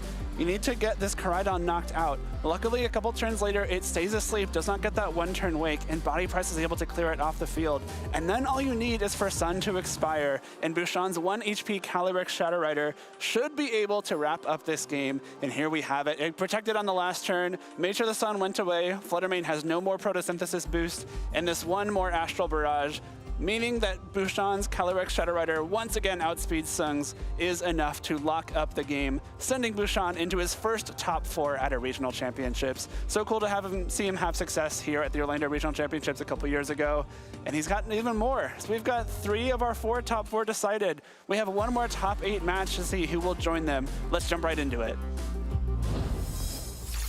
Thank you so much, Mr. Florida Man. We do have our final top 8 upon us. It's going to be between Paul Chua and Kian Campbell to see who can secure that last spot in the top 4. I have good news, it won't be Calyrex Shadow Rider. We already have 3 of them into the top 4, but this last matchup in top 8 doesn't feature any Calyrex Shadow Rider, so we'll have one odd one out in the semifinals. Yeah, well, we still got the Triple Crown up in here with Jonathan Zuniga, Richard McGolan, and Bushan Tumsi already making it into the semifinals. But maybe a 4th horse can enter the race. Ice Rider Calyrex for Paul Chua could still make it alongside that Koraidon, whereas Kian is hoping to rain on the parade. You've got the Kyogre as well as the Zacian, a very unique restricted combo that we have seen very far and few between of. Yeah, it's interesting because it's iconic enough to have a nickname. It's the Swordfish. But or the wet dog. Well, maybe this generation a little bit more like the wet dog. Because it really hasn't been used as much this generation. Zacian getting some nerfs between Sword and Shield and Scarlet and Violet, and without that extra amplification of damage because there's Dynamax Pokemon on the other side, it has had a little bit harder time finding its place. But Kian looks so confident with it all of the time, finds ways to make it work, and Zacian still has so much damage potential, threatening when it KOs all the time, and has the Sword Stance to boost up and threaten even more, to also help mitigate, intimidate, like from the Incineroar on Paul's side, undoing those boosts. But you can see Paul's already had an amazing 2026 season. One of few players that can say that they have repeated a win at an international championship. That's going to be 2 EUICs for Paul in 2023 and 2026. Now, though, he's going to be playing a very different archetype here with the Koraidon and the Ice Rider. This is also, I think, in my head, a more unique pairing in terms of how we've seen these restricteds together. Yeah, we haven't seen this pairing very often. Calyrex often on the slower, less aggressive teams, and Koraidon often on the more aggressive teams. So meeting in the middle here and giving a little bit of both modes, and the rest of the Pokemon do something similar. Landorus helps you play aggressively, but you also have 2 double fake outs to slow things down, and the Smeargle that your opponent always has to be wary of. You can't really afford to lead something that loses the Smeargle being led, and so it can really restrict options knowing the Smeargle is on the other side. It's very interesting though, because you only have one natural resistance to the Smeargle spores on Kian's team. You've got the Amoonguss, that of course has the grass type, but you do have a grass Terra. Is that something that you would want to invest here? Maybe, but the best way to stop Spore is just to stop Smeargle, get the KO first. And Kian has quite a few options to move before Smeargle. Urshifu, Zacian, Roaring Moon, Qian Pao, they can all move and hit into Smeargle before it attacks. So a little bit easier to threaten that double target there. Yeah, this team pretty aggressive. Has the Zacian and the Kyogre able to deal a lot of offense. Roaring Moon provides tailwind support and some complementary acrobatics damage, especially when you see grass types on the other side, like the Rillaboom, that could be a problem for Kyogre. And then Qian Pao can amplify the damage from Zacian even more and provide its own damage. And Urshifu in the rain, always a huge damage threat, and also provides priority with Aqua Jet and a taunt that could be fairly helpful with the Trick Room on the Calyrex on the other side. When you have a team as aggressive as Kian's, you don't want to let Trick Room go up. But the combination of the taunt and Urshifu just helps stop it from going up, and the Amoonguss to give you a little bit of backbone if it does go up makes Kian a lot less vulnerable to that than some of the matchups we've seen on stream today. We have seen a weather war already with Kian going up against a Koraidon earlier today, but it's going to be a different flavor as you look at the supporting actors between these two teams, but still same goal. Keep the weather. You've got the Kyogre and the Koraidon at play. Yeah, none of our weather wars so far have really come to like fruition. It's been more about the speed war in those matchups, and maybe that will be how it plays out this time. This one, again, has the potential for the weather to be really impactful, because if it's sunny, you're really mitigating a lot of Urshifu and Kyogre's damage potential. And on the other side, if it's rainy, you're mitigating Koraidon's damage potential into Zacian, making like those flame charges a lot less damaging. I think that's going to be one of the things to watch out for, is can Koraidon land its damage? Can it get faster with flame charge and then find good targets for those attacks? A spot in top 4 on the line as Kian locks into the Zacian and the Rapid Strike Urshifu as Paul brings out the Incineroar and the Landorus Incarnate. Well, one of the things we didn't get time to talk about before the match started is this Landorus. Provides really valuable ground type offense into Zacian, and no easy resistances from Kian's side, or rather from Kian's side. And so really good damage potential here, and you have Fake Out to back it up as well, so you're less worried about this Urshifu, but for now, Incineroar going out into the back, going to save that Fake Out for the future. Incineroar got what it wanted. It got the Intimidate drop on this Intrepid Sword boost from the Zacian, so now the Zacian is at neutral attack. We see a Terrestrialization invested into this first turn. So that means it's going to be this Zacian that's going to remove its weakness to those ground type attacks, turning over into the fairy type. Nice double-edged sword of this is that you do actually get a play rough boost of damage, since you are going to have that additional same type attack bonus. But that Terrestrialization is going to get matched on the side of this Landorus. It's now going to be a Water Terra. Interesting there, you will have the resistance here to the Urshifu, and so that's going to be nice. But you've got this Rillaboom that has now taken the field. That's going to be threatening some big damage there into the Urshifu on the next turn. But it's good for this one to take the Surging Strikes. And Rillaboom manages to get into Surging Strikes, mitigate a lot of the damage that was aimed towards Incineroar, but really good play rough damage as Landorus Terrestrializes. The play rough is nice because maybe you actually, well, first off, we gotta see the Earth Power come through, and the Terrestrialization is definitely going to save this Zacian for this turn. But we have to look at what's going to happen next with this Rillaboom in play. So you could see Paul's game plan, open face right here, right? Landorus has so much damage potential with no ground resists on the other side, and the possibility that Kyogre makes Sandsear Storm 100% accurate. So he's investing a ton here, uses the defensive Terrestrialization to make sure it can stay on the field, and we can see has already dropped a restricted, trying to focus on Landorus and bringing 2 Fake Out Pokemon next to that Landorus. And so far, it's not looking that great, right? Got good damage, but not a KO into Zacian. Took a ton back with a play rough already, and we learned speed relationships there. Both Surging Strikes and play rough went before Landorus attacked on that last turn. So now Landorus can't guarantee itself a turn, even though you have Fake Out support on this next turn. If both attacks from Kian's side are going into Landorus, then one of them will get the KO before Landorus attacks. That's going to force this Landorus switch, where Paul has to pull it into the back and bring out Incineroar once again instead. Incineroar's gonna get another Intimidate drop. This time, the Zacian's going to go down to -1. It's not going to affect the Urshifu as much since you are going to be playing around those Surging Strikes, but you'll see that this Incineroar is able to take that play rough just a little bit better. With Rillaboom now next to move, it is going to get a one-hit knockout into the Urshifu before the Urshifu can make a second attack. So that's one way for Paul to make this Landorus just a little bit safer in the long term. Yeah, Mystic Water Urshifu, no Focus Sash there, and so just goes down to Woodhammer as Rillaboom swings out. So, yeah, great turn for Paul there to get another Intimidate, to take the play rough pretty well and continue to fake out. You know, this is turn 3 of the game, and Paul hasn't actually clicked fake out yet, but has at least made Kian think about fake out every turn so far. You are going to have the Roaring Moon now to hit the field. With the booster energy, you are going to make this Roaring Moon nice and fast against what is left here from the Incineroar and the Rillaboom. And it's got pretty good damage threat, can acrobatics into either of these Pokemon. Of course, Terrasalization's been used, so you're not going to turn that into the same type attack. Boosted acrobatics, but also Intimidate already on the field. Incineroar also having taken some damage. You're not going to be available to mitigate the damage from the Roaring Moon. The Rillaboom wants to make sure that it gets something accomplished on this turn, so it is going to go for a Grassy Glide into the Zacian.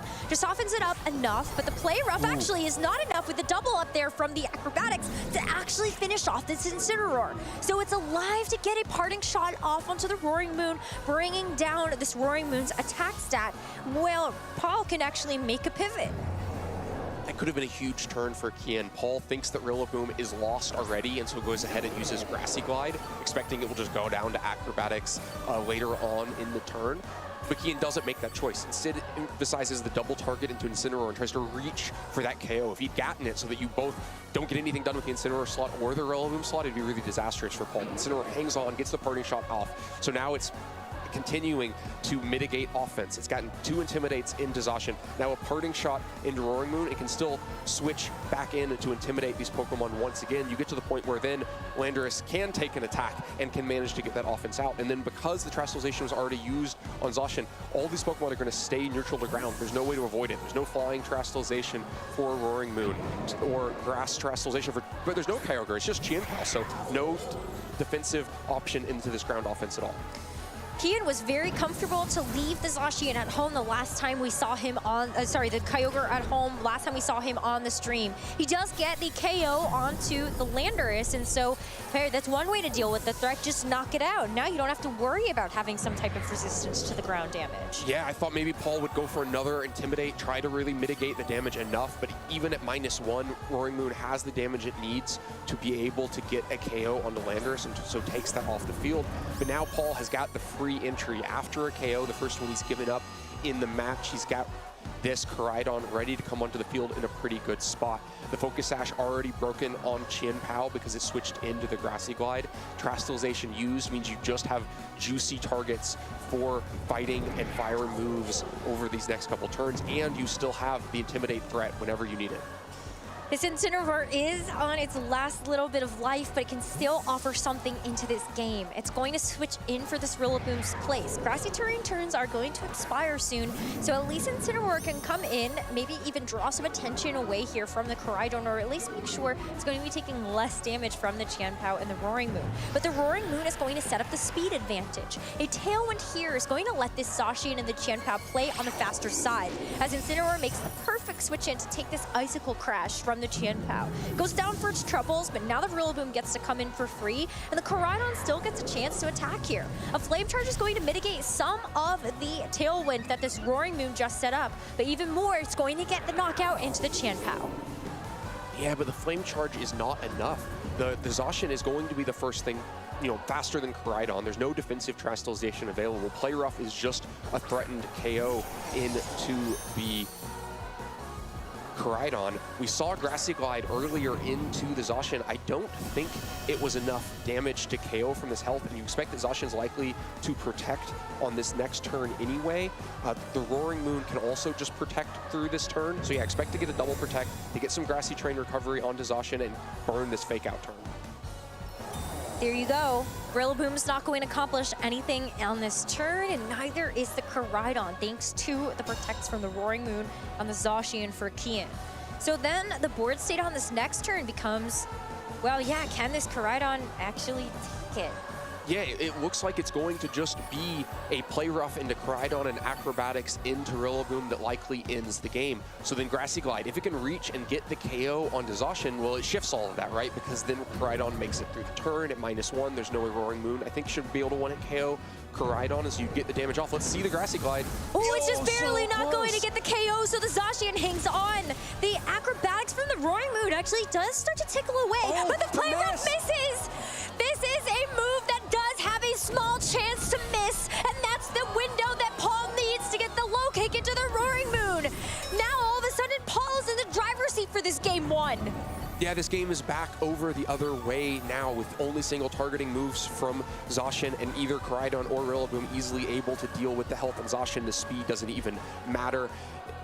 Paul's going to take it back. Didn't quite have the damage. The Grassy Train was enough to take Zacian out of Grassy Glide KO range, but then you were relying on Play Rough, a move that can miss, and it did.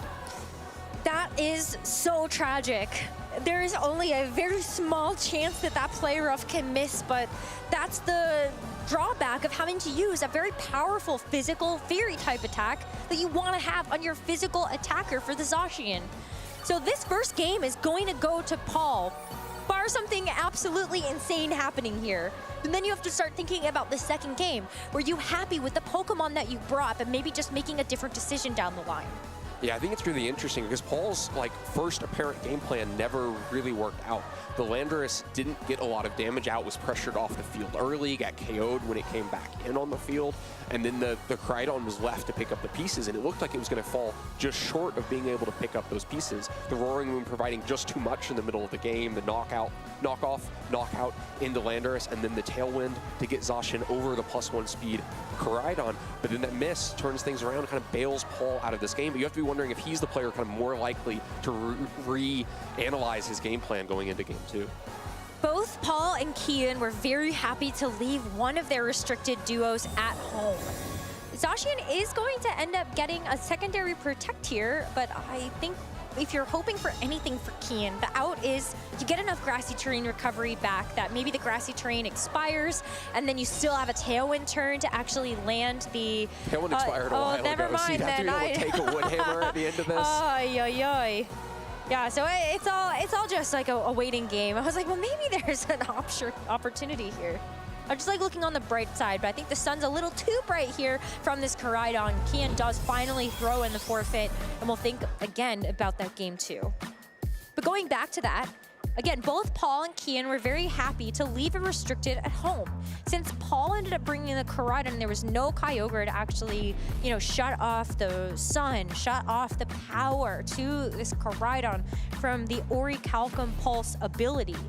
Maybe is that something where you say, well, I don't know, do you want to make a pivot here? I'm not sure Kyogre would have been the difference maker in that game, though. I mean, it would have been helpful for suppressing Incineroar, but Incineroar was pretty quick off the field all of the time, and Koraidon was happy to use fighting moves. I mean, you weaken the damage of the fighting moves with Rain, but not so significantly that he probably would have swung this.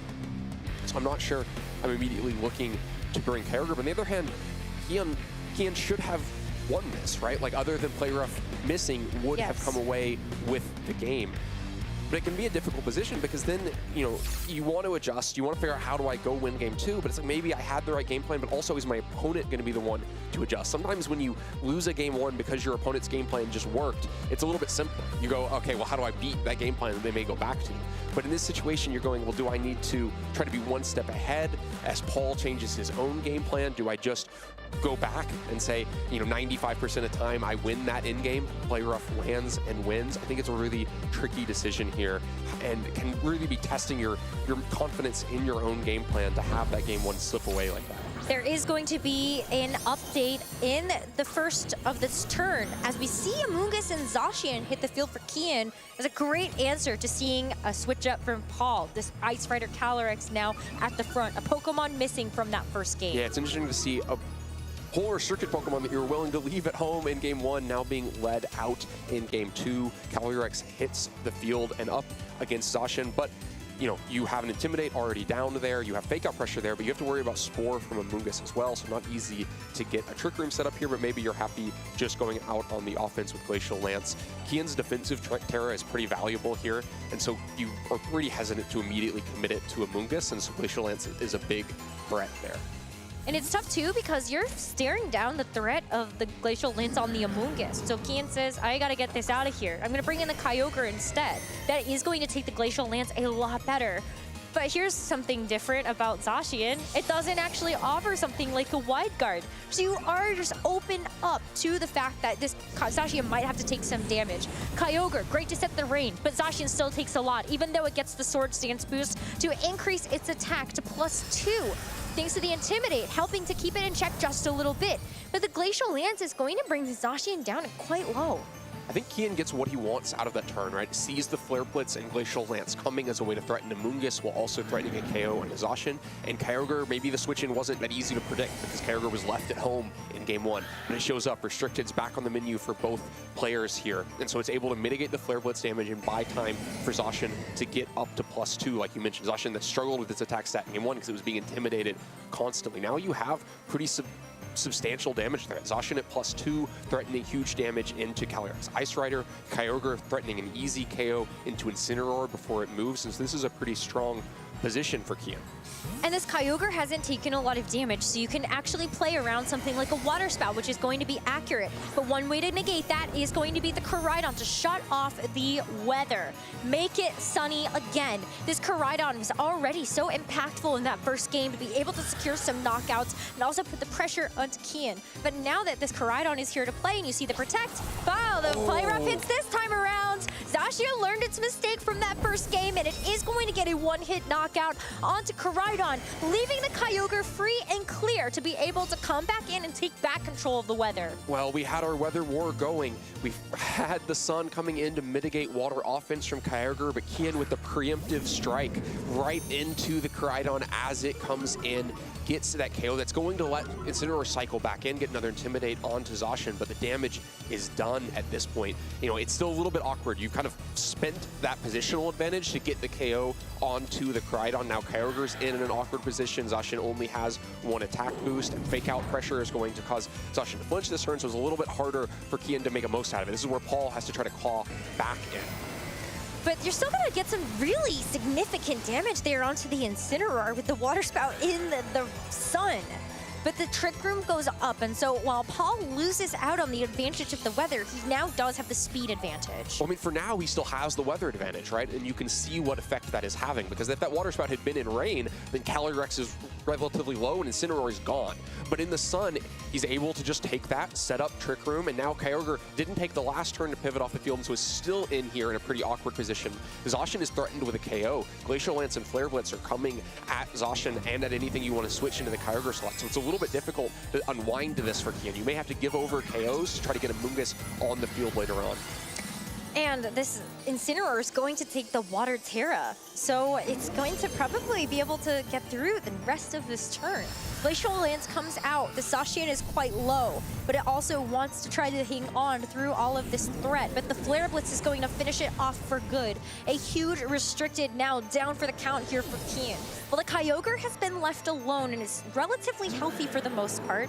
If it's going to be a secondary Water Spout, I don't know if it's going to be able to get this Incineroar. No, not even close. There's too much damage at this point, having racked up on this Kyogre. Yeah, Kyogre low in health in the sun, and even with the defensive Terastallization on top, not nearly enough damage. Barely moved the health bar on that Incineroar. That means Kyogre still sitting on the field here in a really poor position for itself. Only has 3 water moves. Now, the good news is that Zacian going down buys free entry for Amoonguss. That's now threatening Spore into the Calyrex Ice Rider. Incineroar still has safety goggles, can block Spore, has Sun to boost Flare Blitz to do even extra damage into Amoonguss. So, you know, from that side of it, Amoonguss still relatively at risk. Calyrex can just protect itself too. So this is not like it's a safe, like sometimes you put Amoonguss on the field against Trick Room and you're like, okay, I've solved the problem, I fixed it. Definitely not the case here for Kian. Paul is going to have a bit of a passive turn, so is this how Kian can get himself back into it? You've got the Rillaboom that's going to switch in, and the Calyrex under the threat of the Amoonguss wants to protect itself so it doesn't get spored. Kian is going to have a kind of a revolving door of his own, with the Chien-Pao now coming out to take its place. A focus sash to play around with makes that a little bit of an easier decision to make, knowing you want to be able to change the weather in the future. But there's also a terrestrialization invested. This Amoonguss knows those glacial lances are going to hurt. One way to stop that is going to be having that water Terra of your own and great defensive type to have against it. But it's going to be great to get this Chien-Pao in for free, as Kian does see the reveal of the Protect on this Ice Rider.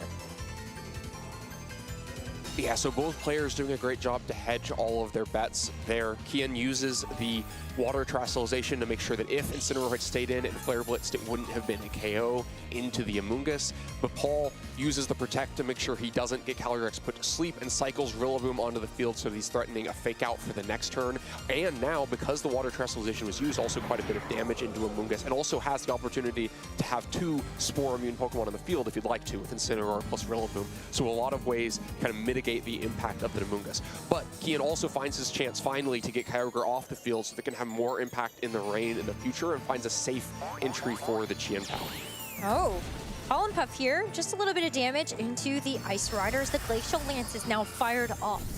Amoonguss takes that a lot better, as does the Chien-Pao with that resistance, but the U-turn is going to bring that Chien-Pao down so low, just not quite enough to actually get it down for the count. So with that last little bit of HP, you do have something to play around with, but this Incineroar is going to come in and make that just a little bit more difficult to land the damage. This Chien-Pao does actually have like Icicle Crash, Sacred Sword, and Sucker Punch at its disposal, so it is going to use the Icicle Crash here. Incineroar taking that like a champion. When, man, Paul doesn't get the KO he wanted, but he gets everything else out of that turn. Kian has got to be kicking himself that he didn't try to get more out of that. Probably just thought there was no way Paul lets me Spore this Calyrex. Paul won't just leave this open. It's either going to be Fake Out into Amoonguss, which means I land Icicle Crash into Rillaboom and get that KO, or it's going to be Calyrex switching off to Incineroar and I get Pollen Puff damage there. But Paul doesn't do either. He just leaves it open, clicks Glacial Lance, and switches the U-turns the Rillaboom out to Incineroar. And so the Pollen Puff does negligible damage. The Icicle Crash does negligible damage, and Paul gets so much out of that turn that could have just been a sleeping Calyrex. And now you've got Fake Out pressure again from this Incineroar that can actually threaten the Amoonguss this time around. With the Incineroar surviving, maybe you do have to take some recoil there from the Rocky Helmet, but maybe Kian can also try to play around with these last couple of turns of Trick Room and get the Kyogre in the way that he wants to. But you have to do enough damage to this Calyrex. I think that's going to be very challenging to accomplish when this Chien-Pao is at such low HP. So Kyogre is going to come in, try to use whatever remaining HP resource it has, as we do see the Fake Out into the Amoonguss. Another way out of this turn that I saw is maybe Amoonguss trying to go for something like a Pollen Puff and not getting flinched here. Incineroar doesn't even get knocked out to the Rocky Helmet recoil. Another Glacial Lance looks very sad, but the damage is starting to add up. And this Kyogre and Amoonguss, they're in threat. Kyogre and Amoonguss, but Kyogre should be able to now get out of Trick Room and then have Rain to threaten a ton of damage. The water terrestrialized Incineroar are now low enough that it's under KO threat from Origin Pulse, but the Trick Room expiring is now at this point based almost negative for Kian, because it means Spore is not threatening to block Glacial Lance. So the Calyrex almost certainly healthy enough to take an Origin Pulse and then could just respond with even more damage back the other way. You also have a basically full HP Rillaboom in the back. That's going to be huge. Navigating the Grassy Terrain turns could be pretty important here. If Rillaboom were to enter while Grassy Terrain was still up and then have it expire, it could be a problem. So maybe now trying to get Rillaboom in so you can get it back out again is the game plan. Well, the Origin Pulse does connect onto both Pokemon, but the Calyrex fires back the Glacial Lance. The Kyogre is going to actually survive that, so it does have the next turn to play around with if this Rillaboom lets it. A Pollen Puff into the Calyrex does bring it down into a range where another Origin Pulse would be able to follow it up, but this Kyogre has a Rillaboom in front of it now. Kyogre has a Rillaboom in front of it, a Rillaboom that's loving the threats on the other side. All 3 Pokemon left for Kian are in Grassy Glide KO range, right? It's easy playing for Rillaboom at this point. So you just have to find those targets, keep the rest of the team healthy. You even have Fake Out pressure still at some point in the future with Incineroar, so things are looking pretty good. Yeah, this is going to be a difficult uphill battle for Kian at this point. Grassy terrain is going to expire soon. That's something that Paul is checking, making sure that the grassy glide will be available in case something funky happens with the speed. But on this particular turn, Kian has a really difficult decision to make. Do you want to try to protect the Kyogre? Do you feel like that's going to be enough of a threat at the Rillaboom to do that? Kian actually just lets it go down entirely, with the Rillaboom being the first to move on the field and getting the U-turn KO. So now the Amoonguss, if it can actually like survive this turn, can it get a Spore off into the Calyrex and change the tide? Maybe, but I think this U-turn is still really smart, using the natural speed advantage to get over the Kyogre, and now you land Incineroar on the field before Grassy Terrain expires. So even if the the Glacial Lancier is going to hurt this Amoonguss quite significantly, and is enough to just get the knockout outright. Qianpao with the critical hit too. That's definitely going to spoil the rest of this game. Qianpao, the last Pokemon in the Pokeballs to get through 3 Pokemon, and that's going to be it. I think Paul wins this set and moves on to the top 4. Yeah, I don't think the damage would have otherwise been there to KO the Amoonguss with that critical hit, but I think the game was pretty much wrapping up one way or another. Amoonguss can only accomplish so much on that turn, and Rillaboom is still going to eventually find its way onto the field where it's healthy enough to take a Pollen Puff and deal with a water terastallized Amoonguss. Paul just expertly playing his resources throughout this game, making smart damage trades, forcing the water terastallization on Amoonguss that he was able to eventually take some advantage of with the threat of Rillaboom at the end of the game. Well, we thought maybe it would be funny to see Paul have that one loss on stream yesterday and then find himself in a top cut, and here we are. It always comes to fruition that way. Yeah, we saw him lose day 1, and then now he's all the way back up into top 4 after just an expertly played set against Kian. Paul got 2nd place at the Toronto Regional Championships earlier on in this calendar year, just narrowly missing out on being able to add a 7th regional championship title to his long list of accomplishments. Ended up going to EUIC and winning that instead, so I guess like if you had to take one, you would take an international championship win. But Paul often finds himself in these top 4s, in these top cuts. He's no stranger to being in this phase of the tournament where he might be able to add number 7 here. He's one step closer. Gets himself closer with some gutsy play. That turn where the Calyrex exposed itself to Spore and just got hit with a Pollen Puff instead was the game-winning play, the kind of risk that a player who otherwise can play pretty safely knows when you've got to take a big risk, and catch your opponent taking an even bigger risk can sometimes pay off. And yeah, what a dynamic moment in that match where it felt like it was slowly slipping away, that the Amoonguss was going to be too much of a problem in that Trick Room. Paul found the perfect window to punish it. I do feel very bad for Kian in that final moment of game 1. Losing and missing out on the play rough there, of course, stings.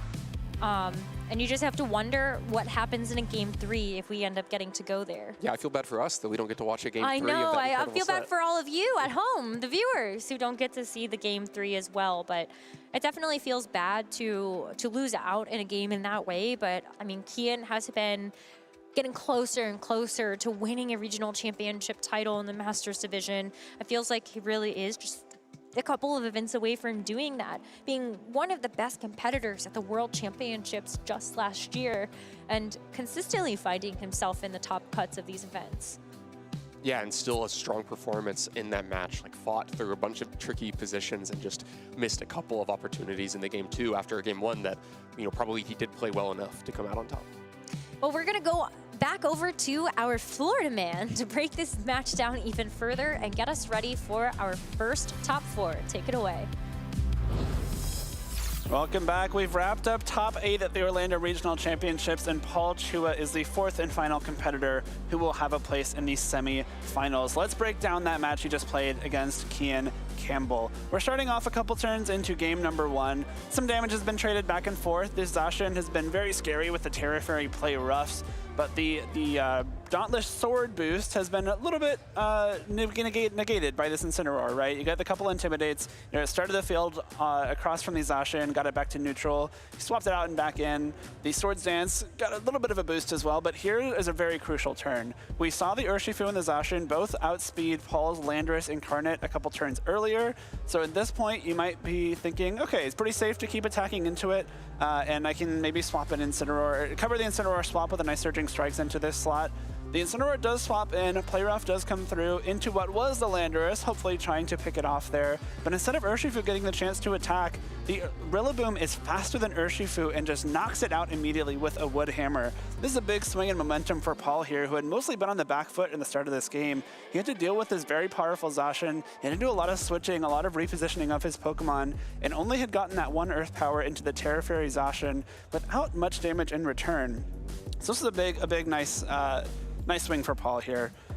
So going forward a little bit throughout the rest of the game, we have another crucial turn here. We have the Roaring Moon and the Zacian facing down this Incineroar, hoping to knock it out with a combination of Acrobatics and Play Rough, but it hangs on with 3 HP, is able to get a huge parting shot off into Kian's Roaring Moon, which not only gets the -1 attack on the Roaring Moon immediately, you're preserving the Incineroar for an Intimidate and a Fake Out down the line. You're rotating your Pokemon in without taking any damage. We see Paul hasn't even lost a Pokemon yet at this point, and now Kian is down to just 3.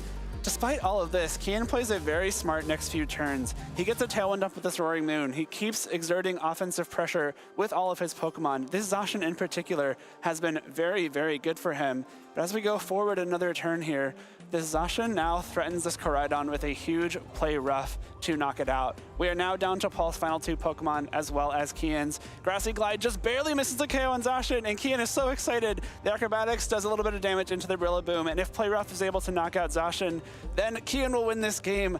Unfortunately, does not connect the Play Rough. I think that was a really smart play for Kian to go for. We had seen a Grassy Glide into the Zacian earlier on in the game.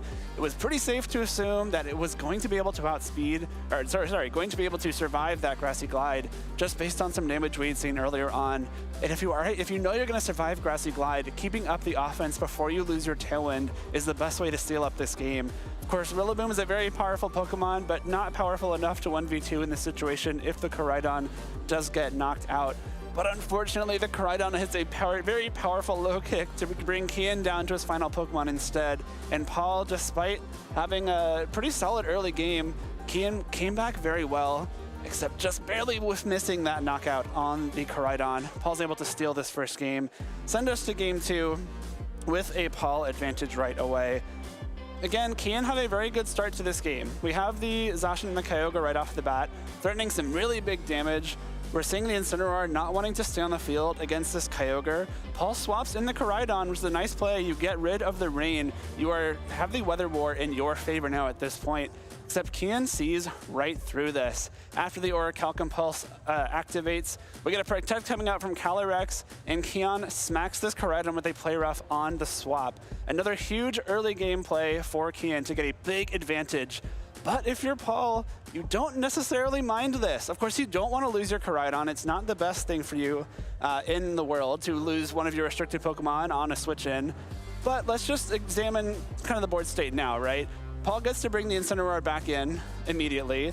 It's not being threatened by a Water Spout in the rain. You get another Intimidate down on this Zacian. You're lowering its power. And the sun is up with Kyogre on the field. This is a pretty simple Trick Room now for Paul. You're going to be able to fake out the Zacian. It's not going to threaten the big damage with that Behemoth Blade into the Calyrex Ice Rider, and Trick Room can go up here. That's exactly what's going to happen. Water Spout comes through, doesn't do too much at all, especially considering Kyogre's still relatively healthy, and now Paul has the speed advantage. A few turns later, Paul has another really big turn here. Trick Room is still up, and Amoonguss is on the field for Kian. Kian should have a bit of an advantage here because this Amoonguss is threatening a Spore into the Calyrex. But as you see there, Amoonguss doesn't even go for Spore, it goes straight for the Pollen Puff, trying to get a little bit of damage into the Calyrex, and Paul calls this expertly. He goes straight for damage into these two Pokemon. He does not want to let his Trick Room slip away without getting enough damage off. He goes for the Glacial Lance and the U-turn into Qianpao, just barely misses the KO on Qianpao, but since he opted for the U-turn, he gets to bring that Incineroar right back in, get one more Intimidate off, and prevent this Qianpao from doing enough damage with the Icicle Crash. This is another really great turn for Paul because now he, again, can use this Incineroar's Fake Out to prevent this Amoonguss from doing enough in Trick Room, prevent any Spores. Just a very, very bold play with this Calyrex Ice Rider. And after that, Kian just has a rough time hanging on here throughout the rest of the game. We see the combination of Fake Out and Glacial Lance be really difficult for Kian to handle here. He's essentially forced to swap that Chien-Pao out, which gives Paul even more damage into this Kyogre. And eventually later on, we see the Rillaboom be faster than Kyogre once again. It's going to U-turn out on the Kyogre. A very smart play because this is the final turn of grassy terrain. Once Kyogre goes down, Kian will be down to his final 2 Pokemon. That Chien-Pao is very low from that U-turn. The Amoonguss has used its Terra Water. It is now weak to those grass-type attacks from Rillaboom.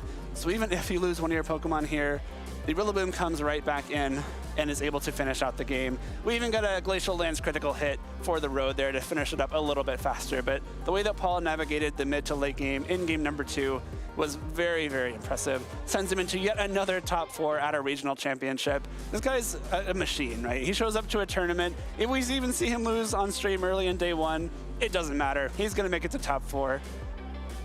We're already in top 4. Where is the tournament gone? We've had so many great matches on stream so far, and we are not slowing down. We are already ready for our first top 4 match at the Orlando Regional Championships. Let's go. That's right, Jake. Paul the Machine Chua continues his inexorable march to the top 4, defeating Kian Campbell there and becoming our final semi-finalist for the tournament. You got myself, Evan Lett, and Yuki Zaninovich taking you through the semifinals to find out who our finalists are going to be. We've got Jonathan Zuniga versus Richard Mogolin versus Bushan Tumsi and versus Paul Chua at the bottom. 2 incredible matchups, starting, of course, at the top of our bracket. Yeah, I'm not sure if emotionally I'm still recovering from that play rough miss. It was very, very heartbreaking to see backstage. But yeah, congratulations to Paul Chua, and yeah, definitely. Even if some luck went his way, like he played an excellent game, especially in game 2. So definitely a lot of credit to him. And yeah, really exciting matches to see in the semifinals. And we're kicking off first here with Jonathan Zuniga versus Richard Mogolin with a mirror match between Calyrex Shadow Rider and Zamazenta teams. Yeah, I'm going to be really excited to see this matchup. Like you mentioned, it is a mirror match, almost a full 6-mon mirror. Instead, the Ogerpon are slightly different, and slightly different in that they are holding different masks and so different Pokemon entirely. And instead of the Dragonite on Zuniga's team, Richard has the Whimsicott. But I'm really excited to see how these 2 players are going to match up and these 2 teams. I have been so impressed with Jonathan's play on stream today and yesterday. And I feel like these mirror matches really come down to who is making the better targeting choices, who are making those individual choices on any given turn. And what I have seen so far is that Jonathan is fully capable of making the right choice every time. Yes, absolutely. And he has a lot of flexibility in this team thanks to that sash on the Calyrex Shadow Rider. In a mirror match, I think if I was wanting to be in one of these players' shoes, I think I would prefer to be in Jonathan's just because you have so much more flexibility. You don't have to terrestrialize into dark with your Calyrex Shadow Rider to survive the Astral Barrages. You can just say, yeah, I'll take one if it gives me a better position, or maybe I can knock out your Calyrex. So a lot of flexibility there. Also, this Ogerpon Cornerstone Mask, also having a pseudo focus sash in the form of Sturdy, having a good matchup into the opposing Ogerpon fire. So it seems to me like Jonathan has a relative advantage there in terms of those sets. But of course, anything can happen. Very interesting to me to also see the Assault Vest on the Chien-Pao since the Focus Sash is on the Calyrex instead. Yeah, and the speed control options for both of these players, it's just going to be the Icy Wind Chien-Pao for Jonathan's side. Richard, of course, has the Whimsicott, so it does have Tailwind available. You could imagine seeing those both come into play here, especially, you know, a lot of these mirrors come down to who has trained their restricted Pokemon faster or who can get control of the speed. So I imagine we'll be seeing some battling it out over that. Yes, and we talked about so much how Encore is important to taming those Zamazentas, forcing them to lock into a move or switch out and lose that defense boost. And over on Jonathan's side, we saw Calyrex having it. Over on Richard's side, we see it actually on the Whimsicott. And I think this is going to be a pretty important piece should Richard bring it here, because it doesn't have that focus sash, and it's going to be taking super effective damage from the Zamazenta, which is the prime target for the Whimsicott. So I would imagine you would probably want to switch it in to take maybe a body press and then lock it into body press so that your Calyrex can't take, it becomes immune to the attacks of the Zamazenta. So I'm curious to see if that's going to be the bring and what both these players have in mind for their first set. Well, for their first set, Richard is going to lead with the Whimsicott and the Zamazenta, and Jonathan will be leading both restricteds, the Zamazenta and the Calyrex Shadow Rider here. So Richard showing immediate options for speed control here, as well as punishing any passive play on Jonathan's side. Yeah, it seems like Jonathan has a lot more pressure over on going towards Richard's end here because Whimsicott could go for a Tailwind, but at the cost of that, you're going to lose, your Tailwind setter and your Encore enabler since Zamazenta could KO it. And it's also going to be interesting to me to see what the Calyrex does here because the Calyrex could lose its Focus Sash, but in turn get a big Astral Barrage off. Yeah, this Whimsicott also does not have Light Screen, which has otherwise been popular on that Pokemon, instead opting for Fake Tears. But going for the Tailwind here means that the Body Press will come out first from Richard's Zamazenta. Both Pokemon will take an Astral Barrage in return. Whimsicott still hanging on, but Zamazenta taking good damage. The follow-up Body Press not quite enough to pick up the KO, but in red health already. So yeah, interesting choice for Jonathan to prioritize getting a lot of damage onto the Zamazenta rather than clearing out the Whimsicott, saying, okay, I can deal with the Whimsicott maybe later in the game, or I'm not too scared of the Encore pressure here. I'm just going to make sure I can deal with the Zamazenta first so that my Calyrex can get those Astral Barrages off later completely without having to worry about the wide guard. But now I think Richard has a bit more options than Jonathan now. You can lock the Zamazenta into a Body Press if you want to make sure your Calyrex is going to be in better shape the following turns. You could also preserve the Whimsicott to have the second Tailwind or have Encore later in the game, but having the speed advantage, you're also throwing a lot of damage onto both these Pokemon. Richard could knock out either of these Pokemon if they want to. Well, going to opt for the Encore onto Zamazenta on Jonathan's side, like you mentioned, that will mean that Calyrex will be totally safe from any type of damage coming out from the Zamazenta. We'll fire back with a Behemoth Bash as well, breaking the Focus Sash on Jonathan's Calyrex, which will pick up a double KO and a +2 boost for its troubles there. Yeah, I think Richard could have easily anticipated that this Calyrex Shadow Rider would be able to get a double knockout this turn, so he definitely has something in mind saying, okay, I'm okay to lose both of my Pokemon at the expense of encoring the Zamazenta and having 2 more turns of Tailwind with the 2 Pokemon in the back that are at full HP.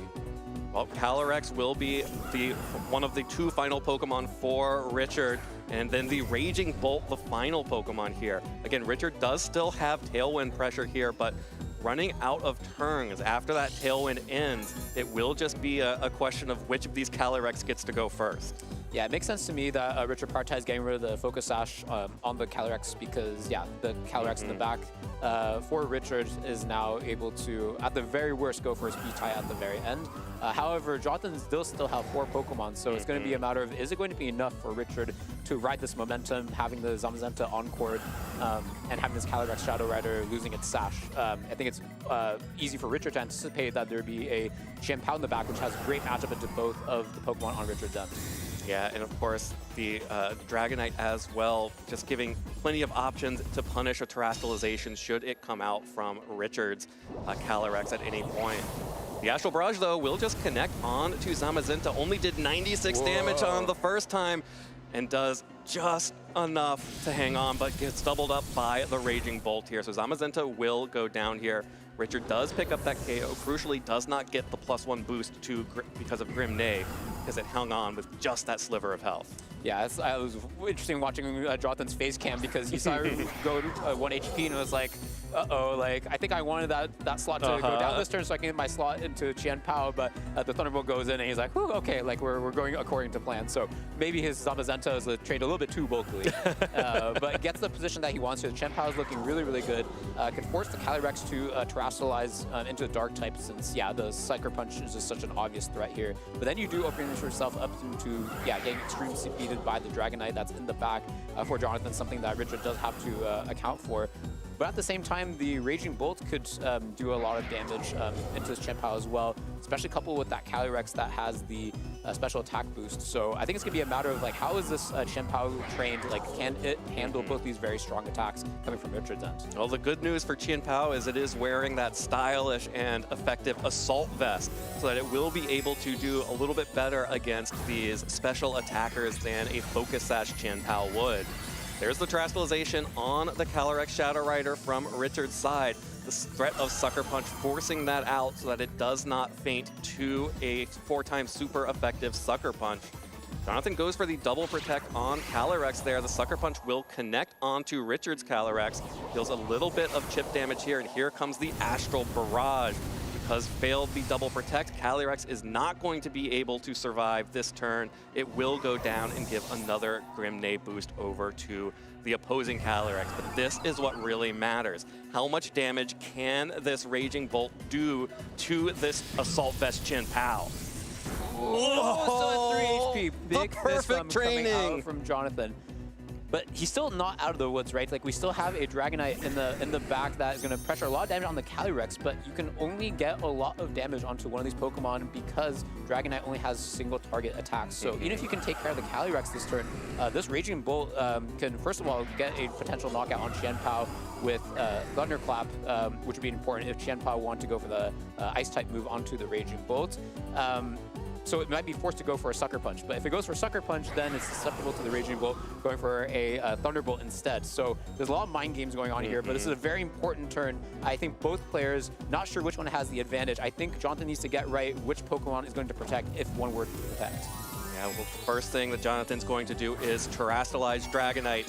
Normal Terra type will now be immune to any Astral Barrages, but even more importantly, powering up that Choice Band Extreme Speed.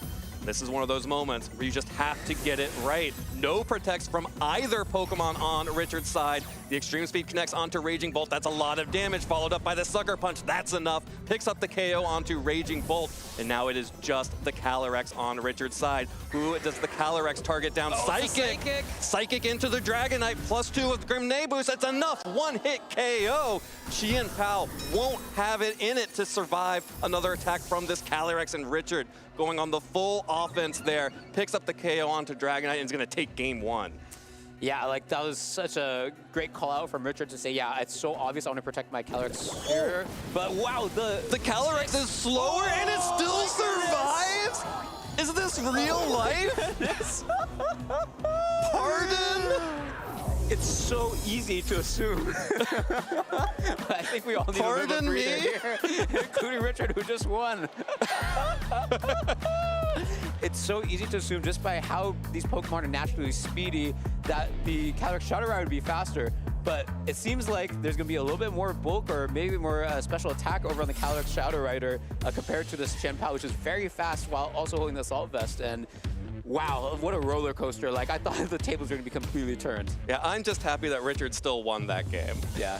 Otherwise, I would have seemed crazy for calling it the other way. But this was incredible. This was an incredible end game here, especially, you know, this was that moment you were talking about. You have to get it right here. And Richard just deciding to go on the full offense, not slowing down at all, targets down the Dragonite to get that piece off the board. Recognizes that everyone else protects Calyrex here, so I'm not going to, just because I know you think I will. Yeah, I'm also wondering, based on what we just saw with the speeds, like, is the Calyrex Shadow Rider going to be able, would it have tanked that extreme speed? Because if it did, then yeah, maybe it was actually pretty safe for Richard to not protect there, because he said, yeah, in order for you to KO either my Pokemon, you're going to have to double into it, and that means I'm going to get a strong attack off regardless. So yeah, it's all going to be a matter of how Richard raised his Pokemon, and Jonathan needs to adapt now and say, okay, it's good to know that my Qianpao is faster than, but like, what now? Like, is that an end game I want to play to again? Probably not. Yeah, that would be a very risky end game to play to for sure, but that's one of those things when you have this type of mirror match, you learn so much from the first game of the set, and I think both of these players have just learned a whole lot about how their teams match up against each other.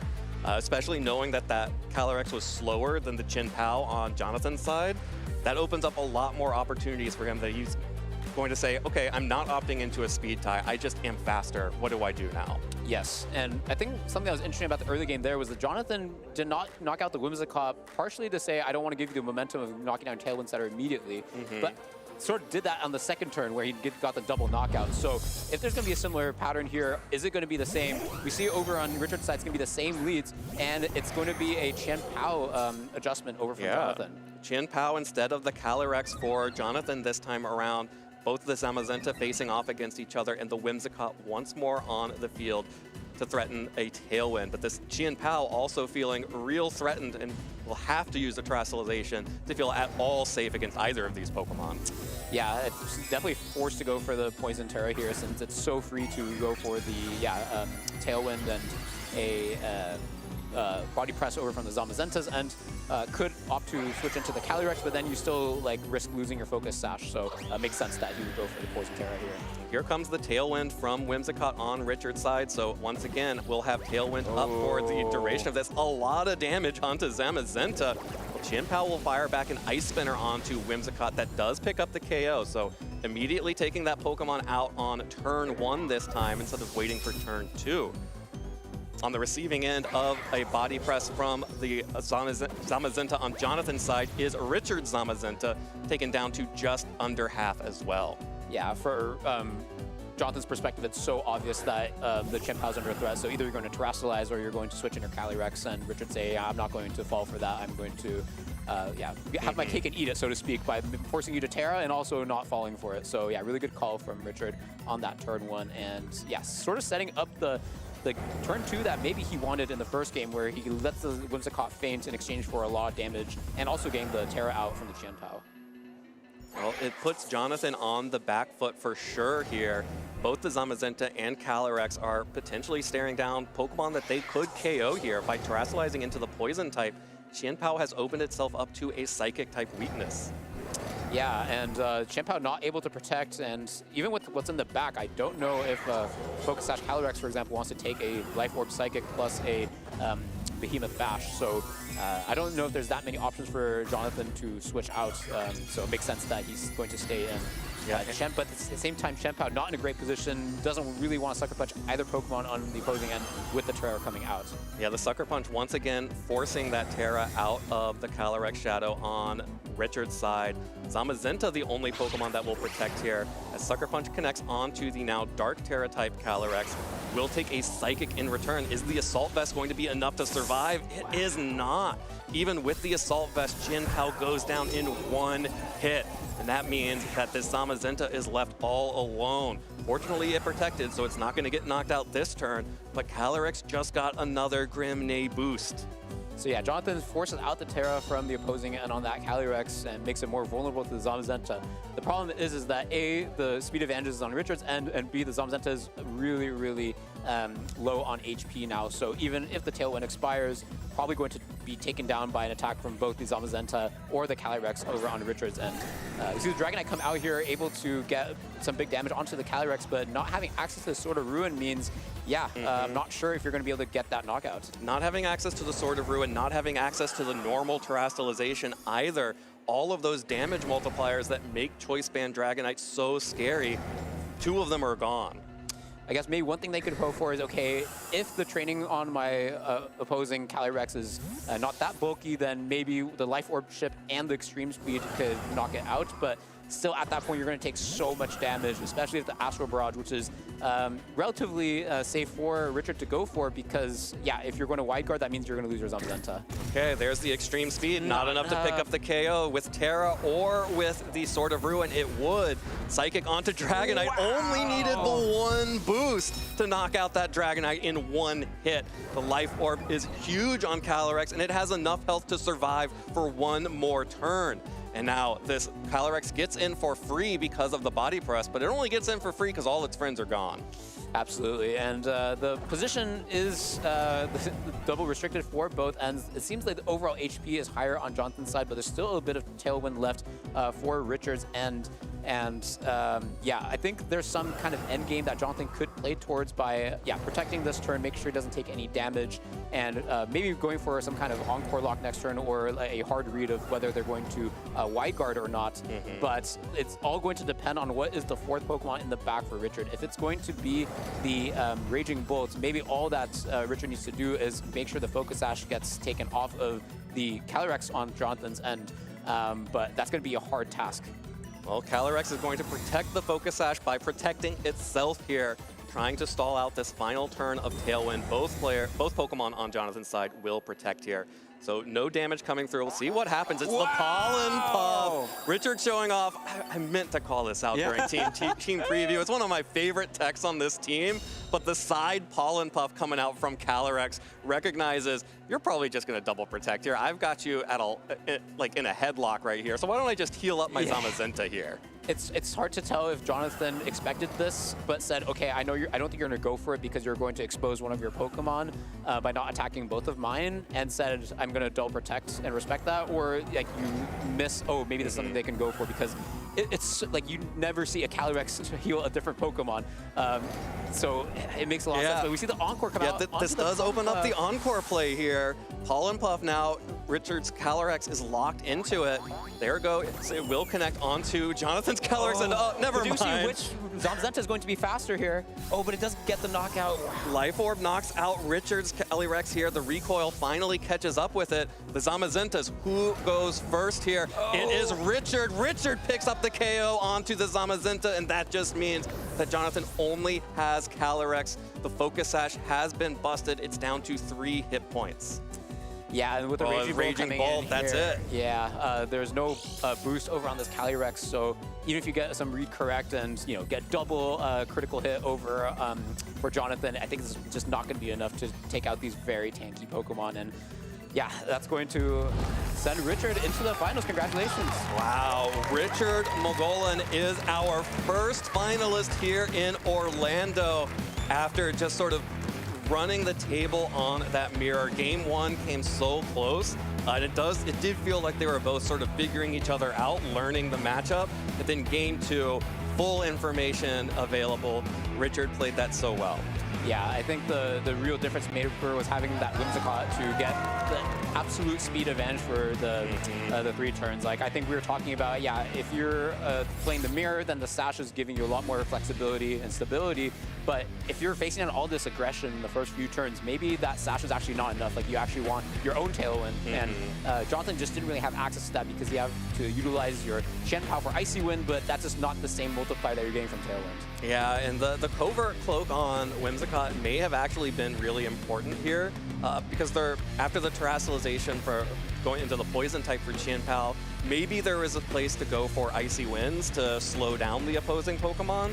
But, with Whimsicott still having that Covert Cloak, you're not actually slowing it down. Yes. And Moonblast will eventually deal good damage, and the threat of Fake Tears, even though it never came out in this game, the moment you let Whimsicott get next to Calyrex and start Fake Tearsing Pokemon on the opposing side, there's nothing you can do about it at that point. Yeah, I just felt like Whimsicott had all the tools to force Jonathan to uncomfortable positions because Game 1 basically said, yeah, like, I don't think your Whimsicott is that much of a threat, so I'm just going to, let it stay, and I also don't want to give you the momentum of KOing a Pokemon in the first turn of Tailwind, so I'm just going to do a lot more damage to your Zamazenta. But then he found out how much trouble he gets into by having your Zamazenta locked into a move in the middle of Tailwind and just letting your opponent attack that slot very freely. So turn 2, Jonathan adapts by saying, okay, I'm going to take out the Whimsicott so that I don't have to worry about it, but then that just lets you get a Calyrex, and it just felt like no matter what Jonathan did, it was in a very uncomfortable position having to get through those Tailwind turns. Yeah, very uncomfortable for Jonathan there, and really paid off for Richard to have that option available. But I really enjoyed that matchup so much that I would like to see it back. I would like to see it again, and I would like to see it again with the kind of expertise and analysis you can only get from the Florida man in our swamp. Florida man. We've hopped in our airboat. We are zooming right through Top Cut here. That was our first semifinal match between Jonathan Zuniga and Richard Mogollon. What a match that was. A lot of offense, a lot of astral barrages, a lot of body presses. That was a really, really fun 2 games. And the first game really just came down to this one turn here as we jump right in. We have the Shanpow and the Dragonite. We have the Calyrex and the Raging Bolt. These are the both trainers' final 2 Pokemon. Jonathan has not used his Terrestrialization yet. You see the Calyrex Shadow Rider for Richard is a Dark type there. Jonathan will be terrestrializing his Dragonite into a normal type, going for extreme speed. The question is, where do you target? The Calyrex might be in range for extreme speed on its own, but if you Sucker Punch and extreme speed either of these slots on Richard's side, you will definitely be knocking out that Pokemon. But if you get that turn wrong, you just lose immediately. Let's say you extreme speed and Sucker Punch into a protecting Calyrex. Raging Bolt knocks out the Shanpow, and suddenly you can't win. It's a really, really tough decision to make here. And we see that Jonathan ends up targeting the Raging Bolt with both an extreme speed and a Sucker Punch. The Dragonite turns into a normal type, makes itself immune to that Astral Barrage, which can also be very helpful, and Raging Bolt does get knocked out. But because this Calyrex Shadow Rider had already got some Grim Nay boosts, this Psychic is able to just 1-hit KO Dragonite anyway. This looks like it should be a 1 game for Richard. The Dark-type Terrestrialization should protect him from the Sucker Punch on the Chien Pao. He should be able to wrap this game up immediately. But all of a sudden, the Chien Pao is faster than the Calyrex Shadow Rider. It might get knocked out. It barely survives. The Calyrex still closes out the game. What a super close, super tight game 1 between these two trainers that would have been decided by either a single HP or 3 HP. That you really can't get much closer than that. So Richard takes the first game, is 1 game away from making it into the finals here at the Orlando Regional Championship. The second game starts out very similarly. We have Whimsicott enabling Richard's Pokemon with Tailwind, with a lot of offense coming out right off the bat. Now this is the final turn of Tailwind for Richard. His Pokemon have already gotten a lot of damage out into Jonathan's field, on the side of the field. The Chien Pao for Jonathan was knocked out by his Psychic after it was forced to Terrestrialize on the first turn of the game. So this Calyrex Shadow Rider has a special attack boost from Grim Nay. Jonathan's Pokemon are going to protect themselves. They want to survive this last turn of Tailwind, and then Jonathan thinks his Calyrex Shadow Rider is probably going to be the fastest thing on the field. Richard makes an incredible play here. Goes for the side Pollen Puff into his own Zamazenta. This sets him up so well for the remainder of this game. Even if Jonathan's Calyrex Shadow Rider is faster, this Zamazenta now is not being threatened with a knockout. Even though your own Calyrex Shadow Rider is pretty low and Jonathan's is faster, you can't really trade effectively anymore because Richard still has 1 more Pokemon and Jonathan has lost 2. We're going to see Jonathan try to lock the Calyrex Shadow Rider into the Pollen Puff here, which is a nice play, but unfortunately this Pollen Puff is still more than enough to bring this Calyrex Shadow Rider very low after a Grim Nay boost with that Life Orb. Does knock itself out to the Life Orb, so Jonathan might have a lifeline here if his Zamazenta can attack first and knock out Richards, but Richards wins that speed tie. Maybe not just a speed tie. Richards is faster. Richards attacks first, knocks out Jonathan's Zamazenta, and unfortunately, the Raging Bolt will be Richard's final Pokemon. This is going to lock up the game here as you do have that priority Thunderclap to attack before Calyrex can potentially try and go for a double mega critical hit Astral Barrage and maybe try and win that game. So Richard wins a very, very fun top 4 set over Jonathan Zuniga. The power of the Calyrex Shadow Rider and the Zamazenta faced off against each other, and only one of them could come out on top. Richard is in the finals of the Orlando Regional Championships. Who's going to join him? Let's find out immediately with our next top 4 match. Well, it's going to be one of Bushan Tumsi or Paul Chua joining Richard in the finals. And unfortunately, Jonathan will have to wait for a future generation and the introduction of Super Mega Double Crits because of the end of that last game.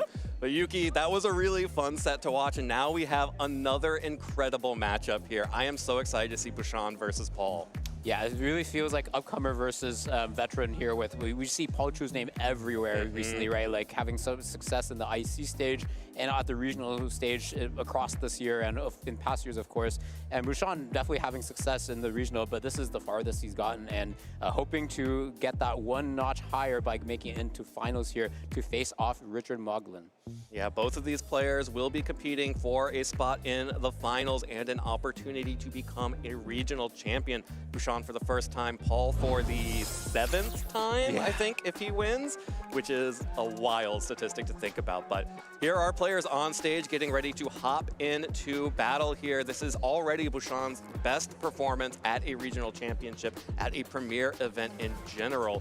We'll be running a team that's very similar to the 2 that we just saw, the Calyrex Zamazenta, this time with the Cornerstone Ogerpon, the Dragonite Chien Pao, and the Amoonguss. Yeah, and over on Paul's side, we see something that I believe Joji Kaeda worked alongside a lot of players to come up with, and ultimately finished top 4 at the World Championships last year.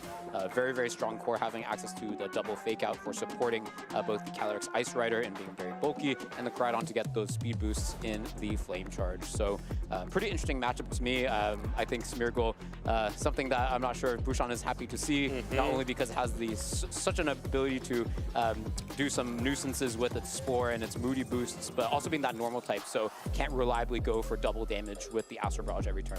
All right, but here are the Pokemon on Bouchon's side of the field. Very standard to what we've been seeing from the Zamazenta and the Calyrex. The big adjustment here relative to some of the other versions that we've seen are the Amoonguss instead of the Raging Bolt, and the Cornerstone Ogerpon with double attacks here, as well as the Ice Shard instead of the Icy Wind on Chien-Pao. Yeah, we saw the Aqua Jet come in pretty clutch a couple games ago, being able to hit the Ghost-type Flutter mains. Probably not going to be that relevant here since we don't have, those Ghost types to worry about, but still going to be a force to reckon with. I think anytime in any format, if I'm using double Fake Out, I'm not happy to see a Dragonite because that's one Pokemon I cannot use my standard tools into. So it doesn't seem clear-cut to me if Dragonite is a pick that you want to bring in here since, it's going to be threatened by the Calyrex Ice Rider without Terra, and with Terra, you're going to be threatened by the Koraidon. But it's going to be interesting to see, if it's going to be part of his game plan. Yeah, well, he is going to have to get through Paul Chua with this team, and that should be really something to see here. I love seeing that the adaptations of these Chien-Pao Dragonite combos, and I think that it's going to be, having the double priority here could be really important for him with the Ice Shard as well to help cover some of those weaknesses. But through Paul Chua's team, again, I do think it's important we have to call out the Smeargle here. Smeargle is a Pokemon that, if it comes to battle, can just sort of ruin an entire game plan here.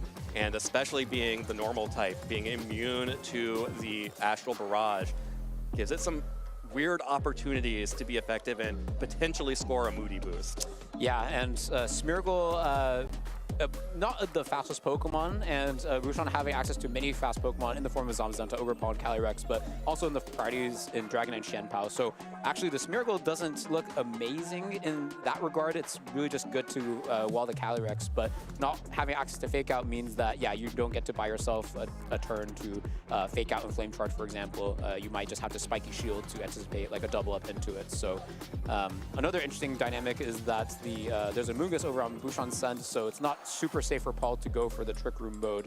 Even though most of the Pokemon Bouchon's end are pretty fast, there is that one slow Pokemon in Amoonguss. And since the Calyrex Ice Rider is not the Terra Grass, it's not going to be immune to those spores. And I think a lot of trainers try to tend to train their Amoonguss to be slower than the slowest Calyrex Ice Riders, so that if the Trick Room goes up, you have that insurance of being able to move first. So I think Paul needs to be very careful about the game plan he goes for, and not necessarily set up a Trick Room until he verifies that there is no Amoonguss over on Bouchon's floor.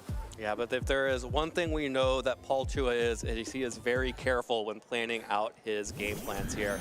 We'll be leading with the Incineroar and the Calyrex Ice Rider, so showing the potential at least to go for the Trick Room mode. But these are two Pokemon that are pretty scary to be facing down both of these Pokemon, the Cornerstone Ogerpon and the Zamazenta on Bouchon's side. Yeah, the good news for Paul is that the Intimidate's going down on both these Pokemon. Typically not that important on the Zamazenta, but in the case that you're using a Terra Fairy Calyrex, you're happy to get Intimidate onto as much Zamazenta as you can, especially if they're running Behemoth Bash rather than Heavy Slam, which is capable of doing a lot of damage to the Calyrex Ice Rider, even though it's pretty heavy. Yeah, that's the trade-off between Heavy Slam or Behemoth Bash on Zamazenta, and in this case, it is the right move for the matchup here. We're going to start immediately with a Terastallization that is going to be the Calyrex Ice Rider on Paul's side, so immediately turning into the Fairy type here, which means that Intimidate is going to be very important for Paul.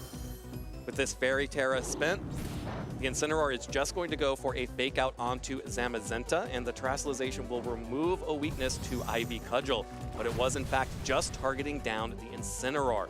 With that Intimidate, it does tank it fairly easily, and here comes the Trick Room. So now we will find out what Paul's plan for Amoonguss is, or if Bouchon left Amoonguss at home.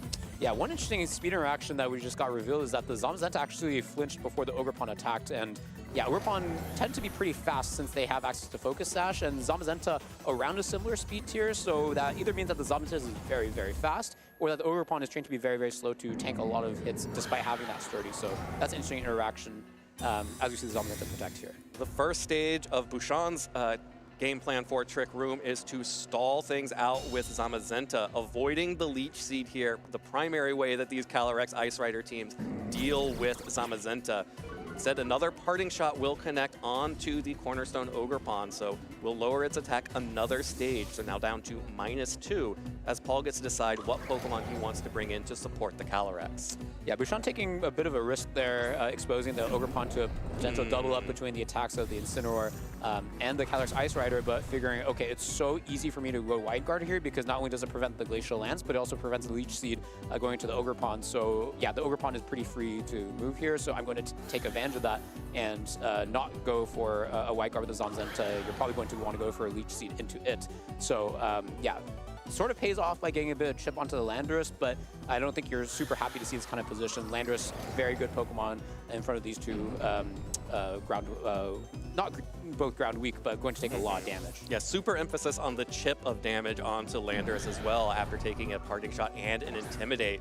Dragonite the switch in here to avoid any ground type damage, while Landorus will just protect itself, trying not to take any additional damage. Zamazenta with the Wide Guard. Nothing to block here on the Landorus' side, but does protect the Dragonite from this Glacial Lance. So making sure that Dragonite could get in safely and start threatening that Landorus with an extreme speed. Yeah, this is actually a pretty scary position if I was in Paul's shoes, because now you have two partners of Calyrex that are chipped from attacks previously, and this Dragonite can just keep clicking extreme speed, doing a ton of damage, and it's going to be protected by all the attacking moves from Calyrex since it only has Glacial Lance and Leech Seed. Yeah, you can chip at it for about 1/8 of its health every turn, but that's not going to be comparable to the amount of damage that this Terra Normal Choice Band Extreme Speed Dragonite is going to be able to dish out. So yeah, let's see if he's able to win the damage race for the next few turns. Yeah, and there is absolutely nothing that Paul has remaining on his team, or has on his team to begin with, that can even resist the Terra Normal Extreme Speed. So this Dragonite is looking like it's in a very good position to just start running over the team here. Will take a Glacial Lance in return. Ooh. Paul knows that he can't just go for the Leech Seeds. The crit, big damage onto Dragonite, putting it into a much healthier range for Paul, and a much unhealthier range than Bouchon would like. Yeah, I think that was the one thing that you did not want to happen for Bouchon. Like, you're probably okay to take a Glacial Lance because you're about to take a half, and yeah, even if you get Leech Seeded, you're probably going to survive for at least 3 or 4 more turns, since again the Glacial Lance cannot go into the Dragonite. But now that the critical hit happened, I don't know if it's going to survive 3 Leech Seeds. Like, that's going to do rack up a lot of damage, and yeah, this Smeargle is able to protect, unlike that Incineroar, so it seems like a good switch in here. And now I think Bouchon's still in the lead, having access to 4 Pokemon and being relatively healthy, but yeah, it's not clear-cut anymore what he has to do. You can't just keep spamming Wide Guard. And the other benefit of Smeargle coming in here is it has the Focus Sash as well, so it could definitely tank the only thing maybe remaining on the team that can tank an extreme speed from that Dragonite. And because it is in Trick Room, will most likely be slower, aka faster, than the remaining Pokemon. Extreme Speed connects onto Calyrex. That's a lot of good damage, as Glacial Lance will connect, picks up the KO onto Dragonite, and deals a little bit of chip onto the Zamazenta. But now it is Smeargle's turn to move, and Smeargle is going to do what Smeargle does best here. After Calyrex gets its boost, yes, we all know Calyrex, you have 2 abilities. Spore connects onto Zamazenta here, puts Zamazenta to sleep, will immediately use its turn of sleep here, so there will be an opportunity for it to wake up as Trick Room is expiring. Yeah, the speed tiers there really working out in favor of Paul, where if the Zamazenta happened to be slower than the Smeargle, then yeah, you can probably knock out the Calyrex Ice Rider before it gets put to sleep, and it would be not something you want to see in Trick Room, but yeah, will be very, very helpful once the Trick Room expires. And yeah, we have Ogerpon here, which is going to be immune to the spores coming out from the Smeargle, but is still going to be able taking damage from the Ruination, an attack move that not all Smeargle run, but do in this variant. So yeah, it's a little bit unclear now. Like, the Zamazenta asleep, not going to take a lot of damage from this Calyrex, and can only be Ruinationed by the Smeargle. But if it's going to be, it could very easily be put in range of an attack from the Koraidon, especially since there's no Terra available over on Bouchon's end. Yeah, Trick Room did just expire, so that does force this Ogerpon out on the field here. Smeargle protecting the Calyrex with Follow Me. Not able to go for its spores here, and not that it could do anything anyway. Zamazenta spending a second turn asleep means that Smeargle gets to survive this turn, survives with the Focus Sash, and now the Calyrex Ice Rider will be able to fire off a Glacial Lance. Now this Ogerpon still has Sturdy intact, so is able to survive again, and that means that Paul is going to need another turn of sleep out of that Zamazenta. Yeah, it makes sense to want to prioritize the damage onto the Smeargle, or I guess it was forced since it was the Follow Me, getting another speed boost, which not too relevant if you're going for the Follow Me, but yeah. With this, if the Smeargle is to go down, then the last two Pokemon, presumably on Paul's end, would be the restricted Pokemon, and they would be at the mercy of the Calyrex. However, having access to the Flame Charge means that you can attack the Calyrex once, boost your speed, and then be able to attack it before getting attacked after the Focus Sash is gone. So it's slowly turning into an endgame. Oh, but the Ruination is going to miss the Ogerpon. Oh my goodness, that would have knocked out the Ogerpon, since Ruination would KO a Pokemon if it's at 1 HP, but a critical miss. Is this going to KO the Calyrex? Oh, big survival. Wow, and it's going to get a Leech Seed off onto the Zamazenta here to finish the turn. What a crazy turn of events. Yeah, I was so excited to see the effect of Ruination. When you have 1%, or have 1, it still gives you 1 damage. But unfortunately, we saw the other quirk of Ruination, which is that it does have imperfect accuracy. Ogerpon hangs on for another turn here. Calyrex takes damage, survives. The Leech Seed recovery is going to be massive, though. Yeah, this is a bit of a problem now because Zamazenta is still asleep, which means you can't spore it from that very high speed stat. Going to be switching out. I wonder if Paul is going to call that, seeing the Calyrex come in and be set up for the end game here.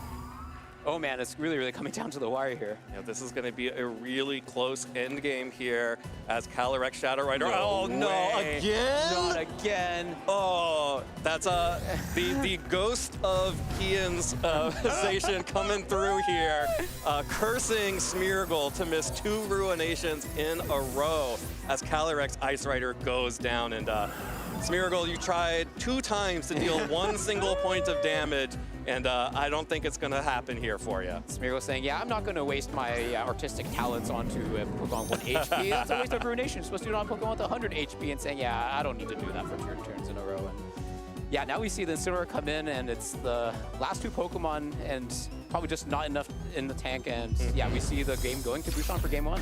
Yeah, Paul saying, let's go to the next game right away here. At the end, they are losing the offensive power of the Calyrex Ice Rider, and wow, what a wild end game there.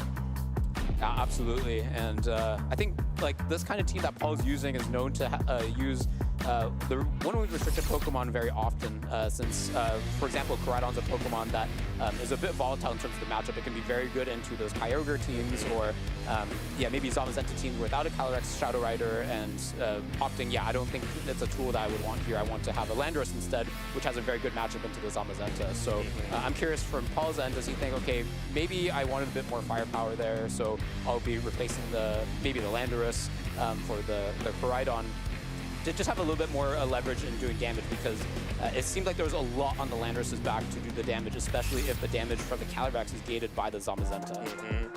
Well, it should be interesting to watch as these players head into our second game here.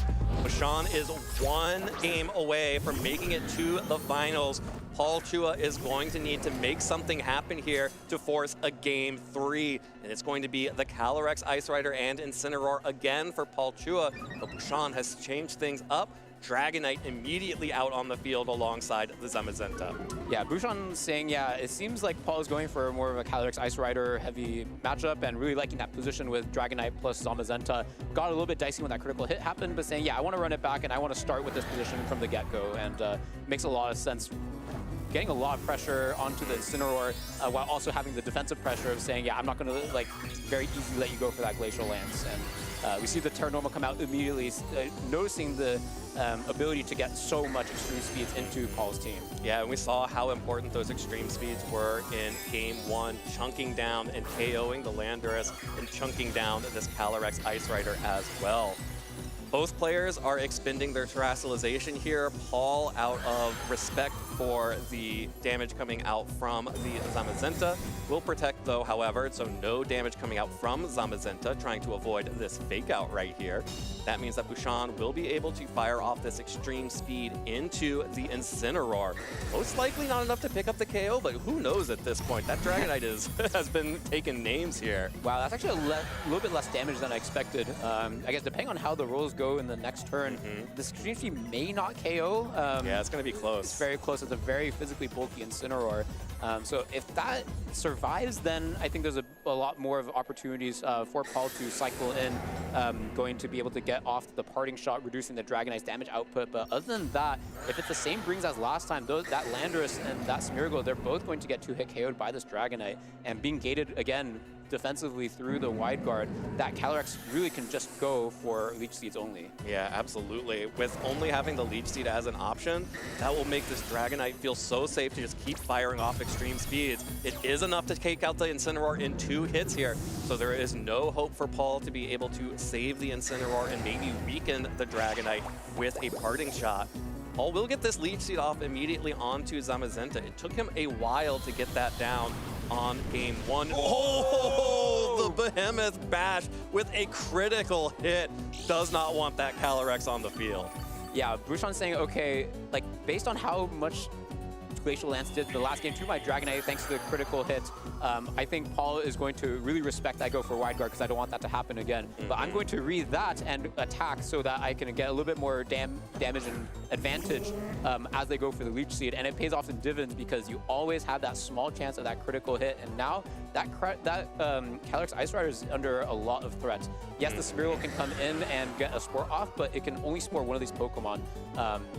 If they go for a Spore into the Dragonite and the double up goes into the Smeargle, then it'll be a 4v2 very, very quickly. But if you Spore the Zamazenta, that means the Smeargle and the Calyrex Ice Rider is going to be under threat again next turn. So it's going to be a very, very tough turn here for Paul. Absolutely. It's the other option that Smeargle has here is because Trick Room is set up, it can currently potentially redirect away the extreme speed to protect Calyrex for one more turn, but that's getting pretty dicey, and also you're relying on Moody for that. But just a protect coming out from Paul's Calyrex here, trying to avoid damage.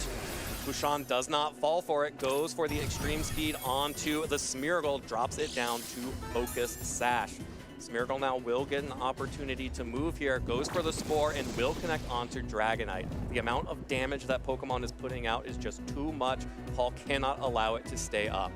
Yeah, that was an excellent play from Paul, thinking, okay, because I have the Spiky Shield, it's very, very difficult for my opponent to double into the Smeargle, so they're probably going to split the attacks.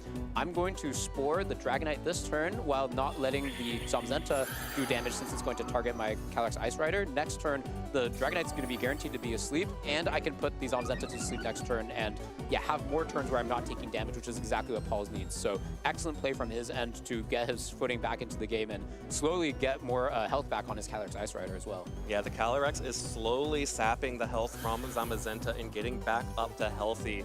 And the Moody boosts are behaving for Paul. Did not get a cheeky speed boost here. Instead, it's a neutral one, meaning that Smeargle will have an opportunity to Spore this Zamazenta.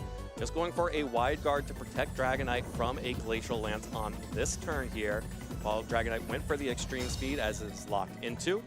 Protected by the wide guard here, so have to see if Smeargle is going to be able to connect a Spore here or if it's going for a Ruination. Yeah, the big downside of going for wide guard this turn is that you're going to attack and then be Spored, so next turn you're guaranteed to sleep, whereas if you had normally attacked with Body Press, for example, then you still have a chance to wake up next turn.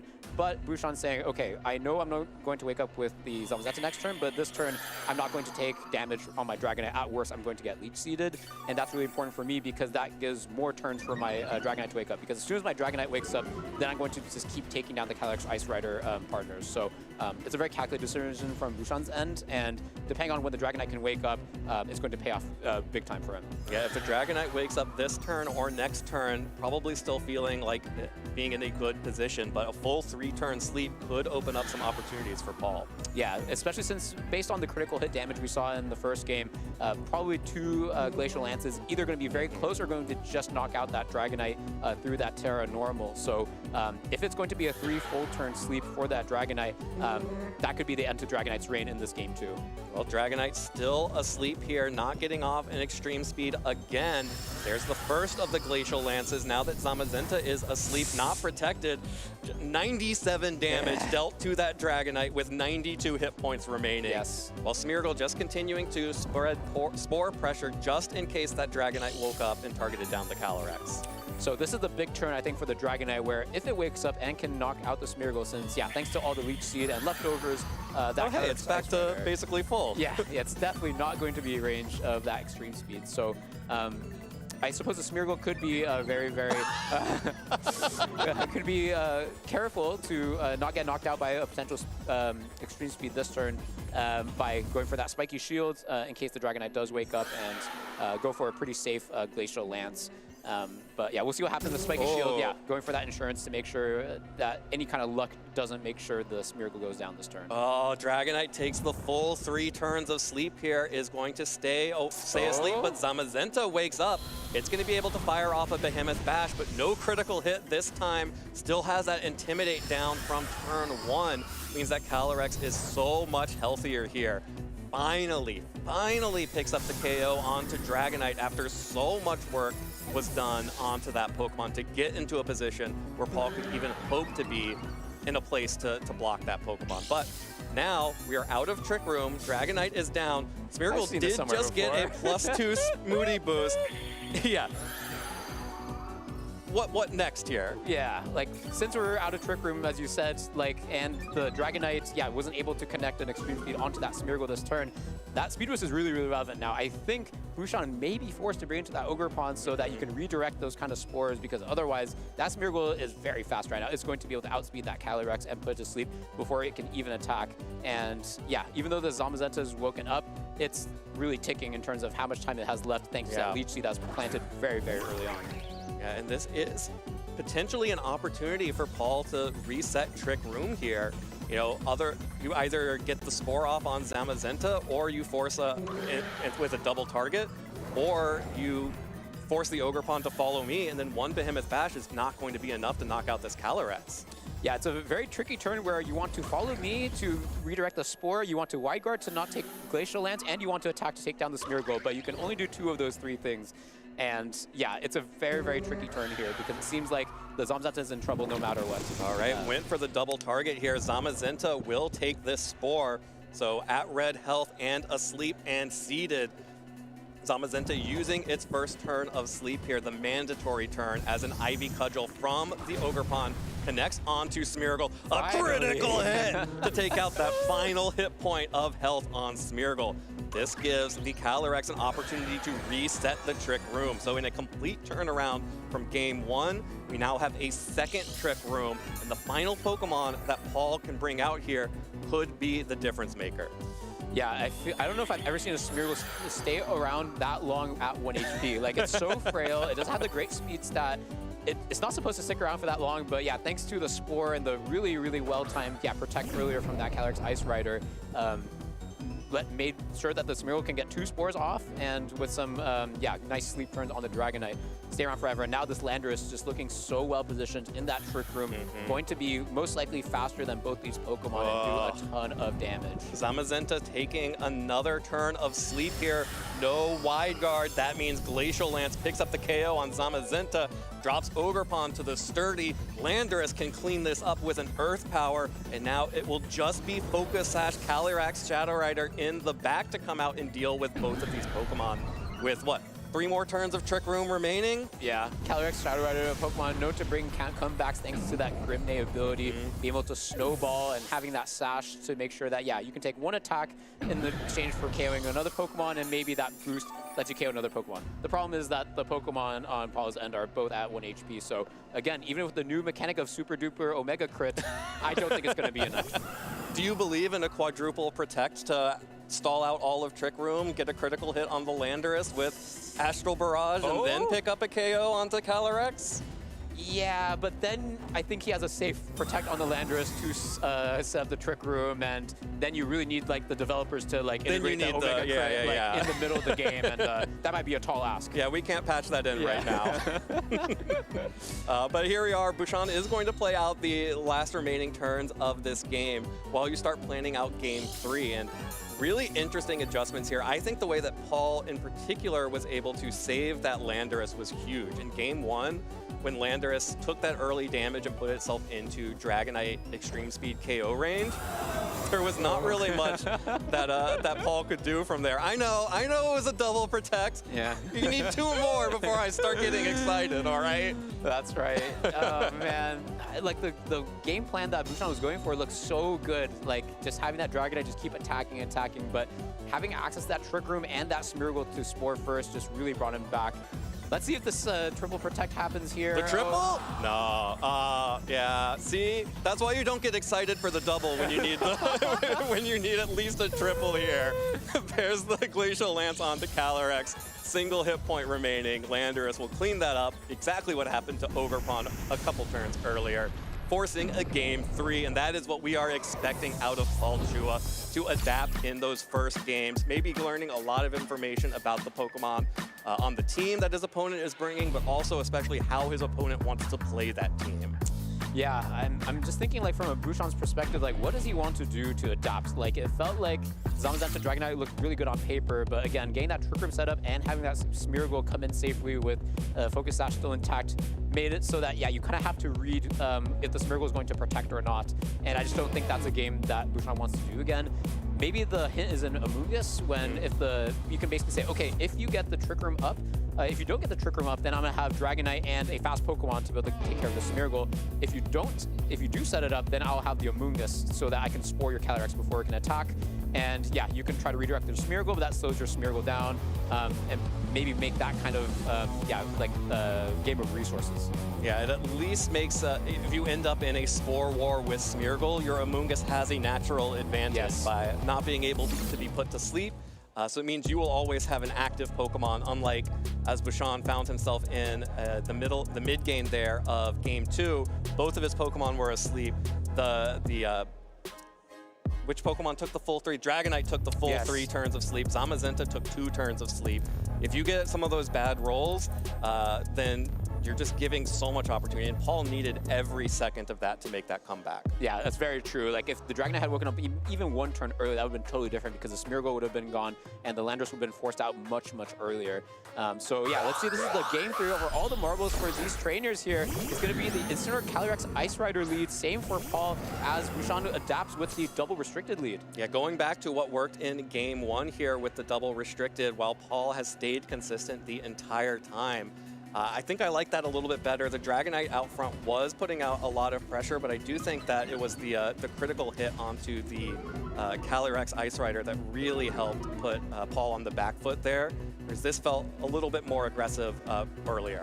Yeah, I think on the surface it looks pretty appealing for Paul to go for Fake Out, Terra Fairy, and set the Trick Room so that you have the speed advantage here early on, while also resisting, do their job resisting attacks from the Calyrex Shadow Rider. But there's 2 downsides to this. One is that you could get called out and have the Incineroar Encore. The second is what we're seeing here, which is that the Amoonguss is going to come in, and if you set the Trick Room for the Amoonguss, you're in big trouble because that Calyrex Ice Rider cannot be protected. But we see the hard switch come out from the Incineroar here, so not at all what we anticipated. All right, instead of the Incineroar, Smeargle will hard switch in. Like you mentioned, it will be able to take a body press thanks to the Focus Sash as the Terastallization comes out from the Calyrex Ice Rider once more, all 3 games becoming a Fairy type. But now, the difference here, there is Amoonguss on the field. Body Press connects onto Smeargle, activates the Focus Sash here. That Pokemon will survive this turn. Did he call out this Amoonguss? Oh, Amoonguss gets the Trick Room set up just for it. Yeah, now there's going to be a lot of scrambling coming out from Paul's, and not even having the ability to go for Terra Grass on the Smeargle and redirect all of the spores coming out from the Amoonguss. There's going to be a lot of scrambling happening from Paul's and switching in the Incineroar, protecting the Calyrex maybe, which is all very, very exploitable for Bouchon's end since, yeah, you lost the Focus Sash on the Smeargle to get your Trick Room up, and now you're going to lose like 2 more turns just to shuffling around and making sure you're not getting spored. So, yeah, I really would love being in the position of Bouchon here, and from Paul's perspective, I think you may need to start making some hard reads of where is what the Amoonguss going to start sporing, because this mushroom is the strongest mushroom right now. Absolutely, and the Amoonguss doesn't even need to go for spores. It does have access to Sludge Bomb to deal super effective damage to Calyrex. It also could Rage Powder away any spores that came out from the Smeargle. It's got options is what I'm trying to say. Sludge Bomb connects onto the Calyrex though, dealing good damage, but the seeds are planted once more in Zamazenta. Zamazenta tried to go for damage onto the Smeargle and instead is going to take the spiky damage from the spiky shield, doing a little bit of chip damage there while healing up the Calyrex with that Leech Seed. Yeah, I think basically Bouchon calling out that exact play we talked about where you protect the Calyrex, bring in the Incineroar so you can take that spore potentially, and saying, yeah, I'm going to call that out and punish it with the body press. Oh no! Another speed boost. This Smeargle just loves running around, but not there's a time and place for that Smeargle, not around. Take your running shoes away. And yeah, now that Smeargle is going to be liable to being either spored or KO'd here, and Paul needs to make a decision. Am I going to just let the Smeargle be taken out? Since, yeah, I don't think he minds having his Calyrex take damage from the Zamazenta this turn, or switch in the Incineroar, hoping to stall out another turn of that Amoonguss attacking and risking Bouchon going for that body press again. Yeah, and I love this. Zamazenta in its rightful role as support for Amoonguss here. We saw the lock-in from the wide guard to protect the mushroom, as Paul this time is going to protect the Smeargle, instead switching in the Landorus. Would be able to resist both the body press and a sludge bomb from the Zamazenta and Amoonguss respectively. Takes the sludge bomb from Amoonguss, just a little bit of damage, no poison there, but the wide guard protecting Amoonguss here from that Glacial Lance. Yeah, I wonder from Bouchon's perspective if I'm happy to not get the poisons on either of the Pokemon that he Sludge Bombed the past 2 turns, because you're not getting that residual damage, but also importantly, you still have the ability to give it a status in the form of sleep. So still has many spore options. As soon as that Incineroar is gone, all the Pokemon on Paul's end is going to be susceptible to that spore. Landorus a very good switch in here because, yeah, that Smeargle, because it got that speed boost, that Zamazenta had a free body press into it. So since it cannot be spored before the Smeargle would attack after the body press can come out. So now to see the Dragonite come out being a lot better matched up into this Landorus, saying, yeah, I'm going to prioritize sporing this Calyrex since I'm not as scared about this Landorus anymore. Yeah, once more, when confronted with Landorus in Trick Room, Bouchon retreats Zamazenta for the Dragonite. This time, though, Amoonguss has spore pressure onto Calyrex, and oh my! That is a one-hit KO with a critical hit. Landorus is not messing around here. Actually, if I was in Bouchon's position, I might be happy about that because we see the Landorus is already chipped. It's at the similar, maybe a little bit less chipped than last time. If the Terra Normal can come out on the Dragonite and can pick up the Landorus now, then this Calyrex can start racking up those damages onto the Calyrex. Could wake up this turn, but it's definitely going to, Calyrex Shadow Rise is going to make it through the turn thanks to that Focus Sash. So let's see, it seems the Terrestrialization is coming out onto the Dragonite. Oh, wow. Going to dish out the big Extreme Speed. Can it get a knockout this turn? This is the final turn of Trick Room, too, so could have just used some time to stall out a little bit here, but Dragonite going on the offensive. Extreme Speed connects onto Calyrex, just under half. Calyrex stays asleep. Amoonguss, the revenge of the mushroom, a second turn of sleep. Sandsear Storm connects onto both Pokemon, but not enough damage to pick up a KO on either. Here comes the Astral Barrage onto both Pokemon, also not enough to pick up a KO on either, but the Trick Room has ended, and Dragonite doesn't care about that anyway. Yeah, with the Trick Room expiring, you mentioned, yeah, it could be very safe to protect the Calyrex, make sure it doesn't lose attack, but paying off dividends here with the Calyrex staying asleep, getting that huge spread damage onto both Pokemon, putting it in range of Extreme Speed and another Astral Barrage. The only Pokemon that can really take those attacks anymore is going to be that Incineroar. Certainly not this Smeargle if the Extreme Speed goes into it. Well, the Smeargle could take an Astral Barrage at least. but Calyrex will wake up maybe one turn too late here. Protects itself from the extreme speed. Dragonite not able to deal any damage here. What will this Shadow Rider deal? It's the Astral Barrage. Smeargle gets in for free. What's the Moody Boost gonna do? Depends on if Smeargle has his running shoes going. What you got, Smeargle? This is the time to get the speed boost. If you were to get another speed boost, the 4th time maybe this game, I think this is the time. Oh, special defense. That's a shame. That's a shame, Smeargle. I believe it did not get a speed drop, so it can still redirect the extreme speeds. And yeah, if you think that the Astral Barrage would do less damage, it could, prevent the knockout onto the Calyrex Ice Rider. But because it went to the Smeargle, this is going to be a single target Astral Barrage, which will do significantly more damage than earlier. But actually the Encore, which is going to seal up that Calyrex Ice Rider from attacking for the next few. Yeah, why even bother? You have Encore available. That means you can lock in the Calyrex Ice Rider here. Does mean that Calyrex is getting more time to protect and heal up from leftovers, which might be what it wanted to do for most of the remainder of this game anyway. This Incineroar is still at full health, however. Yeah, and since the Protect just failed this turn, that means the next Protect will be guaranteed to succeed. So this Calyrex, if that slot wanted to, would not take any damage this turn. And luckily for Paul, the type matchup for Incineroar here is very, very good. But it sort of is a 2v1 situation, especially with this Landorus coming in. Not sure if it's going to be able to take, definitely not going to be able to take that Astral Barrage. So let's see if this this little cat can take it all home. Going to take that extreme speed decently well, but yeah, this Astral Barrage will be KO'ing that Landorus. No Protect from Calyrex, not afraid of Incineroar. Instead, just firing off an Astral Barrage. Catches the Landorus on the switch, and Paul was just trying to sacrifice here. But if Paul was unable to target the Calyrex, but he did target the Calyrex, that will now go down. No Protect coming out from Calyrex on Bouchon's side. That does mean that it's just going to be Incineroar and Calyrex versus this still fairly healthy Zamazenta and this Dragonite that still has plenty of extreme speeds left in the tank. So it's a bit of an interesting situation here because we still have a bit of a 50-50. Like the wide guard is higher priority than the fake out that can come out. Oh, sorry, there's no fake out access here. But yeah, like if Bouchon wants to go for a wide guard, he's not going to take any damage from Glacial Lance, but it's susceptible to Leech Seed. That will pick up the KO on to Incineroar here. So no wide guard came through. That means it's just going to be the Behemoth Bash into this Fairy type Calyrex Ice Rider. No Intimidates down this time. That is enough to pick up the KO. Bouchon Tumsy is making it to the finals. What an incredible game there. It felt like it was going to be potentially a little bit rocky with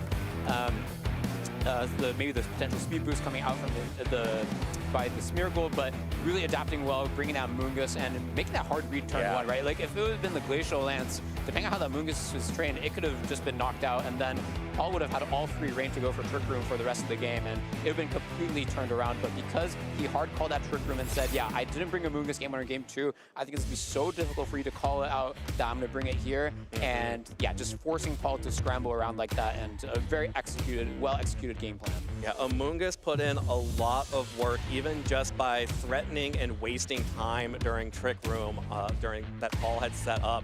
And again, this paranormal extreme speed Dragonite in both games 1 and game 3 exerted so much pressure on the field.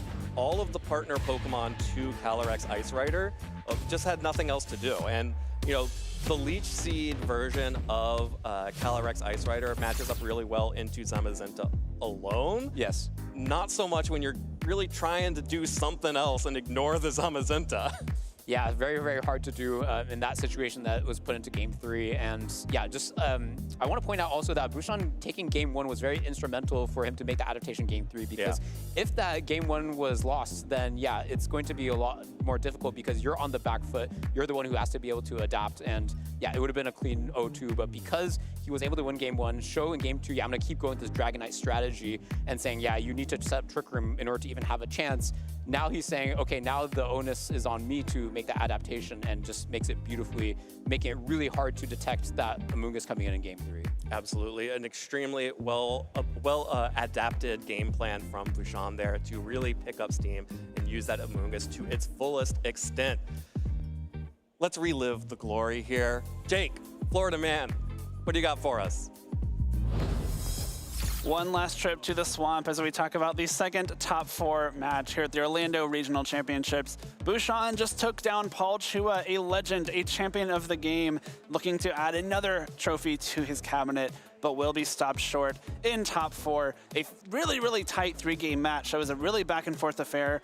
Game 1, Bouchon won. Game 2, Paul won. We're going to jump right into game number 3. Talk about how the beginning of this game went so well for Bouchon. These are the leads here. This is the first turn of the game. You can see that Bouchon has led both his Calyrex and Zamazenta into Paul's Incineroar and Calyrex Ice Rider. One thing to know about the first 2 games, they were both very Trick Room heavy. Paul was wanting to get Trick Room up, wanting to get that Calyrex Ice Rider to be the first thing acting on every turn to make sure that it could get those Glacial Lances going when it needed to, get those Leech Seeds going, just give Paul control over the speed of the game.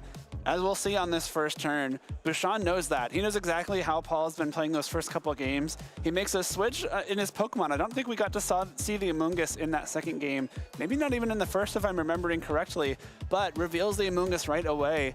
As Paul is going to switch in his Smeargle, which will get hit with a body press to have its Focus Sash broken right off the bat after this Fairy-type Terastallization, and set up Trick Room. Really, really aggressive swap here from Bouchon to put Paul on the back foot right away. The Smeargle being down to its Focus Sash means it is really not safe to try and start spreading some spores, get some Ruinations going to lower the HP of Bouchon's Pokemon, and now this Amoonguss is threatening some very important spores. Not only that, the Fairy typing on the Calyrex after Terastallization means this Amoonguss actually threatens some offense into it as well with the Sludge Bomb, the attack of choice over something like Pollen Puff. As we move through this Trick Room, there's some damage traded back and forth as well. We arrive on the final turn of Trick Room. This Dragonite now has gone for the Terra Normal, gets a big hit off of Extreme Speed here. The Calyrex Ice Rider does not wake up. It had been put to sleep by the Amoonguss on the prowl a couple turns earlier. Does not wake up, so this Landorus cannot KO the Dragonite and Calyrex without the help of a Glacial Lance, and Astral Barrage is enough to be a huge bit of damage here. It doesn't take a KO here, but that is more than enough for Bouchon to start dealing out some damage as Trick Room ends. This Calyrex Shadow Rider now is threatening to take a couple knockouts over the course of the next couple turns, and Incineroar really can't swap in. It's got to be very careful what it does, because we'll get 2-hit KO'd by an Extreme Speed from Dragonite, and we've already seen this Smeargle be very low on HP. The Landorus will swap out here, doesn't want to be knocked out just yet, but it really doesn't matter. We see Paul bring in the Smeargle. It's not going to be able to be knocked out by an Astral Barrage, and the Calyrex does wake up, but it's just one turn too late.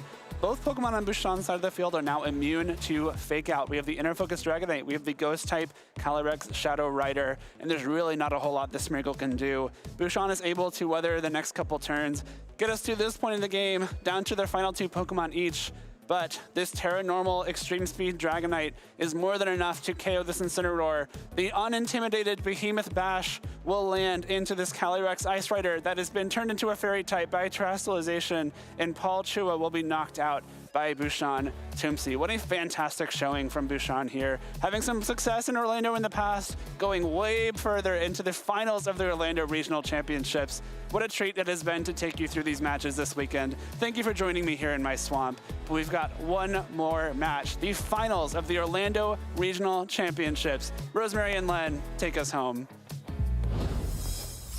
Thank you so much, Jake and Co. We have the stage set to crown a new regional champion here at the Orlando Regional Championships for 2026. Len, I'm so excited. Both of these trainers have absolutely blown through this bracket in order to make it here to the finals. Yeah, for both of them, it was their strongest finish, even just back there at the front of the bracket. And now they've made their way into the final. We're going to crown a new regional champion today. It's been impressive to watch Richard's run, having to face up against such a formidable opponent in Nick Navarre, taking down the best performing player in the Swiss rounds in Jonathan Zuniga. Now finds himself in the finals of his first ever regional finalist position. And then for Bouchon, I mean, of course, improving on an amazing event in Orlando just a couple of years ago, taking out some really impressive players. I mean, just this last semifinals match we saw between Bouchon and Paul was electrifying. What a great performance. Yeah, I mean, Paul is one of the winningest players of all time, and this season, one of the winningest players. And so to be able to come out on top in such a close-fought match is really impressive. And now we just have Richard and Bouchon left, both about to take the stage for a final best of 3 to decide the regional champion.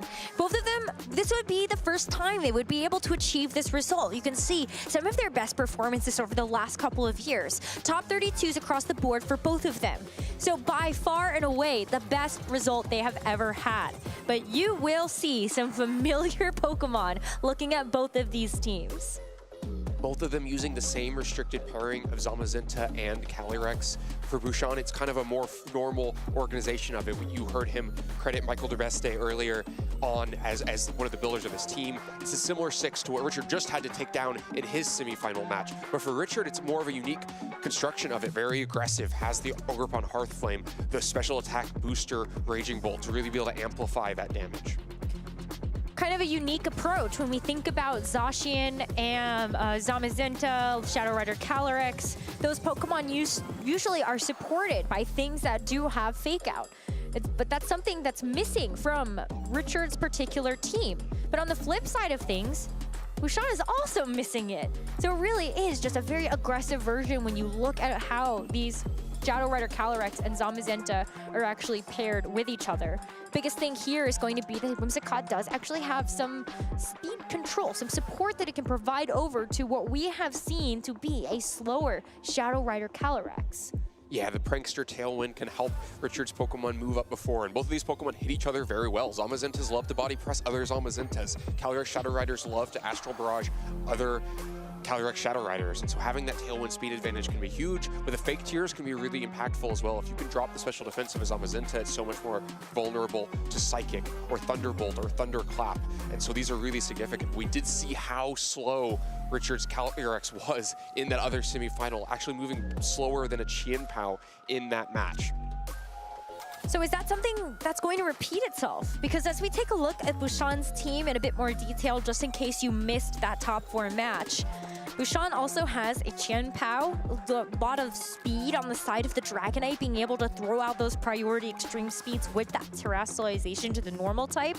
But you also have some incredible supportive options. You don't necessarily have the speed control in the same way, but you've got Ogerpon Cornerstone that has a follow me. Same thing with a Rage Powder from the Amoonguss. Ways that you can actually help to support these Shadow Rider Calyrex get off those big Astral Barrages. Yeah, a couple of redirection options here, and then some damage amplification with Chien-Pao. The Assault Vest set that we saw popularized at the World Championships, where 2 of them made it into the top 8. It's going to be able to weaken things with Ruination, Threaten, Sucker Punch, and Ice Shard priority that could be pretty impactful. But that Ruination really impactful when it's next to Dragonite with that extreme speed. We saw how much damage Dragonite did in the other semifinal. If it can find the right opportunity, that can be really impactful. One of the ways that extreme speed works in this matchup is that it punishes defensive terrestrializations on the other side. If Calyrex does, on Richard's side, becomes a dark type to resist Astral Barrage from Bouchon's own Calyrex Shadow Rider, well then now it's vulnerable to extreme speed that can go past the speed of that Calyrex and just KO it. Meanwhile, on the other side, Bouchon's Calyrex is Ghost Terra, so it's damage amplification, but not a way to escape the Astral Barrage from Richard's side. So a well-positioned, if you start to look at a Calyrex that doesn't have a wide guard opposite it, maybe has speed control, those Astral Barrages can be really terrifying for Bouchon's side. Big difference between the Shadow Rider Calyrex is also going to be in the item that they're holding. While Richard's just holding a Life Orb, there is a Focus Sash that Bouchon can play around with just to give an extra turn or maybe even an extra attack over to his own Shadow Rider. Yeah, you often see that paired with the Ghost Terra so that you can have that offensive Terra to mitigate no offensive item, but then you're not as vulnerable because you can afford to take a hit, like the Sucker Punch from the Chien-Pao on the other side, another thing that you won't be able to get away from without a terrestrialization. Well, often these matches are really crucial which Zamazenta stays healthier. The terrestrializations can be spent there as well to mitigate the body press damage, and if one player loses theirs, then there's no wide guard to protect Astral Barrage coming the other way.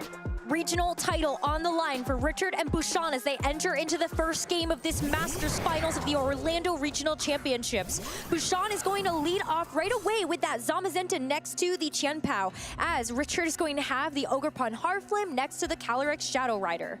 So immediately a lot of damage being threatened from Richard's side. Ogerpon Hearthflame can swing very hard into either of these Pokemon, might force a defensive Terrestrialization quickly out of the Zamazenta, would be Dragon on that side to resist fire, but of course you only get one defensive Terrestrialization across the game.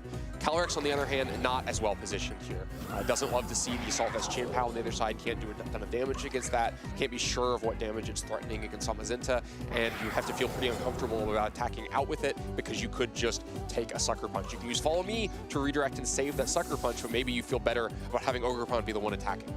Well, the Chien-Pao is going to say goodbye for now, as it's going to be the opposing Shadow Rider Calyrex that hits the field. A very ballsy play when you think about the fact that you've got an opposing Shadow Rider Calyrex across the way from you. But that Shadow Rider is going to just protect itself. Knows that there is a threat of a wide guard available from this Zamazenta, but also doesn't want to fall victim to something from this Chien-Pao. So it's just going to be a Spiky Shield as well from the Ogerpon. Spiky Shield is actually going to catch this Zamazenta, going for a body press, so it actually does chip it just a little bit from the residual. So Richard goes for a little bit of scouting, tries to understand Bouchon's intentions in that lead, gets a little bit of recoil out of it, but does allow a free switch out of it as well. Calyrex comes in unpunished there. Could have been a ton of risk. I mean, Ivy Cudgel could have easily been headed towards that Chien-Pao and hit Calyrex instead, but Calyrex manages to come in safely here, where now the Astral Barrage is a pretty big threat. There's no wide guard threat on the other side. Both of these Pokemon would take pretty significant damage from it. You have to be pretty cautious about immediately investing a defensive Terrestrialization with your own Calyrex, because the Zamazenta could just body press alongside that. So the Calyrex on Bouchon's side lands itself in a pretty good spot, and you're not so worried about the speed tie, because the Focus Sash means that even if Richard's Astral Barrage were to come first, you'd get the damage. And there's not going to be a Terrestrialization, because I think Richard ran out of time. So it's just going to be an Astral Barrage to Follow Me, not to redirect away any of that damage. It's going to connect into both targets, and that's a one-hit knockout onto Richard's Calyrex. That's a huge cost in this first game of the Masters Finals, as Bouchon's Calyrex gets a Grim Nay boost, and a body press to follow it up is just a double knockout, and Bouchon is taking a huge lead. Yeah, so you say it was out of time. Makes sense. It's not an input that you're likely to make to Follow Me. Nothing critical to redirect there, especially if you're not going to go for a Terrestrialization. So kind of a disastrous turn for Richard. A lot of options on the table, a lot of ways that could have panned out poorly, but that's one of the worst. Giving up both of those Pokemon, giving away a Grim Nay boost to the Calyrex on the other side makes it so difficult to fight back now, especially because you weren't able to break the Focus Sash on the Calyrex on the other side, so you're not even threatening a KO with Sucker Punch right now. Makes it really easy to just swing with like Psychic and Body Press and aim for a KO on Zamazenta to further simplify this game. Yeah, looks very difficult at this point for Richard to come back in this position. There are a couple of single target attacks available. I mean, if you are going to think about any way to get back into this, maybe you have to catch like a Protector or something like that. It's going to be Bouchon's Shadow Rider that is going to protect first, and then we'll see how the rest of this turn plays out. Bouchon doesn't want to take any chances, so it is just going to be a double protect to protect the Zamazenta as well, as Chien-Pao goes for the Sucker Punch. They're just buying some time so that Bouchon can make sure that he doesn't make any mistakes going through the rest of this first game. Yeah, it takes a little bit of time to scout out again what the intentions are. You know, the relationship of the speeds of the Zamazentas could be important here. Definitely, if Bouchon's is moving first, it becomes that much more difficult for Richard. But yeah, it seems a lot of damage is going to be traded between these two sides no matter what. The problem is that you can't accept giant damage trades when you're down 4 Pokemon to 2 cleanly. Talk about the HP of these Zamazentas being so important in this game. There is a body press that could threaten a lot into Bouchon's Zamazenta, but that's where you can see something like a Terrestrialization be very effective.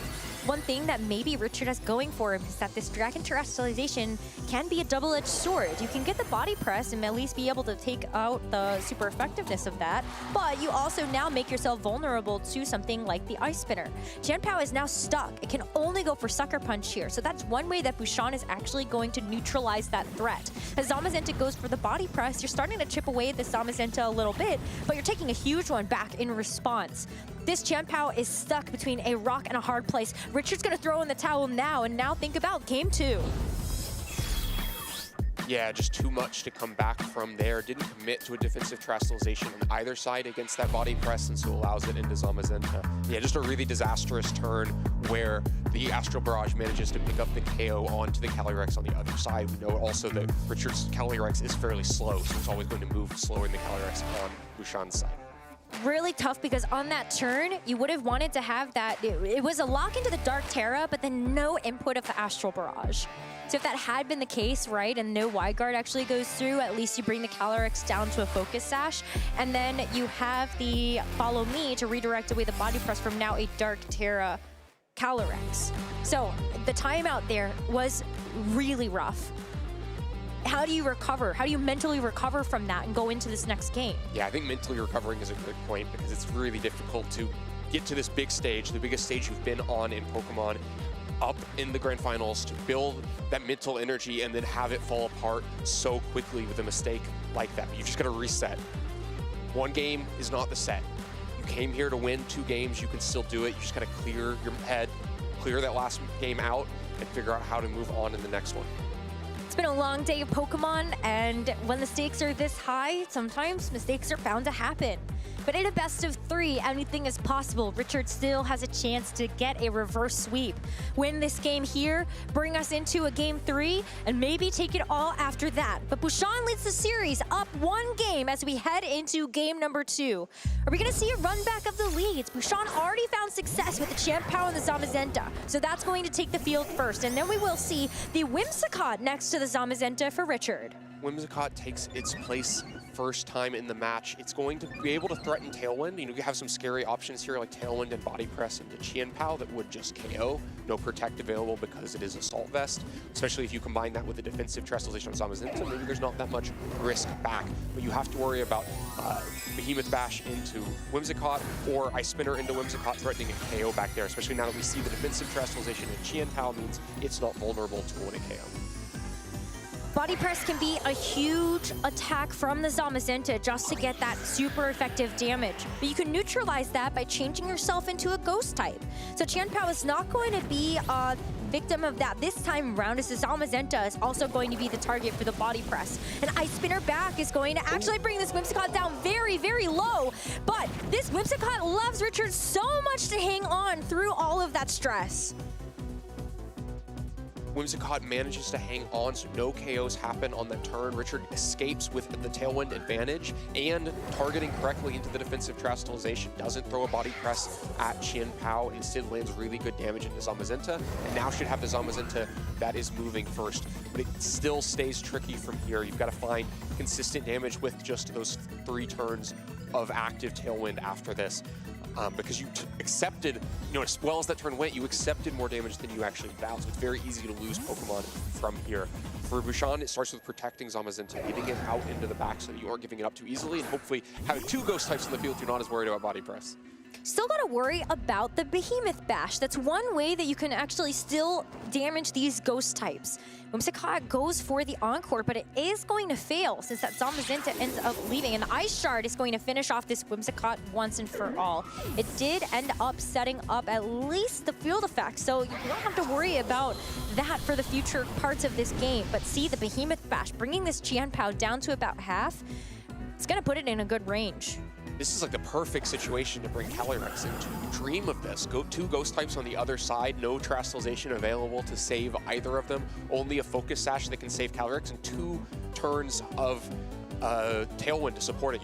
Richard's also been conservative with Terastallization so far, which means he has it available for Calyrex here to get away from Sucker Punch from the other side. So a lot of ability to just push damage here. If you get a KO, the Zamazenta in the back is already quite low. It could very quickly turn into Calyrex just running over the rest of Bushan's Pokemon.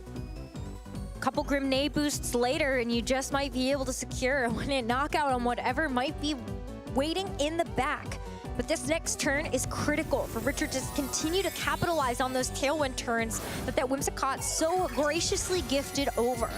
With this Terra Dark, this Calyrex Shadow Rider will be able to withstand the onslaught even a little better in case something goes wrong. Richard's not going to make that same mistake twice. Shadow Rider Calyrex for Bouchon is going to take the Protect, as the Sucker Punch is going to help to just do a little bit of damage to the Shadow Rider. As Calyrex lets loose the Astral Barrage, will be good to hit into the Qianpao after the Zamazenta, or after the Shadow Rider protects itself. And the Qianpao goes down without a fight.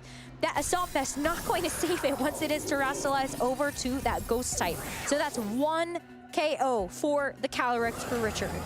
A pretty strong turn, though, for Bouchon. I think you accomplish some good things there, even though all you do is give up a KO. Because by sacrificing the Qianpao while Calyrex protects itself, you can get Zamazenta back on the field and provide wide guard protection next to the Calyrex. And also the Sucker Punch keeps Richard honest. Make sure that terrestrialization actually happens there so that you know what you're dealing with going into the rest of this game. You know that if you can land the right attack over, you're going to be in good shape. Downside is that Bouchon's Calyrex doesn't have any kind of coverage move to hit into a dark Pokemon. It only has Psychic and Astral Barrage of its own, which means, you know, if we're in a wide guard versus wide guard situation here, then Richard's Calyrex is going to come out on top, since Bouchon's won't be able to do any damage at all. The wide guard blocking Astral Barrage, Dark Terra blocking Psychic. You're going to be forced to funnel the damage into Zamazenta instead. It feels like it's still kind of safe to go for an Astral Barrage and a Body Press here if you are Richard. Just go after the Zamazenta. There's no defensive terrestrialization anymore. So the Zamazenta would just be cleaned up by a Body Press. But it goes for the wide card, and Richard doesn't fall for it. Opts to go for this Pollen Puff instead. That is going to bring this Shadow Rider Calyrex down quite low, as the Behemoth Bash to double up into it means that this Zamazenta for Bouchon has done nothing. Just let its partner down. Yeah, called out the wide guard, used the last turn of Tailwind to KO the Calyrex Shadow Rider before it could even move, and takes a pretty decisive lead here. Dragonite, the last unrevealed Pokemon, is going to have an uphill battle, but maybe one it can accomplish. Extreme Speed's probably threatening a KO into Calyrex at this point, which would then bring us back to which Zamazenta can move first, because Extreme Speed's never going to deal with the Zamazenta on the other side quickly. And then there's one unrevealed Pokemon left for Richard as well. So uphill battle for Bouchon, but at least Dragonite gives him a fighting chance. Dragonite is going to go for the Extreme Speed, and it actually doesn't get the KO onto the Shadow Rider anyway. So Richard can fire back with a Psychic to finish up the Zamazenta. Man, this felt like the story of the semifinal as well. The Calyrex just so bulky that it's able to hang on through these Extreme Speeds, land Psychics when it needs to, even managing to hang on through the Life Orb recoil. Body Press just to start to chip away at this Dragonite. And even though an Extreme Speed can finish off this Shadow Rider, you still have to deal with the Zamazenta on the other side. And a fourth and final unrevealed Pokemon here for Richard.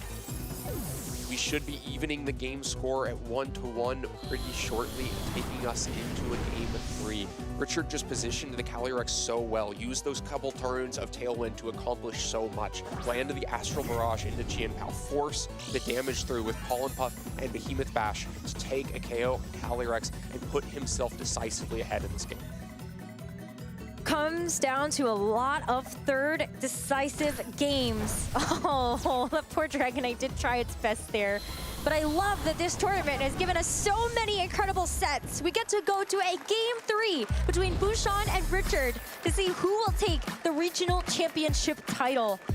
What an exciting set we have on our hands. Man, you talked about the mental game between games 1 and game 2. Richard recovered, accepted that mistake, moved on, and won a strong game 2. And now it's going to be Bouchon on the back foot in the mental game. You had the lead gifted to you, the 1-0 game advantage, and now it's been evened back up. Now you're going to have to go out and win a game 3 to make it happen, to take that championship home. All started off the back of Whimsicott making an appearance in this second game, setting up the Tailwind, and then we just saw the dominoes fall from there as Richard utilized those Tailwind turns. Is there anything that Bouchon can do to actually deal with this Whimsicott? It was able to take so many attacks as well, had a lot more bulk than maybe we were expecting to be able to survive through that first turn. It survived through that first turn, but I'm not sure that made like a significant difference. I don't think that game plays out radically differently if Whimsicott just goes down on the first turn and doesn't, try an encore and sit on turn 2. I think the Tailwind was just a big advantage. I think Bouchon's gonna have to figure out a way to make sure that even if Tailwind goes up, it's not such an advantage over those few turns. If you can just weather the storm, especially if Whimsicott is traded for the Tailwind the way it was in game 2, if you can weather the storm and get out of Tailwind, then you probably do have it. There's no way in this particular board state for Bouchon to stop the Whimsicott from going for Tailwind here. Yeah, you're never stopping it, right? It has Prankster. You don't have any tools to try to stop it. So it's about, can you get to the other side of it, and can you make sure that you don't have to deal with two of them, which is where KOing the Whimsicott does come into play. Bouchon is led with both restricted Pokemon. Zamazenta, of course, utilizes this Tailwind to go for a body press here first. This Shadow Rider Calyrex is going to lock it into a Tailwind, maybe hoping to do something else later with this body press back. This is an interesting gambit, right? This is a way to be a little bit disruptive, going to force the Whimsicott to switch. That's going to waste turns of the Tailwind. But if the Whimsicott switches, you're going to have to deal with a second Tailwind in the future as well. And if a second Tailwind comes in a situation where you've already spent your defensive terror, you've already lost a lot of damage, like that Zamazenta's body press, then things can look really tricky. I mean, even now, it looks like another body press is coming likely into Zamazenta on the other side. Are you going to immediately use defensive terrestrialization? Are you going to encore and hope for the 50-50 of the redirect from Encore? I mean, things get really risky, even just, the second turn of this while the Whimsicott is switching out. This format requires you to make some bold decisions. And the first one is going to be this Raging Bolt, taking the field for the Whimsicott to shed the Encore. We are going to see this Photosynthesis boost get activated from the booster energy to give over a special attack boost. Something that Raging Bolt brings to the table is the fact that it does actually have a lot of natural bulk to play around with. So if you're going to have a defensive switch in this matchup, the Raging Bolt feels pretty nice. But Bouchon is ready to go on the offensive. This is a Ghost Terrestrialization on the Shadow Rider Calyrex. Yeah, using the negative momentum of the switch to try to get some big offense in, but first is going to give up his own Zamazenta in the process. That's a really big risk to have to take. That is a huge cost, but can it pay off? As this Shadow Rider is able to let loose an Astral Barrage, it has no choice except to kind of take this if you're the Zamazenta for Richard. That is going to be a KO there, and a huge chunk of HP taken from this Raging Bolt, so the Zamazentas are traded across the board. The Zamazentas are traded. There are 2 turns of Tailwind left for Richard, and you have to imagine Whimsicott not coming in now, so probably a future Tailwind to deal with as well.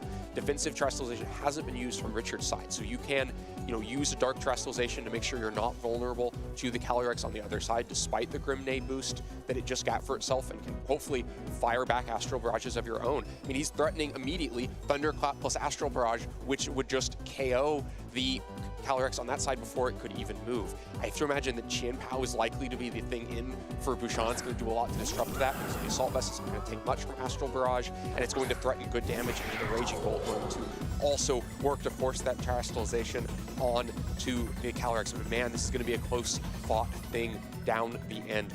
Right now, though, the story is the Calyrex on Bouchon's side so vulnerable. How is he going to protect it without giving up too much in the process? And what can he make happen in the meantime? Qianpao maybe looks pretty good here. If you can get damage into the right target, then you're doing well. But all of Qianpao's moves single target. I think we can see Richard thinking about the protect on Raging Bolt. If Qianpao just spends a turn swinging into that and leaves that last turn of Tailwind for Calyrex on Bouchon's side to be preyed on, then things are going to start looking very different. That is the nice thing about having this booster energy on the Raging Bolt. You leave room to have this move for Protect. That could really disrupt something here, as the Qianpao has no choice except to attack with the Assault Vest. You've got 4 moves. Bouchon could make a call here. Maybe even go for something like a Sacred Sword into what is, or was, currently a Ghost-type Shadow Rider Calyrex. But now that it has terrestrialized to the Dark type, you are going to be resisting those Astral Barrages, but you do make yourself vulnerable to a Sacred Sword. There is actually no Sacred Sword on this Qianpao. It is just going to be those Dark-type attacks. So you've got the Sucker Punch here, which this defensive terrestrialization is good for, as the Pollen Puppet response is going to bring this Qianpao down very, very low, but not quite enough to actually get that one-hit KO. Astral Barrage back. It should not be able to pick up the Shadow Rider from here, and so I think Richard has done a great job of being able to get through the Shadow Rider so far. Ooh, it's getting low, though. It's definitely an Ice Shard KO range now, right? So Raging Bolt, if we may be learning speed relationships in Tailwind, you have the Raging Bolt. If you can Thunderclap before the Qianpao can Ice Shard, you may have a way back out, but probably the Raging Bolt isn't fast enough for that. For now, though, Bouchon just going to protect the Calyrex on that side. It's not going to be part of this exchange. No, it's not going to be able to get felled by the Thunderclap either. as it was going to be the Campbell going for the Ice Shard. It gets the KO here. Critical hit probably doesn't matter. You just get the knockout. Raging Bolt was fast enough. If that had been Thunderclap into the Campbell, it would have been the KO. It would have saved the Calyrex and could have been so helpful for Richard, but it was Thunderclap over into the Calyrex slot instead. And now where does the damage come from? How do you close out this game? It's just going to be Astral Barrage coming after these Pokemon. Yeah, that's it. That's going to be the towel thrown in. Richard knows the game is lost. The set is over. And Bouchon Pumpsy wins the Orlando Regional Championships. After an incredible performance a couple of years ago, comes back, absolutely blows that out of the water, and is your Orlando Regional Champion. Man, it felt back and forth there. A real gambit to try to force the switch on the Whimsicott, to spin the Terrestrialization, not defensively, but offensively, to get the extra damage on Astral Barrage, to get that damage on the Raging Bolt, get the KO on Zamazenta, and then have to figure out the backbone. But Qianpao there at the right time. The Assault Vest giving it enough bulk to take that Pollen Puff and not get KO'd, and then enough damage to get the Ice Shard in and KO the Calyrex, the decisive KO, the one that forced the forfeit on the following turn. This was so close at the very beginning, though, until that final couple of turns in Game 3. You had the Astral Barrage come out. I was definitely worried because, you know, when you think about like the Qianpaos being able to have all of these different coverage options, we also forgot about the fact that there's a Tailwind at play. So that Raging Bolt always was going to have some amount of speed advantage over the Qianpao in that final turn, where it could have gone for the Thunderclap when the Ice Shard came out and KO'd the Calyrex. The Tailwind expired after that, so there was just a lot of different factors at play that made the decision-making in those final moments really challenging. Yeah, I mean, it's tricky. You don't often think of Raging Bolt being able to out-priority Qianpao on the other side, and it wouldn't have been a given based on how they're trained that the Raging Bolt was faster, but that was the opportunity there. It would have still maybe been a little bit of an uphill battle, even if you get rid of the Qianpao. At that moment, you still have Calyrex with Focus Sash intact and no Tailwind turns left for yourself. But once that play doesn't happen and Ice Shard lands in on Calyrex, then it's just too much to handle. Wow, it's been so exciting, though. I know, especially when you have so many different formats that competitive Pokemon can take place in. I think it's always quite exciting when you see somebody that comes from a different way to play the game, like Bouchon, playing mostly singles format for Pokemon, come in and take the stage once again in a doubles format with clearly having done a lot of practice and prep for this tournament. Be able to come in and take it all. Yeah, and it sounds like working with some of the best players in the world, using some of their ideas as well to be able to find the right answer for Regulation High. Kind of the answer people thought it was at the beginning. Calyrex and Zamazenta on top, a team that was in the top 8 of the World Championships last year, but making it happen here today to come out as the champion. Dragonite and Qianpao also proved to be a very formidable duo as a part of this when you do have so many kind of iconic Pokemon in the mix. Shadow Rider, Calyrex, and Zamazenta were the restricted pair that saw the most usage across the entire weekend in Phase 1 and Phase 2. But you see that both Richard and Bouchon had very different takes on how to actually utilize this team, with a lot of physical offense available here from Bouchon's side with the Amoonguss to allow you to play within Trick Room, versus Richard, who had that more kind of, you know, offensive take with the Whimsicott being able to give you that speed boost that allows your Pokemon to get that advantage. Yeah, it seems like Richard also used the Tailwind to be able to train his Pokemon more defensively and investing less in their innate speed, which let him take some attacks that Calyrex Shadow probably doesn't normally take, like the extreme speed in Game 2. Really interesting take on the team that got him an incredible finish this weekend. So impressive to see both of them accomplish heights they had not seen before in VGC, and clearly they can, you know, still do more to break through that ceiling, and I'm really excited to see them be able to go to more events, see what they can accomplish there, and this will definitely be an event to remember. We take a look at our final standings for the Orlando Regional Championships. As you can see, Zamazenta and Shadow Rider taking the top 3 on the podium, but a very nice mixture of restricted Pokemon below that. Who would have thought maybe 2 Kyogres in this top 8? Yeah, 2 Kyogres in the top 8, a couple of Koraidons as well, so a pretty good diversity around. I also love some of the, the supporting roster that we see here. The Smeargle, I think the Ogerpon Cornerstone maybe was one of the bigger surprises of our Phase 2. But you also see the Roaring Moon as just a really creative Pokemon to have here. The Iron Bundle as well to be able to cover a lot of things. Emilio brought that very unique take with the Annihilate. And then that Clefairy that I think was just such a nice star to have besides either the Shadow Rider Calyrex or the Koraidon. Yeah, a lot of interesting supportive options. It's one thing about a double restricted format. Concentrate so much power in a few Pokemon that sometimes a bunch of weird things can also fit in there if they can answer the right challenges with those concentrated power Pokemon on the other side. While Orlando may be coming to a close, we do get a chance to see you soon as we travel over to Europe to head to the Prague Regional Championships. That's going to be from April 25th to 26th. We're very excited to be able to see you there. And then, of course, following that, we're going to be coming back over to North America, where we will have the Los Angeles Regional Championships. It's going to be a continuation of Regulation I, so we will be able to see these double restricted Pokemon take the stage once again as we look to LA on May 8th to 10th. I'll be playing there. I'm looking forward to it. Should be a lot of fun.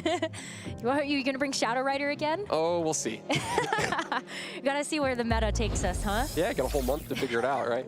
That's true. A lot of meta development can take place in that. But Len, it's been a pleasure to be able to cast this event with you. Very excited. We got a chance to see some amazing battles, and we get a chance to now celebrate our winners as we hear from our juniors and seniors champions that finished up earlier today.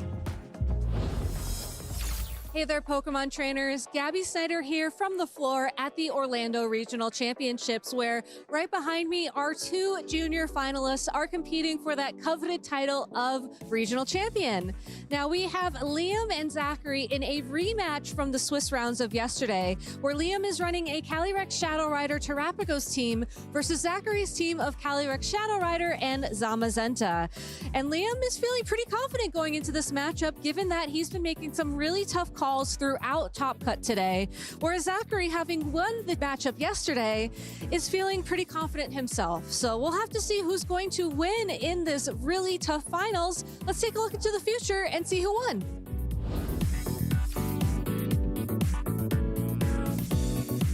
Hello, I am here with our junior regional champion in Orlando, Zachary, who after a season of top cutting every regional he attended, getting second place at EUIC, and winning every medal possible, has ended it with a gold. Congratulations, Zachary. How does it feel? Good. After not bringing home the gold a bunch of times, it feels really good to bring home the gold. So tell me about your finals match. You were running Calyrex Shadow Rider and Zamazenta. How did they play for you in that matchup? I was really planning for Calyrex Shadow to sweep most of it before Terrapagos. It went pretty well. And Zamazenta was supposed to deal with the more tanky Pokemon, and the Pokemon to deal with Shadow Rider, and Raging Bull was also there to support the Calyrex Shadow Rider. And Whimsicott I used for Tailwind, and that's it. You mentioned in game number 2 it got a little scary though when your Whimsicott was knocked out, but you had a plan, right? Yeah. I had a plan to bring in the Calyrex Shadow Rider so I can attack. I would rather have my Whimsicott stay in, but that's fine.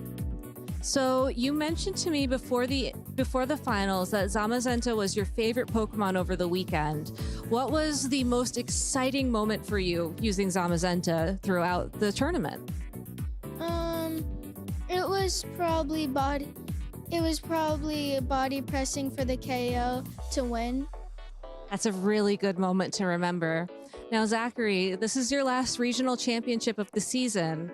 What's your favorite memory from competing this year?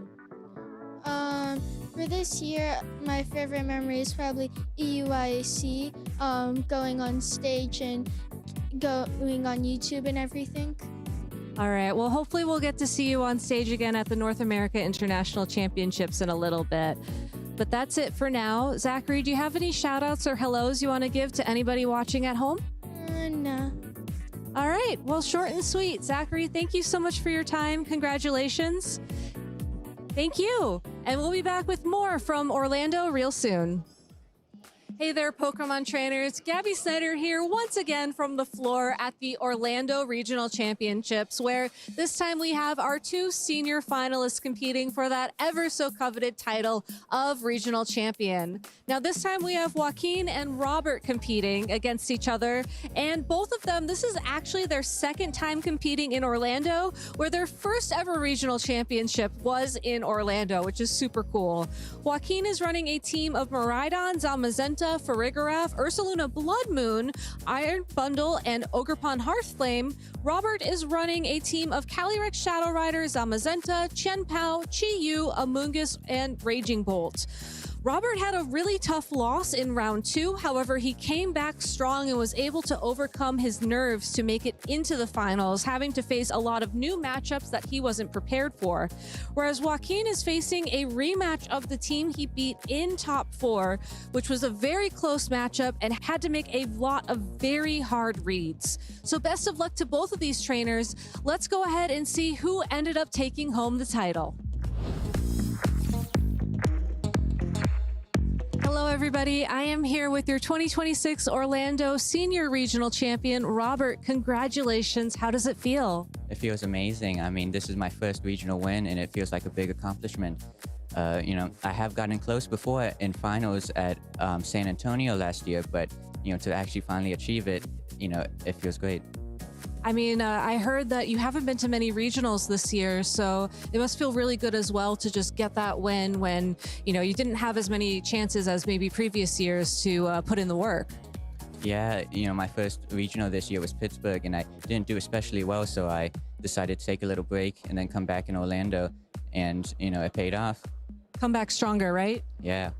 Tell me about your finals match. I heard that your Cali Shadow and Zamazenta did a lot of work for you. Yeah, I think Cali Shadow was, you know, not as important as Zamazenta in this matchup, but it still put in a lot of work. And, you know, I think Zamazenta, even though in game 1 it didn't do anything, just went down game 1, it allowed for my Chien-Pao to get off an attack, and that, you know, led me to win game 1. And then I heard that speed ties played a huge factor in games 2 and 3, especially between your Chien-Pao and the Miraidon.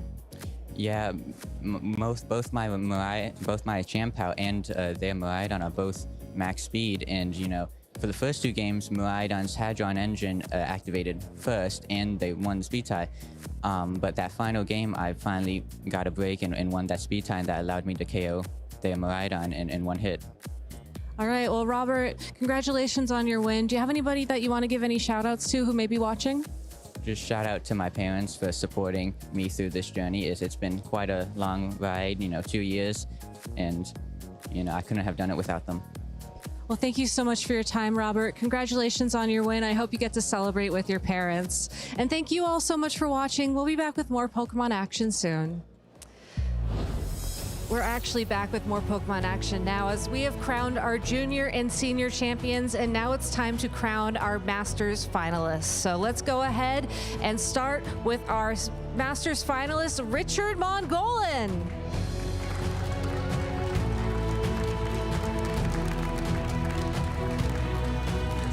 Richard, congratulations. I know that you are really excited to earn a medal this weekend. How does it feel to finally have gotten one? Again, still a dream. Honestly, it feels amazing. 10 years of me putting in a lot of hard work, building a lot of teams over the years, from the 3DS era to the Switch era.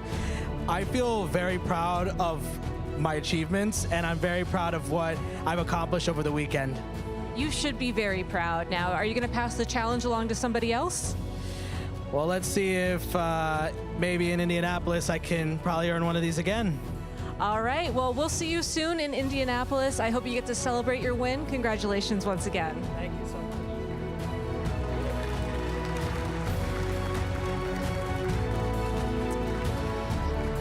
And now it's time for your 2026 Orlando Regional Champion, Bhushan Tumsi.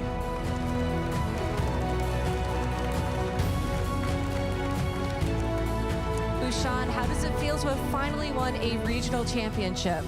It feels great. It feels like the culmination of a lot of hard work all coming together for this one tournament. I'm very happy about the result. Do you have any advice for anybody who's looking to maybe pick up the double battle format if they have more experience in, let's say, singles?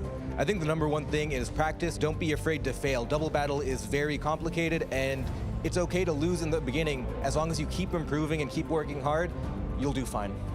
And if you had to pick one lesson that you learned throughout your journey to share with the viewers at home, what would that lesson be? Never give up. You know, last year I wasn't playing VGC that much, but I was working hard and things worked out. All right, Bhushan, do you have any shout outs you want to give to anybody watching? The main shout out is to Michael Derbest, who built the team I was using, and of course all shout outs to all the friends who've helped me along the way.